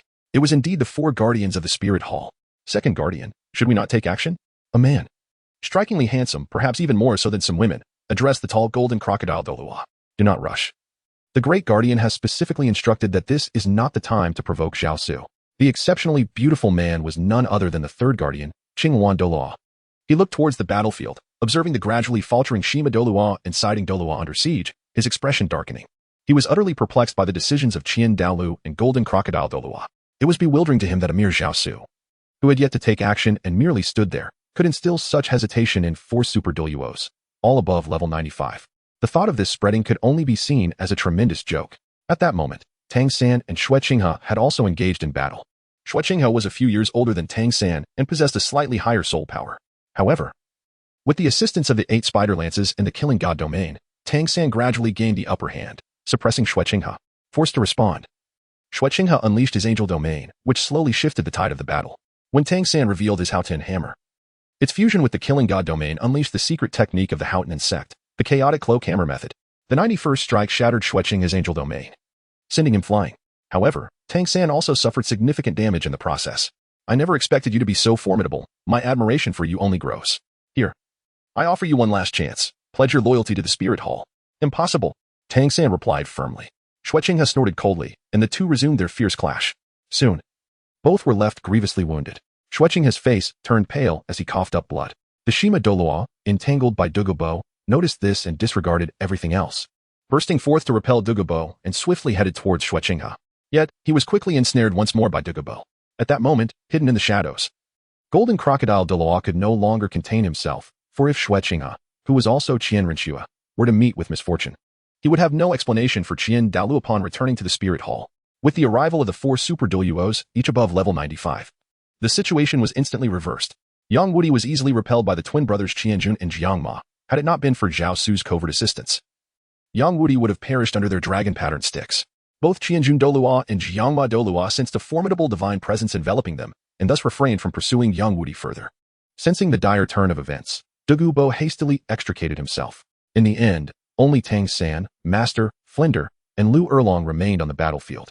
As the sun and moon shone brightly, the golden iron triangle centered around the Master initiated their fusion technique, aiming to protect Tang San as they fought their way out. The golden dragon soaring above them appeared increasingly majestic, particularly with the radiant golden light emanating from it, exuding immense pressure. Apart from the Master, who was at the 50-something level, Lu Erlong and Flinder had reached level 89, just one step away from achieving the title Douluo rank. With their current strength, they might not be able to withstand even one, let alone 2 title Douluos. However, they faced 6 title Douluos, 4 of whom were super Douluos exceeding level 95, leaving them with little hope. It is crucial to note that beyond level 90, each level attained towards becoming a title DAW signifies a qualitative transformation, especially above level 95. Their power is in a league of its own compared to ordinary title Douluos. Su, will you not take action? Observing Tang San and his companions in peril, Tang Yuewa could not help but reveal a hint of concern. After all, Tang San was her beloved nephew, and she could not bear to watch him perish before her eyes. Just a little longer. Zhao Su cast his gaze toward the Grand Hall, where the 6 titled Douluo of the Spirit Hall stood at various exits. Furthermore, Zhao Su sensed several formidable presences approaching in this direction. Zhao Su recognized the presence of Ning Fingxi from the 7 Treasures Glazed Tile School, along with Sword Douluo Chen Xian and Bone Douluo Gu Rong. Their arrival indicated that Ning Fingxi had disregarded Rongrong's counsel. Tang Yuewa sensed Zhao Su's transformation and grasped his arm, activating her noble domain to envelop him and restore his composure. At that moment, the 3 figures descended beside Tang San and the Master, Ning Fingxi, Chen Xian, and Gu Rong. With the evolution of the 7 Treasures Glazed Tile Pagoda into the 9 Treasures Glazed Tile Pagoda, Ning Fingxi's spirit power had rapidly ascended, reaching the level of a rank 91 title Douluo. His increased spirit power rendered his supportive abilities all the more formidable. Furthermore, despite losing an arm, Chen Xian had achieved enlightenment, breaking through to rank 97, while Gu Rong had reached rank 96. Collectively, the 3 possessed the potential to restrain or even eliminate the 4 title Douluo on the opposing side. Additionally, the formidable Trinity fusion technique of the Golden Iron Triangle could contend with an individual opponent. Douluo and Yang Wudi had also returned to the battlefield, although injured. They were more than capable of confronting a single adversary. At this juncture, the strengths of both factions had equalized, with Tang San's side still holding a slight advantage. Does the Sectmaster wish to wade into these turbulent waters? Inquired the towering figure of the Golden Crocodile Douluo, his gaze icy as he addressed Ning Fingxi. Opposing the Spirit Hall will lead to a dire outcome. Humph. Your Spirit Hall's assault on my 7 Treasures Glazed Tile School sealed our fate to an eternal conflict. Ning Fingxi, clad in white and exuding a scholarly demeanor, revealed a rare glimmer of murderous intent and formidable battle spirit in his eyes. Very well. Then today shall witness the complete annihilation of your 7 Treasures Glazed Tile School. Just on your own. Chen Xian, standing beside Ning Fingxi, though missing an arm, radiated an aura akin to a sharpened sword, even more potent than before. If you wish to obliterate my 7 Treasures Glazed Tile School, you shall require your grand offering to come personally. Gu Rong snorted coldly before charging towards the Golden Crocodile Douluo. 9th Treasure Glazed Tile, 9 Treasures Unmatched Divine Light. As Ning Fingxi invoked the soul chant, the 9th soul ring atop the 9 Treasures Glazed Tile Pagoda shimmered, emitting 2 radiant beams of 9-colored light that enveloped Gu Rong and Chen Xian, elevating their momentum to its zenith. Yang Wudi and Douluo also took action, each seeking an opponent, while the Master and his companions refrained from engaging directly, instead activating their Trinity fusion technique, manifesting as the golden holy dragon with golden wings, poised to provide support from above.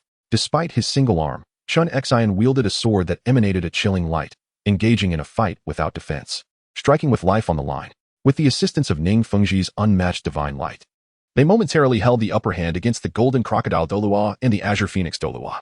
Meanwhile, Gu Rong faced two opponents, summoning the true form of his bone dragon, its roars dispelling the fusion techniques of the brothers Qianjun and Jiangma. Upon Gu Rong's dragon's roar, Zhao Su felt a stir within the bone dragon in his golden pool.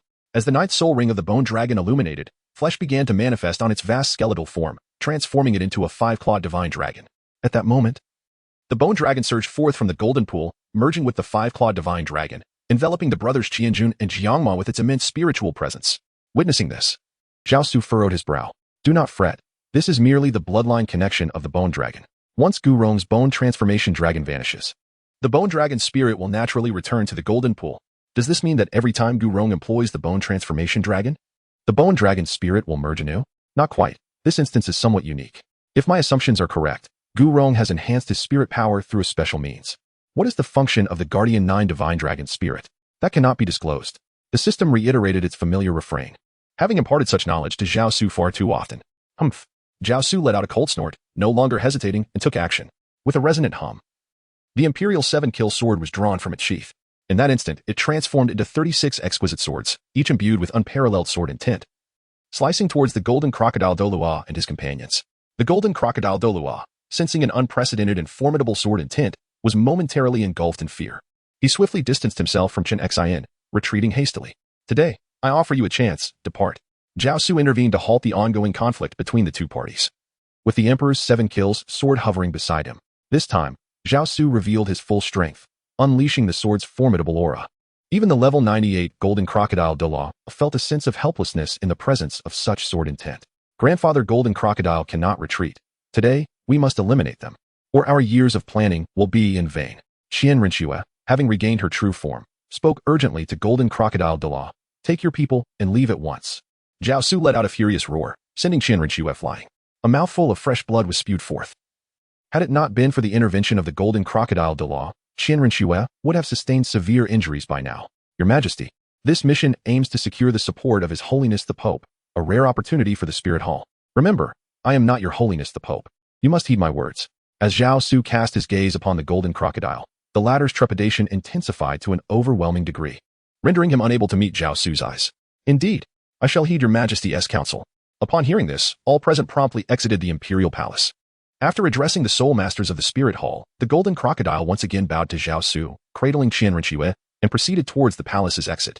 Once the 6 titled Douluos and the soul masters of the Spirit Hall departed, Zhao Su turned his attention to the trio of masters. At that moment, their tri-spirit fusion technique remained active, and the magnificent golden holy dragon soaring above them appeared increasingly majestic, particularly with its radiant golden light exuding a formidable pressure. Aside from the master, who was in his 50s, Lu Erlong and Flinder had both reached level 89, just a step away from attaining the title Douluo rank. System. Is the golden holy dragon available for absorption now? Negative. The golden holy dragon currently lacks a complete soul. Absorbing it now would yield only an incomplete dragon soul, still rendering you incapable of deification. Upon hearing this, Zhao Su felt a pang of disappointment. His identity was now undeniably exposed. It was evident that enticing the masters would henceforth be impossible. Furthermore, the master regarded Tang San as his own son, which would inevitably compel him to assist Tang San against the Spirit Hall. No one could guarantee that among the three, there would not be an unforeseen incident on the battlefield against the Spirit Hall. Should any misfortune befall one of them, it would be irrevocable for Zhao Su. Rest assured, at critical moments, the system will intervene. You are among the most exceptional of the 3,000 hosts chosen by the system and will not be easily forsaken. 3,000 hosts? Indeed. Do you suppose that Tang San's transmigration was merely a coincidence? The system ceased further discourse, yet its words deepened Zhao Su's unease. Zhao Su inhaled deeply, forcefully suppressing the myriad of emotions swirling within him.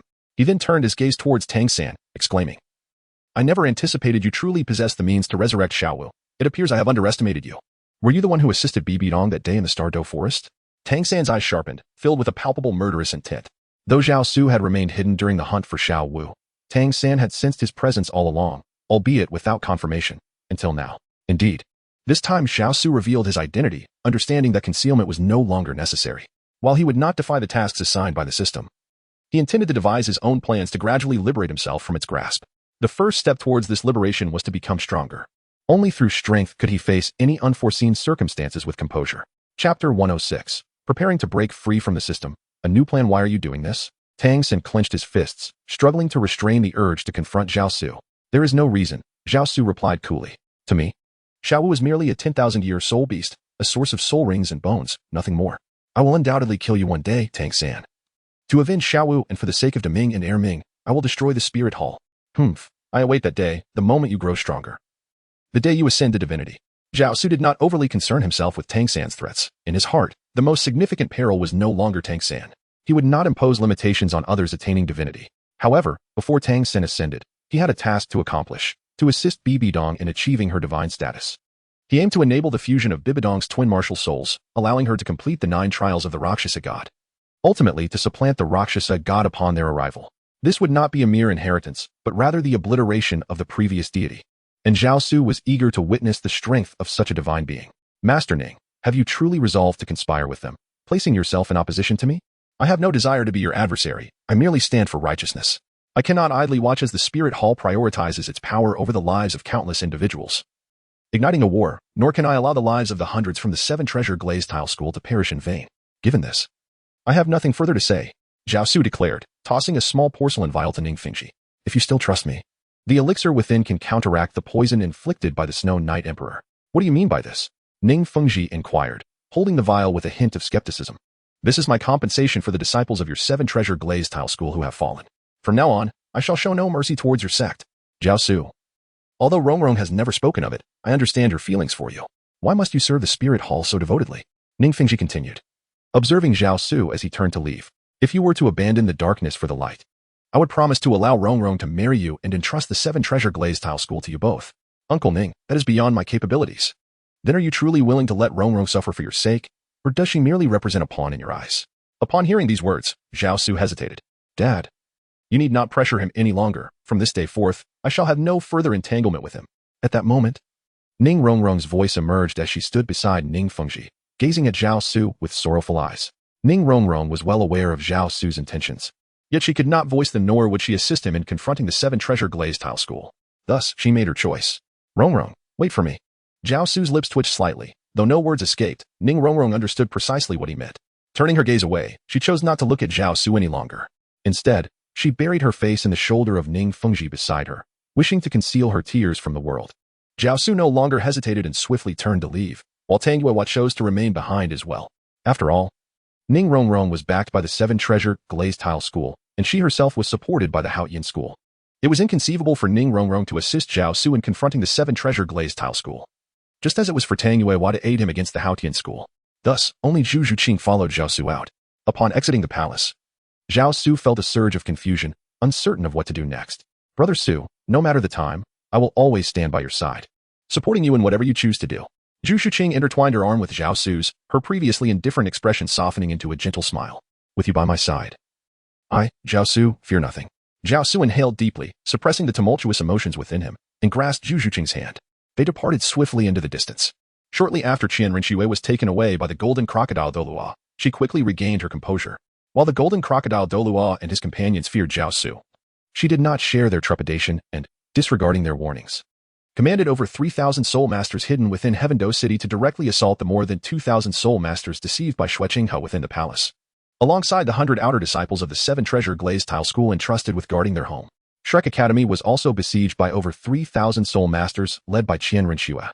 Had it not been for the valiant resistance of teachers like Zhao Wudre and the timely support from the master and others, the entire Shrek Academy would have likely faced annihilation. Nevertheless, even in this scenario, Shrek Academy suffered grievous losses, as did the entirety of the Heavendo Empire. Although Qian Rinxue's plans were ultimately thwarted, the setbacks endured were profound. In the aftermath of this incident, many families that had previously aligned with the Heavendo Empire chose to sever ties with the imperial family and realign with the Spirit Hall. Simultaneously, the Douluo Empire also fell victim to an assault by the Spirit Hall, further exacerbated by the assistance of the Sacred Dragon Sect and the Elephant Armored Sect, resulting in significant losses for the Luo Empire as well.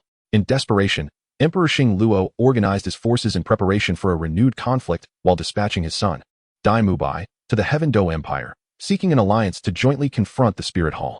Naturally, Emperor Xue Yi did not refuse the Luo Empire's request for alliance. Yet he was aware that this was not the opportune moment to engage in battle with the Spirit Hall. He sought to await a more advantageous time and also to prepare for the hidden weapons designed and produced by Tang's sect under Tang San's guidance. Meanwhile, Zhao Su's Holy Angel Chamber of Commerce was officially established, with the Divine Craftsman Pavilion leading blacksmiths in forging gold-threaded armor capable of withstanding hidden weapons. However, the details regarding the creation of this armor remained confidential, as the Holy Angel Chamber of Commerce publicly claimed that, aside from their auction house, their primary focus was on pharmaceuticals. Although Zhao Su held the esteemed title of president of the Holy Angel Chamber of Commerce, the actual matters were predominantly overseen by Niu Gao. Initially, Zhao Su intended for Niu Gao, Yang Wudi, and Lu Gao to collectively deliberate and take charge. However, Yang Wudi was wholly absorbed in alchemy, and Lu Gao was entirely focused on forging, both declining Zhao Su's proposal. Consequently, the responsibility for all affairs of the Holy Angel Chamber of Commerce ultimately fell upon Niu Gao alone. Having arranged all these matters, Zhao Su departed from Heavendo City alongside Zhu Zhuqing. Zhao Su did not return to the Spirit Hall. Instead, he ventured into the Sunset Forest. At the heart of the forest, the ice and fire yin-yang eyes appeared to be on the brink of desiccation for reasons unknown. Once a land teeming with celestial herbs, it was now overrun with weeds. Not far away, the thatched cottage where Tang Hao once resided still stood, yet it was coated in dust, clearly abandoned for an extended period. Most critically, after Zhao Su abducted Ayin, Tang Hao wreaked havoc at the Haoyin sect and was subsequently expelled, after which he vanished without a trace. Even the shadows of sects and families scattered across the continent could not uncover his whereabouts, as if he had simply evaporated into thin air. Ultimately, Zhao Su employed unique methods to relocate the nearly barren cold extreme Yin Spring and the searing Yang Spring to a concealed location, reviving their vitality and planting Ayin near the newly restored ice and fire yin-yang ice. Chapter 107. Merging the Ancient Tree of Life, reviving Ayin. Moreover, Zhao Su utilized his formidable divine consciousness, having attained the realm of a divine king, to erase all of Ayin's former memories. Even if Ayin were to regain her human form in the future, she would retain none of her past recollections. Simultaneously, Zhao Su fused the ancient tree of life with Ayin's original form, the blue-silver emperor. Ayin, in her current state, can be said to no longer be the same Ayin as before. Upon her eventual transformation, she will emerge as an entirely new spirit beast in the metamorphosis phase. Are you leaving? Just as Zhao Su prepared to rise from his spot, a small tree radiating a potent life force entwined its azure branches around his arm.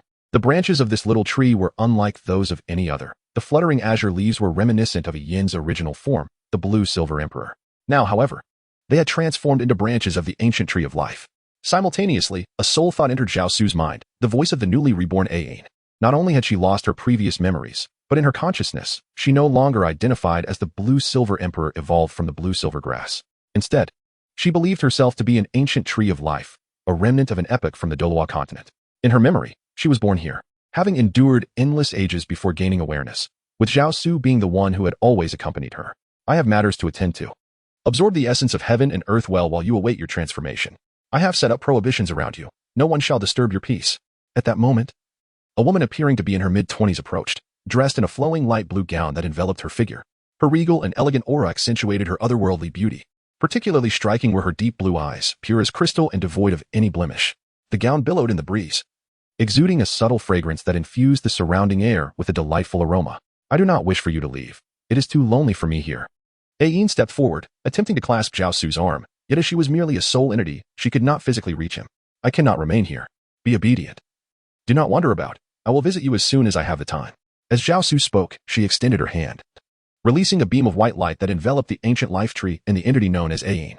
This radiant light served not only as a shield in times of peril, but also facilitated Ayin's swifter absorption of the essence of heaven and earth, hastening her progression towards transformation. Observing Zhao Su's departing silhouette, the ancient life tree emitted an aura of solitary melancholy. Brother Su, the new 7th sect conference convened by the Spirit Hall has officially concluded. In a nearby town, the closest to the Sunset Forest, Zhu Zhuqing had taken up residence over the past few months. Upon encountering Zhao Su, she hurriedly relayed the information she had gathered. With the selection of the new 7 sects finalized, it appears that Bibian is poised to declare war on the Tiando Empire and the Shura Empire. Should we intervene? Certainly. We must take action. It is not yet the appropriate time for a declaration of war against the two great empires. What shall we do? Let us proceed to Spirit City. It is imperative that your soul power ascends to the rank of title Douluo swiftly. Otherwise, you will lack the strength to protect yourself in the face of danger. What does this have to do with the Spirit Hall? It is, indeed, pertinent. By removing Bibian from the equation, the Spirit Hall's plans to declare war on the two empires will inevitably be postponed. As Zhao Su spoke, A faint smile graced her lips, for she had already devised a plan in her heart. Over the past few months, apart from relocating the two springs, she had been erasing a yin's memories and merging her essence into the ancient tree of life. Zhao Su pondered thoughtfully on the path that lay ahead of him. Zhao Su understood that his utmost priority was to liberate himself from dependence on the system. The sole means of achieving this liberation lay in fortifying his own strength. Even prior to the possibility of a complete rupture with the system, he aimed to seize all the rewards and benefits it offered. This was, in fact, one of the motivations behind Zhao Su's establishment of the Holy Angel Trading Company. He entrusted a multitude of soul bones and various medicinal items, obtainable through the exchange of energy values, entirely to Nyogao. Zhao Su aspires to transform the Holy Angel Chamber of Commerce into the foremost trading entity on the continent. He meticulously prepares for the potential fallout with the system or the possibility of sanctions imposed by it. This explains why he has not hastened to retrieve the final fragment of the nine-winged Yinglong's remains from Qianrenxue over the past few months. Aside from reviving Yin within the Sunset Forest, Zhao Su has altered his identity and journeyed to Heaven-Do City to deliberately entice Huowu Shuang and Shiyu Tianxin into apprenticing under him, aiding them in the evolution of their martial souls into the Fire Dragon and the Candle Dragon, respectively. Now, he awaits their ascension to the title Douluo level, which will enable him to absorb the complete souls of their respective divine dragons. Brother Su, do you truly have confidence in our ability to leave with Bibi Dong? In a carriage hastening toward the spirit hall, Zhu Zhuqing inquired with a hint of unease. Of course. I have a method to ensure Bibi Dong departs the spirit hall with us. Upon witnessing Zhao Su's calm and assured smile, Zhu Zhuqing felt reassured and refrained from further questioning. In her heart, she resolved to support Zhao Su unconditionally, regardless of the decisions he made. Inside the Hall of the Pope within the spirit hall, after Zhao Su and Zhu Zhuqing arrived here, they did not encounter Bibi Dong but instead met Qianrenxue first. At this moment, Qianrenxue had already returned to her original appearance. Zhao Su had encountered Qianrenxue in her childhood. However, at this moment, Qianrenxue radiated an even greater beauty than in her youth, having seemingly inherited the exquisite allure of Bibi Dong perfectly. The aura of arrogance she exuded was strikingly reminiscent of Bibi Dong herself. Zhao Su, I never anticipated that you would dare to approach my spirit hall, Qianrenxue declared. Seated regally upon the expansive papal throne, her voice cold and condescending as she addressed Zhao Su. Why should I not come? Do you truly believe that you pose any threat to me?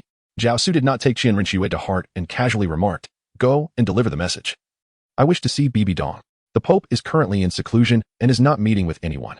Although Zhao Su's words were quite arrogant, they were nonetheless rooted in truth. Qianrenxue, despite her inner resentment, found herself powerless against it. Zhao Su, do you wish to see the teacher?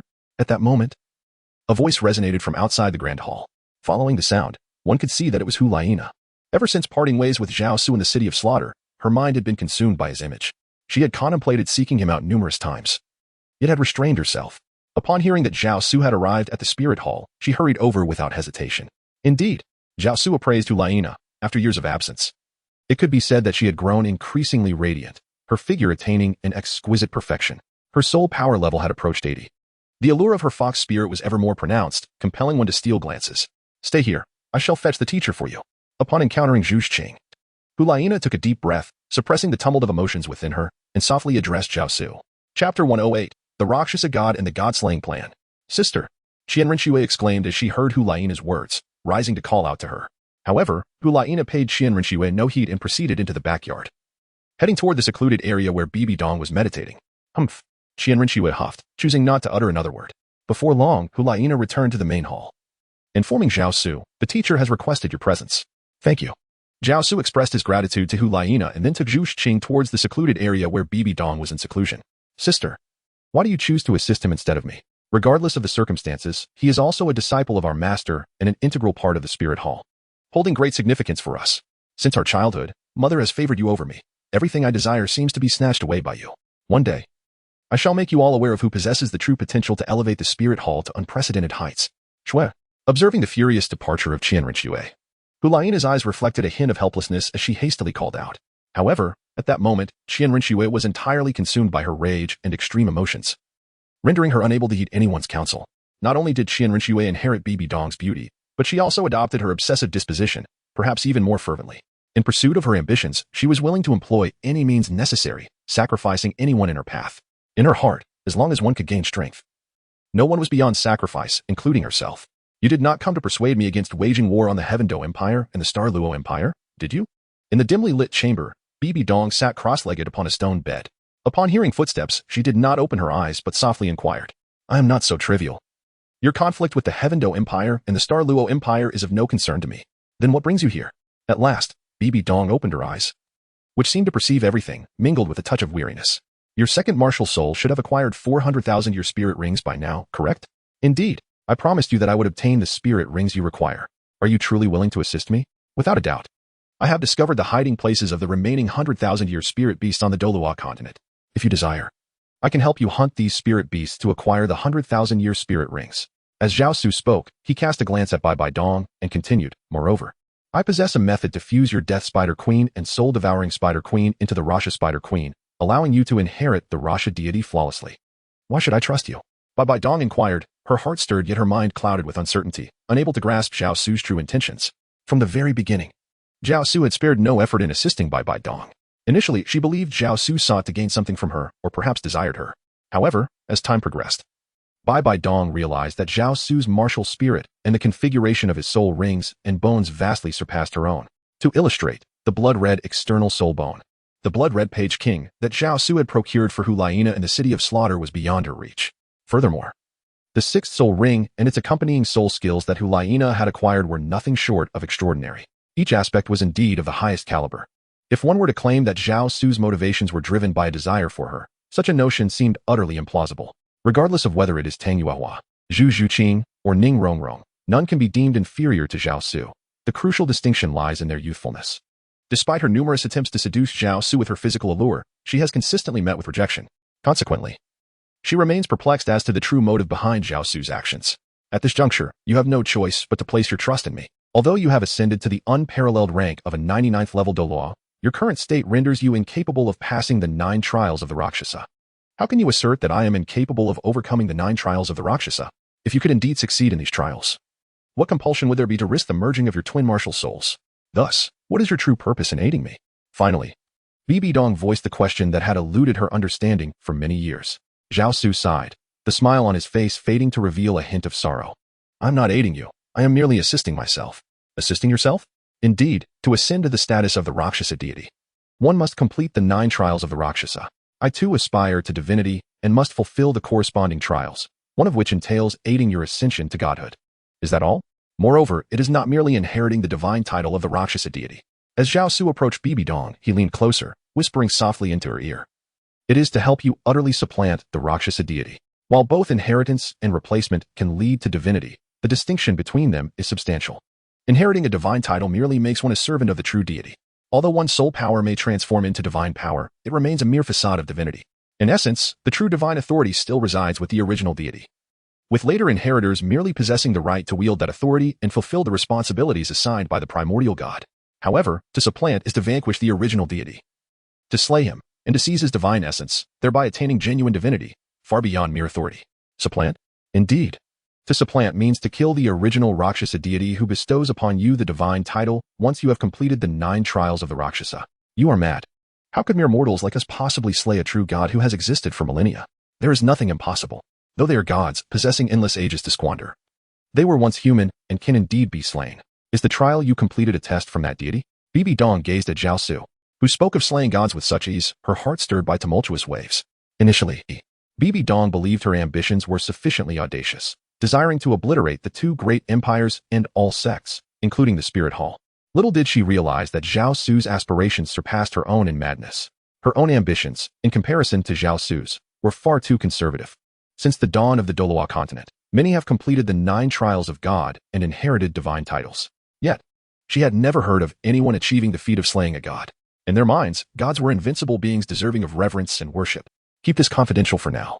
In due time, you shall understand. Zhao Su's enigmatic smile resurfaced as he enigmatically addressed Bibi Dong. How confident are you in slaying the gods? 10 out of 10. Very well. If that is the case, I shall join you in this reckless endeavor. I too wish to witness whether the so-called deities can indeed be vanquished. Bibi Dong, having absorbed the malevolent thoughts emanating from the god of slaughter's domain, was no longer merely an ordinary person. In her heart, she yearned for power, striving to defeat all her adversaries. Even in the face of failure, she believed it to be merely a precursor to death. In her mind, death was the least of her fears. Chapter 109. Return to the City of Carnage. As long as you place your trust in me, I shall not let you down. You mentioned a way to fuse my martial soul. How shall we achieve this fusion? Currently, in relation to slaying the gods, The foremost desire of Bibi Dong was to merge her twin martial souls into a form of greater strength. To accomplish this, she must first acquire the God of Slaughter's divine attire and the God of Slaughter's scythe. Do you know where the God of Slaughter's attire can be found? Of course. After multiple visits to the city of Carnage, have you not sensed that, apart from the God of Slaughter, another deity exists within its confines? At this juncture, Zhao Su felt no need to conceal the truth from Bibi Dong. After all, only by empowering her could he truly accomplish the grand feat of slaying deities. Are you referring to the Shura God? Having visited the city of Carnage numerous times, Bibi Dong was well aware that it originally belonged to the Shura God.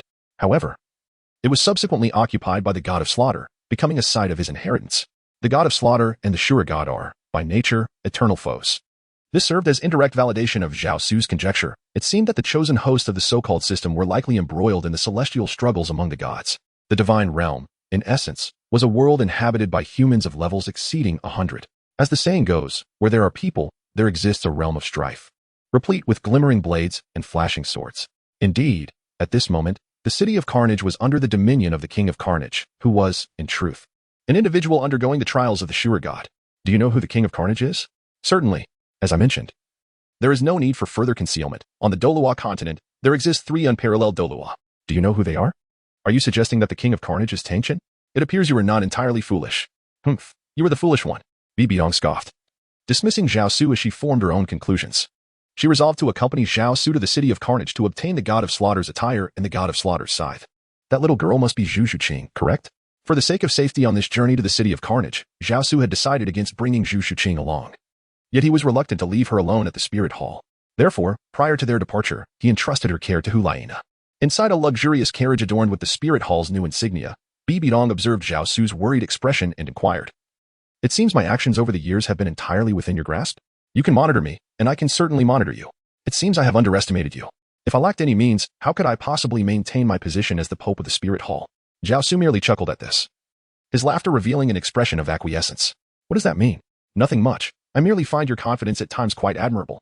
The carriage traveled swiftly, particularly with the Spirit Hall's emblem displayed, allowing for an unobstructed passage. Soon, they arrived at the entrance town of the city of Carnage. Upon their arrival, all eyes turned toward Zhao Su and Bibi Dong. Especially striking was Bibi Dong, clad in a golden gown, with her stunning visage and staff, capturing the attention of every individual in the city of Carnage. Many had resided in the city for years, yet had never encountered such a beautiful woman. "Welcome, esteemed lords of slaughter, to the city of Carnage once more." At that moment, an envoy of the King of Carnage, cloaked in a long black robe, appeared before Zhao Su and Bibi Dong, kneeling respectfully. The once boisterous crowd fell silent at the envoy's words. All retreated to their abodes, while those without shelter sought refuge in corners. The title of God of Slaughter denoted a formidable individual who had achieved 100 consecutive victories, possessing the domain of slaughter through the path of hell. Moreover, the term God of Slaughter was not merely a name, it embodied the literal essence of achieving divinity through slaughter. Each individual was a ruthless killer without a flicker of hesitation. Most importantly, those who attained the domain of slaughter were immune to the constraints of the city of Carnage, free to unleash their soul techniques at will. Without further ado, clear the slaughter grounds. No one is permitted to approach. Bibi Dong's voice was chilling, devoid of any emotion. The God of Slaughter, this individual cannot make decisions. It must be done through the King of Carnage. Then hasten to consult the King of Carnage. I lack the patience to wait. Currently, the King of Carnage is not within the city of Carnage. Humph, are you mocking me? As soon as Bibi Dong's words fell, the domain of slaughter was instantly unleashed, and the immense pressure crushed the envoy of the King of Carnage into a mere pulp, leaving not a trace of a complete corpse. Nearby, the armored enforcers on horseback, witnessing the scene, dared not linger and swiftly turned their steeds to flee. You truly are a madwoman, can you not reason with her? Why resort to killing at the slightest provocation? As soon as Zhao Su finished speaking, a piercing screech echoed through the air. 6 Bat Kings, each adorned with crimson wings, charged towards Zhao Su and Bibi Dong. These Bat Kings, with their blood-red appendages, were the guardians left behind by the King of Slaughter to protect the city of Slaughter. Although they could not quite compare to the Bat King hunted by Hulaina on the path of hell, they were scarcely inferior. Perhaps it was best for these foul creatures to remain in the shadows. Zhao Su too made his move. The Emperor's 7-killing sword was drawn, swiftly dispatching all 6 bats. You are not much stronger than I, Bibi Dong taunted Zhao Su before striding towards the arena of slaughter. Along the way, no one dared to obstruct her passage. Meanwhile, within the arena, the combatants and spectators alike remained oblivious to the turmoil unfolding outside.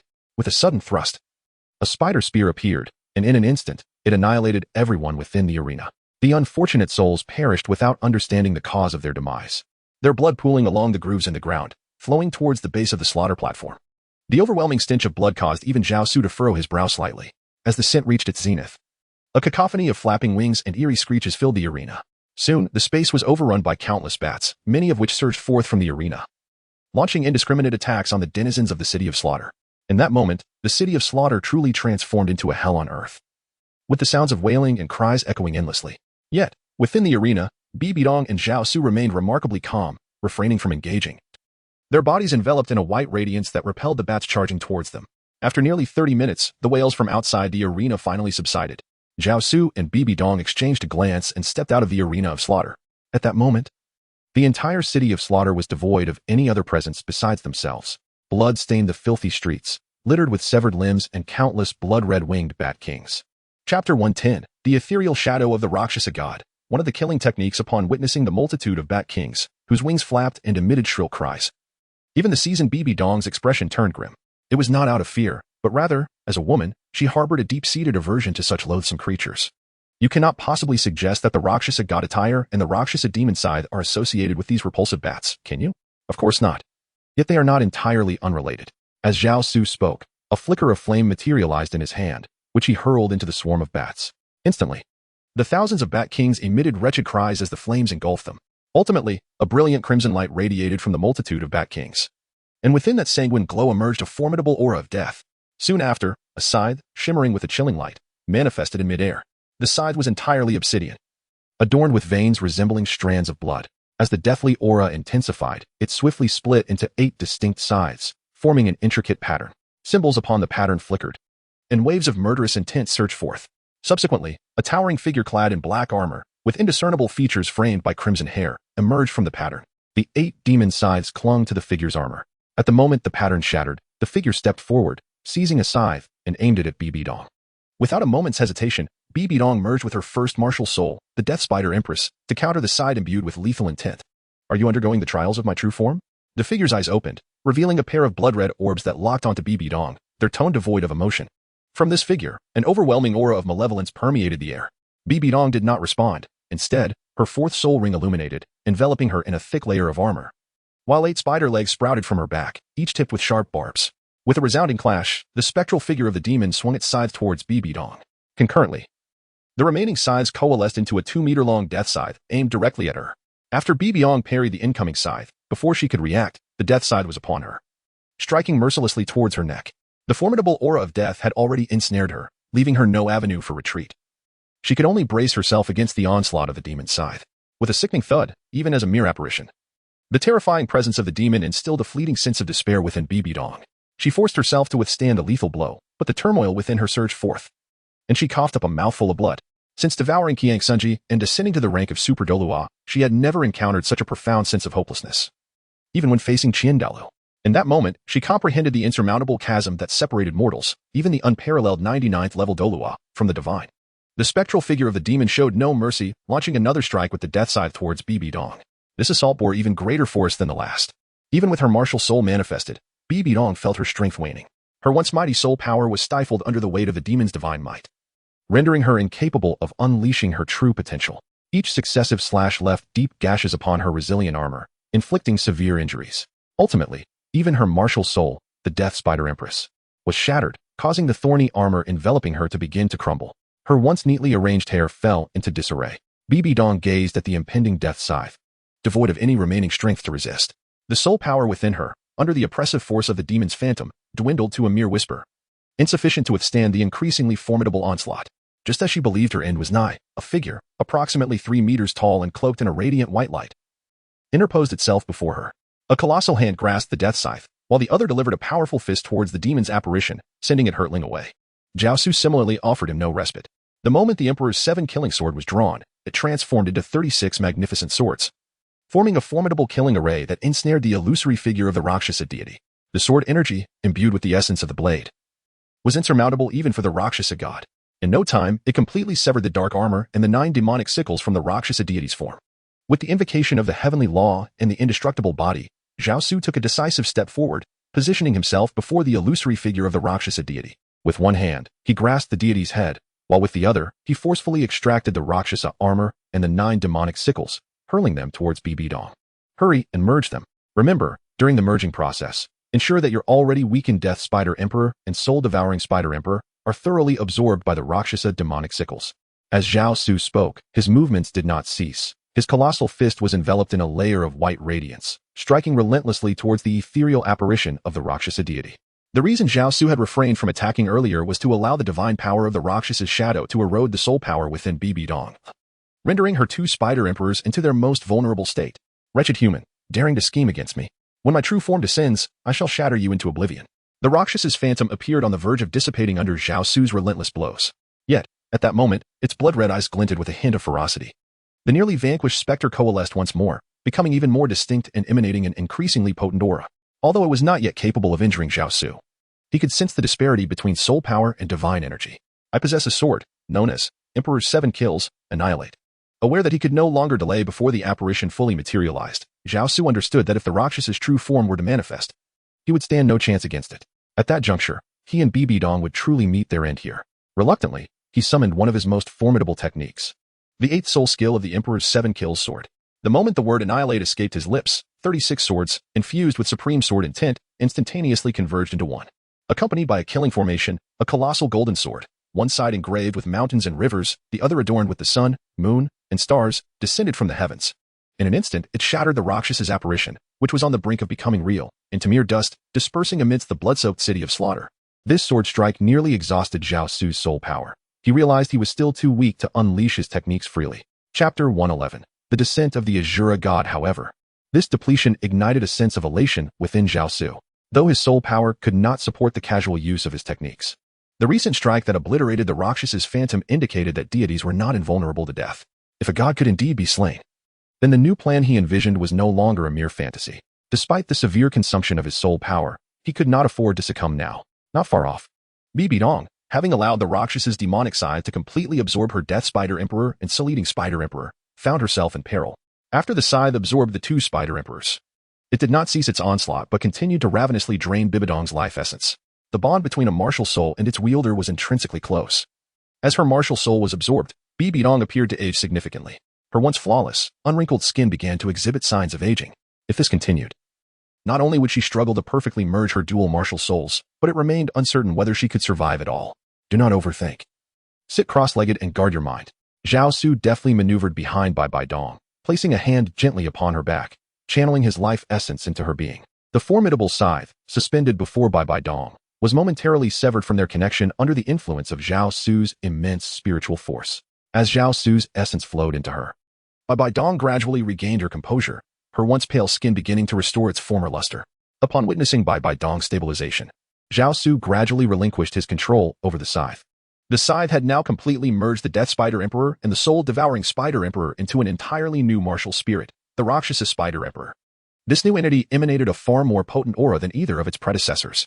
As the 2 Spider Emperors fused, Bibi Dong's inherent abilities, the God of Slaughter domain and the Death domain intrinsic to her martial spirit, also began to intertwine. Within this newly formed realm, not only did it augment Bibi Dong's attributes by 20%, but the overwhelming killing intent and malevolence also bestowed upon her the power to manipulate the souls of others.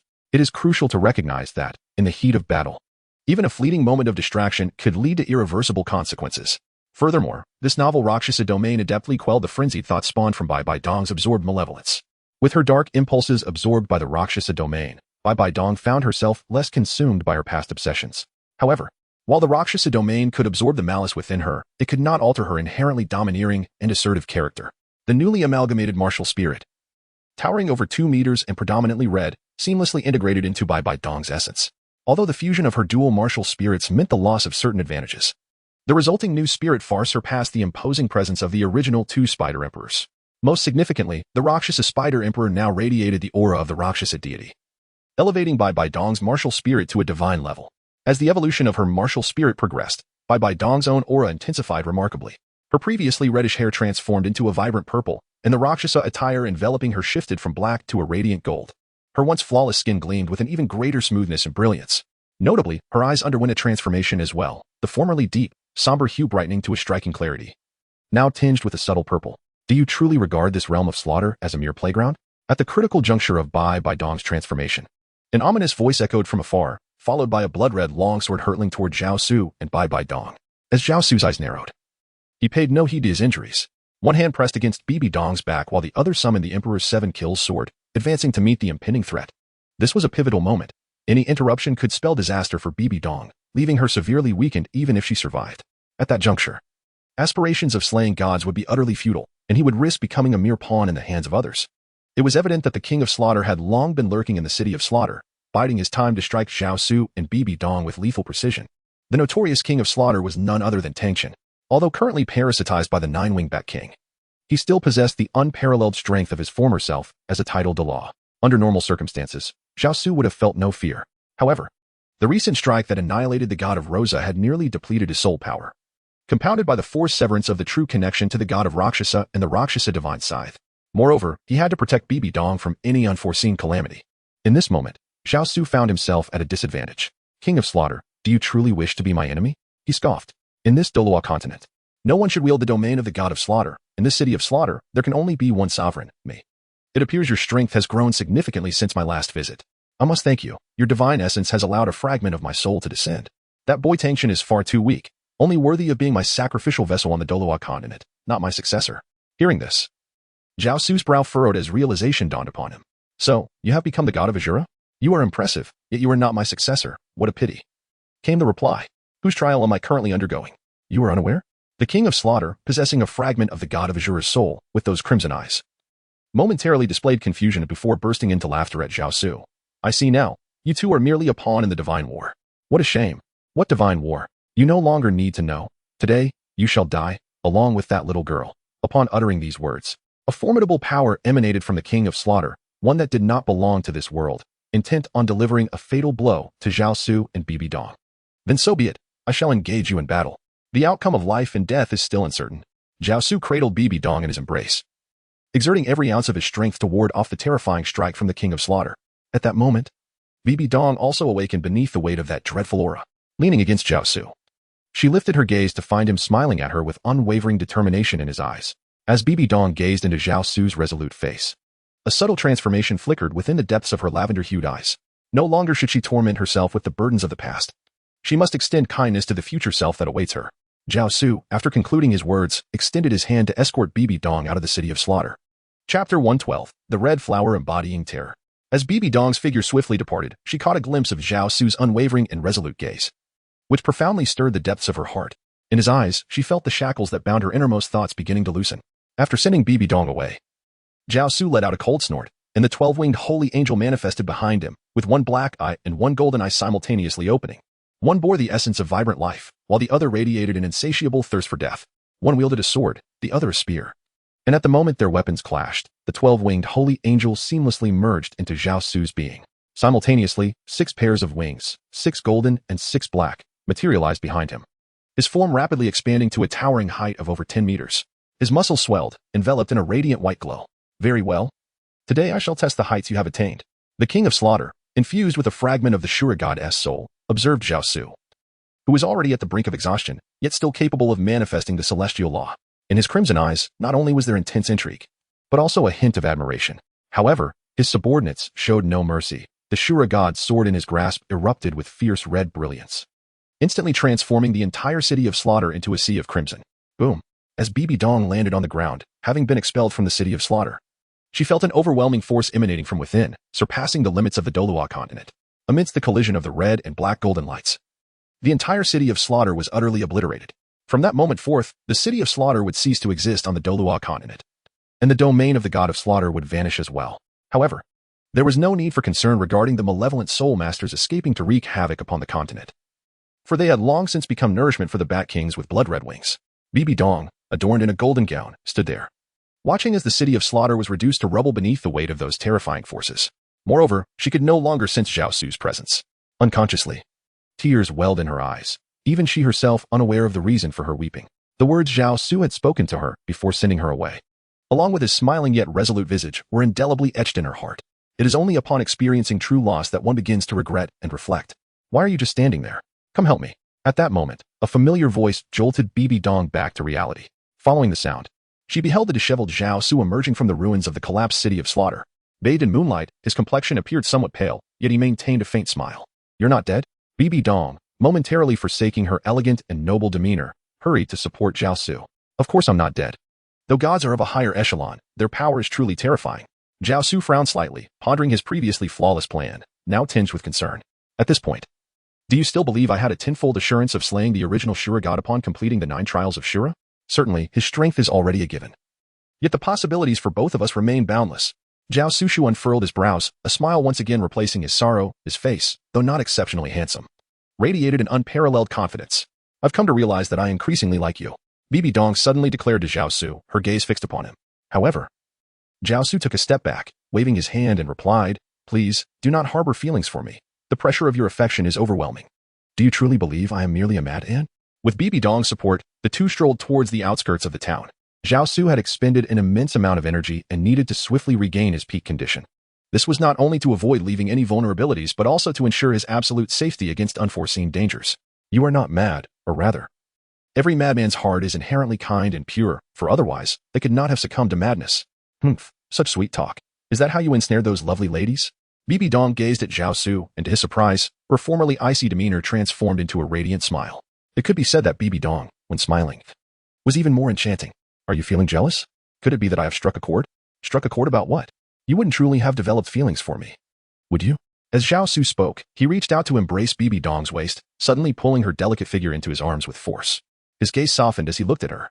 For a moment, Bibi Dong was taken aback, rendered speechless by Zhao Su's actions and words, failing to react at all. Ahem. After a brief pause of several seconds, she finally regained her composure. Pushing Zhao Su away and her expression turning cold once more, "Do not attempt to deceive me as you would a naive girl. I am not so easily fooled." With that, Bibi Dong disregarded Zhao Su entirely and swiftly departed. Observing her nearly flawless silhouette as she walked away, a smile crept onto Zhao Su's lips, leaving one to wonder what thoughts occupied his mind, before he too set off in pursuit. The following day, not far from the town leading into the city of slaughter, within the sacred city of the Spirit Hall, a new chapter awaited. Zhao Su sat cross-legged on the bed within the confines of his room, his complexion having returned to normal. His injuries had largely healed. Yet, the haunting words spoken by the Shura God during the cataclysmic destruction of the City of Carnage lingered in his mind. Perhaps this was the reason he had survived. Do not trust any deity unless you possess the means to directly usurp their power. Otherwise, refrain from inheriting any divine position. After uttering these words, the Shura God had summoned a terrifying surge of crimson divine energy, coalescing into a blood-red blossom that embedded itself within Zhao Su's being. This vivid crimson flower bore no resemblance to any flora known on the continent, consisting of 9 petals, each intricately inscribed with an ancient glyph. Zhao Su was certain that even the system could not detect this enigmatic red blossom within him. Among the 9 ancient characters on the flower, there seemed to be the genesis of something dreadfully potent. The divine essences of the bone dragon and the Kuei dragon, which resided within the golden pool, appeared to sense this ominous aura. They coiled at the bottom of the golden pool, absorbing its divine consciousness to augment their own souls. Suddenly, a series of knocks at the door jolted Zhao Su from his reverie. "Come in." Zhao Su took a deep breath, suppressing the tumultuous emotions swirling within him, and once again donned a faint smile as if nothing had transpired. Chapter 113, The Coexisting Twin Martial Souls Creek. As the door swung open, a stunning figure entered the room, gracefully bearing a platter of food. It was Bibi Dong. After a night of recuperation, the formidable aura she once exuded had softened considerably. Though her countenance remained expressionless, it was no longer as frigid as before. "Are you feeling all right?" Bibi Dong inquired, placing the food upon the table and gazing at Zhao Su, who was seated cross-legged on the bed. "I am fine now," he replied. "Though I have yet to fully regain my peak condition, I am capable of ensuring my own safety." Zhao Su rose from the bed and approached the table, taking a seat beside it. Gazing at the several steamed buns and the 3 dishes accompanied by an egg soup, Zhao Su felt a genuine pang of hunger and, without any pretense of modesty, began to devour the meal voraciously.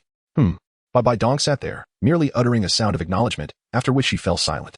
As Zhao Su indulged in his meal, he mumbled to Bibi Dong, "You have come to see me so early. Surely it cannot be merely to deliver my food?" "Of course not. We shall speak once you have finished your meal." "That is a relief." After a short while, having satisfied his hunger and thirst, Zhao Su rose, stretching languidly before continuing. "Now, what is it that you wish to discuss?" "Yesterday, after the Rakshasa demon scythe absorbed the Death Spider King and the Soul-Eating Spider King, it merged into a new Spider King. I have a lingering sense that something is amiss," Bibi Dong declared, summoning her new martial spirit. Behind her, a colossal spider apparition, clad in a deep crimson hue and possessing 8 legs, materialized. Upon the blood-red Rakshasa Spider King lingered 6 soul rings, all of which gleamed a vibrant red and were of the 100,000-year variety. 600,000-year soul rings? Indeed. And have you not observed that these 6 soul rings are affixed to the Rakshasa Spider King rather than to me? That is indeed rather peculiar, Zhao Su remarked, furrowing his brow. "Could you demonstrate your soul skills?" "I have tried, but I am utterly unable to unleash any soul skills." "What?" Zhao Su was taken aback. If what Bibi Dong claimed were indeed true, then no matter how formidable the aura emitted by the Rakshasa martial soul, it would merely be a fade, impressive in appearance yet devoid of substance. The additional 200,000-year soul rings, if my conjecture is correct, must have resulted from the amalgamation of the soul rings originally belonging to my martial soul. While this detail may be insignificant, what truly matters is the absence of soul skills. That seems rather implausible, does it not? Zhao Su spoke as he reached out to grasp Bibi Dong's hand, channeling his formidable spiritual energy into her being. However, in the end, Zhao Su was unable to perceive any anomalies. Her immense soul power, augmented by the absorption of the Rakshasa divine armor and the Rakshasa demon scythe, rendered Bibi Dong's mental prowess extraordinarily fearsome. What of your Rakshasa divine armor and Rakshasa demon scythe? Suddenly, Zhao Su had a revelation and inquired of Bibi Dong. This marks the second peculiar occurrence. Bibi Dong sighed. I can sense the Rakshasa divine armor and the Rakshasa magic scythe within me, yet I am utterly unable to summon them. A smile spread across Zhao Su's face as he said, I understand now. You are not merely a single martial soul. You still possess a dual martial soul. What do you mean? Bibi Dong, contemplating Zhao Su's words, felt a tinge of disbelief. Indeed, Zhao Su affirmed, the Rakshasa divine armor, along with the Rakshasa magic scythe, has become your new second martial soul. Zhao Su spoke as he retrieved several black spirit stones from the jade pendant at his waist, placing them into Bibi Dong's hands. As the black spirit stones emitted golden specks of light that cascaded upon Bibi Dong, a brilliant red radiance surged within her, exuding an overwhelming aura of murderous intent.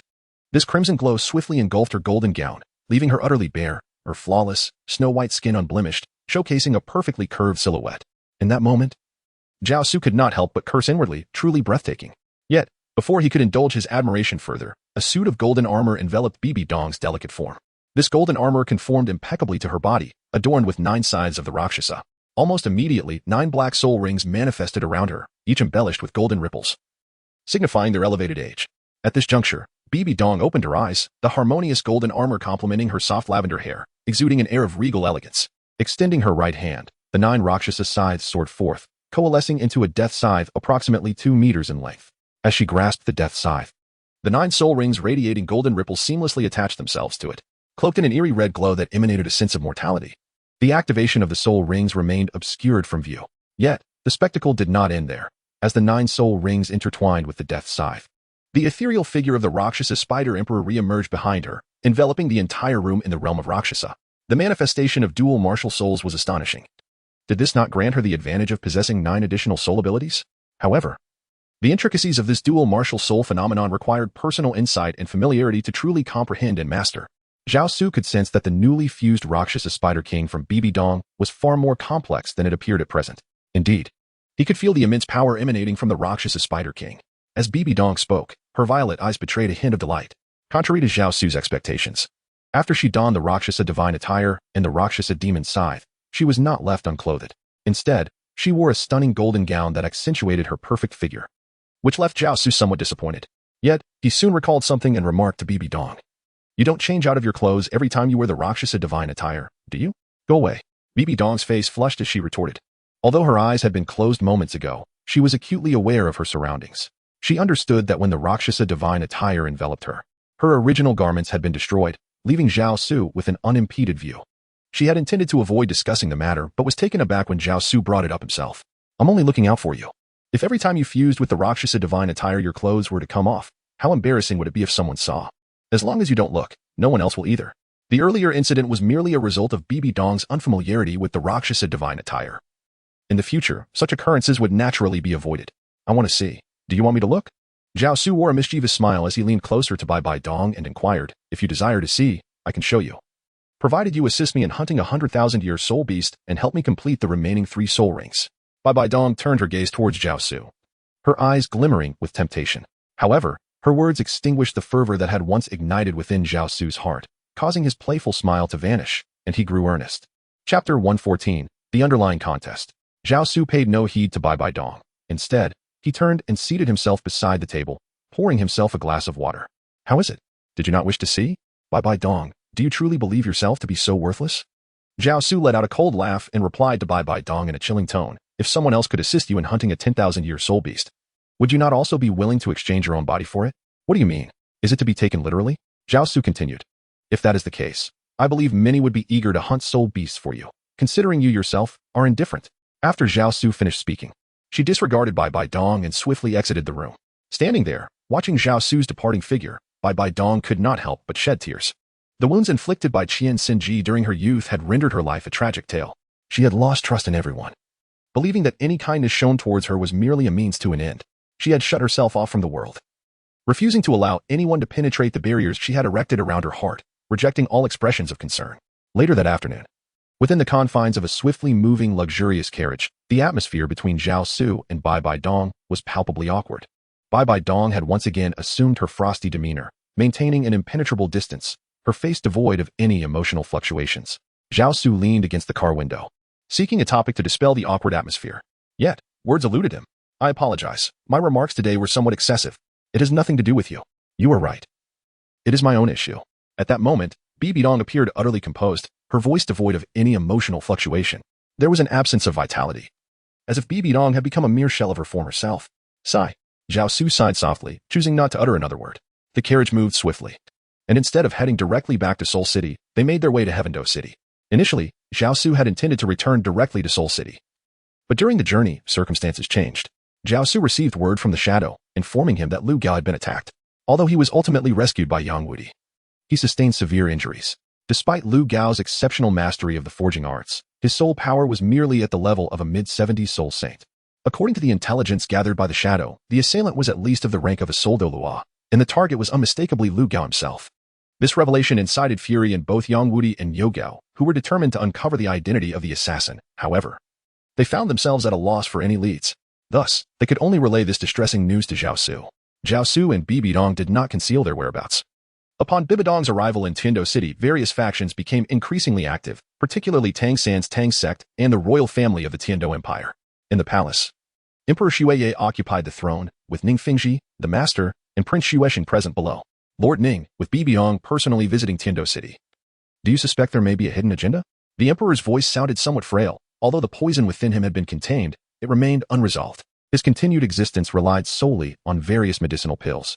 Aware of this, Emperor Xuye had begun to train Xue Bong as a worthy successor. It is unlikely. As a dignified pope, even if there were a conspiracy, she would not reveal herself. Now is not the time for open conflict. The Holy Angel Chamber of Commerce was attacked last night, and Vice President Lu Gao is gravely injured. I believe this incident is related. The master inquired. Are you suggesting that the individuals behind the Holy Angel Chamber are connected to Bibi Dong? Not Bibi Dong, but Zhao Su, who is also affiliated with the Spirit Hall. At that moment, Tang San's voice echoed from outside, and upon entering the hall, he bowed to Emperor Xueye, saying, I pay my respects to your majesty. No need for formalities. Please take a seat. The emperor instructed a nearby eunuch. Does Lord Tang have any knowledge of Zhao Su? Our understanding of him is woefully inadequate. We only know he possesses 3 life spirits and hails from the Spirit Hall, with no further clues available. Tang San